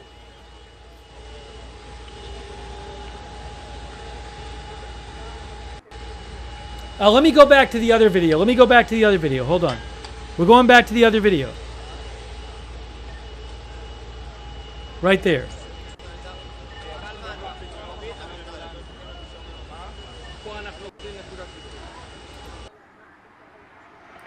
Look at that. Wow.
N12 News reports that a child is in critical condition at one of the scenes. Unfortunately. כן, חיפשת אותי? בסדר, יש פה זירה, בגלל בבניין, יש פה פינוי של אנשים, יש פה הכל. כן, כן, ממש.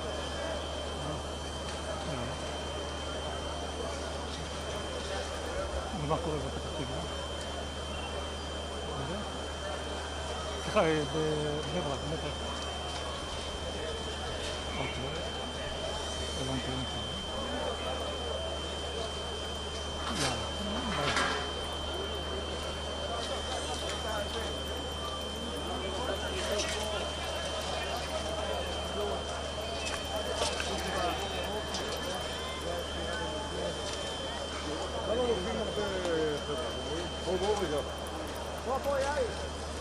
Hold on.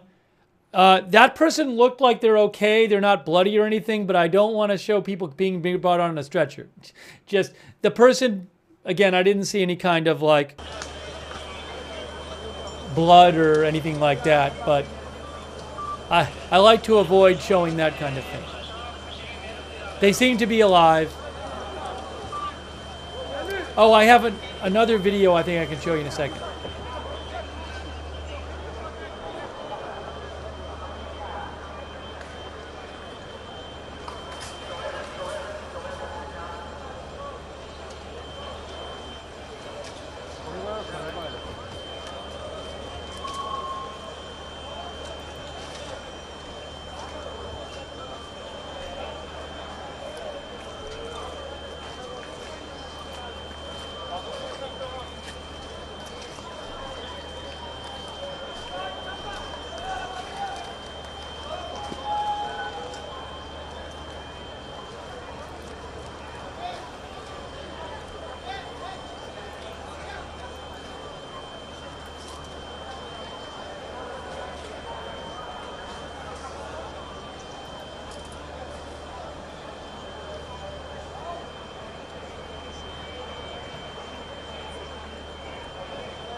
Look at that damage right there.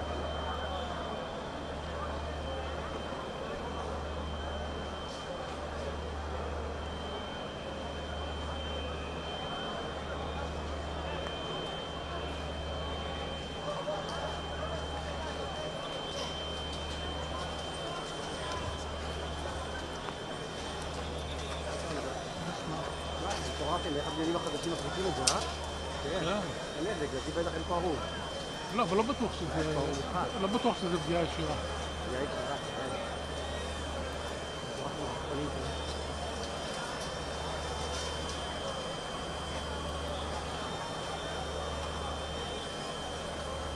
תפתח הציבור, חריף.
Thank you to Spin City DJs, who thinks the tankers flying across the Atlantic is not a normal number.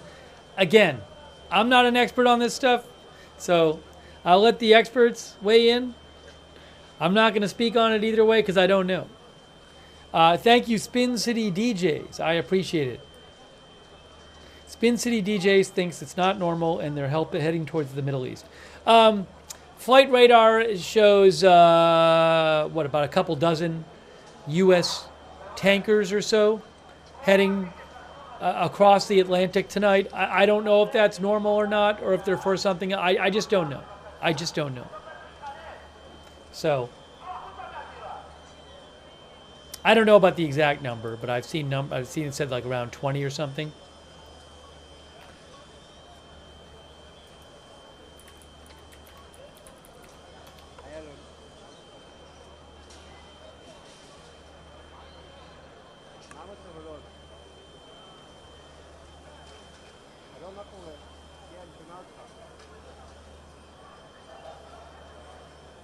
There are some reports of a power station in Haifa being on fire. I don't know if that's true and if it's still on fire. I'm seeing some unverified videos online. So, I just don't know. Thank you, Mitchell Pilot, for your support, and KD Singh Armiha. Thank you, Carter Benz, Cindy Lee, Calum T 1902. Who says there's a joint NATO exercise between U.S., UK, and Finnish Air Force on 16th June. Maybe why some of the tankers are going to Europe. That's what Calum says. Thank you, IFV.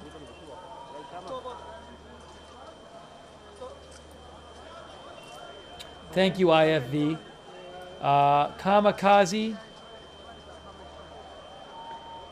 You can write to me at agendafreetv@gmail.com. That's the channel email. agendafreetv@gmail.com. Thank you, Kamikaze. Free Iran, democracy to Iran. No, that's not the name of the person. That's what Michael said. Michael said that. I thought I was reading the name of the person. Thank you, Michael. That was Michael's comment. Queen of Death, thank you. Jeroen KP, Mile Jess. No, you can't post stuff like that in the chat when it's completely unsourced. Harazi, Stevie Augie,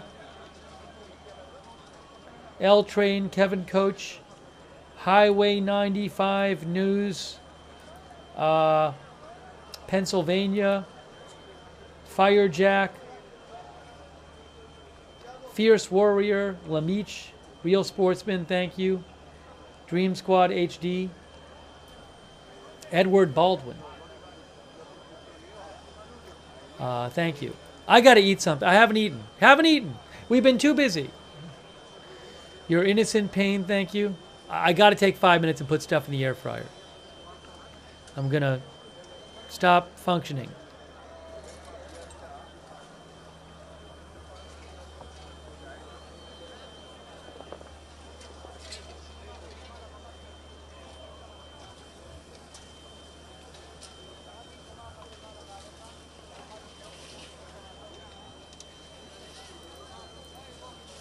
Tyler Rogaway, who is the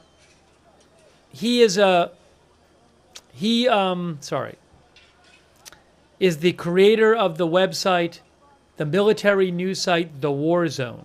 Okay, he is an expert on military stuff. He just posted about those flight radar shots of a bunch of American transport aircraft seeming to be heading out over the Atlantic towards, possibly the Middle East. He said, I have no intel on what this is, but if you were going to support Israel's campaign effectively in an offensive manner, these tankers is what they need most. Also, bomber global air power missions. Or this could be something else, including providing a contingency option. Are some of them refueling tankers, maybe? I don't know. I mean, I know that that's an asset that would help Israel. Trey Yingst is on Fox right now, but I don't know that he's reporting anything about. He said he had some big update that he was going to report.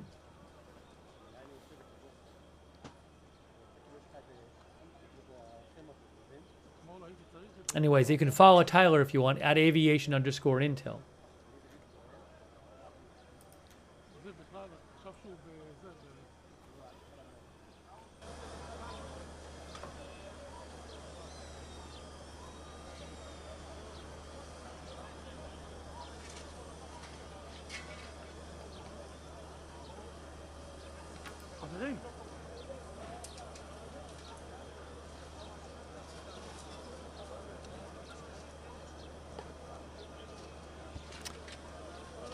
Hey guys, there's a report that this Minnesota suspect is in custody.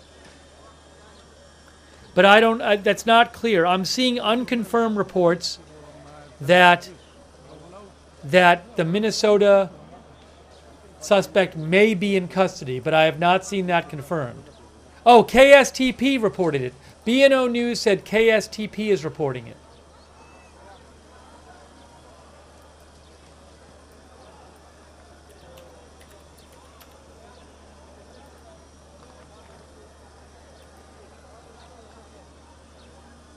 Now, is it on their coverage?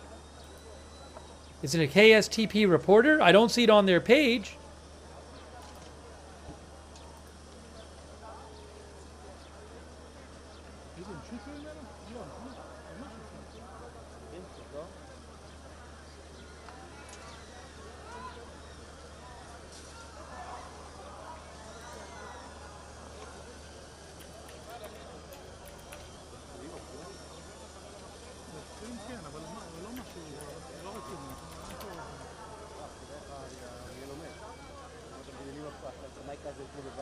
Oh, yes. Yes, it's confirmed. It's confirmed. Tom Hauser with KSTP reports Vance Bolter is in custody. He was arrested minutes ago near Green Isle. So he is in custody, the Minnesota shooting suspect.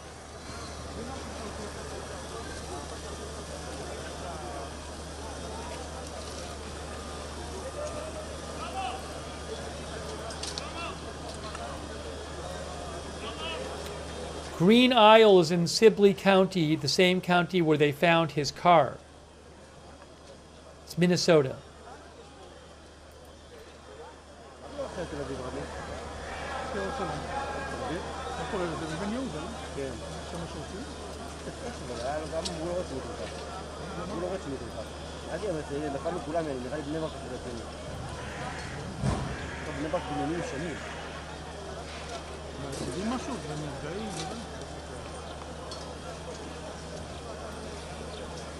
What is this?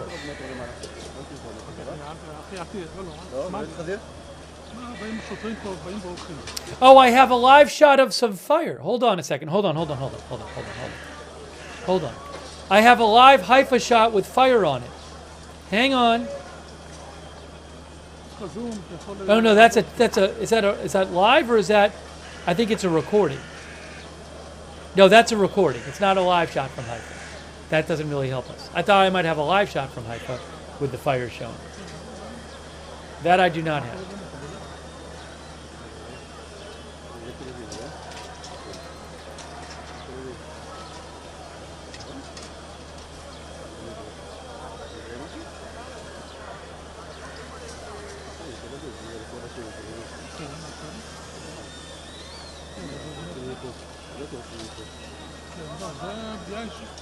כאילו העלות אבל עדיין תהיה שיר, אבל...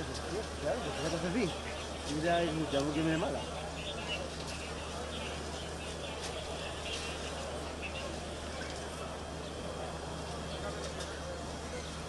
זה פרצם גאים.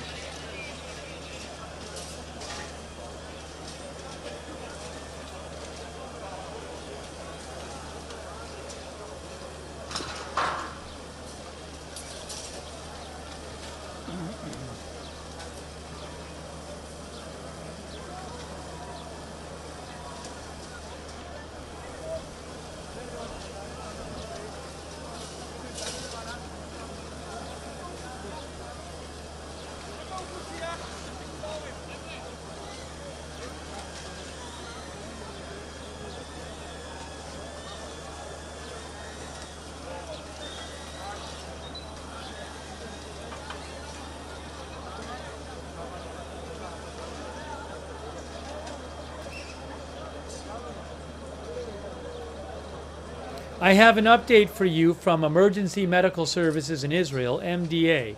Following the latest missile barrage, 29 physically injured people, of whom 3 are in moderate condition and 26 are in mild condition. Again, 29 injured so far, 3 in moderate, 26 in mild condition. Search and location operations are still continuing vigorously at all the scenes for casualties. חבר'ה, חיילים, אתם בשושו כזה או שאפשר לצלם? לא, לא לצלם.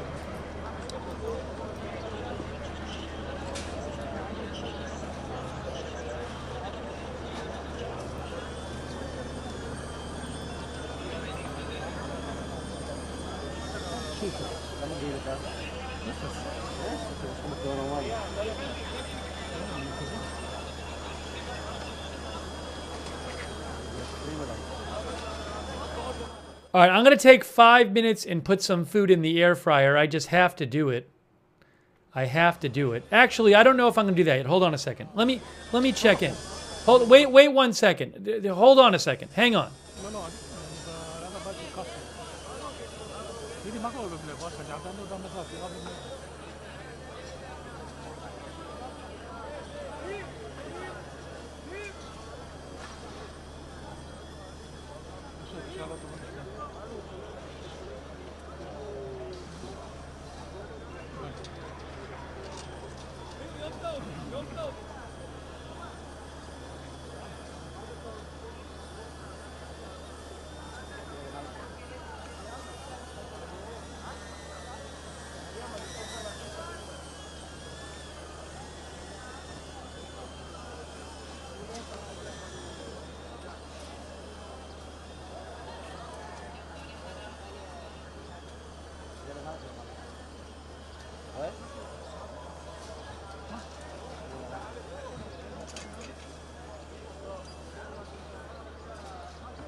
Give me, yeah, we'll do that. We'll deal with that in a second.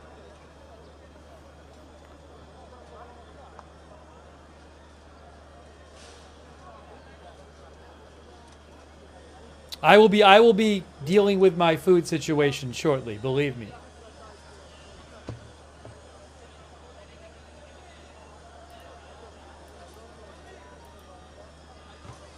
Oh, I have a different video for you, a different site here.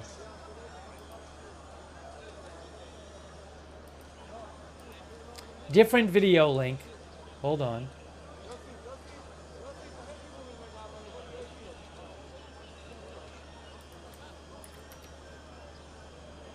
This is from Tel Aviv here. Tel Aviv.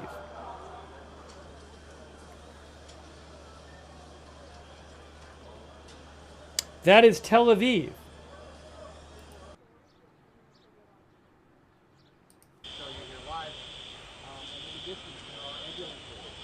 Oh, I think this is where Trey Yingst is.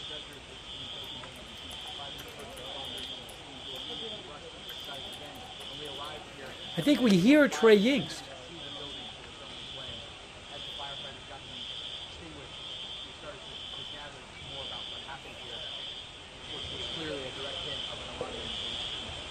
He said it was a direct hit.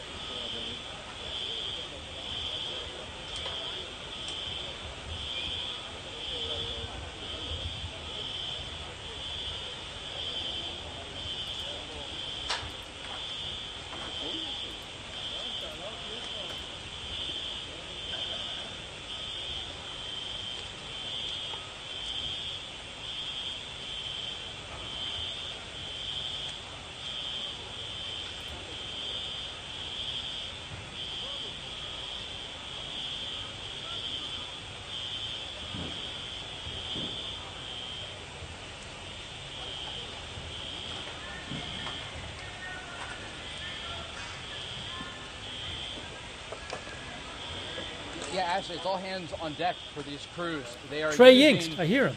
The Army and first responder units in the Army to respond to these scenes. And I talked to a few guys yesterday at a different site in central Israel, guys about my age, and I said, look, are you guys in the Army all the time? And they said, no, we're in what's called Miluim, reserve duty here. And they worked in high-tech jobs in Tel Aviv, and they have gone into the Army. They were called up because of this war that has now erupted between Israel and Iran. And they were at a site basically saying, we never thought we were going to have to use these skills, just given the fact that their unit is an emergency unit in the Army. It's a last resort for when other teams are overwhelmed, firefighters and medics in the area. And so the fact that they were called up and responding to scenes, digging through rubble, looking for survivors, it speaks to just how challenging this moment is for Israel.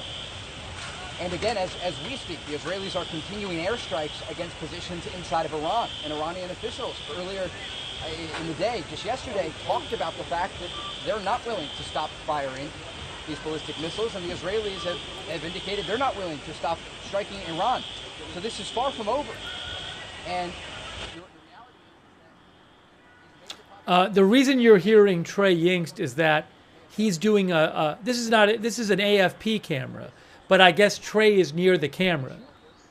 Well, AFP, this is the AFP feed. I don't know who they use for their camera, but Trey is probably standing right next to it, so it's picking up his audio. Maybe that's why they just covered the audio. I don't know, but that's why we were hearing him.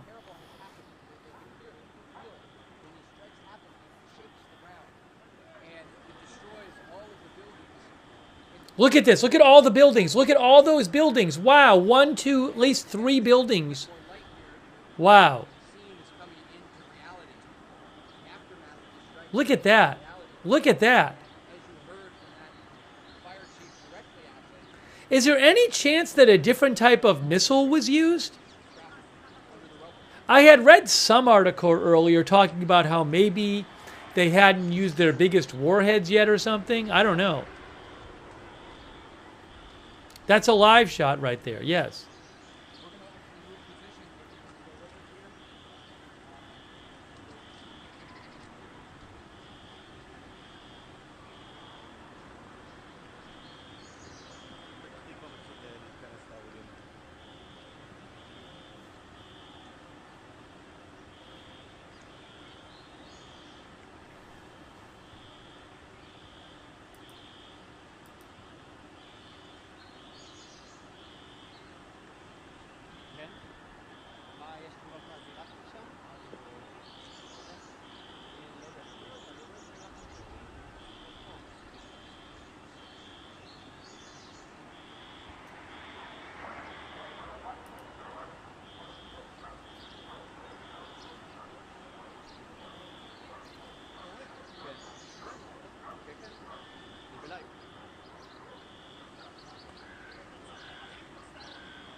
Manny Fabian reports, police say officers have set to clear out international media journalists who have been broadcasting live missile impacts in the Haifa area, where I believe there was maybe a refinery or a power station that had been impacted.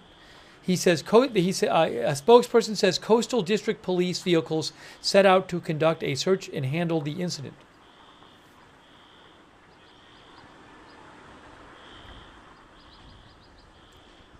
Like, I think that's a sensitive place, especially, and like, that's why we don't have any footage from there. But I saw some video online showing a fire at what looked like a power plant or a electrical facility, or power plant, or oil refinery. Yeah, guys, I already talked about Vance Bolter being caught. We mentioned it 10 minutes ago or 15 minutes ago. I posted it on my S count. Yeah, just to repeat, the Minnesota suspect is in custody. The shooting suspect.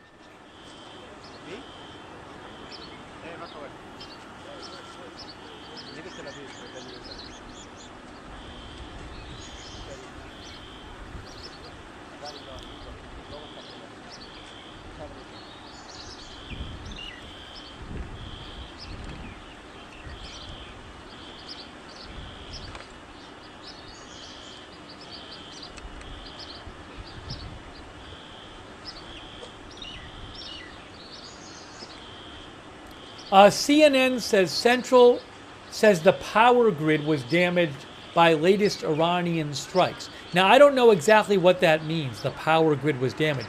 Maybe they're just talking about the damage to that power, whatever it was, power station possibly in Haifa, I don't know.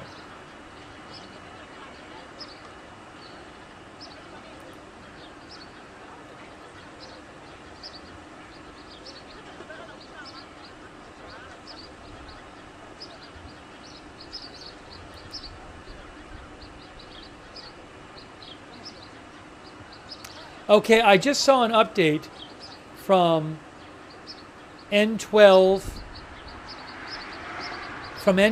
News. They say the MDA says they are working at 4 scenes where 48 injured people have been evacuated so far. 3 of those are in moderately injured condition and the rest are in lightly injured condition. Searches are continuing in the buildings.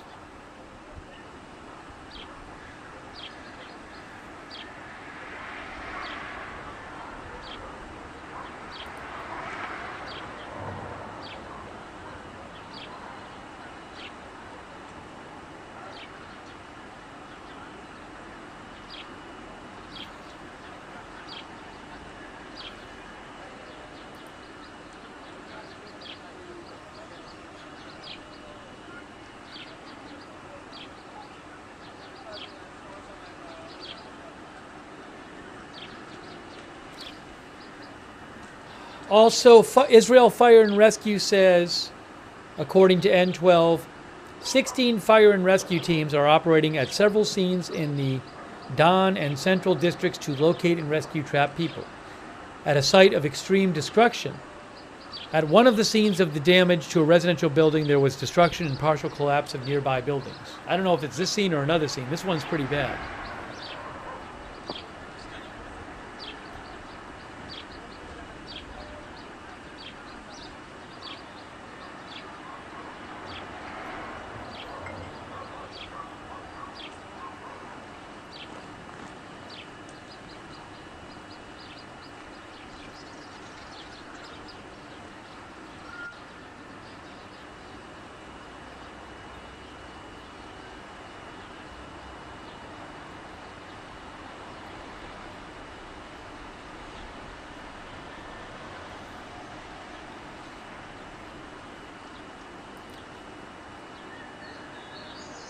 I'm supposed to be getting a Haifa live video soon, guys.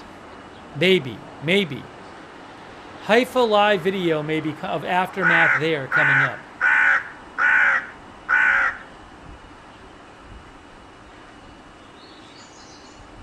Let me just switch back for a second to the other video. Look at the other one for a second in Petah Tikva. This is Petah Tikva.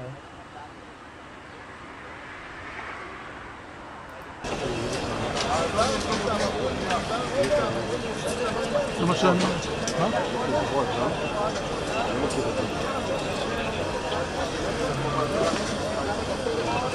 אבל כאילו הוא מסתובב פה חופשי כאילו פיקוד העורף.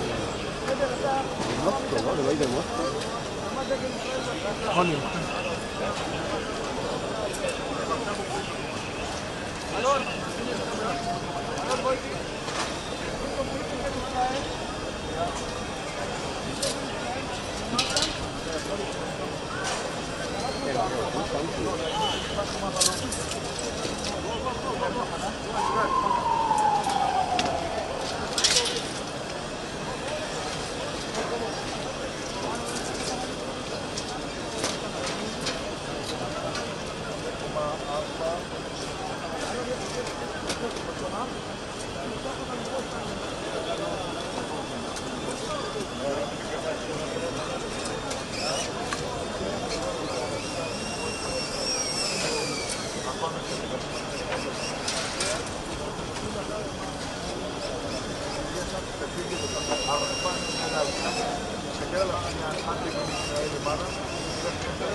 היי, זה קו דמיוני. זה קו דמיוני. זה טעות בגלל זכוכית, זה לא כאילו בלוק. יכול להיכנס לזה.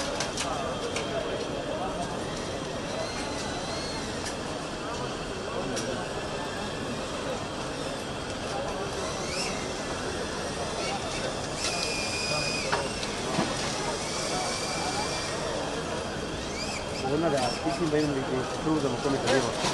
בוא נתפוס לו כמו ממולה, בוא נתפוס לו למקום בו. רגע. הנה הוא סיגר שלך.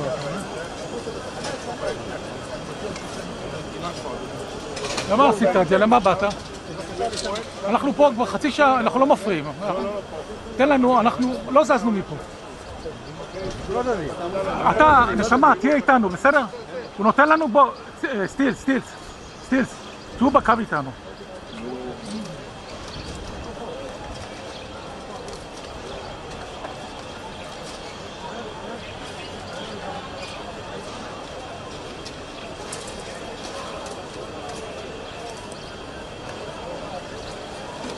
יופי, זה בני ברק מתל אביב. לא מזהה. יוסי, מה קורה בזירה בבני ברק? יש שם נפגעים? זה יותר רציני שם, אתה יודע? זה הרוגים. זה יותר רציני. עניינים ישנים. מה? עניינים ישנים. תראה ממד.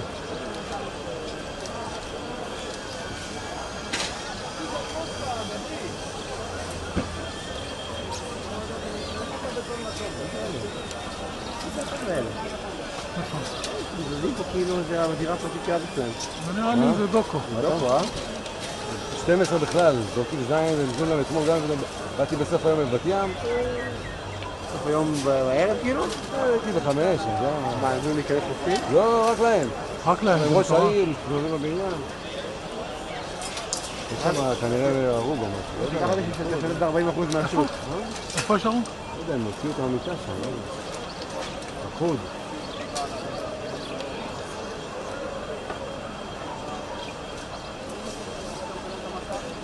There's the other scene. זה הממדים? לא, זה לא הממדים פה. זה לא הפס של הממדים. אני חושב שזו הייתה פגיעה חלקית. ראש העיר אמר משהו.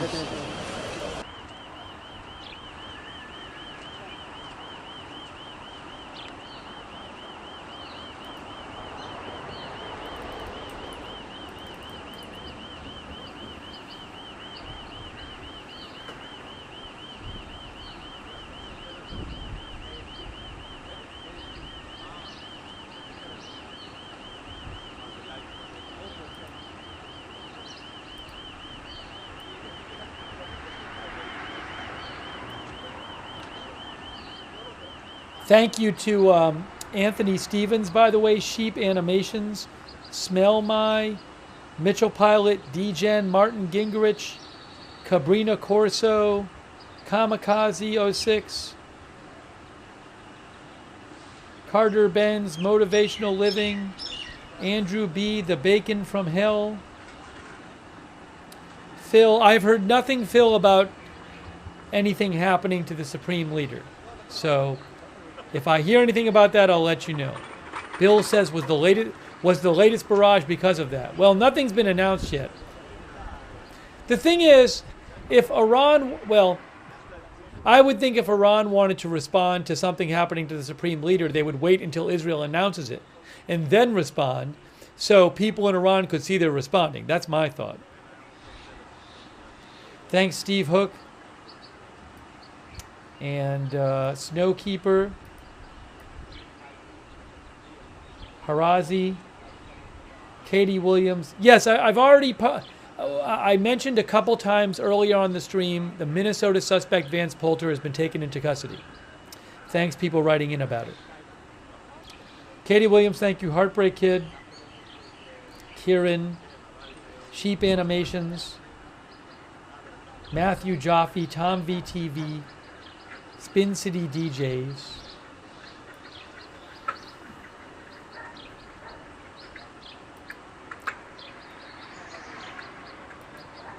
And Nugan, J4 Shy, Your Innocent Pain.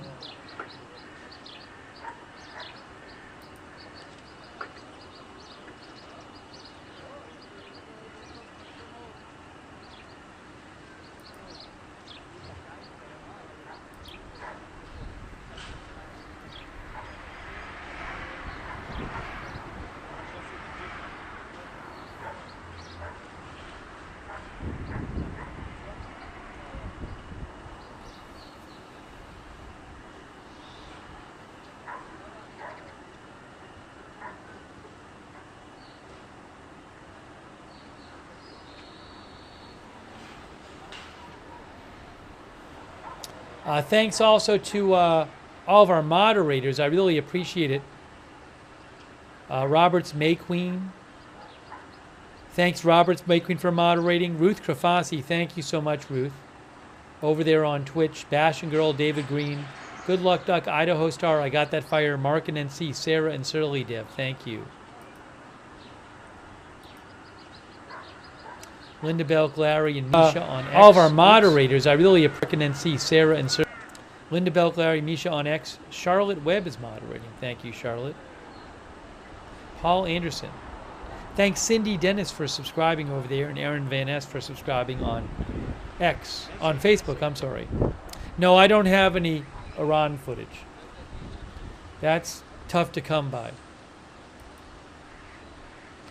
No Iran footage. I'm supposed to be getting some Haifa footage coming soon.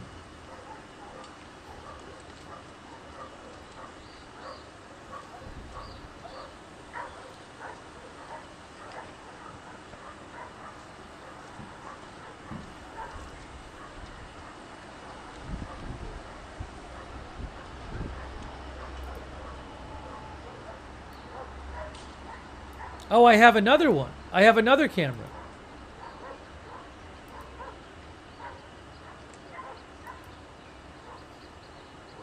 It's not particularly that interesting.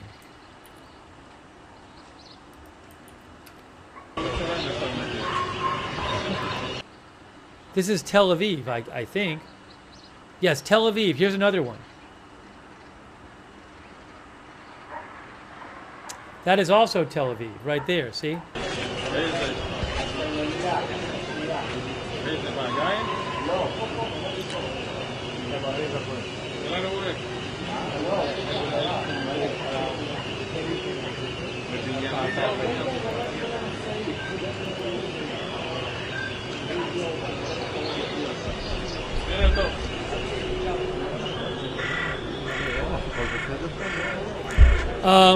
Hold on a second. Hang on a moment. Hang on a moment. Hang on a moment.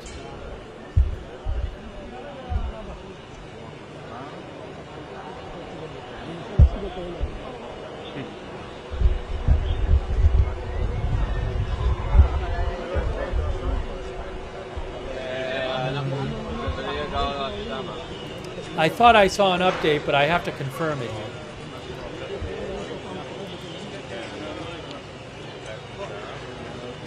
I am hearing reports that 3 people have been killed in these missile strikes. Look at that! Wow.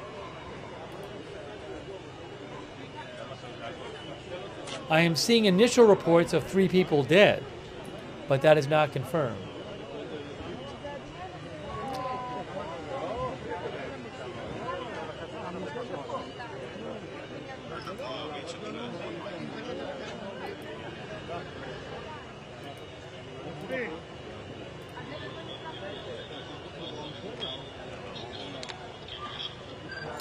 There's a picture, sorry. Hey guys, I have a picture.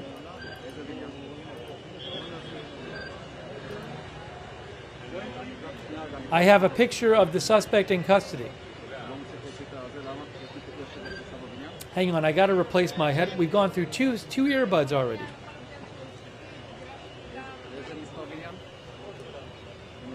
Give me a moment here. I got to take my earbuds out. We're going to pause for a second. Then I got to put the other ones on.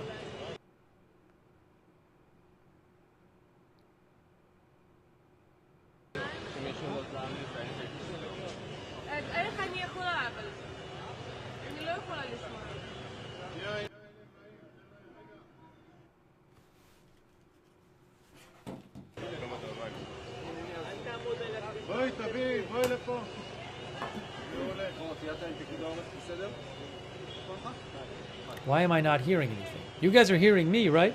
You're hearing me. What happened here? Now I have no sound. I have no sound. Well, we got to do this again.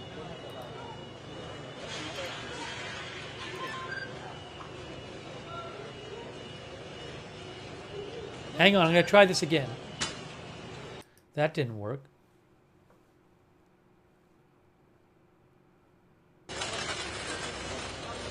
try this one more time.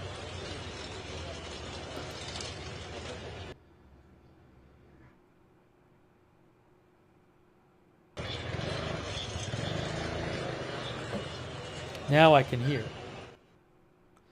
Hey guys, look what I have. There is Vance Bolter in custody. There he is in custody from Ramsey County Sheriff's Office. They say the face of evil. After relentless and determined police work, the killer is now in custody. Thanks to the dedication of multiple agencies working together, along with support from the community, justice is one step closer.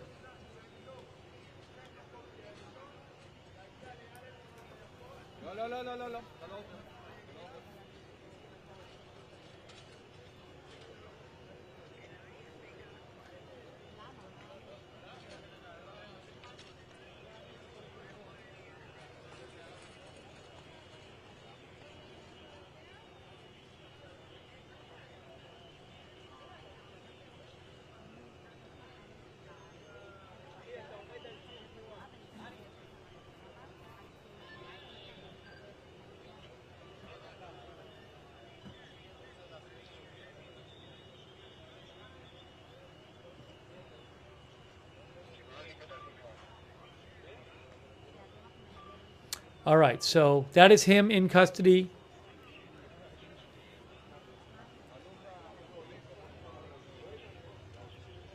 More shots of the damage from the latest missile barrage. A large missile barrage, what was it, a couple hours ago now, maybe?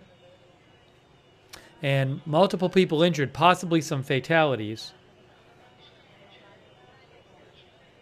No, that's not what we wanted.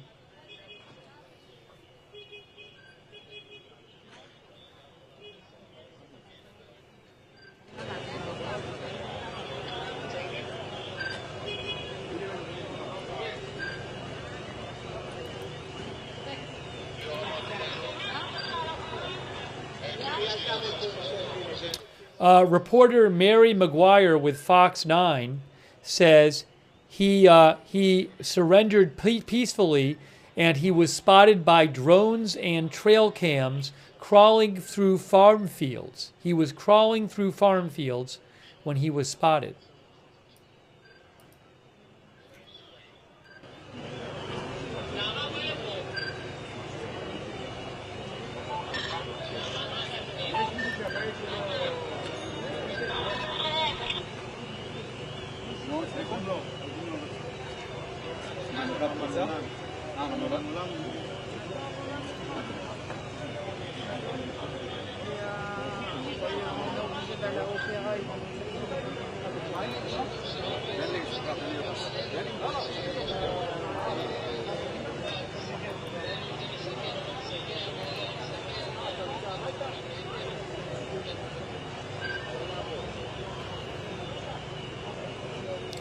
Three dead as a result of a direct hit in central Israel. 3 dead so far in these missile impacts. That is according to the country's emergency medical service. At least 3 people have been killed. So another day of fatal, of deadly missile attacks.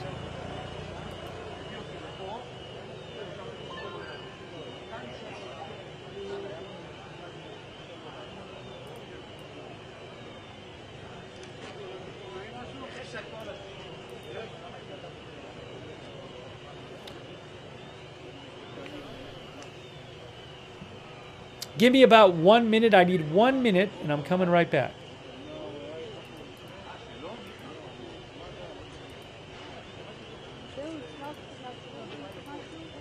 One minute.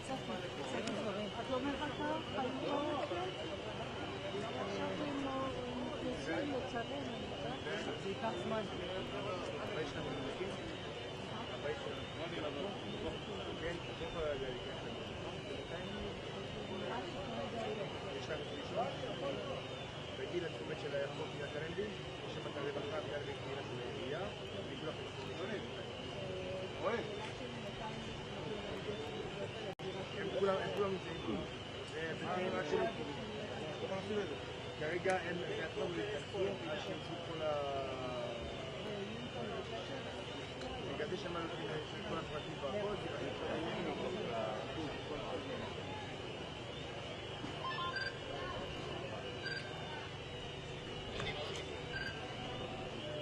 le point d'impact est tombé.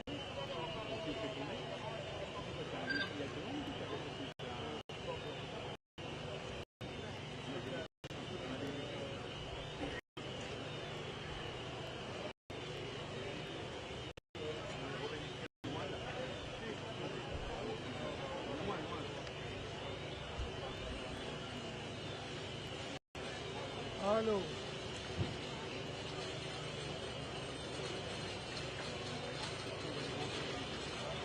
רגע. שנייה.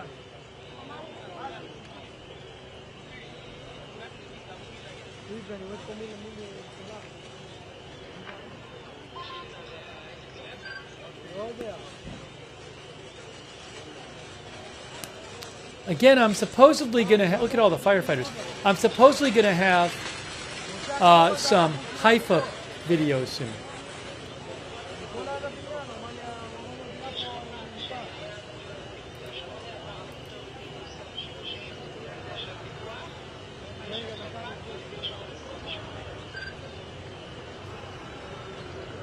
There's a press conference coming up about the Vance Bolter arrest in at 11:30 Eastern Time.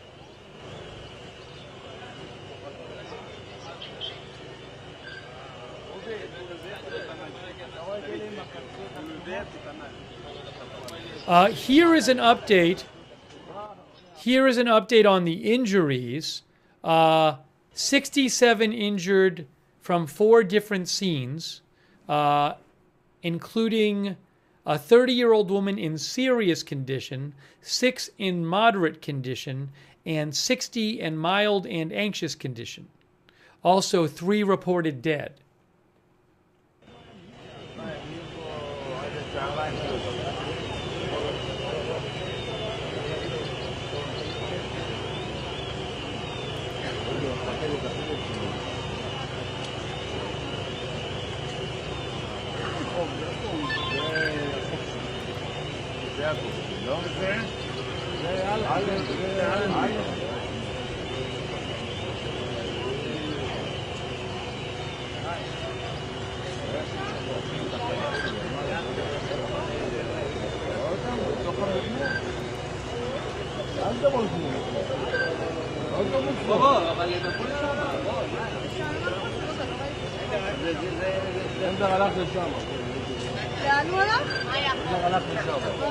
רגע, שם או שהנה? שם הצוות, סליחה. נו, אז יאללה, בואו. סליחה, מיכאל, שם. כן.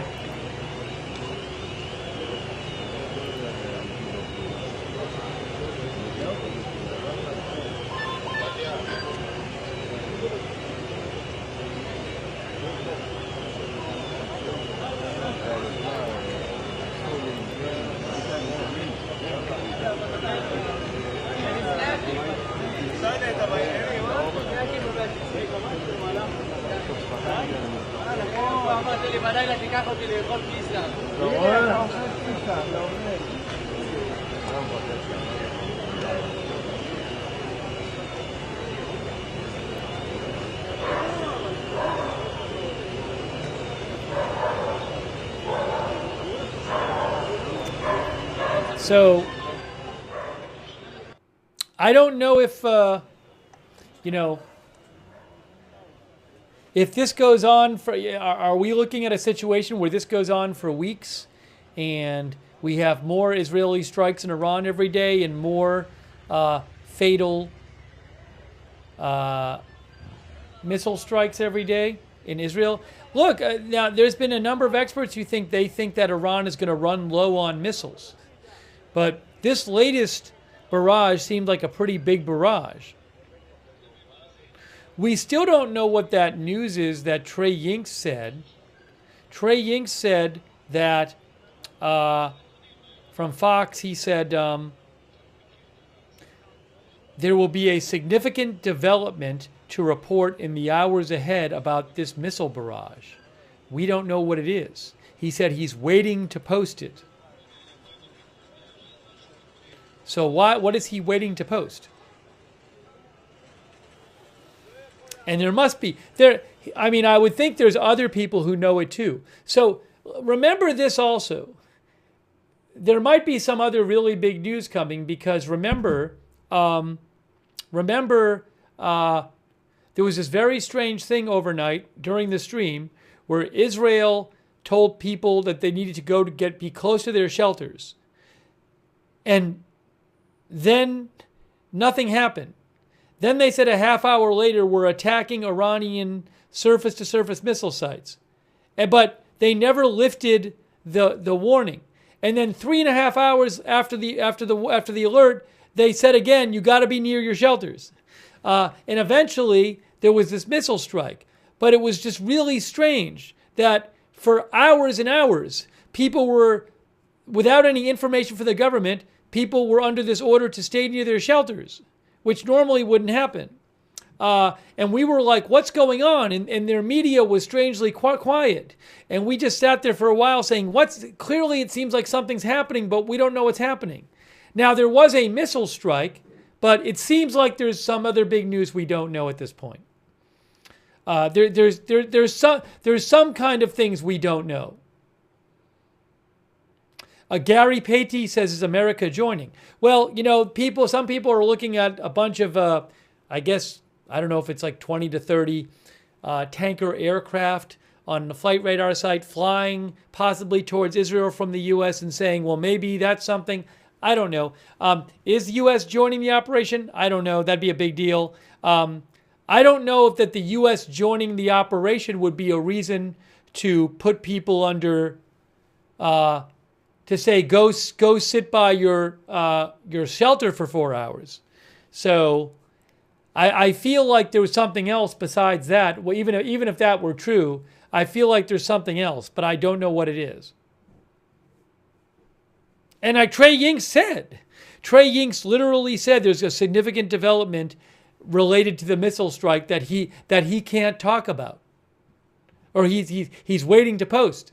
So, there's something else out there. There's something else going on, but we haven't heard it yet. So maybe there's some huge news. Maybe Israel conducted some raid. Maybe they did something in Iran that we just don't know about yet.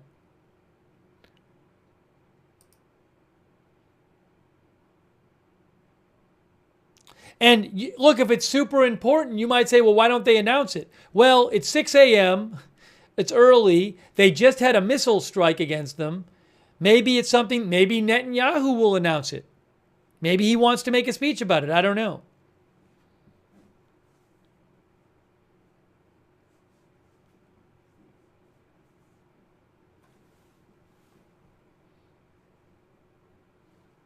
So we'll have to see, but I wouldn't assume, I feel like I can't even foresee the immediate future of this conflict because I don't know what that piece of news is.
Oh, what is this? Hold on, I have another update here. What's this? Hold on. Oh no.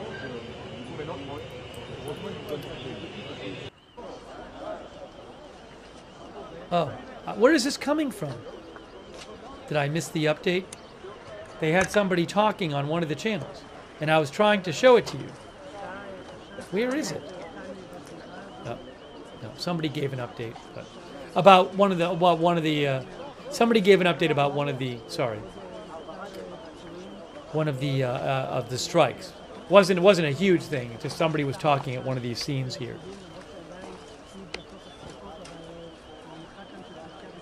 Here's another one, by the way.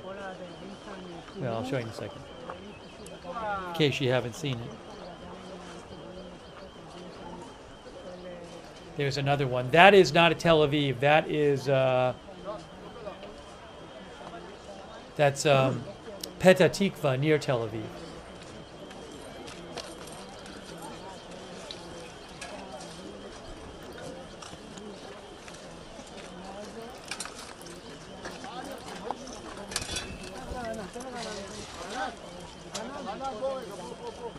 Hey, thank you to Actually Dan, who says somebody was talking about this before. Actually Dan says an exercise involving U.S. forces starting tomorrow may explain the planes. Yeah, I just don't know. Thank you, Actually Dan. I appreciate that. Thank you. I do not know. I cannot explain the planes either way. Thank you, Albert Freites. Albert thinks that Iran is firing off what they can before their launchers are destroyed. Interesting theory by Albert Freites. That's interesting, Albert. Thank you so much. Because Israel did say that earlier tonight they were attacking surface-to-surface missile, was it sites? But there was reporting that they were attacking launchers. Certainly seemed like they were attacking launchers and missiles earlier tonight. Surface-to-surface missile sites, exactly. That's what they were attacking earlier. Thanks also to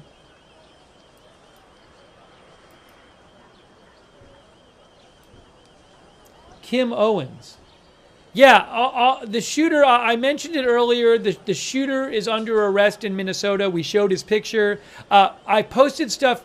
Yeah, just a reminder, if people don't know, check my X account. Even during the broadcast, I post all kinds of stuff during on my X account. So like you can I have all this stuff from all these pictures and videos of I should actually post a reminder in the chat. All these pictures and videos of what's been going on tonight. I have the picture of the person in custody from Minnesota. So let me just thanks for reminding me. I should post a message and say for more pics and vids, go to my X account. But and as I mentioned, there's going to be a press conference in 20 minutes. The Minnesota shooter in custody.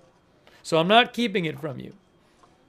It's just people come in and out. So, I say it and then somebody comes here and they haven't heard me say it. So which makes sense. So I would check my X account and then you'll get caught up. But let me post for more pics and vids. See Steve's X feed. Thank you again for mentioning that. And then I'm going to pin message. Thank you to Kim Owens for asking about it. Hang on a second here. Maybe in the other chats they can post that too. Hold on. If you don't have X, well, what can I say? Just make an account so you can view it on the web.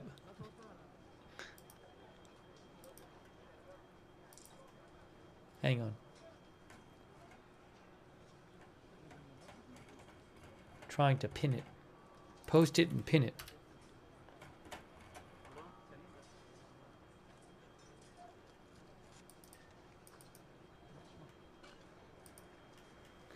Okay, hang on now.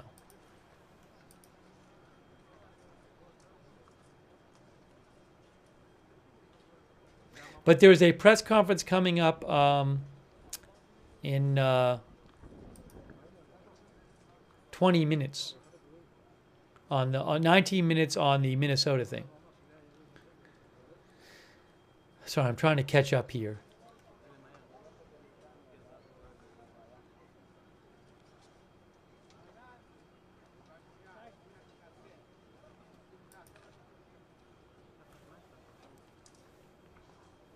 Did I ever get the Haifa video?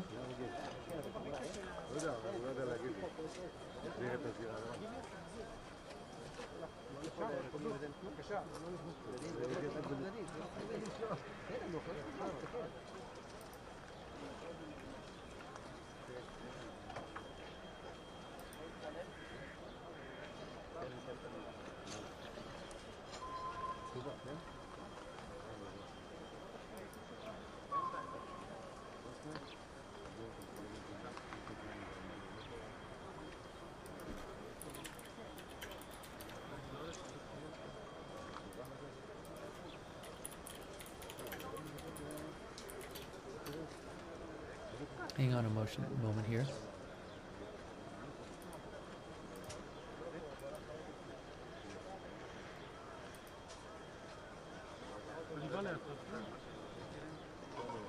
We are bringing you live coverage .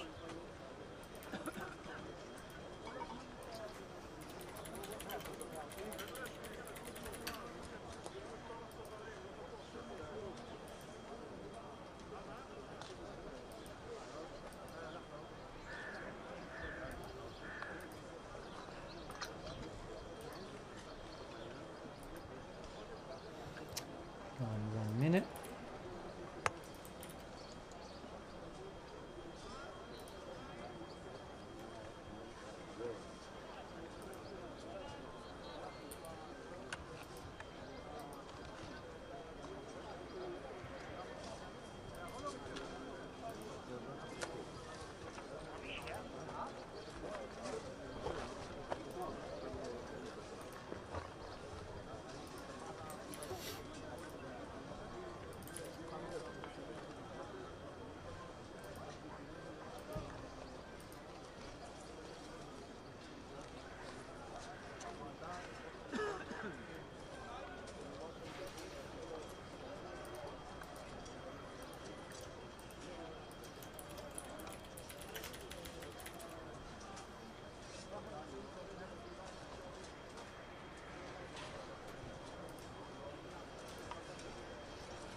Let me, I want to show you again the,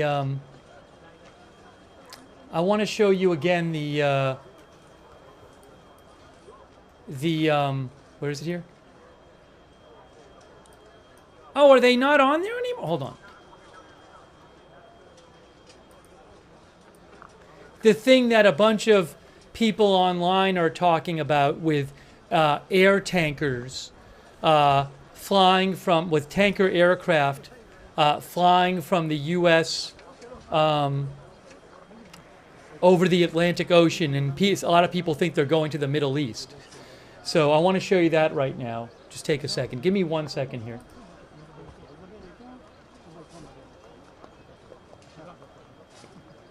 You can see this right here.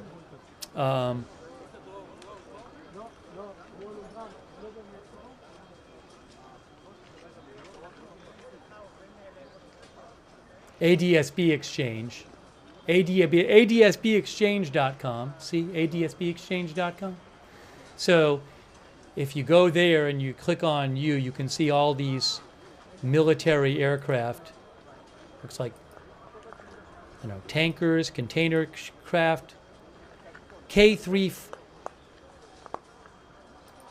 They might be on a strato tanker, it says. Military. A bunch of tankers in here. Strato tanker, strato tanker, strato tanker. Some of them different types. And they're all flying that way. So some people think, oh, that maybe has something to do with this. Are they going over to help Israel out or something? I don't know. I have no idea. But again, adsbexchange.com, you can go check it out.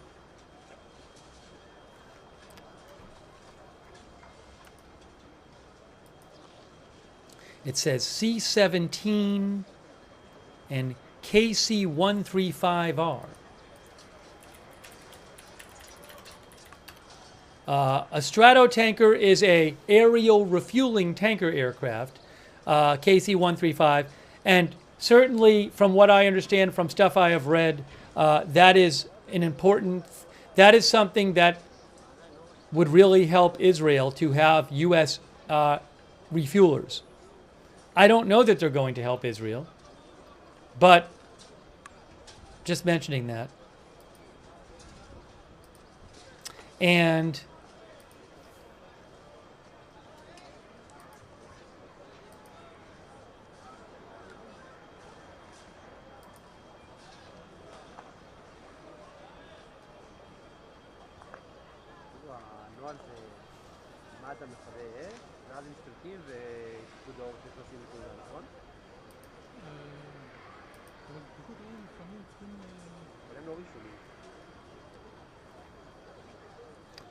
there's also aircraft. There's the C-17 aircraft in that group,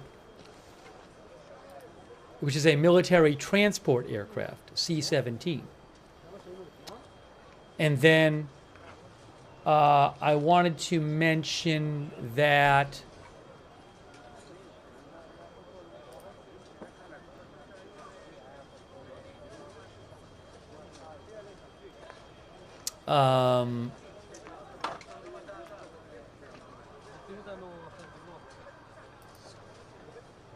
I'll mention what Tyler Rogaway said, who is a military news expert.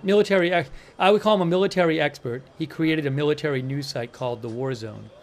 Tyler said about those planes, he said, I have no intel on what this is, all those planes, all those tanker and cargo planes flying away from the U.S. across the Atlantic. He said, I have no intel on what this is, but if you were going to support Israel's campaign directly in an offensive manner, these tankers are what they need most.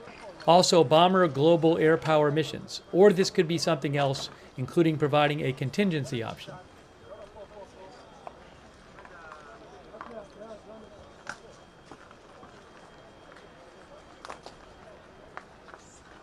Somewhat Nice says, I'm an X-135 pilot. He thinks it's a big deal.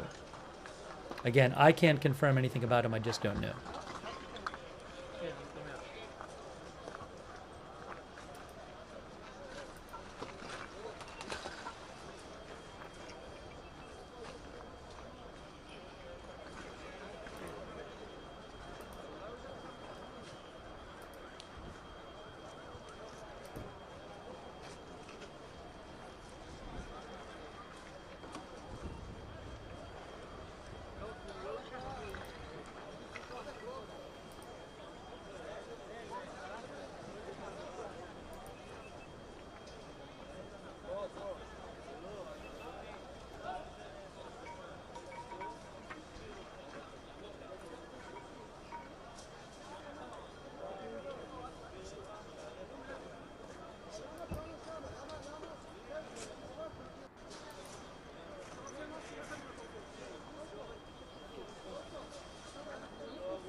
Oh, the press conference is coming on in. There's supposed to be the press conference about the Minnesota thing in 9 minutes. Let me get that up on the screen for you. Hold on a second here.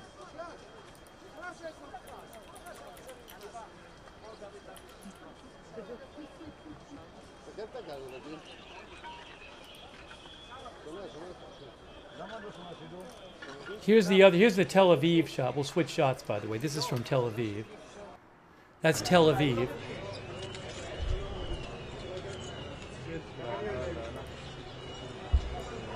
Can you ask the question, how much time can you?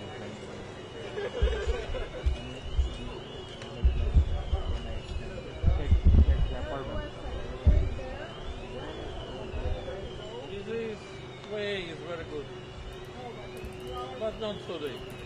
Wait here. По-русски говорит? Со словарем. Let me just make sure I have this ready to go from Minnesota Department of Public Safety.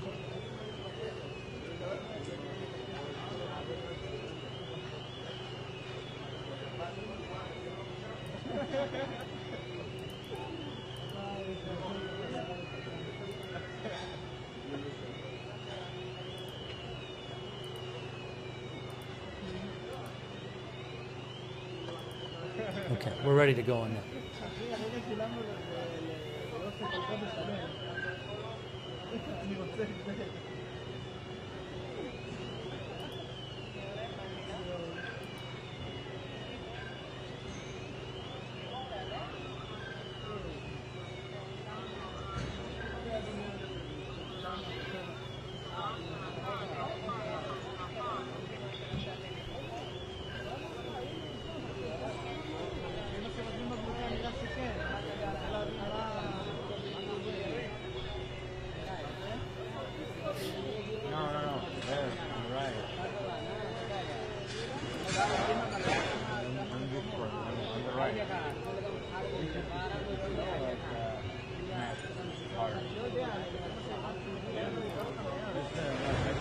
Oh, wow, I just saw something, guys. Guys, I just saw something. Hold on a moment here. About the Minnesota thing.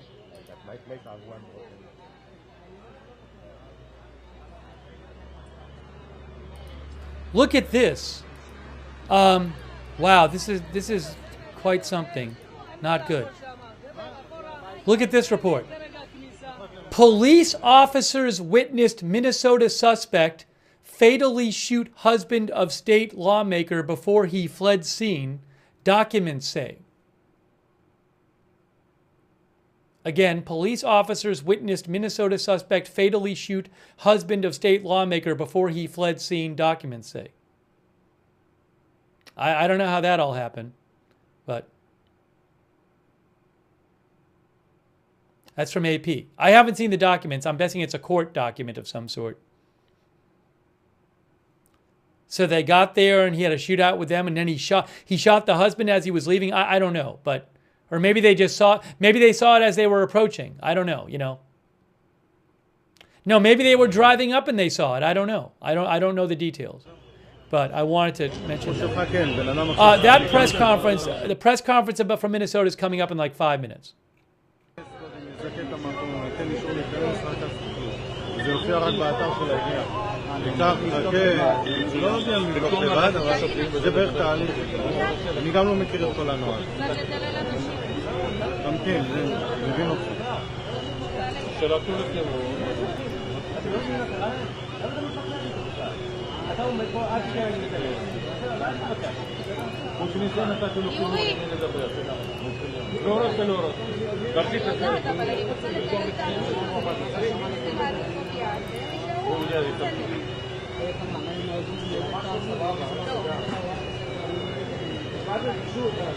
מאוד רגיש.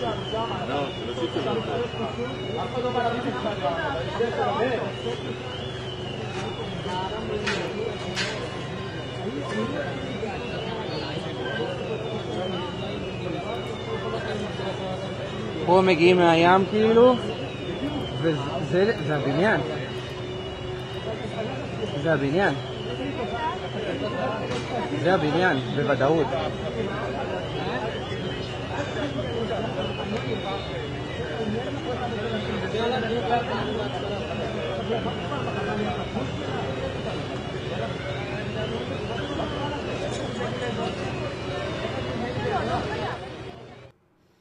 Again, we're going to check out that Minnesota press conference in a couple minutes here.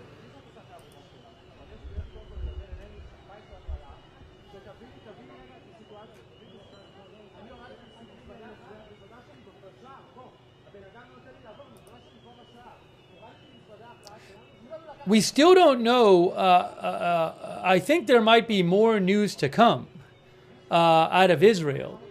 We don't know. I mean, obviously this is big news, but remember, Trey Yingst from Fox reported that he said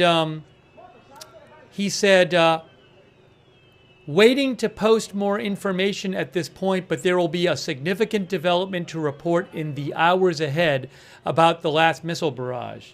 If you missed it, it was a very strange evening there in Israel. They had an alert for people to stay near their shelters for about 3.5 hours with no explanation why. And it kept going and going and going. And eventually there was a missile strike. But normally you'd never have that long an alert. It seemed very quiet. There was very little news, a bunch of rumors. So I strongly suspect we're going to be hearing some significant news of some sort, and we just don't know what it is. I still feel like the reporting coming out of Israel is kind of quiet at this moment.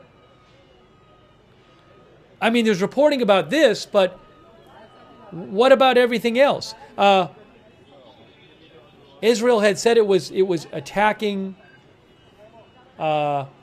surface-to-surface missile sites in Iran. There were apparently other strikes going on. We've heard nothing.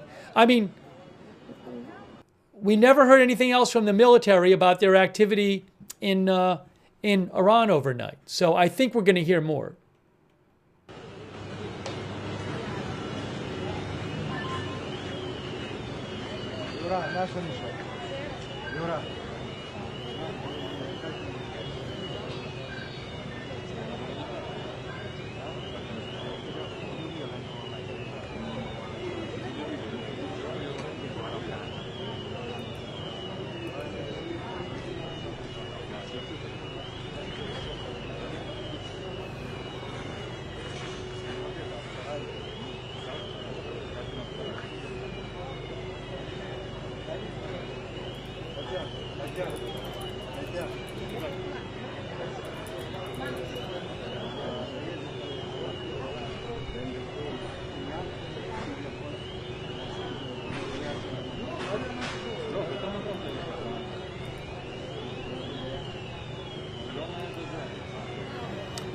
B&O News got a hold of the court document where it was mentioned that the police witnessed the shooting of Minnesota Representative Melissa Hortman's husband. B&O News, I'm going to post a link to their post in the chat.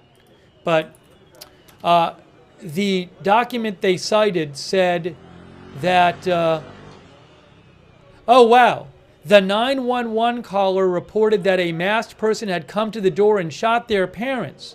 Well, that's crazy.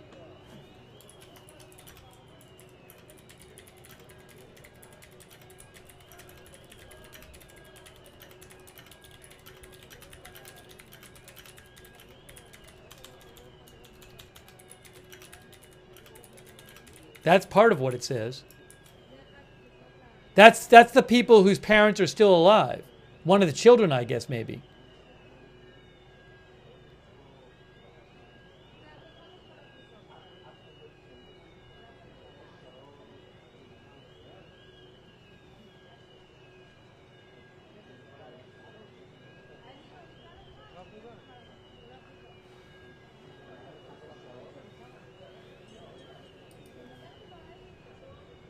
Sorry, that's not even the part I wanted to mention.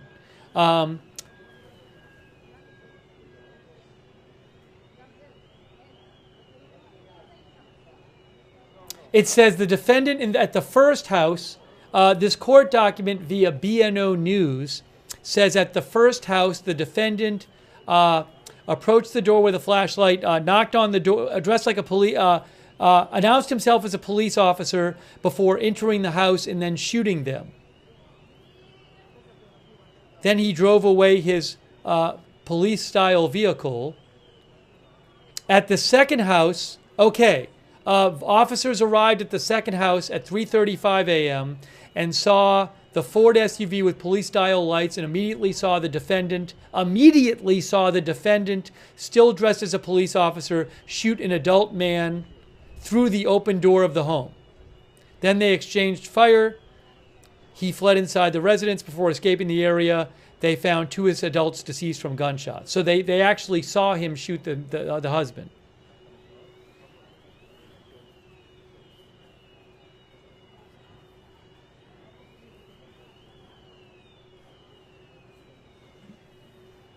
So we're waiting for that press conference to start any moment now.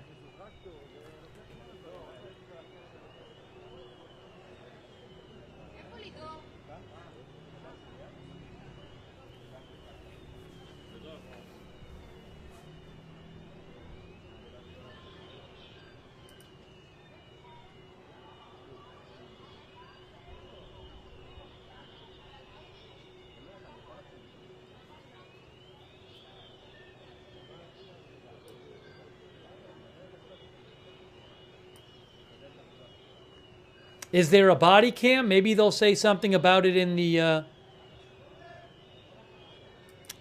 press conference.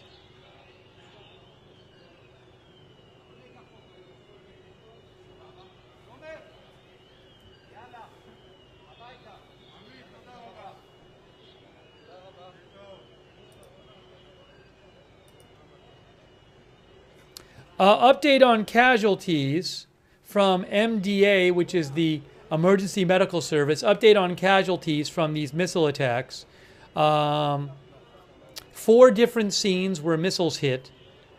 3 dead, including 2 women and a man in his 70s. 74 injured people have been evacuated, including a 30-year-old woman in serious condition with facial injuries. 5 injured people in moderate condition and 68 in mild condition. Rescue activities and scanning for additional casualties are continuing at 2 of the 4 scenes. I don't see anything about more missiles. There's no alerts, nothing about more missiles coming right now.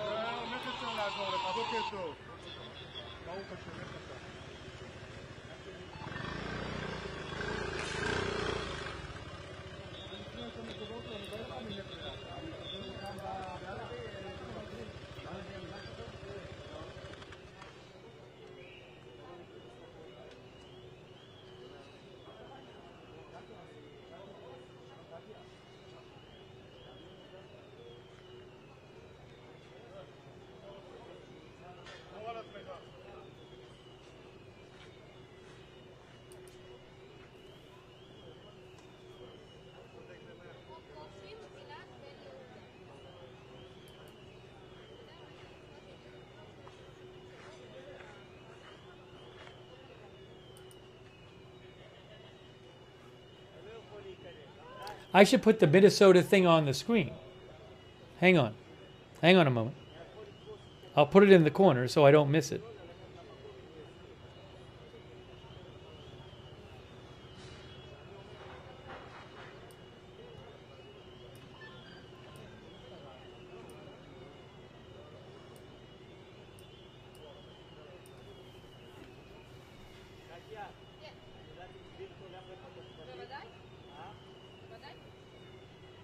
I'm going to wait. They haven't even started. Oh, we'll leave it up there.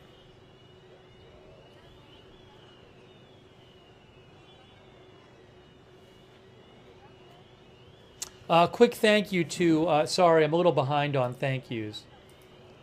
Quick thank you to Inventing America podcast. Thank you. Teshera22, Aaron A., Clipping Crazy Shorts, Doc Hollywood, Rita. Thank you, Rita. Wayne B. Fernando Rodriguez for the gift memberships. Thank you, Rod Fernando. Tammy H. Michael Elliott and wife Ashley. Chris K. Marette DeWall. Angel. Sorry, there's another one here.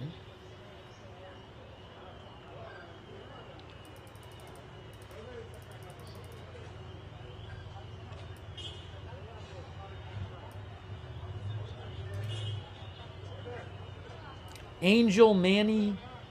Sorry, I can't even see the whole name.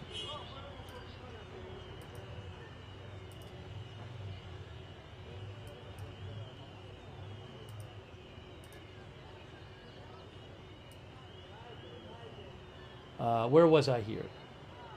Fernando Rodriguez, Wayne B, Teixeira 22, Chris K, Marette DeWall, Angel Manny, DJ Manny, Rivera Ortiz, Tonya Bologna, Oklahoma Joe, Thinking Bigger Podcast, Mitchell Pilot, Chris Brewer, Steve G, Doc Hollywood, Cooper Dobbs, The Theory of Everything, Angry Auto Reacts, Kim Owens, PH Survivor 92, Matt, Dennis Wiederhold. Thank you, Dennis. Thank you for your note as well. And Jean-Paul LeChance just gave 20 people memberships. That's so nice of you. John Paul, thanks for all the memberships. That's really kind. Make sure you thank John Paul or somebody else if they give you a membership or a gift subscription. Thank you, Jean Paul. Thanks, Jeff P2662 on Twitch, Gas Station Sushi, Cajun Jedi 7601 on Twitch.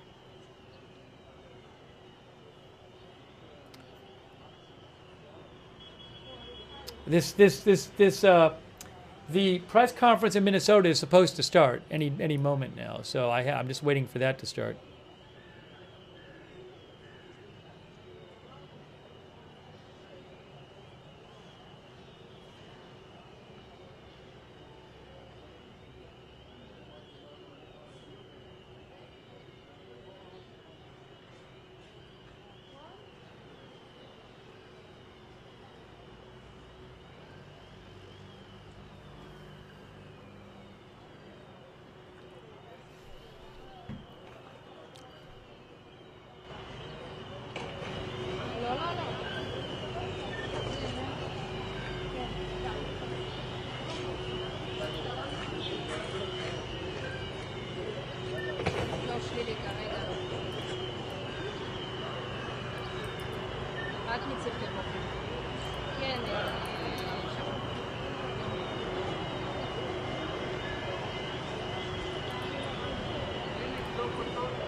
No, it's 11:30 Eastern. It's 11:30 Eastern. Not 11:30 Central. 11:30 Eastern is when it's supposed to start.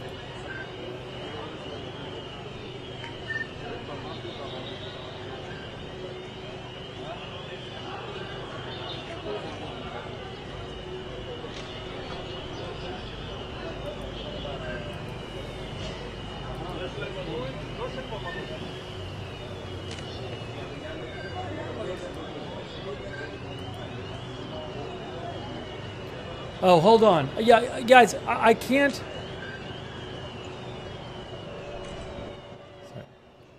Not gonna worry about it.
No, I haven't. I haven't seen a statement from Netanyahu lately.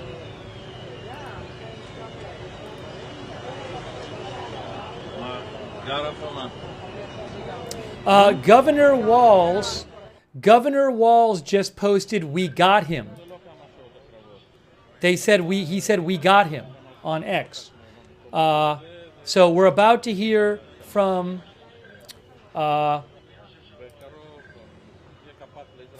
the authorities in Minnesota about capturing the shooting suspect. But he just posted, "We got him."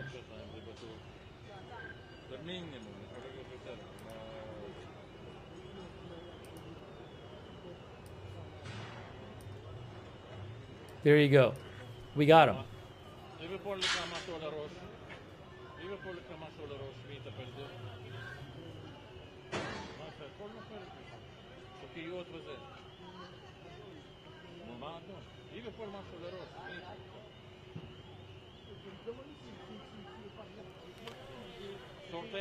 I might take this as when. I think I'm going to end up watching the press conference with you.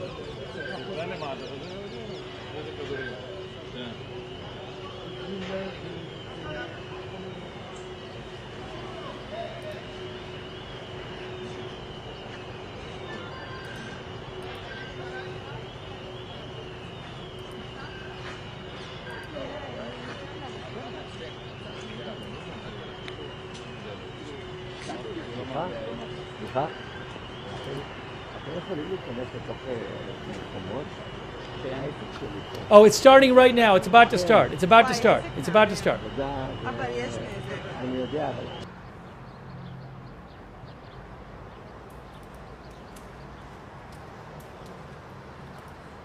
Good evening, everyone. I'm just here, as I have done before, to give you guys a speaking order, so we are good and squared away on this. First, you will be hearing from Minnesota Governor Walz. After that, Department of Public Safety Commissioner Bob Jacobson, Jacobson. After that, Bureau of Criminal Apprehension Superintendent Drew Evans, Evans. After that, you'll be hearing from Brooklyn Park Police Department Chief Mark Bruley, Mark Bruley, and then State Patrol Colonel Geiger, Geiger. Yep. I'm sorry, I'll get that for you. Lieutenant Colonel Geiger from the Minnesota State Patrol. Yep. Yes. Jeremy. J-A-R-E-M-Y. What was that? Jeremy. Common spelling. What are these last Mark. Yes, Bruley. And it's Jeremy, G-E-I-G-E-R. Geiger is last name Geiger, correct. And it's Lieutenant Colonel? Correct.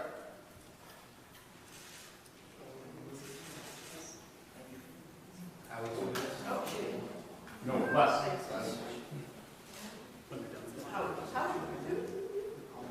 It's over there. I left it with you guys. And then let's put it on the podium. I hear you.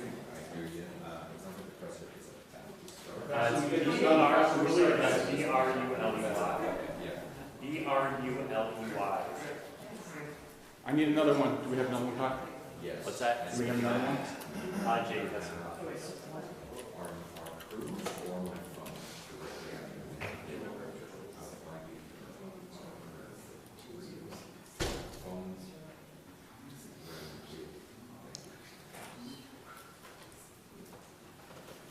I'm here if they do. Patty Mantry.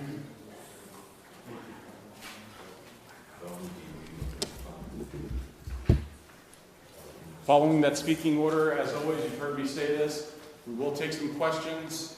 Please introduce yourselves and your media organization. There's certainly a lot more of you here now than there used to be. Please remember to introduce yourselves and your media organizations before your first question.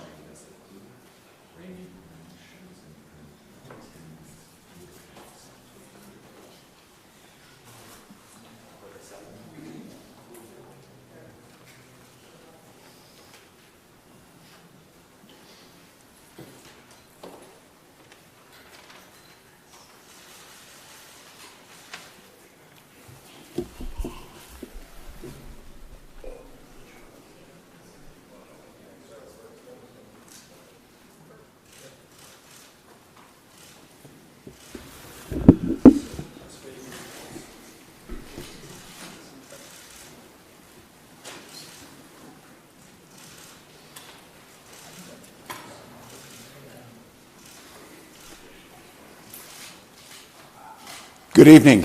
After a two-day manhunt, 2 sleepless nights, law enforcement have apprehended Vance Bolter. That's 48 hours that law enforcement involved in a complex and dangerous manhunt. Away from their families to deliver justice for Melissa and Mark Hortman and their children who spent this Father's Day alone. To the law enforcement who stand here and the hundreds who were involved in this, the state of Minnesota owes you a deep debt of gratitude. Thank you. You ran towards the danger and you served the state of Minnesota. This is a great example of coordination and collaboration. Multiple agencies, federal, state, and local, coordinating together in a way to protect the public and close this hunt around. Multiple agencies were there as FBI laid hands on it and Minnesota State Patrol put the handcuffs on. One man's unthinkable actions have altered the state of Minnesota. Melissa Hortman was the core of who our values were. She had a hand in so many things that happened. The building that we stand in, she helped usher through so that we could respond from the State Emergency Operations Center with the professionalism and giving the tools necessary to law enforcement to do their job. To Melissa and Mark's family, I cannot fathom your pain and the grief that you're going through. We'll take solace in the memory and the work that Melissa did, and you can rest assured that we will put every ounce of effort that the state of Minnesota has to make sure that justice is served and the individual responsible for this serves the time for the unspeakable act. State grieves with you. To John and Yvette Hoffman, the latest news is Senator Hoffman came out of his final surgery and is moving towards that, towards recovery. Yvette is healing. And I think when the story comes out, and I'd like to say on behalf of the state of Minnesota, the heroic actions by the Hoffman family and their daughter Hope saved countless lives, and we are grateful. Bureau of Criminal Apprehension will continue to investigate. We will keep you informed.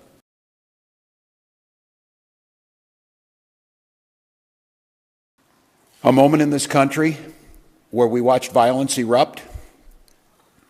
This cannot be the norm. It cannot be the way that we deal with our political differences. Now's the time for us to recommit to the core values of this country.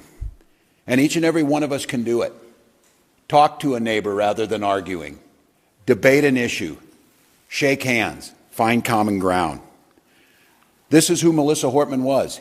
In the first negotiating session that I had a chance to work with her, she got all the partners in the room, and she provided each and every one of us a copy of a book called Getting to Yes. And the whole premise was debating with a sense of goodwill, a sense of trying to come to compromises that serve everyone. And because of her, we did that. Because of her, we did that year after year after year. That's the embodiment of how things are supposed to work. It's not about hatred. It's not about mean tweets. It's not about demeaning someone. It's leading with grace and compassion and vision and compromise and decency. That was taken from us in Minnesota with the murder of Speaker Hortman. So for each and every one of us to truly honor, and we will continue to honor that spirit, but we will need to do it in just more than actions in a memorial.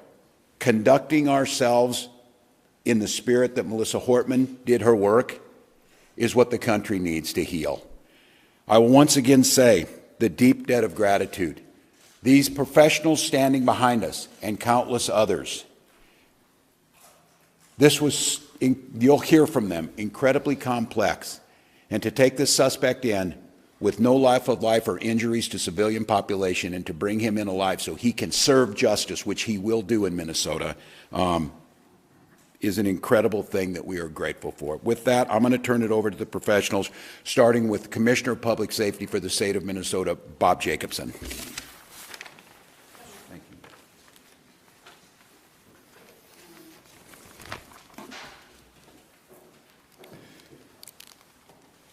Good evening. It's good to see you all here tonight. Thank you for coming in. My name is Bob Jacobson. I'm the Commissioner of Public Safety. And again, it's my honor to serve in that position. First of all, I want to thank all of the law enforcement agencies that have been working tirelessly over the past 2 years since the shooting at Senator Hoffman's home. The coordination between state, local, and federal law enforcement partners is the reason we are here tonight, and the suspect is in custody. Bolter exploited the trust our uniforms are meant to represent. That betrayal is deeply disturbing to those of us who wear the badge with honor and responsibility. We want to thank community members across the state for their support, for their tips, and their information. And I want to thank Governor Walz for his continued support through this very difficult time. With that, I will pass this off to Superintendent Drew Evans of the BCA. Thank you. Well, good evening, everyone. My name is Drew Evans. I'm Superintendent of the Minnesota Bureau of Criminal Apprehension. As was noted and was previously described, Vance Bolter was taken into custody in Sibley County. We were with you earlier today when we provided information about the manhunt and the myriad of law enforcement that have come together working in partnership so that this evil cannot be continued. The first step in a case like this is that we take him into custody, and then the work will continue and begin to make sure that we have all the evidence we need to ensure that he is held accountable for his crimes. Please bear with me, but I think it's important because it has been noted by the governor, just to give you some background on the teams that were down there, and I may even be missing some in terms of this because there were law enforcement partners, not just from the Twin Cities, but across the state of Minnesota that came together. From the Brooklyn Park Police Department, the Tri-City SWAT Team, Eagan Police Department, Burnsville Police Department, our South Metro SWAT Team, the FBI, ATF, United States Marshal Service, State Patrol, Washington County Sheriff's Office, Ramsey County Sheriff's Office, the Richfield Police Department, St. Paul Police Department, Bloomington Police Department, Sibley County. We had Riverview Medics, Green Isle Fire Department, and Lifelink in the area, in addition to Prior Lake, Crow River SWAT, and the Hennepin County Sheriff's Office. And again, I may have been missing, and I apologize to my partners for that we do that. I share all of that for you because that's the commitment when this sort of evil is in one of our communities, that law enforcement comes together to put all of their resources together to make sure that that person is taken into custody. That is so that people across the state of Minnesota and legislators that were targeted in these attacks and that may have been listed can breathe a sigh of relief as quickly as possible as we came together in an incredibly complex set of circumstances in that. He was arrested, as you saw earlier this evening, in the area of 35600 block of 200th Street, Green Isle. What happened in that is, as we noted, there was a manhunt going throughout the day in that area that we've discussed previously, and there was information provided that he was seen in the area. When that information was provided to the investigators that were conducting the ground search, they converged on the area with a number of SWAT teams with the assistance of the Air Wing from Minnesota State Patrol, and we'll provide a few more details about the end of coming into custody in a little bit, but he was taken into custody at that time. He is in custody, and a reminder for anybody that was not, when we've previously said that, taken into custody under a state criminal warrant. That information will be made public, if it is not already, detailing the complaint that he is charged in the cases at this time with the murders of Speaker Hortman and her husband, Mark Hortman, also with the shootings in John Hoffman and Yvette Hoffman for those crimes, and will be moving forward. We are also in close contact with our federal partners, both the FBI, United States Attorney's Office, who are examining whether or not additional charges should be brought at the federal level related to this at this time. There is a lot of investigation that continues, and I'm going to turn it over to Chief Bruley to provide some comments on this and the work.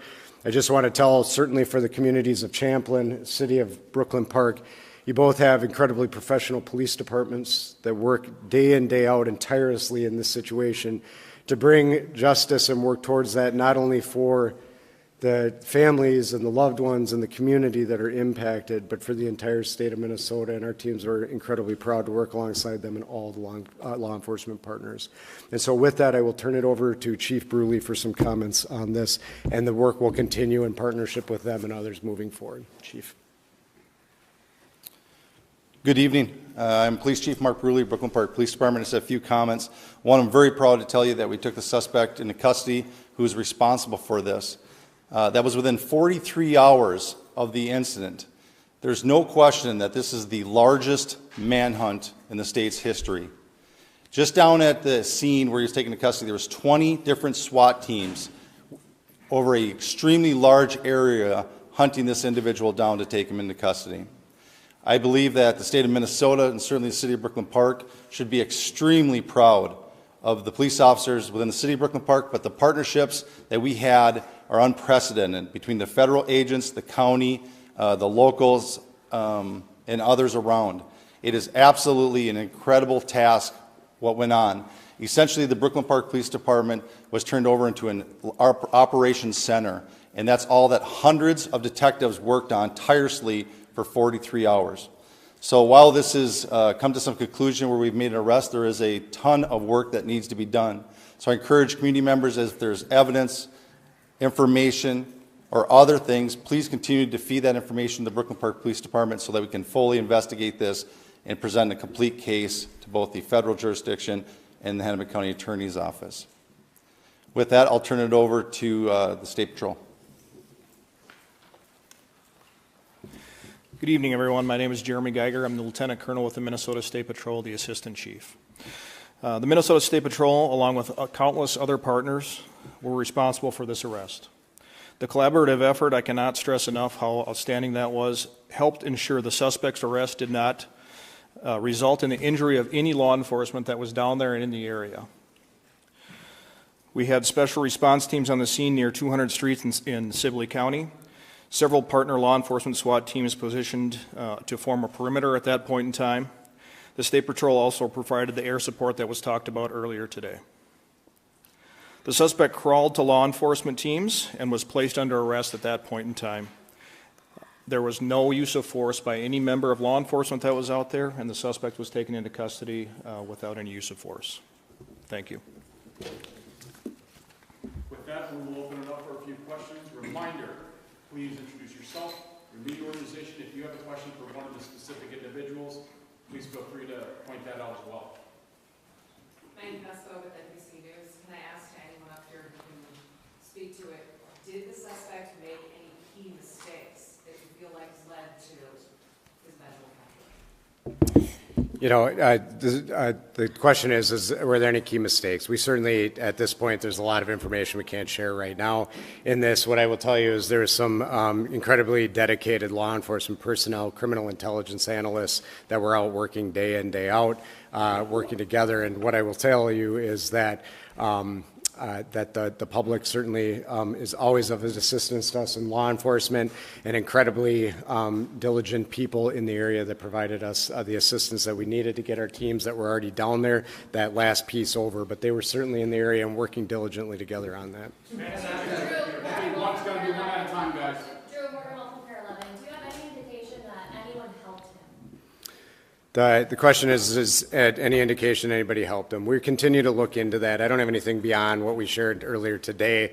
This investigation, as Chief Bruley noted, will be continuing to expand at this point in time to make sure that we continue to look at all angles of this. And everybody did help him. We will certainly hold them accountable for doing that in this process. Drew, Adrian brought us from NBC News. Can you tell us how the Hoffmans helped save lives, and what did the suspect say when he was taken into custody? The question was how the Hoffmans to help save lives, and what I don't have the specific. And then what did he say when he was taken into custody? I don't have the specifics on what he said when he was taken into custody. You know, we're incredibly grateful that the Hoffmans are still here with us at this point in time, and that they will be hopefully on a continued path to recovery, and that they will provide us the information. We've been able to talk to them today, and they will be providing key information to us as part of this investigation moving forward. Sir, can I ask you from CBS News, did the suspect have a phone with him when he was caught? Was he tracked in any way, or was it just sightings and tips? At the end, the question was, did he have a phone with him? I don't have the specifics on everything that was with him when he was arrested at this time. I will say he was armed, and that he came when he was taken into custody, but we'll be sifting through all of that information from there. Can you expand on the weapons? What's that? Can you expand on the I can't on the weapons at this time, so Paul. Just kind of elaborating on sort of the Hoffman question. To me, the encounter at Speaker Horton's house with, I believe, the Portland Park Police, there was a gunfire there. The fact is, you then have to abandon that vehicle with several weapons. We now see the unsealed criminal complaint. How significant was that in preventing any further tragedy and ending it with him on the ground in Sibley County? Yeah, the question is, again, expanding on the Hoffmans and providing addition. What I'll tell you, Chief Bruley mentioned this yesterday, and his police officers going to check proactively on Speaker Hortman's home at that time. If that had not happened, I have every confidence that this would have continued throughout the day. By his officers encountering him at that, it was forced to abandon the vehicle that he had at that time and lead to what we got to today. So by that incident occurring and the law enforcement communication that was occurring, it allowed the proactive approach that was able to get to the point where they were able to now eventually take him into custody today. Thank you. Go ahead. I just want to clarify, there's a little bit of detail that the Ramsey County Sheriff has provided. I just wanted to see if we can nail it down. So it's the detail that he had provided to the Star Tribune is that for about an hour, Bolter had tried to evade arrest, and that 8 teams crawled in a ditch to try to corral him. I don't know if you have that level of detail, but additionally, because you were able to take him into custody without incident, what did your law enforcement officers say to him to lure him out and have him taken peaceably? So the question is about the teams and then what was done to get him into custody. So we don't get into operational details for the safety of our law enforcement going forward in terms of what it is. But what I can say is the incredible teamwork that was done and the large number of law enforcement certainly put us in a position where they were able to maneuver into this area to safely put him in a place where, you know, I don't know what was going through his head and I wouldn't speculate, but they have incredibly professional teams that are trained on this and how to take somebody into custody, and they provided the commands and he gave up peacefully. Superintendent Jonah Kaplan from WCCO and CBS News. First, if you could just speak personally for you and all your colleagues. I imagine this is a relief for a lot of you. Can you talk about what it means to you personally to have this done only a few hours ago? You weren't sure if he was in the state, let alone in the country. The question is the relief for all of us. I mean, the relief for us in law enforcement is we feel an incredible amount of pressure to bring a person into custody, to bring safety to the community. These professionals behind me and their teams, this is what they do. This is what they get paid to do, and they're honored to do the work on behalf of Minnesotans every single day. So the relief is that we can bring that sense of relief to communities across Minnesota, legislators that were on that list, and that's what we want to do. Matt Sepik with the Governors. At what point did you get the call, and from whom generally, that he was in that area in the arena? The question was on the call, and when did we get it? It was happening over the time. I don't have the specific timeline, but we were alerted as soon as there was a spotting of the person in the area for all of the command staff here, and as our teams continue to work and as they worked in and honed in. Can you speak a little more about the technology that was used? You said today earlier that you received about 400 tips. Yeah. You know there was surveillance footage that was used for pictures. You just mentioned someone talked about the air team. Was it a fixed wing? Was it a helicopter that was following him? What role did technology? Yeah, the question is what role, and I can't get into all the technology, obviously. Just some of it is that we don't share the information to make sure that we protect it, so it's utilized going forward. However, I will say that both UAVs throughout the day are incredibly important to our teams, unmanned aerial vehicles that we use, that there were numerous ones out there providing that, and then our helicopters helicopter in this situation provides an incredibly important bird's eye view that also allows us special views to be able to see individuals such as infrared and others that we utilize on a regular basis. So technology in cases like this are incredible tools to be able to supplement the great hard work of all the people that were on the ground every day. Let's go here first. So right now he is being interviewed at a law enforcement facility. More information on where he will actually be ultimately will be released at a later time. What law enforcement agency or facility? I can't share where he is currently, but that information will be available soon. Can you be more specific about the setting in which he was? I know there are things you can't give away, but we've seen things like trails and fields. You're talking about him crawling. What can you tell us about where he was hiding during this time? Yeah, so this is, where was he hiding? This is in a rural area. These are fields and different wooded settings around, and that's where he was ultimately captured.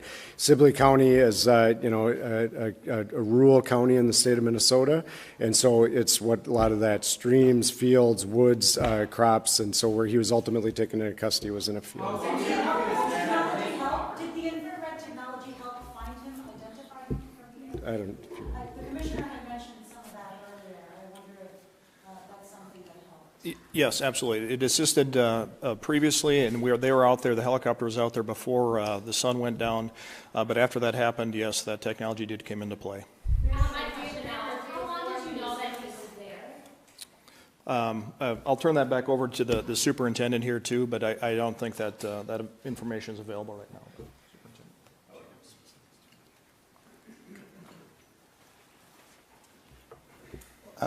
Mark Bruley, Police Chief, Brooklyn Park. The question is how long did we know that he was there? A vehicle that we believed that he was in was spotted many hours before and had been abandoned.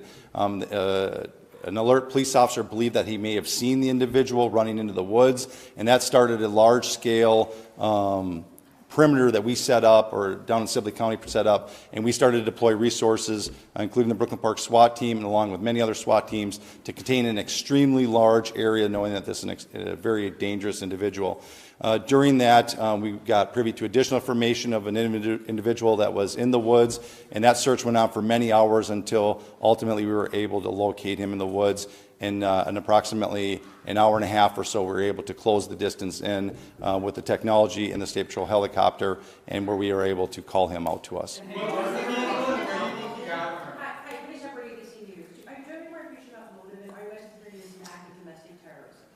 Yeah, it's absolutely way too soon to say that right now. That's where the investigation, we have been just solely focused on the manhunt. And the goal is to give some calm to the situation of many individuals that were on the list that were worried about their safety. And this is a very dangerous individual for our community. And that's why so many resources and such a great collaboration came together to focus on removing him from society so that we can restore some sort of calm and bring some healing to our community and to our state. Now begins the hard work of looking at what the motive is, looking at putting this case together, and so that's yet to come. Hey, Mark, those are the people that were on the list. What other? I know there are politicians from Wisconsin on the list. What other states had people on the list? It was multiple states. I don't have the exhaustive list, but it was multiple states that were on there. Do you have some states that were on the list? We can. There's a few. I don't want to say it because it won't be exhaustive, but Wisconsin, Illinois, Michigan, some others that were on there. There was a variety. Nebraska, Iowa. We've had contact. What I will tell you, and I will not get into any more specifics beyond that, we are in coordination with our federal partners and our fusion centers in those states to coordinate with local law enforcement and the FBI in those states and the state fusion centers that are there to be able to provide that information and notify those individuals that they were on that list. Are you concerned that there's other people out there that could have been working with them? The question is, are we concerned there's other people out there that could be working with them? We will fully explore that. I've said on this, we are relatively confident, we are confident that the violence that he committed and the murders he committed and the attempted murders, that he conducted that activity alone. We will be exploring if there are any broader network. We have not uncovered any of that at this time, but that will be part of our investigation, and we will fully explore that. So thank you. Thanks. Thank you. We can go. Thank you. Thank you. Thank you, everyone. All right, give me one moment here. I have some news for you.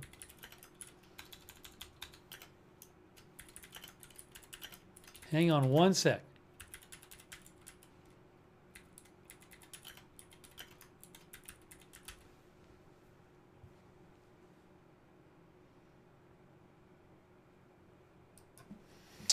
Okay, so I wanted to play that because I know there was a lot of interest among people watching in our audience. So I'm sorry if you were here for the other coverage and you were watching that and you didn't want to be watching it or you weren't interested, but I did want to play it because there were a lot of people interested in that. So let me real quick, a couple things. First of all, while that was going on, because I haven't eaten yet, I made some food. So I'm going to eat my food. But before I do that, I want to talk about a couple things real quick. The IDF just, I don't think this is everything they did last night, but they did just announce that they attacked Quds Force headquarters overnight. I assume it was overnight. I'll show you that right now. But they said they attacked the Quds Force headquarters in Tehran. The Air Force attacked Quds Force headquarters in Tehran. Air Force fighter jets attacked headquarters of the Quds Force of Iranian Revolutionary Guard under precise guidance from the intelligence department. Was there a meeting going on there or something? I don't know. In these headquarters, Quds operatives planned terrorist acts against Israel through the Iranian regime's branches in the Middle East.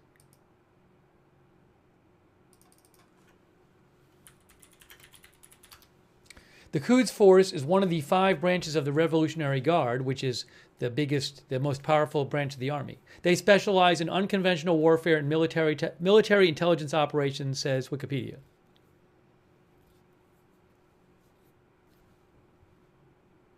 So that happened. Then I saw something else kind of curious. I didn't know what to make of this. State media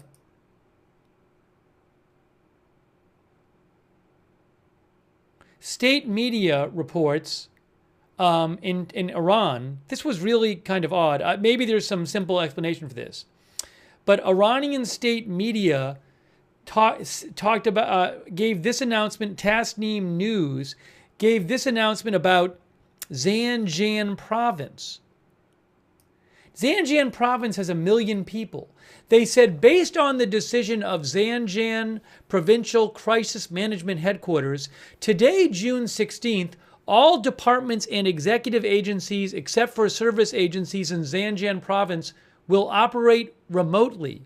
Service providers and banks will also operate on a standby basis at 50% capacity. So is there some kind of big thing going on in Zanjan? Did they lose power or something? I don't know. It just seemed like an odd announcement.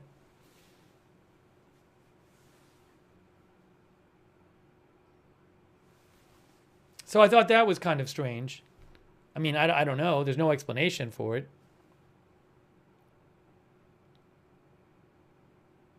I might be pronouncing Zanjan wrong, by the way.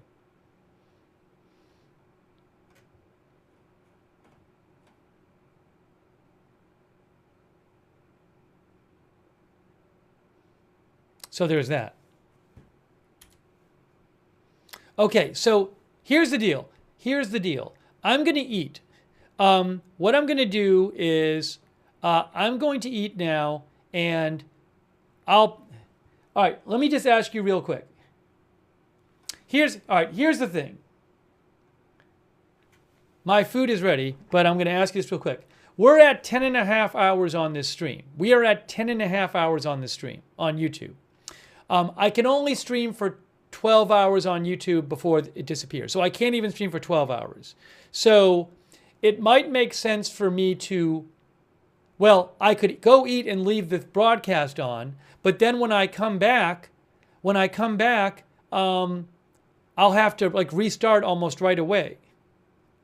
So I can eat and leave the stream up and then come back, but then I might have to start new.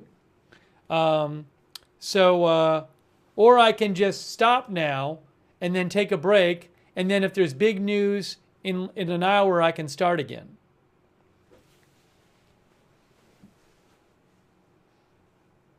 Yeah, why don't I, well,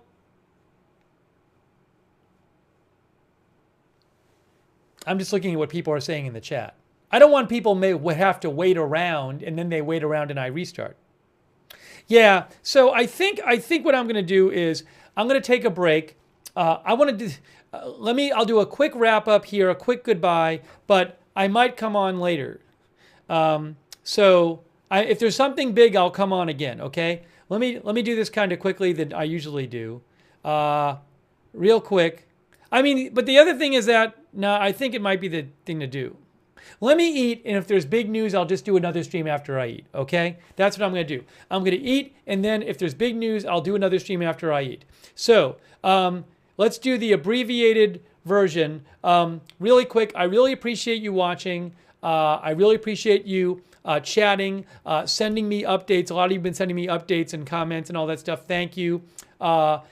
Subscribe, follow the channel. We have notifications. We have free notifications. You can sign up for a free notification so you get notified whenever we go live. The mods will post the notifications link in the chat. You can also follow me. I will post stuff when I'm not on the air. At Lookner is where my X is, at Lookner. That's where I post breaking news. And follow Agenda Free TV on X if you want, because I always post there when we're going live, at Agenda Free TV right there. I'll post the link in the chat. I really appreciate all of our moderators for being here. I'll thank them real quick. RJ, Ruth Krafasi on YouTube, Roberts May Queen. We couldn't have chats without our moderators. Huge shout out to them. Linda Belk, Larry, and Misha on X, on Facebook. Kayla Everybody, Margaret Riley, and Paul Anderson. And on Twitch, our moderators over there, Bash and Girl, David Green, Good Luck Duck, Idaho Star, Mark NC, Matthew Kohai 3, Sarah, and Surly Dev. Again, if there's big news, I'll just do another stream. But let me go eat, because I'd have to restart anyway. Okay? What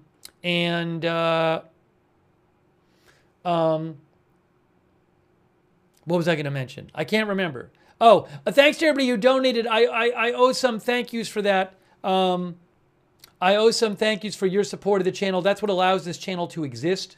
And it allows me to buy footage and stuff. So let me just say a couple more thank yous. Honorable Bev, first name, last name, Bog Yoki, Katie Williams, Kobe Buchanan, CS Cosmic Demon Slayer, Meg Swede C, John Paul LaChance, thank you for the memberships, and also John Deeds on Twitch, Vision on Twitch, CRTW, thank you on Twitch, and everybody else for your support. That's really nice of you. Joe Seals, I missed this from Joe. Thank you, Joe. You're so generous. I guess I missed something from Joe before. I caught Joe earlier. Then I missed him the second time. I'll have to thank him again. Thank you.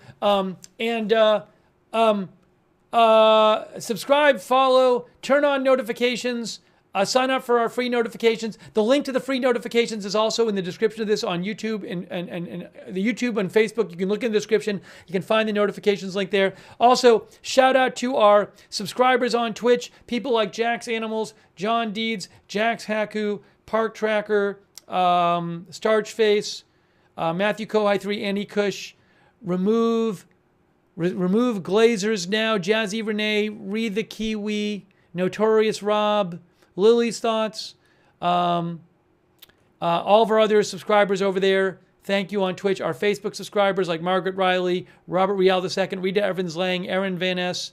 Oh, thank you, Asghar Hussein for the Facebook stars, and Robert Rial II. Thanks, Kay, for subscribing. And Sharon Klassen Goslin and Lou Knight and all of our other subscribers over there, thank you. And also our YouTube members, for example, Rip City GT, Hannah Buffalo Women, Darren Critter, Faticos, Mike J, McLeaky, Jack the Lad. Oh, thank you, Joe. Joe's still there. Joe, that's really, really generous of you. Thank you for all your support, Joe. You're too kind. Joe Seals from Right Side. Many of you know him, creator of Right Side. Lee Brack Productions, thanks for being a member. David Ferriello, Min Dance, Music Muse, Sherilyn Learn, Al Khan, Dr. McRib, Jonathan Samuel, Red Girl, Confidence in God, LibTrack Productions, McLeaky, Dave Long, Lindsay, David Gray, Brosef, CAC813, and Nadine O'Brien, and all of our other YouTube members. So look, there may be big news. There's going to be some more news coming out about this in the coming hours. If while I'm eating something, let me go eat. And if there's big news, I will do another stream. Okay, so I'm gonna literally go and eat right now because I haven't eaten. I really appreciate you guys watching, and we will bring you more coverage. Okay, so thank you for watching our live coverage of the situation in Israel and between Israel and Iran. We will have more coverage of it, and if there's big news, I will come on and do another stream. Okay? And thank you again to our moderators. I really appreciate it. That is it for now. We'll see you soon with more live breaking news coverage right here at Agenda Free TV.